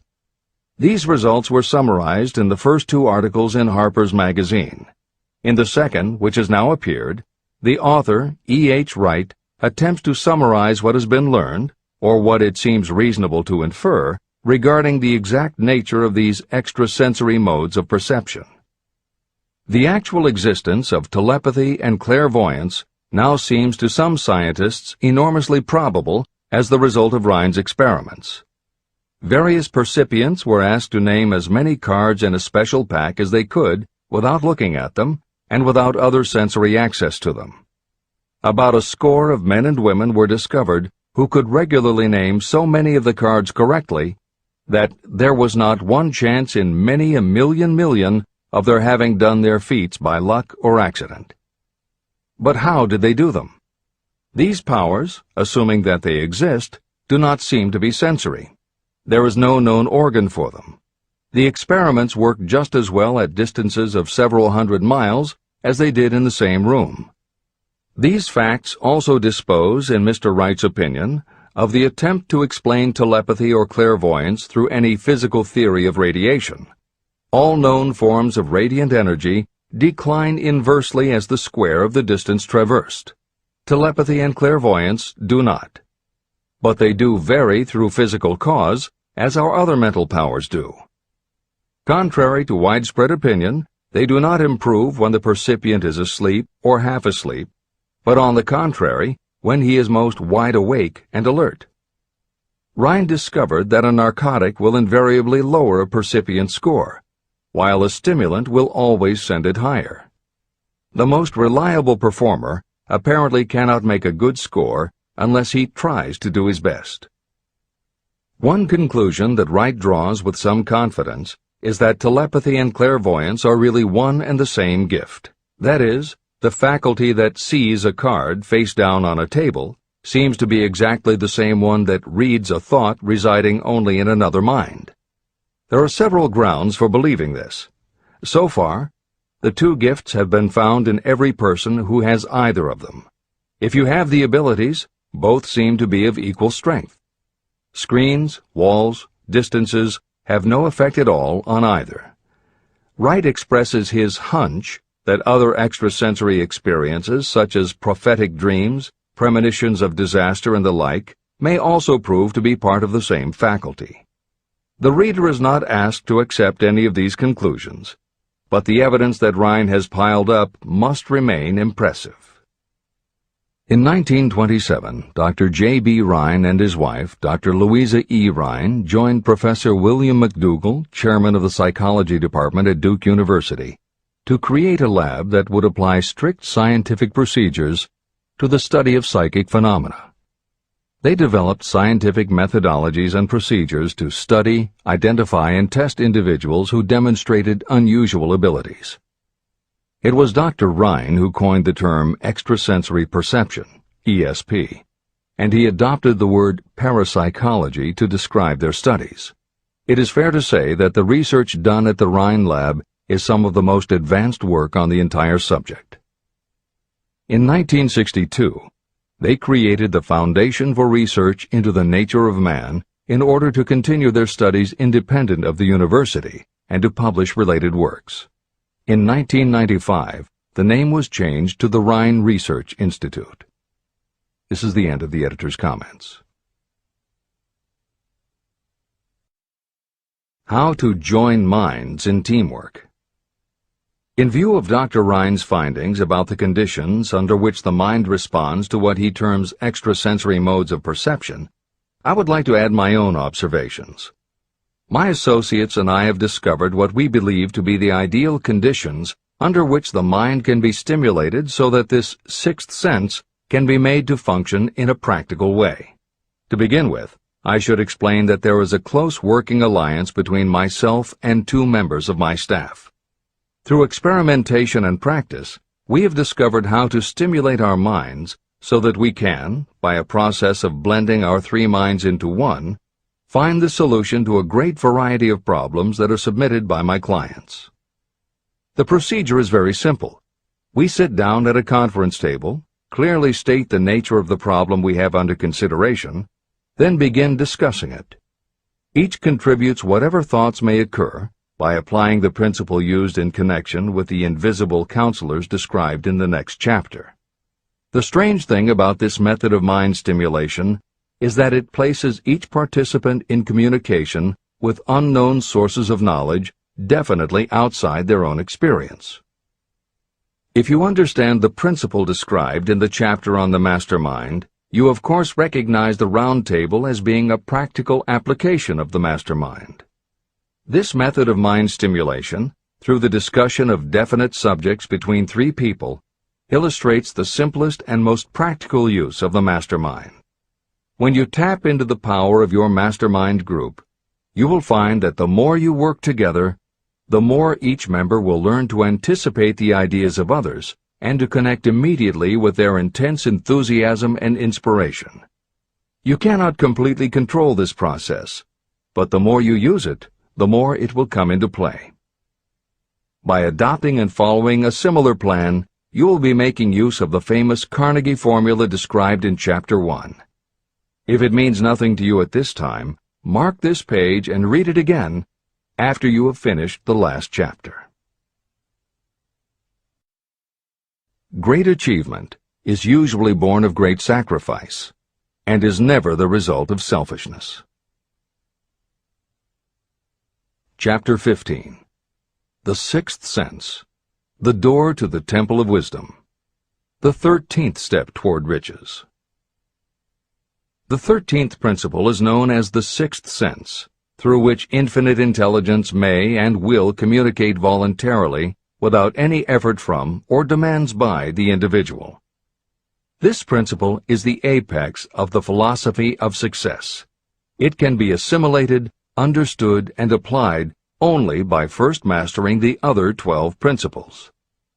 The sixth sense is that portion of the subconscious mind that has been referred to as the creative imagination. It has also been referred to as the receiving set through which ideas, plans, and thoughts flash into the mind. The flashes are sometimes called hunches or inspirations. The sixth sense defies description.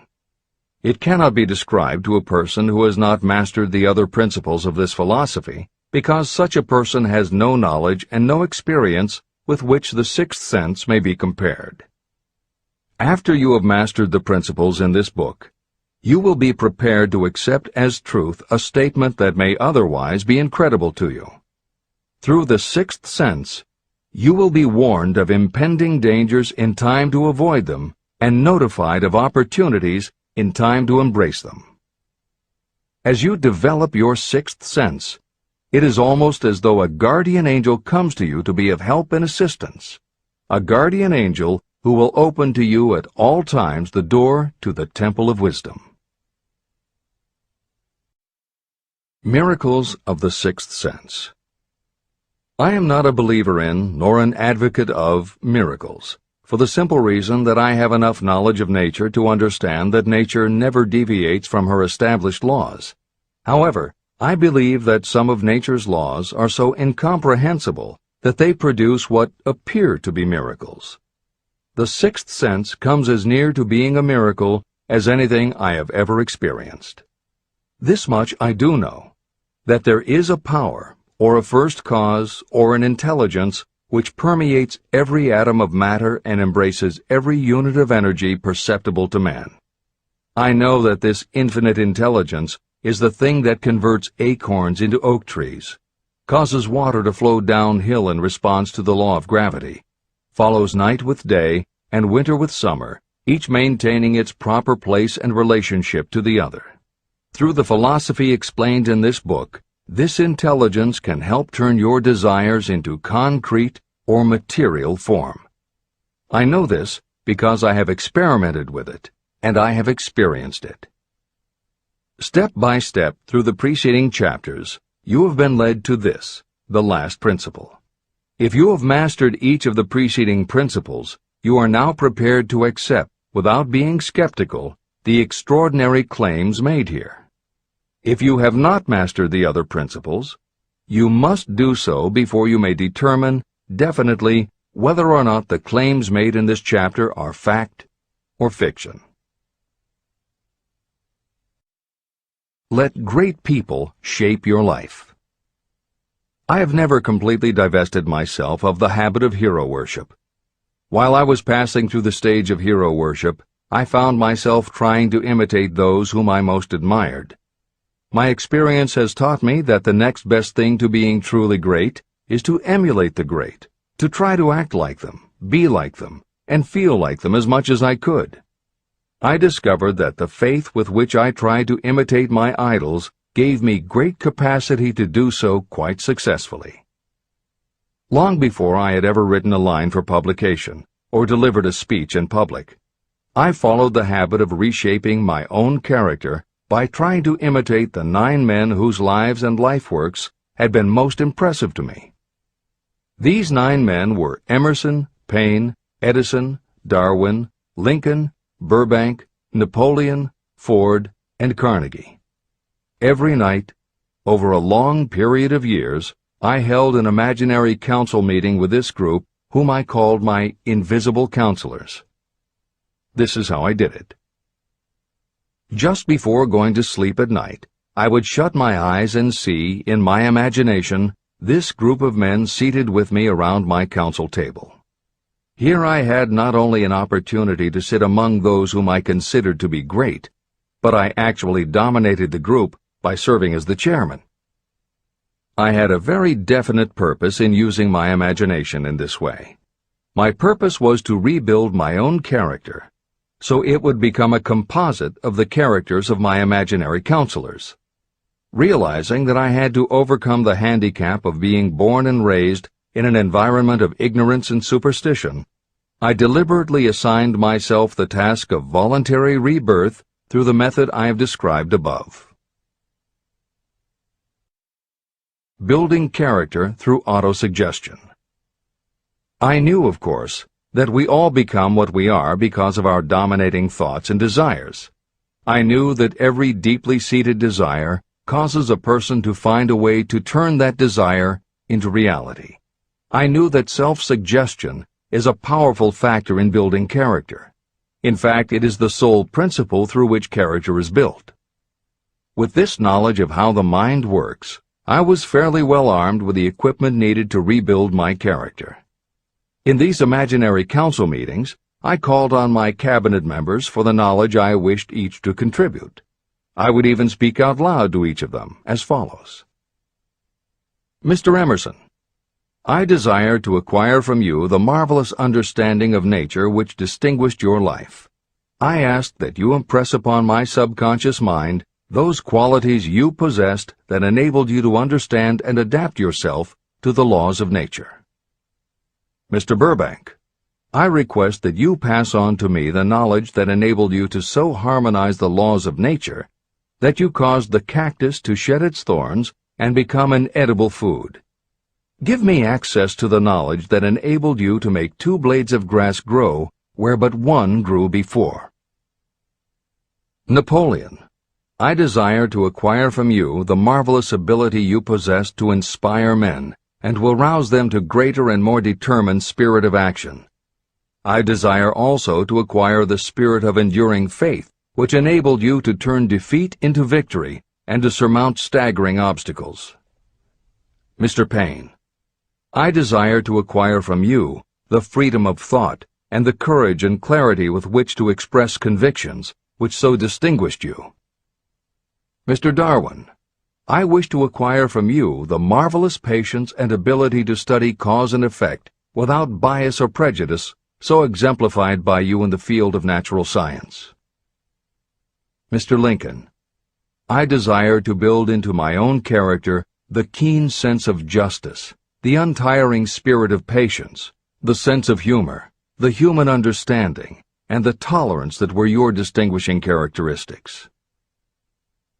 Mr. Carnegie, I wish to acquire a thorough understanding of the principles of organized effort, which you use so effectively in the building of a great industrial enterprise. Mr. Ford, I wish to acquire your spirit of persistence, the determination, poise, and self-confidence that have enabled you to master poverty and to organize, unify, and simplify human effort so I may help others to follow in your footsteps. Mr. Edison, I wish to acquire from you the marvelous spirit of faith with which you have uncovered so many of nature's secrets, the spirit of unremitting toil with which you have so often wrested victory from defeat. The startling power of imagination. My method of addressing the members of my imaginary cabinet would vary according to the traits of character I was most interested in acquiring. I studied the records of their lives with painstaking care. After some months of this nightly procedure, I was astounded as each time my imaginary counselors started to become more and more real to me. Each of these 9 men developed individual characteristics that surprised me. For example, Lincoln developed the habit of always being late, then walking around in solemn parade. He always wore an expression of seriousness on his face. Rarely did I see him smile. This was not true of the others. Burbank and Payne often indulged in witty repartee, which seemed at times to shock the other members of the cabinet. On one occasion, Burbank was late. When he came, he was excited with enthusiasm, and explained that he had been late because of an experiment he was making, through which he hoped to be able to grow apples on any sort of tree. Payne chided him by reminding him that it was an apple that started all the trouble between man and woman. Darwin chuckled as he suggested that Payne should watch out for little serpents when he went into the forest to gather apples, as they had the habit of growing into big snakes. Emerson observed, "No serpents, no apples," and Napoleon remarked, "No apples, no state." These meetings became so realistic that I became fearful of their consequences and discontinued them for several months. The experiences were so uncanny, I was afraid that if I continued them, I would lose sight of the fact that the meetings were purely experiences of my imagination. In writing this book, this is the first time that I've had the courage to mention this. I knew from my own attitude in connection with such matters that I would be misunderstood if I described my unusual experience. I now have the courage to put this on the printed page, because I am now less concerned about what they say than I was in the years that have passed. While the members of my cabinet may be purely fictional, and the meetings existed only in my own imagination, they have led me into glorious paths of adventure, rekindled my appreciation of true greatness, encouraged my creativity, and inspired me to be honest and bold in expressing my thoughts. Editor's comments.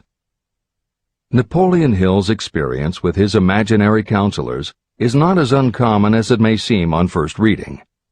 In fact, it happens to novelists all the time. As an author proceeds with the writing of a book, there will come a point when the characters in the novel become so well defined in the author's mind that the personalities of the characters themselves begin to suggest plot points and dialogue that the author never planned. Often the thoughts that come to the author when he or she is in the character are completely original, and in real life would never have occurred to the author. Psychiatrists, therapists, and motivational experts also use this phenomenon when they work with role-playing. The usual procedure is to ask 2 people to act out a scenario as if they were in each other's shoes. If this is done in a situation where the participants do not feel embarrassed or self-conscious, and if the people will allow themselves to become submerged and seriously try to become the other person, the results can be stunning. Depending on the faith with which you approach it, you can get not just a general sense of what the other person is going through, but also have flashes of insight, actually feel what the other person feels, and gain a real understanding about the reactions or motivations of others. Why it works is just as much a mystery as why you get hunches. It may be simply that when your imagination creates a character, it doesn't give the character inhibitions, so when you think through the character, your mind is less restricted. Regardless, the fact is that by using your imagination to project yourself into other characters, you can open yourself to ideas that you don't normally have access to, and you can use this mental phenomenon as one of the tools that will help you turn your desire into success. This is the end of the editor's comments. Tapping the source of inspiration. Somewhere in the cell structure of the brain is something that receives the vibrations of thought ordinarily called hunches.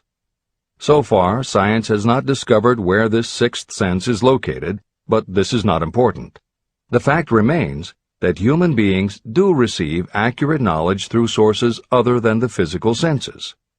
Generally, such knowledge is received when the mind is under the influence of extraordinary stimulation. Any emergency that arouses the emotions and causes the heart to beat more rapidly may bring the sixth sense into action. Anyone who has experienced a near accident while driving knows that the sixth sense often comes to your rescue and by split seconds helps to avoid the accident. I mention this as background to the following statement of fact. On many occasions when I have faced emergencies, some of them so grave that my life was in jeopardy, I have been miraculously guided past these difficulties through the influence of my invisible counselors. My original purpose in conducting council meetings with imaginary beings was solely to use autosuggestion to impress upon my subconscious mind certain characteristics that I wanted to acquire. In more recent years, my experimentation has taken on an entirely different trend. I now go to my imaginary counselors with every difficult problem that confronts me and my clients. During my meetings with these invisible counselors, I find my mind most receptive to ideas, thoughts, and knowledge that reach me through the sixth sense. The results are often astonishing, although I do not depend entirely on this form of counsel. The sixth sense is not something that one can take off and put on at will. Ability to use this great power comes slowly, through application of the other principles outlined in this book. No matter who you are, or what may have been your purpose in reading this book, you can profit by it even if you don't fully understand how or why the principle described in this chapter works. This is especially true if your major purpose is that of accumulation of money or other material things. This chapter on the sixth sense was written because the book is designed to present a complete philosophy by which individuals may unerringly guide themselves in attaining whatever they ask of life. The starting point of all achievement is desire. The finishing point is the kind of knowledge that leads to understanding. Understanding of yourself, understanding of others, understanding of the laws of nature, and the recognition and understanding of happiness. Full understanding of this comes only through familiarity with and use of the principle of the sixth sense. In reading this chapter, you may have found yourself lifted to a high level of mental stimulation. Splendid! Come back to this again a month from now, read it once more, and observe that your mind will soar to a still higher level of stimulation. Repeat this experience from time to time, giving no concern as to how much or how little you learn at the time. Eventually, you will find yourself in possession of a power that will enable you to throw off discouragement, master fear, overcome procrastination, and draw freely upon your imagination.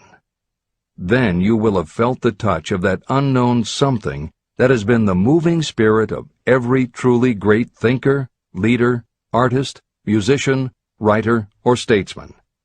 Then, you will be in a position to transmute your desires into their physical or financial counterpart as easily as you may lie down and quit at the first sign of opposition.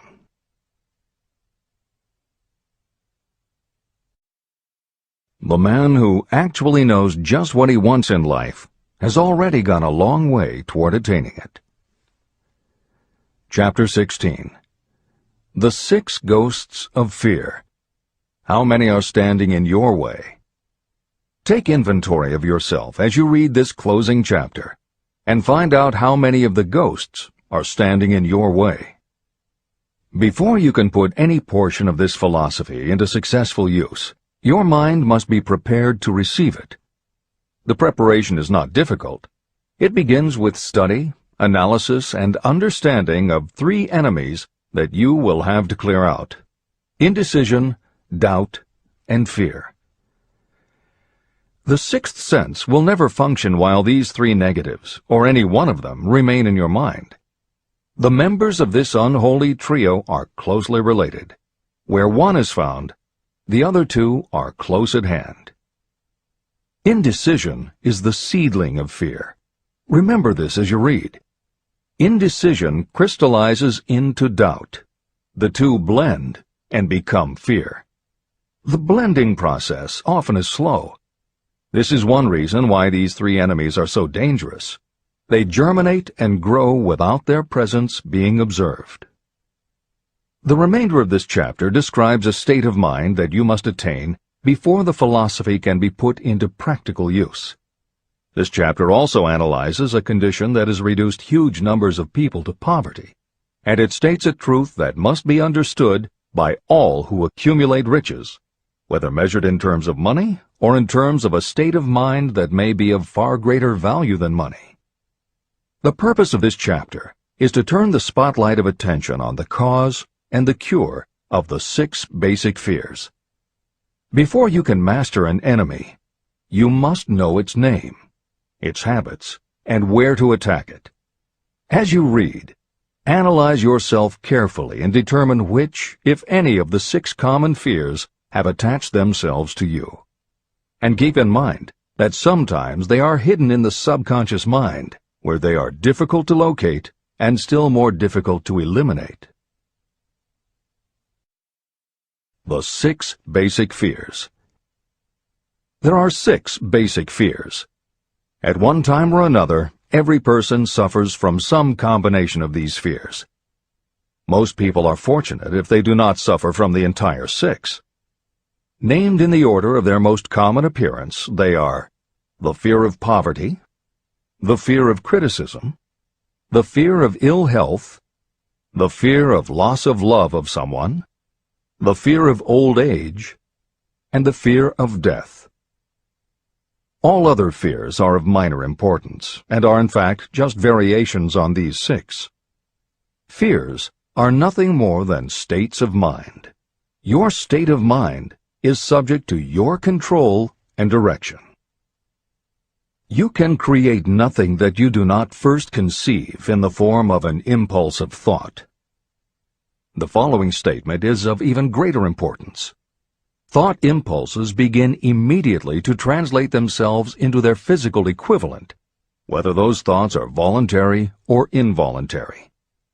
Even thought impulses that are picked up by mere chance, thoughts that have been released by other minds, may determine your financial, business, professional, or social destiny just as surely as the thoughts that you create by intent and design. This circumstance also explains why some people seem to be lucky, while others of equal or greater ability, training, experience, and brain capacity seem destined to have misfortune. The explanation is that you have the ability to completely control your own mind. With this control, you may open your mind to the thought impulses that are being released by other brains, or you can close the doors tightly and admit only thought impulses of your own choice. Nature has endowed human beings with absolute control over only one thing, and that one thing is thought. This fact, coupled with the additional fact that everything we create begins in the form of a thought, leads us very near to the principle by which fear may be mastered. If it is true that all thought has a tendency to clothe itself in its physical equivalent, and this is true beyond any reasonable room for doubt, it is equally true that thought impulses of fear and poverty cannot be translated into terms of courage and financial gain. The first basic fear. The fear of poverty. There can be no compromise between poverty and riches.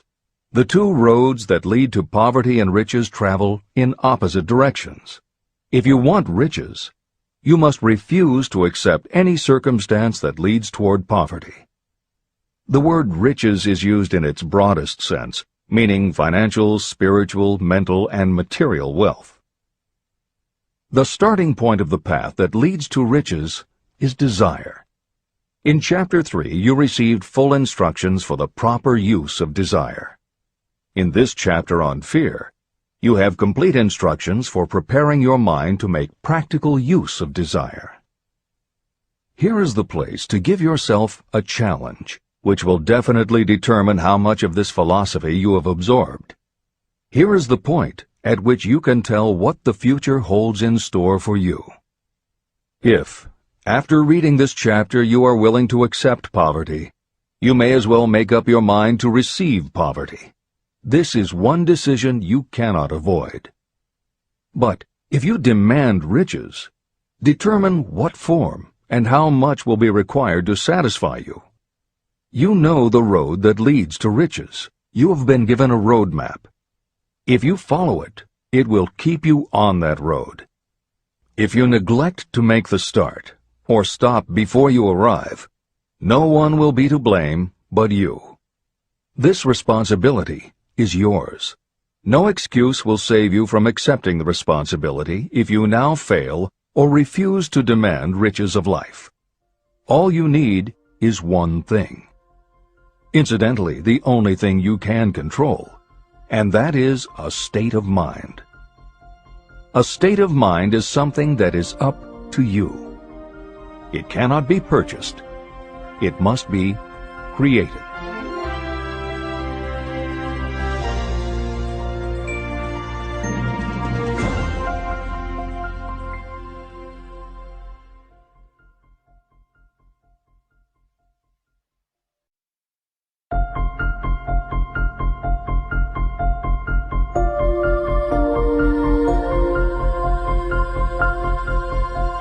The most destructive fear.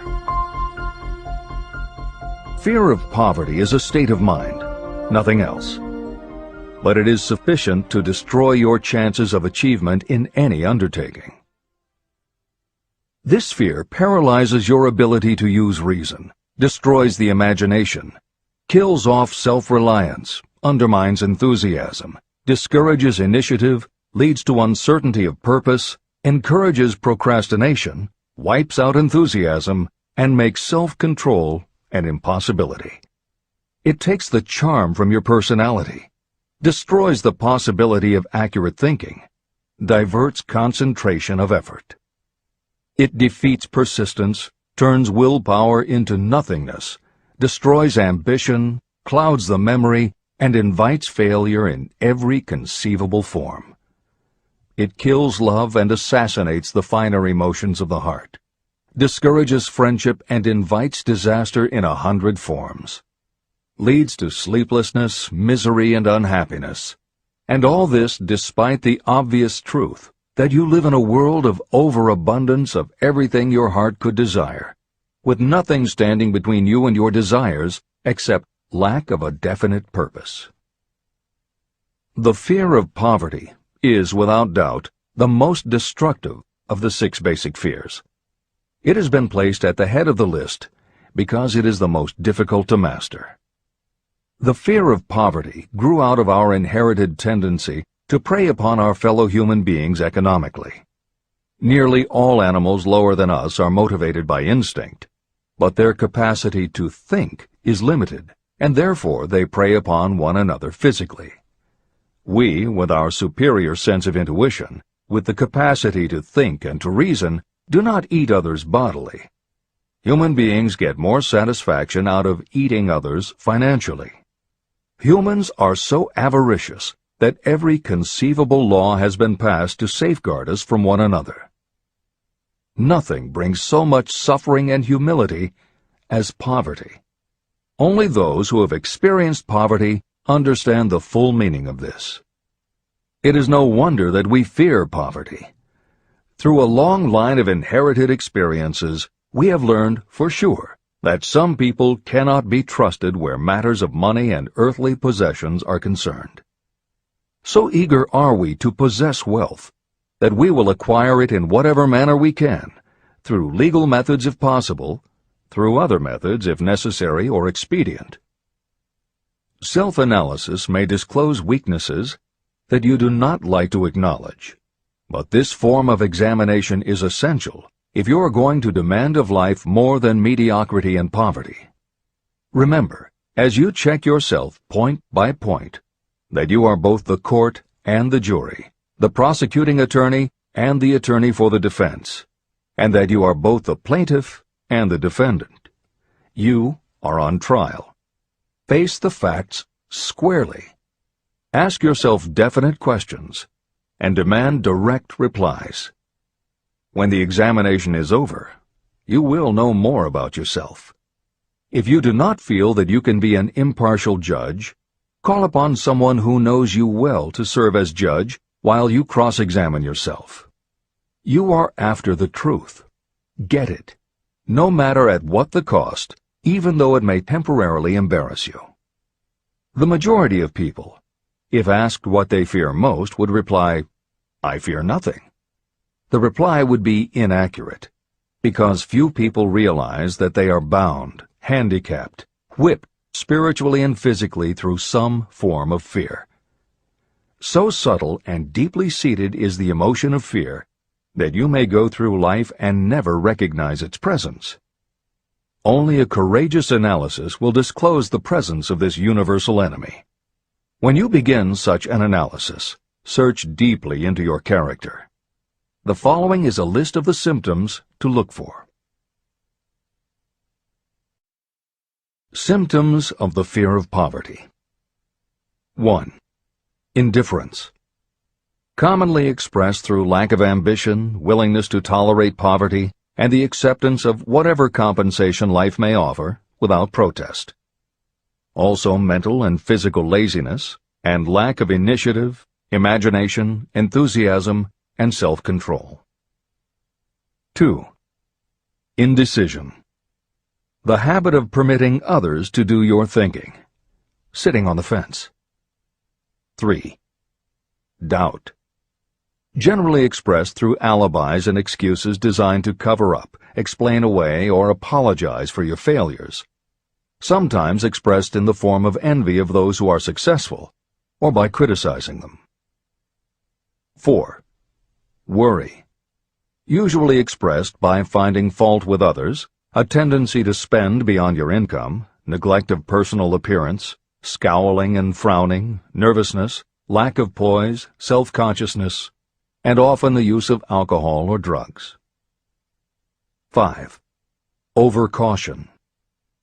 The habit of looking for the negative side of every circumstance, thinking and talking about possible failure instead of concentrating on succeeding, knowing all the roads to disaster, but never searching for the plans to avoid failure, waiting for the right time to begin until the waiting becomes a permanent habit, remembering those who have failed and forgetting those who have succeeded, seeing the hole in the donut, but overlooking the donut around the hole.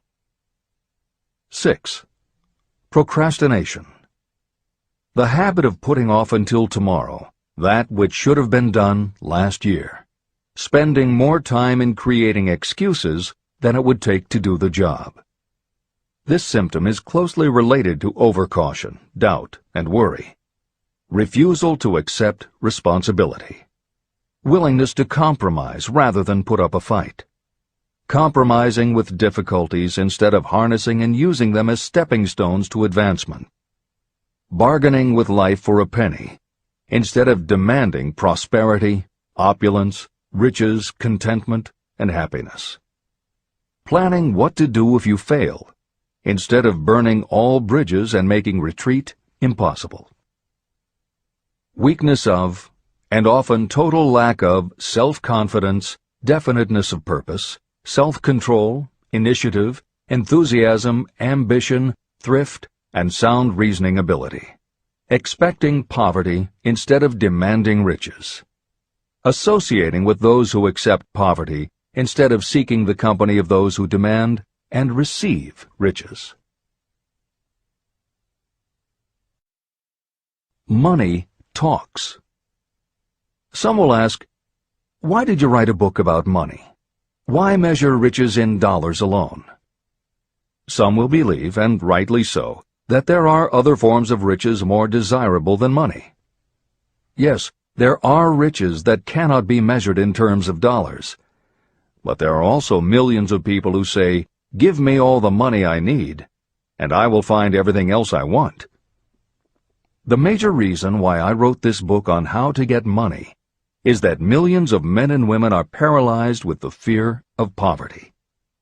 What this sort of fear does to one was well described by Westbrook Pegler. Editor's comments.